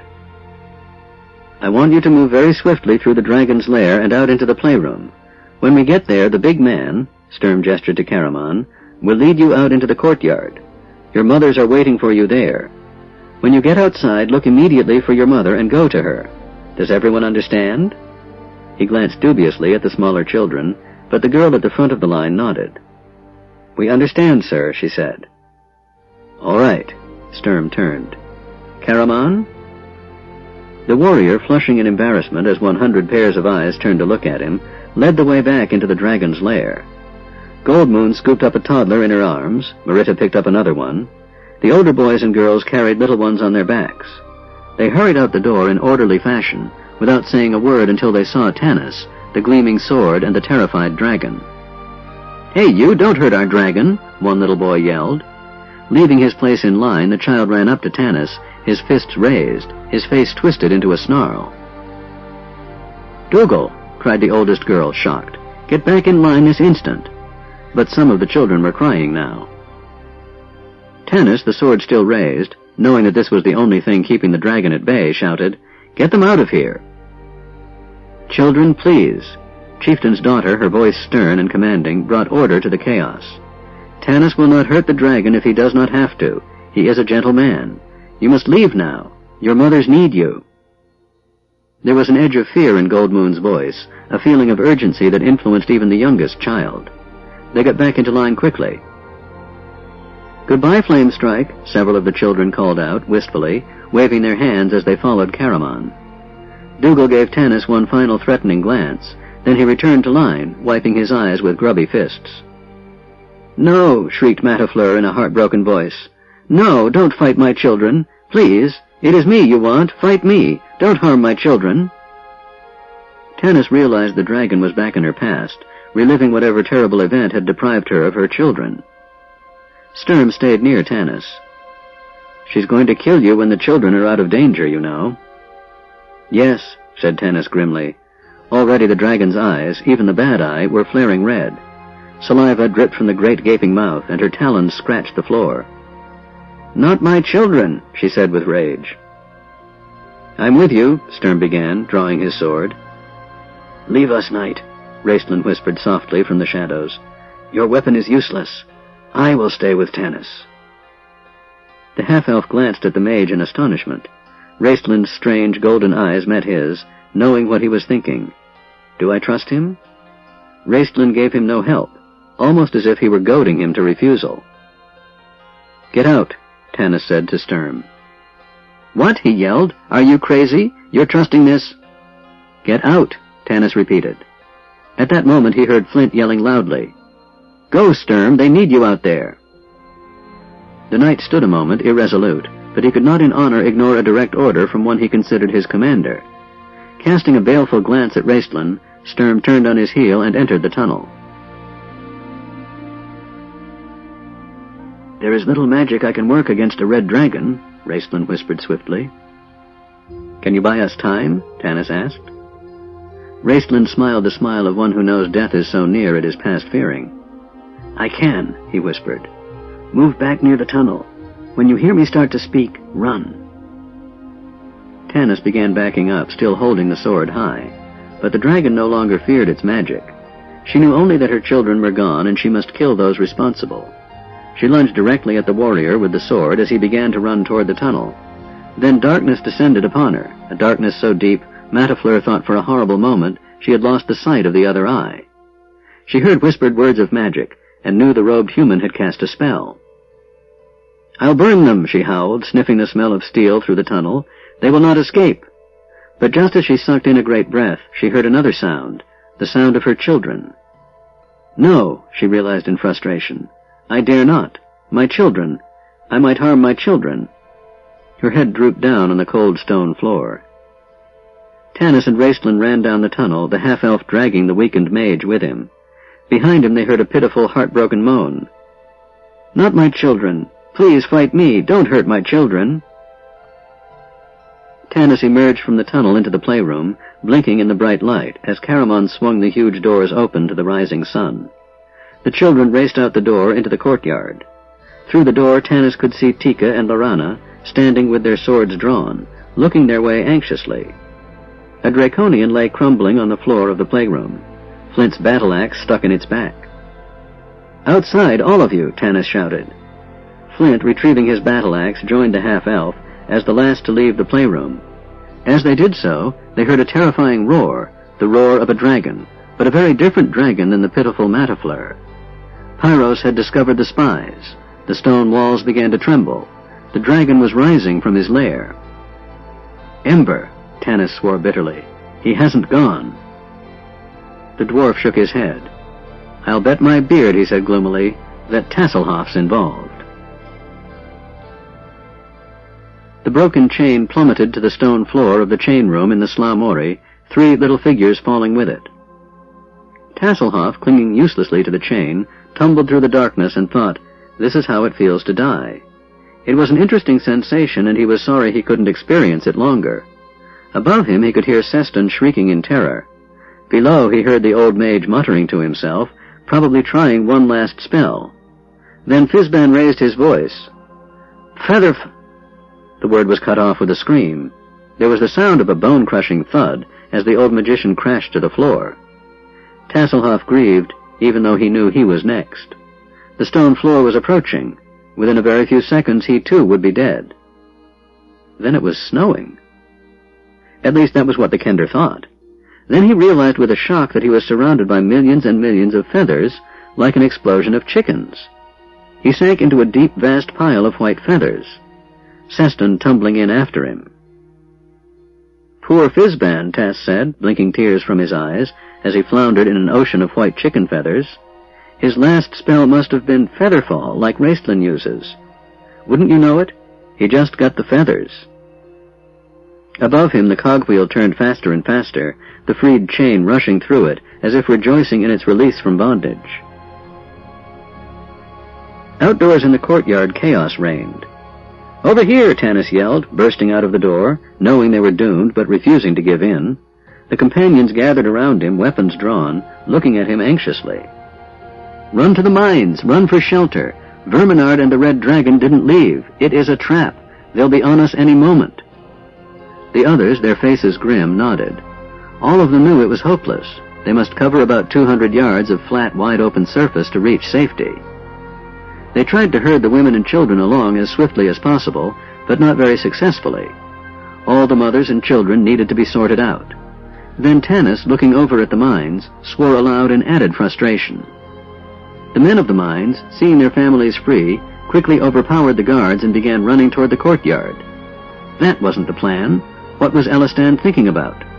Within moments there would be 800 frantic people milling around out in the open without a scrap of shelter. He had to get them to head back south to the mountains. "Where's Eben?" he called to Sturm. "Last I saw him, he was running for the mines. I couldn't figure out why." The knight and half-elf gasped in sudden realization. "Of course," said Tanis softly, his voice lost in the commotion. "It all fits." As Eben ran for the mines, his one thought was to obey Pyros's command. Somehow, in the midst of this furor, he had to find the green gemstone man. He knew what Verminard and Pyros were going to do to these poor wretches. Eben felt a moment's pity. He was not, after all, cruel and vicious. He had simply seen long ago which side was bound to win, and he determined for once to be on a winning side. When his family's fortune was wiped out, Eben was left with only one thing to sell: himself. He was intelligent, handy with a sword, and as loyal as money could buy. It was on a journey to the north, looking for possible buyers, that Eben met Verminard. Eben had been impressed with Verminard's power and had wormed his way into the evil cleric's favor. But more importantly, he had managed to make himself useful to Pyros. The dragon found Eben charming, intelligent, resourceful, and after a few tests, trustworthy. Eben was sent home to Gateway just before the dragon armies struck. He conveniently escaped and started his resistance group. Stumbling upon Gilphinus's party of elves the first time they tried to sneak into Pax Tharkas was a stroke of luck that further improved Eben's relationship with both Pyros and Verminard. When the cleric actually fell into Eben's hands, he couldn't believe his luck. It must go to show how much the Dark Queen favored him, he supposed. He prayed that the Dark Queen continue to favor him. Finding the green gemstone man in this confusion was going to take divine intervention. Hundreds of men were milling about uncertainly. Eben saw a chance to do Verminard another favor. "Tanis wants you men to meet in the courtyard," he cried. "Join your families." "No, that isn't the plan," Elistan cried, trying to stop them. But he was too late. The men, seeing their families free, surged forward. Several hundred gully dwarves added to the confusion, rushing gleefully out of the mines to join the fun, thinking perhaps it was a holiday. Eben scanned the crowd anxiously for the green gemstone man, then decided to look inside the prison cells. Sure enough, he found the man sitting alone, staring vaguely around the empty cell. Eben swiftly knelt beside him, racking his brain to come up with the man's name. It was something odd, old-fashioned. "Beram," Eben said after a moment. "Beram?" The man looked up, interest lighting his face for the first time in many weeks. He was not, as Toda had assumed, deaf and dumb. He was instead a man obsessed, totally absorbed in his own secret quest. He was human, however, and the sound of a human voice speaking his name was inordinately comforting. "Beram," said Eben again, licking his lips nervously. Now that he had him, he wasn't sure what to do with him. He knew the first thing those poor wretches outside would do when the dragon struck would be to head for the safety of the mines. He had to get Beram out of here before Tanis caught them. But where? He could take the man inside Pax Tharkas as Pyros had ordered, but Eben didn't like that idea. Verminard would certainly find them, and, his suspicions aroused, would ask questions Eben couldn't answer. No, there was only one place Eben could take him and be safe, outside the walls of Pax Tharkas. They could lie low in the wilderness until the confusion died, then sneak back inside the fortress at night. His decision made, Eben took Beram's arm and helped the man rise to his feet. "There's going to be fighting," he said. "I'm going to take you away, keep you safe until it is over. I am your friend. Do you understand?" The man regarded him with a look of penetrating wisdom and intelligence. It was not the ageless look of the elves, but of a human who has lived in torment for countless years. Beram gave a small sigh and nodded. Verminard strode from his chamber in a fury, yanking at his leather-armored gloves. A Draconian trotted behind, carrying the High Lord's mace, Nightbringer. Other Draconians milled around, acting on the orders Verminard gave as he stepped into the corridor, returning to Pyros's lair. "No, you fools, don't recall the army. This will take but a moment of my time. Qualinesti will be in flames by nightfall. Ember!" he shouted, throwing open the doors that led to the dragon's lair. He stepped out onto the ledge. Peering upward toward the balcony, he could see smoke and flame, and in the distance hear the dragon's roar. "Ember!" There was no answer. "How long does it take to capture a handful of spies?" he demanded furiously. Turning, he nearly fell over a Draconian captain. "Will you be using the dragon saddle, my lord?" "No, there isn't time. Besides, I use that only for combat, and there will be no one to fight out there, simply a few hundred slaves to burn." "But the slaves have overcome the guards at the mine and are rejoining their families in the courtyard." "How strong are your forces?" "Not nearly strong enough, my lord," the Draconian captain said, its eyes glinting. The captain had never thought it wise to deplete the garrison. "We are 40 or 50, perhaps, to over 300 men, and an equal number of women.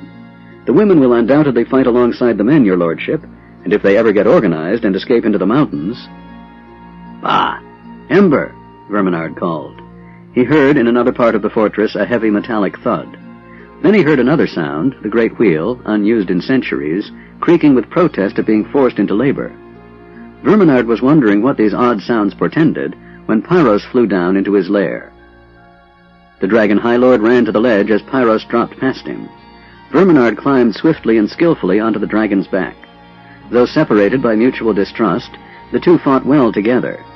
Their hatred for the petty races they strove to conquer, combined with their desire for power, joined them in a bond much stronger than either cared to admit. "Fly!" Verminard roared, and Pyros rose into the air. "It is useless, my friend," Tanis said quietly to Sturm, laying his hand on the knight's shoulder, as Sturm frantically called for order. "You're only wasting your breath. Save it for fighting." "There'll be no fighting," Sturm coughed, hoarse from shouting. "We'll die trapped like rats. Why won't these fools listen?" He and Tanis stood at the northern end of the courtyard, about 20 feet from the front gates of Pax Tarkus. Looking south, they could see the mountains and hope. Behind them were the great gates of the fortress that would at any moment open to admit the vast Draconian army, and within these walls somewhere were Verminard and the Red Dragon. In vain Elistan sought to calm the people and urge them to move southwards. But the men insisted on finding their womenfolk, the women on finding their children. A few families, together again, were starting to move south, but too late and too slowly. Then, like a blood-red flaming comet, Pyros soared from the fortress of Pax Tarkus, his wings sleek, held close to his sides. His huge tail trailed behind him. His taloned forefeet were curled close to his body as he gained speed in the air. Upon his back rode the Dragon High Lord, the gilded horns of the hideous dragon mask glinting in the morning sun. Verminard held onto the dragon's spiny mane with both hands as they flared into the sunlit sky, bringing night's shadows to the courtyard below. The dragon fear spread over the people. Unable to scream or run, they could only cower before the fearful apparition, arms around each other, knowing death was inevitable. At Verminard's command, Pyros settled on one of the fortress towers. Verminard stared out from behind the horned dragon mask, silent, furious. Tanis, watching in helpless frustration, felt Sturm grip his arm. "Look!" The knight pointed north, toward the gates. Tanis reluctantly lowered his gaze from the Dragon High Lord and saw two figures running toward the gates of the fortress. "Eben!" he cried in disbelief. "But who's that with him?" "He won't escape!" Sturm shouted. Before Tanis could stop him, the knight ran after the two. As Tanis followed, he saw a flash of red out of the corner of his eye. Raistlin and his twin. "I, too, have a score to settle with this man," the mage hissed. The three caught up with Sturm just as the knight gripped Eben by the collar and hurled him to the ground. "Traitor!" Sturm yelled loudly. "Though I die this day, I'll send you to the abyss first." He drew his sword and jerked Eben's head back. Suddenly Eben's companion whirled around, came back, and caught hold of Sturm's sword arm. Sturm gasped. His hand loosened its grip on Eben as the knight stared, amazed at the sight before him. The man's shirt had been torn open in his wild flight from the mines. Impaled in the man's flesh, in the center of his chest, was a brilliant green jewel. Sunlight flashed on the gem that was as big around as a man's fist, causing it to gleam with a bright and terrible light, an unholy light. "I have never seen nor heard of magic like this," Raistlin whispered in awe, as he and the others stopped, stunned, beside Sturm. Seeing their wide eyes focused on his body, Beram instinctively pulled his shirt over his chest. Then, loosening his hold on Sturm's arm, he turned and ran for the gates. Eben scrambled to his feet and stumbled after him. Sturm leaped forward, but Tanis stopped him. "No," he said, "it's too late. We have others to think of." "Tanis, look!" Caramon shouted, pointing above the huge gates. A section of the stone wall of the fortress above the massive front gates began to open, forming a huge, widening crack. Slowly at first, then with increasing speed, the massive granite boulders began to fall from the crack, smashing to the ground with such force that the flagstone cracked, and great clouds of dust rose into the air. Above the roar could be dimly heard the sound of the massive chains releasing the mechanism. The boulders began to fall just as Eben and Beram arrived at the gates. Eben shrieked in terror, instinctively and pitifully raised his arm to shield his head. The man next to him glanced up, and it seemed, gave a small sigh. Then both were buried under tons of cascading rock, as the ancient defense mechanism sealed shut the gates of Pax Tarkus. "This is your final act of defiance," Verminard roared. His speech had been interrupted by the fall of the rocks, an act that only enraged him more. "I offered you a chance to work to further the glory of my queen. I cared for you and your families. But you are stubborn and foolish. You will pay with your lives." The Dragon High Lord raised Nightbringer high in the air. "I will destroy the men, I will destroy the women, I will destroy the children." At a touch of the Dragon High Lord's hand, Pyros spread his huge wings and leaped high into the air. The dragon drew in a deep breath, preparing to swoop down upon the mass of people who wailed in terror in the wide-open courtyard and incinerate them with his fiery breath. But the dragon's deadly dive was stopped. Sweeping up into the sky from the pile of rubble made when she crashed out of the fortress, Matafleur flew straight at Pyros. The ancient dragon had sunk deeper into her madness. Once more she relived the nightmare of losing her children. She could see the knights upon the silver and golden dragons, the wicked dragon lances gleaming in the sunshine. In vain she pleaded with her children not to join the hopeless fight. In vain she sought to convince them the war was at an end. They were young and would not listen. They flew off, leaving her weeping in her lair. As she watched in her mind's eye the bloody final battle, as she saw her children die upon the dragon lances, she heard Verminard's voice. "I will destroy the children." And as she had done so many centuries before, Matafleur flew out to defend them. Pyros, stunned by the unexpected attack, swerved just in time to avoid the broken, yet still lethal teeth of the old dragon aiming for his unprotected flanks. Matafleur hit him a glancing blow, tearing painfully into one of the heavy muscles that drove the giant wings. Rolling in the air, Pyros lashed out at the passing Matafleur with a wicked taloned forefoot, tearing a gash in the female dragon's soft underbelly. In her madness, Matafleur did not even feel the pain, but the force of the larger and younger male dragon's blow knocked her backwards in the air.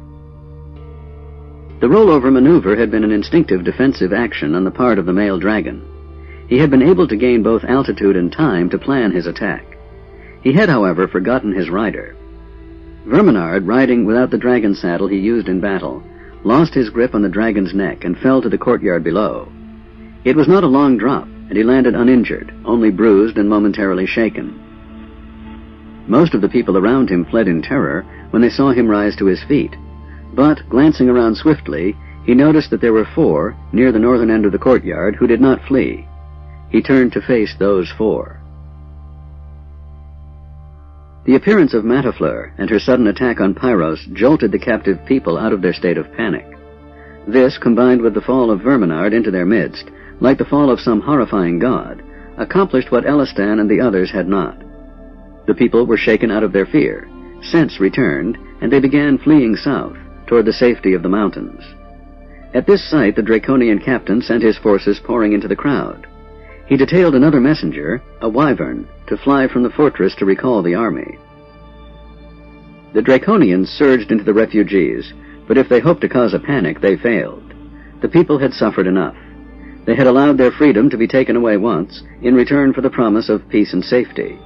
Now they understood that there could be no peace as long as these monsters roamed Krynn. The people of Solace and Gateway, men, women, and children, fought back using every pitiful weapon they could grab: rocks, stones, their own bare hands, teeth, and nails. The companions became separated in the crowd. Lorana was cut off from everyone. Gilphinus had tried to stay near her, but he was carried off in the mob. The elf maiden, more frightened than she believed possible and longing to hide, fell back against the wall of the fortress, her sword in her hand. As she watched the raging battle in horror, a man fell to the ground in front of her, clutching his stomach, his fingers red with his own blood. His eyes fixed in death, seeming to stare at her, as his blood formed a pool at her feet. Lorana stared at the blood in horrid fascination, then she heard a sound in front of her. Shaking, she looked up, directly into the hideous reptilian face of the man's killer. The Draconian, seeing an apparently terror-stricken elven female before him, figured on an easy kill. Licking its blood-stained sword with its long tongue, the creature jumped over the body of his victim and lunged for Lorana. Clutching her sword, her throat aching with terror, Lorana reacted out of sheer defensive instinct. She stabbed blindly, jabbing upward. The Draconian was caught totally off guard. Lorana plunged her weapon into the Draconian's body, feeling the sharp elven blade penetrate both armor and flesh, hearing bones splinter and the creature's last gurgling scream. It turned to stone, yanking the sword from her hand. But Lorana, thinking with a cold detachment that amazed her, knew from hearing the warriors talk that if she waited a moment, the stone body would turn to dust, releasing her weapon. The sounds of battle raged around her, the screams, the death cries, the thuds and groans, the clash of steel, but she heard none of it. She waited calmly until she saw the body crumble. Then she reached down, and sifting the dust aside with her hand, she grasped the hilt of her sword and lifted it into the air. Sunlight flashed on the blood-stained blade. Her enemy lay dead at her feet. She looked around but could not see Tanis. She could not see any of the others. For all she knew, they might be dead. For all she knew, she might herself be dead within the next moment. Lorana lifted her eyes to the sun-drenched blue sky. The world she might soon be leaving seemed newly made. Every object, every stone, every leaf stood out in painful clarity. A warm, fragrant southern breeze sprang up, driving back the storm clouds that hung over her homeland to the north. Lorana's spirit, released from its prison of fear, soared higher than the clouds, and her sword flashed in the morning sun. Chapter 15. The Dragon High Lord, Matafleur's Children. Verminard studied the four men as they approached him. These were not slaves, he realized. Then he recognized them as the ones who traveled with the golden-haired cleric. These, then, were the ones who had defeated Onyx in Zakhtzaroth, escaped the slave caravan, and broken into Pax Tharkas. He felt as if he knew them. The knight from that broken land of past glories, a half-elf trying to pass himself off as human, a deformed, sickly magician, and the mage's twin, a human giant whose brain was probably as thick as his arms. It will be an interesting fight, he thought. He almost welcomed hand-to-hand combat. It had been a long time. He was growing bored with commanding armies from the back of a dragon. Thinking of Ember, he glanced into the sky, wondering if he might be able to summon aid. But it appeared that the red dragon was having his own problems. Matafleur had been fighting battles when Pyros was still in the egg. What she lacked in strength, she made up for in guile and cunning. The air crackled with flames. Dragon blood dropped down like red rain. Shrugging, Verminard looked back at the four approaching him warily. He could hear the magic user reminding his companions that Verminard was a cleric of the Queen of Darkness, and as such could call upon her aid. Verminard knew from his spies that this magic user, though young, was imbued with a strange power and considered very dangerous. The four did not speak. There was no need for talk among these men, nor was there need for talk between enemies. Respect, grudging as it may be, was apparent on both sides. As for the battle rage, that was unnecessary. This would be fought coolly. The major victor would be death. And so the four came forward, spreading to outflank him, since he had nothing to set his back against. Crouching low, Verminard swung Nightbringer in an arc, keeping them back, forming his plans. He must even the odds quickly. Gripping Nightbringer in his right hand, the evil cleric sprang forward from his crouched stance, with all the strength in his powerful legs. His sudden move took his opponents by surprise. He did not raise his mace. All he needed now was his deadly touch. Landing on his feet in front of Raistlin, he reached out and grasped the magic user by the shoulder, whispering a swift prayer to his dark queen. Raistlin screamed. His body pierced by unseen, unholy weapons, he sank to the ground in agony. Caramon gave a great bellowing roar and sprang at Verminard, but the cleric was prepared. He swung the mace, Nightbringer, and struck the warrior a glancing blow. "Midnight," Verminard whispered, and Caramon's bellow changed to a shout of panic as the spellbound mace blinded him. "I can't see! Tanis, help me!" the big warrior cried, stumbling about. Verminard, laughing grimly, struck him a solid blow to the head. Caramon went down like a felled ox. Out of the corner of his eye, Verminard saw the half-elf leap for him, a two-handed sword of ancient elvish design in his hands. Verminard whirled, blocking Tanis's sword with Nightbringer's massive oaken handle. For a moment the two combatants were locked together, but Verminard's greater strength won out, and he hurled Tanis to the ground. The Solamnic knight raised his sword in salute, a costly mistake. It gave Verminard time to remove a small iron needle from a hidden pocket. Raising it, he called once more upon the Queen of Darkness to defend her cleric. Sturm, striding forward, suddenly felt his body grow heavier and heavier until he could walk no more. Tanis, lying on the ground, felt an unseen hand press down on him. He couldn't move. He couldn't turn his head. His tongue was too thick to speak. He could hear Raistlin's screams choke off in pain. He could hear Verminard laugh and shout a hymn of praise to the Dark Queen. Tanis could only watch in despair as the Dragon High Lord, mace raised, walked toward Sturm, preparing to end the knight's life. "Baraves, Karas," Verminard said in Solamnic. He lifted the mace in a gruesome mockery of the knight's salute, then aimed for the knight's head, knowing that this death would be the most torturous possible for a knight, dying at the mercy of the enemy. Suddenly a hand caught Verminard's wrist. In astonishment he stared at the hand of a female. He felt a power to match his own, a holiness to match his unholiness. At her touch, Verminard's concentration wavered. His prayers to his Dark Queen faltered. And then it was that the Dark Queen herself looked up to find a radiant god, dressed in white and shining armor, appear on the horizon of her plans. She was not ready to fight this god, she had not expected his return, and so she fled to rethink her options and restructure her battle, seeing for the first time the possibility of defeat. The Queen of Darkness withdrew and left her cleric to his fate. Sturm felt the spell leave his body, his muscles his own to command once more. He saw Verminard turn his fury on Goldmoon, striking at her savagely. The knight lunged forward, seeing Tanis rise, the elven sword flashing in the sunlight. Both men ran toward Goldmoon, but Riverwind was there before them. Thrusting her out of the way, the plainsman received on his sword arm the blow of the cleric's mace that had been intended to crush Goldmoon's head. Riverwind heard the cleric shout, "Midnight!" and his vision was obscured by the same unholy darkness that had overtaken Caramon. But the Quayshu warrior, expecting this, did not panic. Riverwind could still hear his enemy. Resolutely ignoring the pain of his injury, he transferred the sword to his left hand and stabbed in the direction of his enemy's harsh breathing. The blade, turned aside by the Dragon High Lord's powerful armor, was jarred from Riverwind's hand. Riverwind fumbled for his dagger, though he knew it was hopeless, that death was certain. At that moment, Verminard realized he was alone, bereft of spiritual help. He felt the cold, skeletal hand of despair clutch at him, and he called to his Dark Queen. But she had turned away, absorbed in her own struggle. Verminard began to sweat beneath the dragon mask. He cursed it as the helm seemed to stifle him. He couldn't catch his breath. Too late he realized its unsuitableness for hand-to-hand combat. The mask blocked his peripheral vision. He saw the tall plainsman, blind and wounded, before him. He could kill him at his leisure. But there were two other fighters near. The knight and the half-elf had been freed of the unholy spell he had cast on them, and they were coming closer. He could hear them.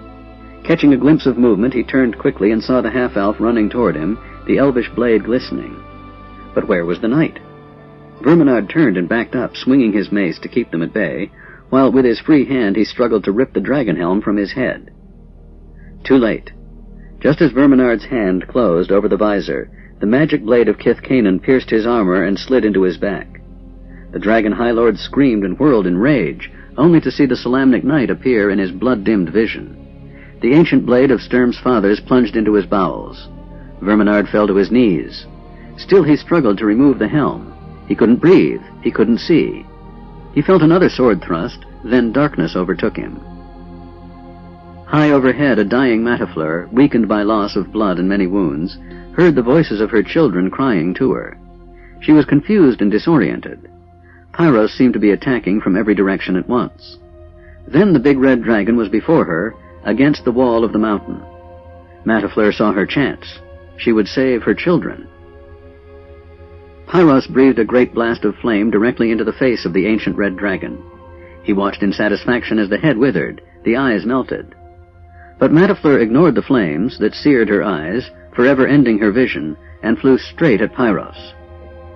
The big male dragon, his mind clouded by fury and pain, and thinking he had finished his enemy, was taken by surprise. Even as he breathed again his deadly fire, he realized with horror the position he was in. He had allowed Matafleur to maneuver him between herself and the sheer face of the mountain. He had nowhere to go, no room to turn. Matafleur soared into him with all the force of her once powerful body, striking him like a spear hurled by the gods. Both dragons slammed against the mountain. The peak trembled and split apart as the face of the mountain exploded in flames. In later years, when the death of Flamestrike was legend, There were those who claimed to have heard a dragon's voice fade away like smoke on an autumn wind, whispering, "My children." The wedding. The last day of autumn dawned clear and bright. The air was warm, touched by the fragrant wind from the south, which had blown steadily ever since the refugees fled Pax Tharkas, taking with them only what they could scrounge from the fortress as they fled the wrath of the dragon armies. It had taken long days for the Draconian army to scale the walls of Pax Tharkas, its gates blocked by boulders, its towers defended by gully dwarves. Led by Seston, the gully dwarves stood on top of the walls, throwing rocks, dead rats, and occasionally each other down on the frustrated Draconians. This allowed the refugees time to escape into the mountains, where, although they skirmished with small forces of Draconians, they were not seriously threatened. Flint volunteered to lead a party of men through the mountains, searching for a place where the people could spend the winter. These mountains were familiar to Flint, since the hill dwarves' homeland was not far to the south. Flint's party discovered a valley nestled between vast craggy peaks, whose treacherous passes were choked with snow in the winter. The passes could be easily held against the might of the dragon armies, and there were caves where they could hide from the fury of the dragons. Following a dangerous path, the refugees fled into the mountains and entered the valley. An avalanche soon blocked the route behind them and destroyed all trace of their passing. It would be months before the Draconians discovered them. The valley far below the mountain peaks was warm and sheltered from the harsh winter winds and snows. The woods were filled with game.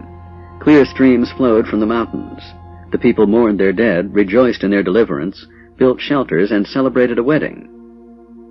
On the last day of autumn, as the sun set behind the mountains, kindling their snow-capped peaks with flame the color of dying dragons, Riverwind and Goldmoon were married.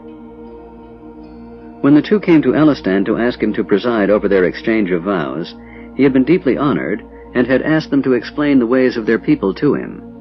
Both of them replied steadily that their people were dead. The Quayshu were gone, their ways were no more. "This will be our ceremony," Riverwind said. "The beginning of something new, not the continuation of that which has passed away." "Though we will honor the memory of our people in our hearts," Goldmoon added softly, "we must look forward, not behind. We will honor the past by taking from it the good and the sorrowful that have made us what we are, but the past shall rule us no longer." Elistan, therefore, studied the discs of Mishakal to find what the ancient gods taught about marriage. He asked Goldmoon and Riverwind to write their own vows, searching their hearts for the true meaning of their love. For these vows would be spoken before the gods and last beyond death. One custom of the Quayshu the couple kept. This was that the bride gift and the groom gift could not be purchased. This symbol of love must be made by the hand of the beloved. The gifts would be exchanged with the saying of the vows. As the sun's rays spread across the sky, Elistan took his place on top of a gentle rise. The people gathered in silence at the foot of the hill. From the east came Tika and Lorana bearing torches. Behind them walked Goldmoon, chieftain's daughter. Her hair fell down around her shoulders in streams of molten gold, mingled with silver.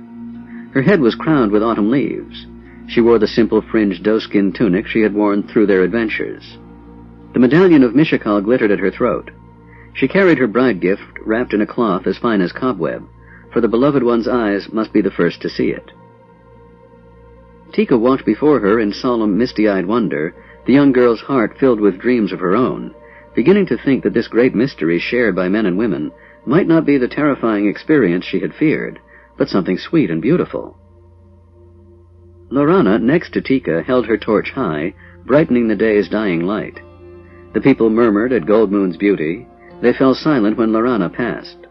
Goldmoon was human, her beauty the beauty of the trees and mountains and skies. Lorana's beauty was elvish, otherworldly, mysterious. The two women brought the bride to Elistan, then they turned, looking to the west, waiting for the groom. A blaze of torches lit Riverwind's way. Tanis and Sturm, their solemn faces wistful and gentle, led. Riverwind came behind, towering over the others, his face stern as always. But a radiant joy, brighter than the torches, lit his eyes. His black hair was crowned with autumn leaves, his groom gift covered by one of Tasselhoff's handkerchiefs. Behind him walked Flint and the Kender. Caramon and Raistlin came last, the mage bearing the lighted crystal staff of Magius instead of a torch. End of Side 11. To continue, turn the cassette over.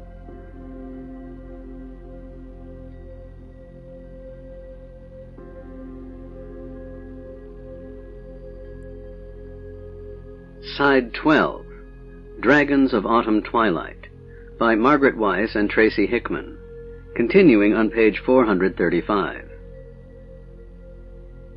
The men brought the groom to Elistan, then stepped back to join the women. Tika found herself standing next to Caramon. Reaching out timidly, she touched his hand. Smiling down at her gently, he clasped her little hand in his big one. As Elistan looked at Riverwind and Goldmoon, he thought of the terrible grief and fear and danger they had faced, the harshness of their lives. Did their future hold anything different? For a moment he was overcome and could not speak. The two, seeing Elistan's emotion and perhaps understanding his sorrow, reached out to him reassuringly. Elistan drew them close to him, whispering words for them alone. "It was your love and your faith in each other that brought hope to the world. Each of you was willing to sacrifice your life for this promise of hope. Each has saved the life of the other. The sun shines now, but already its rays are dimming and night is ahead. It is the same for you, my friends. You will walk through much darkness before morning, but your love will be as a torch to light the way." Elistan then stepped back and began to speak to all assembled. His voice, husky to begin with, grew stronger and stronger as he felt the peace of the gods surround him and confirm their blessings on this couple. "The left hand is the hand of the heart," he said, placing Goldmoon's left hand in Riverwind's left hand and holding his own left hand over them. "We join left hands that the love in the hearts of this man and this woman may combine to form something greater, as two streams join together to form a mighty river. The river flows through the land, branching off into tributaries, exploring new ways, yet ever drawn to the eternal sea. Receive their love, Paladine, greatest of the gods, bless it and grant them peace, at least in the hearts, if there is no peace in this shattered land." In the blessed silence, husbands and wives put their arms around each other. Friends drew close, children quieted and crept near their parents. Hearts filled with mourning were comforted. Peace was granted. "Pledge your vows one to another," Elistan said, "and exchange the gifts of your hands and hearts." Goldmoon looked into Riverwind's eyes and began to speak softly. "Wars have settled on the north, and dragons ride the skies. Now is the time for wisdom, say the wise and the nearly wise. Here in the heart of battle, the time to be brave is at hand. Now most things are larger than the promise of woman to man. But you and I, through burning plains, through darkness of the earth, affirm this world, its people, the heavens that gave them birth, the breath that passes between us, this altar where we stand, and all those things made larger by the promise of woman to man." Then Riverwind spoke. "Now in the belly of winter, when ground and sky are gray, here in the heart of sleeping snow, now is the time to say yes to the sprouting Valenwood, in the green countryside, for these things are far larger than a man's word to his bride. Though these promises we keep, forged in the yawning night, proved in the presence of heroes and the prospect of spring light, the children will see moons and stars where now the dragons ride, and humble things made large by a man's word to his bride." When the vows were spoken, they exchanged gifts. Goldmoon shyly handed her present to Riverwind. He unwrapped it with hands that trembled. It was a ring plaited of her own hair, bound with bands of silver and of gold as fine as the hair they surrounded. Goldmoon had given Flint her mother's jewelry. The dwarf's old hands had not lost their touch. In the wreckage of Solace, Riverwind had found a Valenwood branch, spared by the dragon's fire, and had carried it in his pack. Now that branch made Riverwind's gift to Goldmoon, a ring perfectly smooth and plain. When polished, the wood of the tree was a rich gold color, marked by streaks and whorls of softest brown. Goldmoon, holding it, remembered the first night she had seen the great Valenwoods, the night they had stumbled, weary and frightened, into Solace, bearing the blue crystal staff. She began to cry softly and wiped her eyes with Tass's handkerchief. "Bless the gifts, Paladine," Elistan said, "these symbols of love and sacrifice. Grant that during times of deepest darkness, these two may look upon these gifts and see their path lighted by love. Great and shining God, God of human and elf, God of kender and dwarf, Give your blessing to these your children. May the love they plant in their hearts today be nourished by their souls and grow into a tree of life, providing shelter and protection to all who seek refuge beneath its spreading boughs. With the joining of hands, the exchanging of vows, the giving of gifts, you two, Riverwind, grandson of Wanderer, and Goldmoon, chieftain's daughter, become one, in your hearts, in the sight of men, in the eyes of the gods. Riverwind took his ring from Goldmoon and placed it upon her slender finger. Goldmoon took her ring from Riverwind. He knelt before her, as would have been the custom of the Quayshu, but Goldmoon shook her head. "Rise, warrior," she said, smiling through her tears. "Is that a command?" he asked softly. "It is the last command of chieftain's daughter," she whispered. Riverwind stood up. Goldmoon placed the golden ring on his finger. Then Riverwind took her in his arms. She put her arms around him. Their lips met, their bodies melded together, their spirits joined. The people gave a great shout, and torches flared. The sun sank behind the mountains, leaving the sky bathed in a pearl-like hue of purples and soft reds, which soon deepened into the sapphire of night. The bride and groom were carried down the hill by the cheering throng, and feasting and merriment began. Huge tables, carved from the pine trees of the forest, were set up on the grass. The children, freed at last from the awe of the ceremony, ran and shouted, playing at dragon-slaying. Tonight care and worry were far from their minds. Men broached the huge casks of ale and wine they had salvaged in Pax Tharkas, and began drinking salutes to the bride and groom. Women brought in huge plates of food, game and fruits and vegetables gathered in the forest and taken from the stores in Pax Tharkas. "Get out of my way, don't crowd me," Caramon grumbled as he sat down at the table. The companions, laughing, moved over to give the big man room. Marita and 2 other women came forward and placed a huge platter of deer meat before the big warrior. "Real food," sighed the warrior. "Hey," roared Flint, stabbing at a piece of sizzling meat on Caramon's plate with his fork. "You gonna eat that?" Caramon promptly and silently, without missing a bite, emptied a flagon of ale over the dwarf's head. Tanis and Sturm sat side by side, talking quietly. Tanis's eyes strayed to Laurana occasionally. She sat at a different table, talking animatedly with Elistan. Tanis, thinking how lovely she looked tonight, realized how changed she was from the willful, lovesick girl who had followed him from Qualinesti. He told himself he liked the change in her, but he caught himself wondering just what she and Elistan found so interesting. Sturm touched his arm. Tanis started. He had lost track of the conversation. Flushing, he began to apologize when he saw the look on Sturm's face. "What is it?" Tanis said in alarm, half rising. "Hush. Don't move," Sturm ordered. "Just look. Over there. Sitting off to himself." Tanis looked where Sturm gestured, puzzled. Then he saw the man, sitting alone, hunched over his food, eating it absently as if he didn't really taste it. Whenever anyone approached, the man shrank back, eyeing him nervously until he passed. Suddenly, perhaps sensing Tanis's eyes on him, he raised his head and stared directly at them. The half-elf gasped and dropped his fork. "But that's impossible," he said in a strangled voice. "We saw him die, with Eben. No one could have survived." "Then I was right," Sturm said grimly. "You recognize him, too. I thought I was going mad. Let's go talk to him." But when they looked again, he was gone. Swiftly they searched the crowd, but it was impossible to find him now.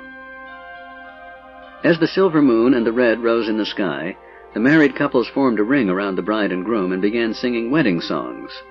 Unmarried couples danced in pairs outside the circle, while the children leaped and shouted and reveled in staying up past their bedtime. Bonfires burned brightly, voices and music filled the night air, the silver moon and the red rose to light the sky. Goldmoon and Riverwind stood, their arms around each other, their eyes shining brighter than the moon's or the blazing fire. Tanis lingered on the outskirts, watching his friends. Laurana and Gilphinus performed an ancient elvish dance of grace and beauty, singing together a hymn of joy. Sturm and Elistan fell into conversation about their plans to travel south, in search of the legendary seaport city of Tarsus the Beautiful, where they hoped to find ships to carry the people from this war-torn land. Tika, tired of watching Caramon eat, teased Flint until the dwarf finally agreed to dance with her, blushing bright red beneath his beard. Where was Raistlin? Tanis wondered. The half-elf recalled seeing him at the banquet. The mage ate little and drank his herbal mixture. He had seemed unusually pale and quiet. Tanis decided to go in search of him. The company of the dark-souled, cynical mage seemed more suited to him tonight than music and laughter. Tanis wandered into the moonlit darkness, knowing somehow he was headed in the right direction. He found Raistlin sitting on the stump of an old tree, whose lightning-shattered, blackened remains lay scattered over the ground. The half-elf sat down next to the silent mage. A small shadow settled among the trees behind the half-elf. Finally, Tas would hear what these two discussed. Raistlin's strange eyes stared into the southlands, barely visible between a gap in the tall mountains. The wind still blew from the south, but it was beginning to veer again. The temperature was falling. Tanis felt Raistlin's frail body shiver. Looking at him in the moonlight, Tanis was startled to see the mage's resemblance to his half-sister Kitiara. It was a fleeting impression, and gone almost as soon as it came, but it brought the woman to Tanis's mind, adding to his feelings of unrest and disquiet. He restlessly tossed a piece of bark back and forth, from hand to hand. "What do you see to the south?" Tanis asked abruptly. Raistlin glanced at him. "What do I ever see with these eyes of mine, half-elf?" the mage whispered bitterly. "I see death, death and destruction. I see war." He gestured up above. "The constellations have not returned. The Queen of Darkness is not defeated." "We may not have won the war," Tanis began, "but surely we have won a major battle." Raistlin coughed and shook his head sadly. "Do you see no hope?" "Hope is the denial of reality. It is the carrot dangled before the draft horse to keep him plodding along in a vain attempt to reach it." "Are you saying we should just give up?" Tanis asked, irritably tossing the bark away. "I'm saying we should remove the carrot and walk forward with our eyes open," Raistlin answered. Coughing, he drew his robes more closely around him. "How will you fight the dragons, Tanis? For there will be more than you can imagine. And where now is Huma? Where now is the Dragonlance? No, half-elf, do not talk to me of hope." Tanis did not answer, nor did the mage speak again. Both sat silently, one continuing to stare south, the other glancing up into the great voids in the glittering starlit sky. Tasselhoff sank back into the soft grass beneath the pine trees.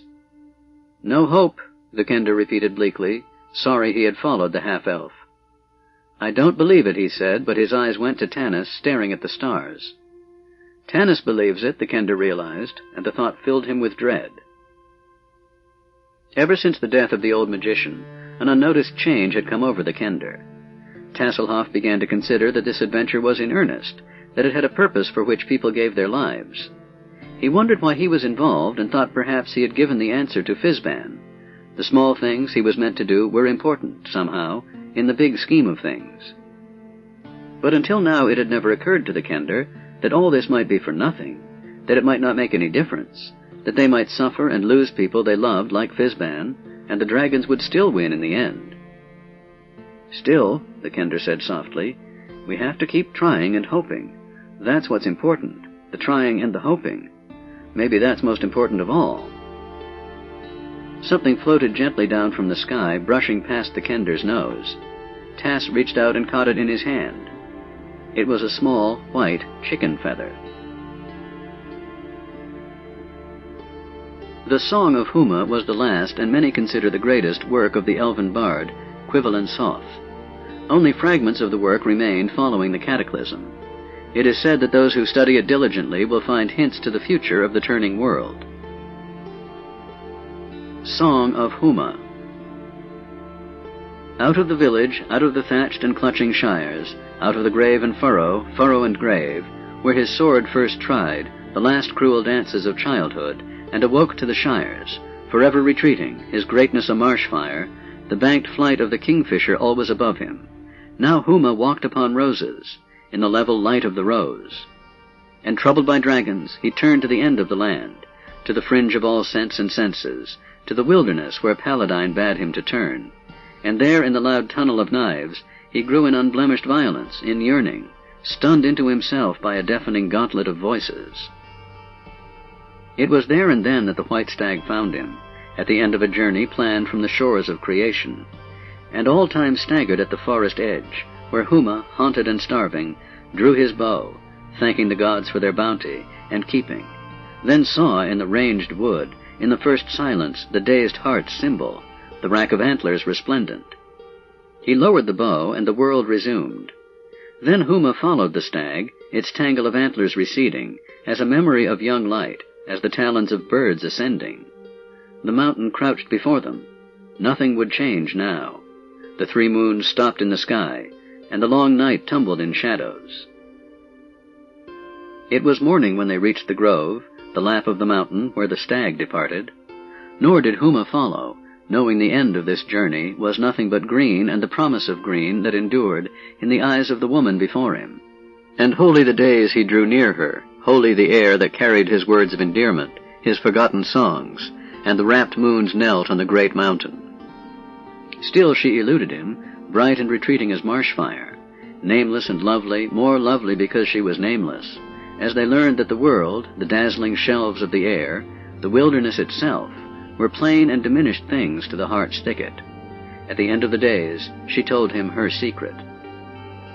For she was not of woman, nor was she mortal, but daughter and heiress from a line of dragons. For Huma the sky turned indifferent, cluttered by moons.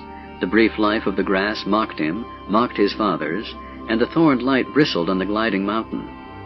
But nameless she tendered a hope not in her keeping, that Paladine only might answer, that through his enduring wisdom she might step from forever, and there in her silver arms the promise of the grove might rise and flourish. For that wisdom Huma prayed, and the stag returned, and east, through the desolate fields, through ash, through cinders and blood, the harvest of dragons, traveled Huma, cradled by dreams of the silver dragon, the stag perpetual, a signal before him. At last the eventual harbor, a temple so far to the east that it lay where the east was ending. There Paladine appeared in a pool of stars and glory, announcing that of all choices, one most terrible had fallen to Huma. For Paladine knew that the heart is a nest of yearnings, that we can travel forever toward light, becoming what we can never be. For the bride of Huma could step into the devouring sun. Together they would return to the thatched shires, and leave behind the secret of the lance, the world unpeopled in darkness, wed to the dragons. Or Huma could take on the dragon lance, cleansing all Krynn of death and invasion, of the green paths of his love. The hardest of choices, and Huma remembered how the wilderness cloistered and baptized his first thoughts, beneath the sheltering sun, and now, as the black moon wheeled and pivoted, drawing the air and the substance from Krynn, from the things of Krynn, from the grove, from the mountain, from the abandoned shires, he would sleep, he would send it all away. For the choosing was all of the pain, and the choices were heat on the hand when the arm has been severed. But she came to him, weeping and luminous, in a landscape of dreams, where he saw the world collapse and renew on the glint of the lance. In her farewell lay collapse and renewal. Through his doomed veins the horizon burst. He took up the dragon lance. He took up the story. The pale heat rushed through his rising arm, and the sun and the 3 moons, waiting for wonders, hung in the sky together. To the west Huma rode, to the high Clarist's tower, on the back of the silver dragon, and the path of their flight crossed over a desolate country, where the dead walked only, mouthing the names of dragons, and the men in the tower, surrounded and riddled by dragons, by the cries of the dying, the roar in the ravenous air, awaited the unspeakable silence, awaited far worse, in fear that the crash of the senses would end in a moment of nothing, where the mind lies down with its losses and darkness. But the winding of Huma's horn in the distance danced on the battlements. All of Solamnia lifted its face to the eastern sky, and the dragons wheeled to the highest air, believing some terrible change had come. From out of their tumult of wings, out of the chaos of dragons, out of the heart of nothing, the mother of night, a swirl in a blankness of colors, swooped to the east, into the stare of the sun, and the sky collapsed into silver and blankness. On the ground Huma lay, at his side a woman, her silver skin broken, the promise of green released from the gifts of her eyes. She whispered her name as the Queen of Darkness banked in the sky above Huma. She descended, the mother of night, and from the loft of the battlements men saw shadows boil on the colorless dive of her wings. A hovel of thatch and rushes, the heart of a wilderness, a lost silver light spattered in terrible crimson, and then from the center of shadows came a depth in which darkness itself was a glimmer, denying all air, all light, all shadows. And thrusting his lance into emptiness, Huma fell to the sweetness of death, into abiding sunlight. Through the lance, through the dear might and brotherhood of those who must walk to the end of the breath and the senses, he banished the dragons back to the core of nothing, and the long lands blossomed in balance and music. Stunned in new freedom, stunned by the brightness and colors, by the harped blessing of the holy winds, the knights carried Huma. They carried the dragon lance to the grove in the lap of the mountain. When they returned to the grove in pilgrimage, in homage, the lance, the armor, the dragon bane himself had vanished to the day's eye. But the night of the full moons, red and silver, shines down on the hills, on the forms of a man and a woman, shimmering steel and silver, silver and steel, above the village, over the thatched and nurturing shires.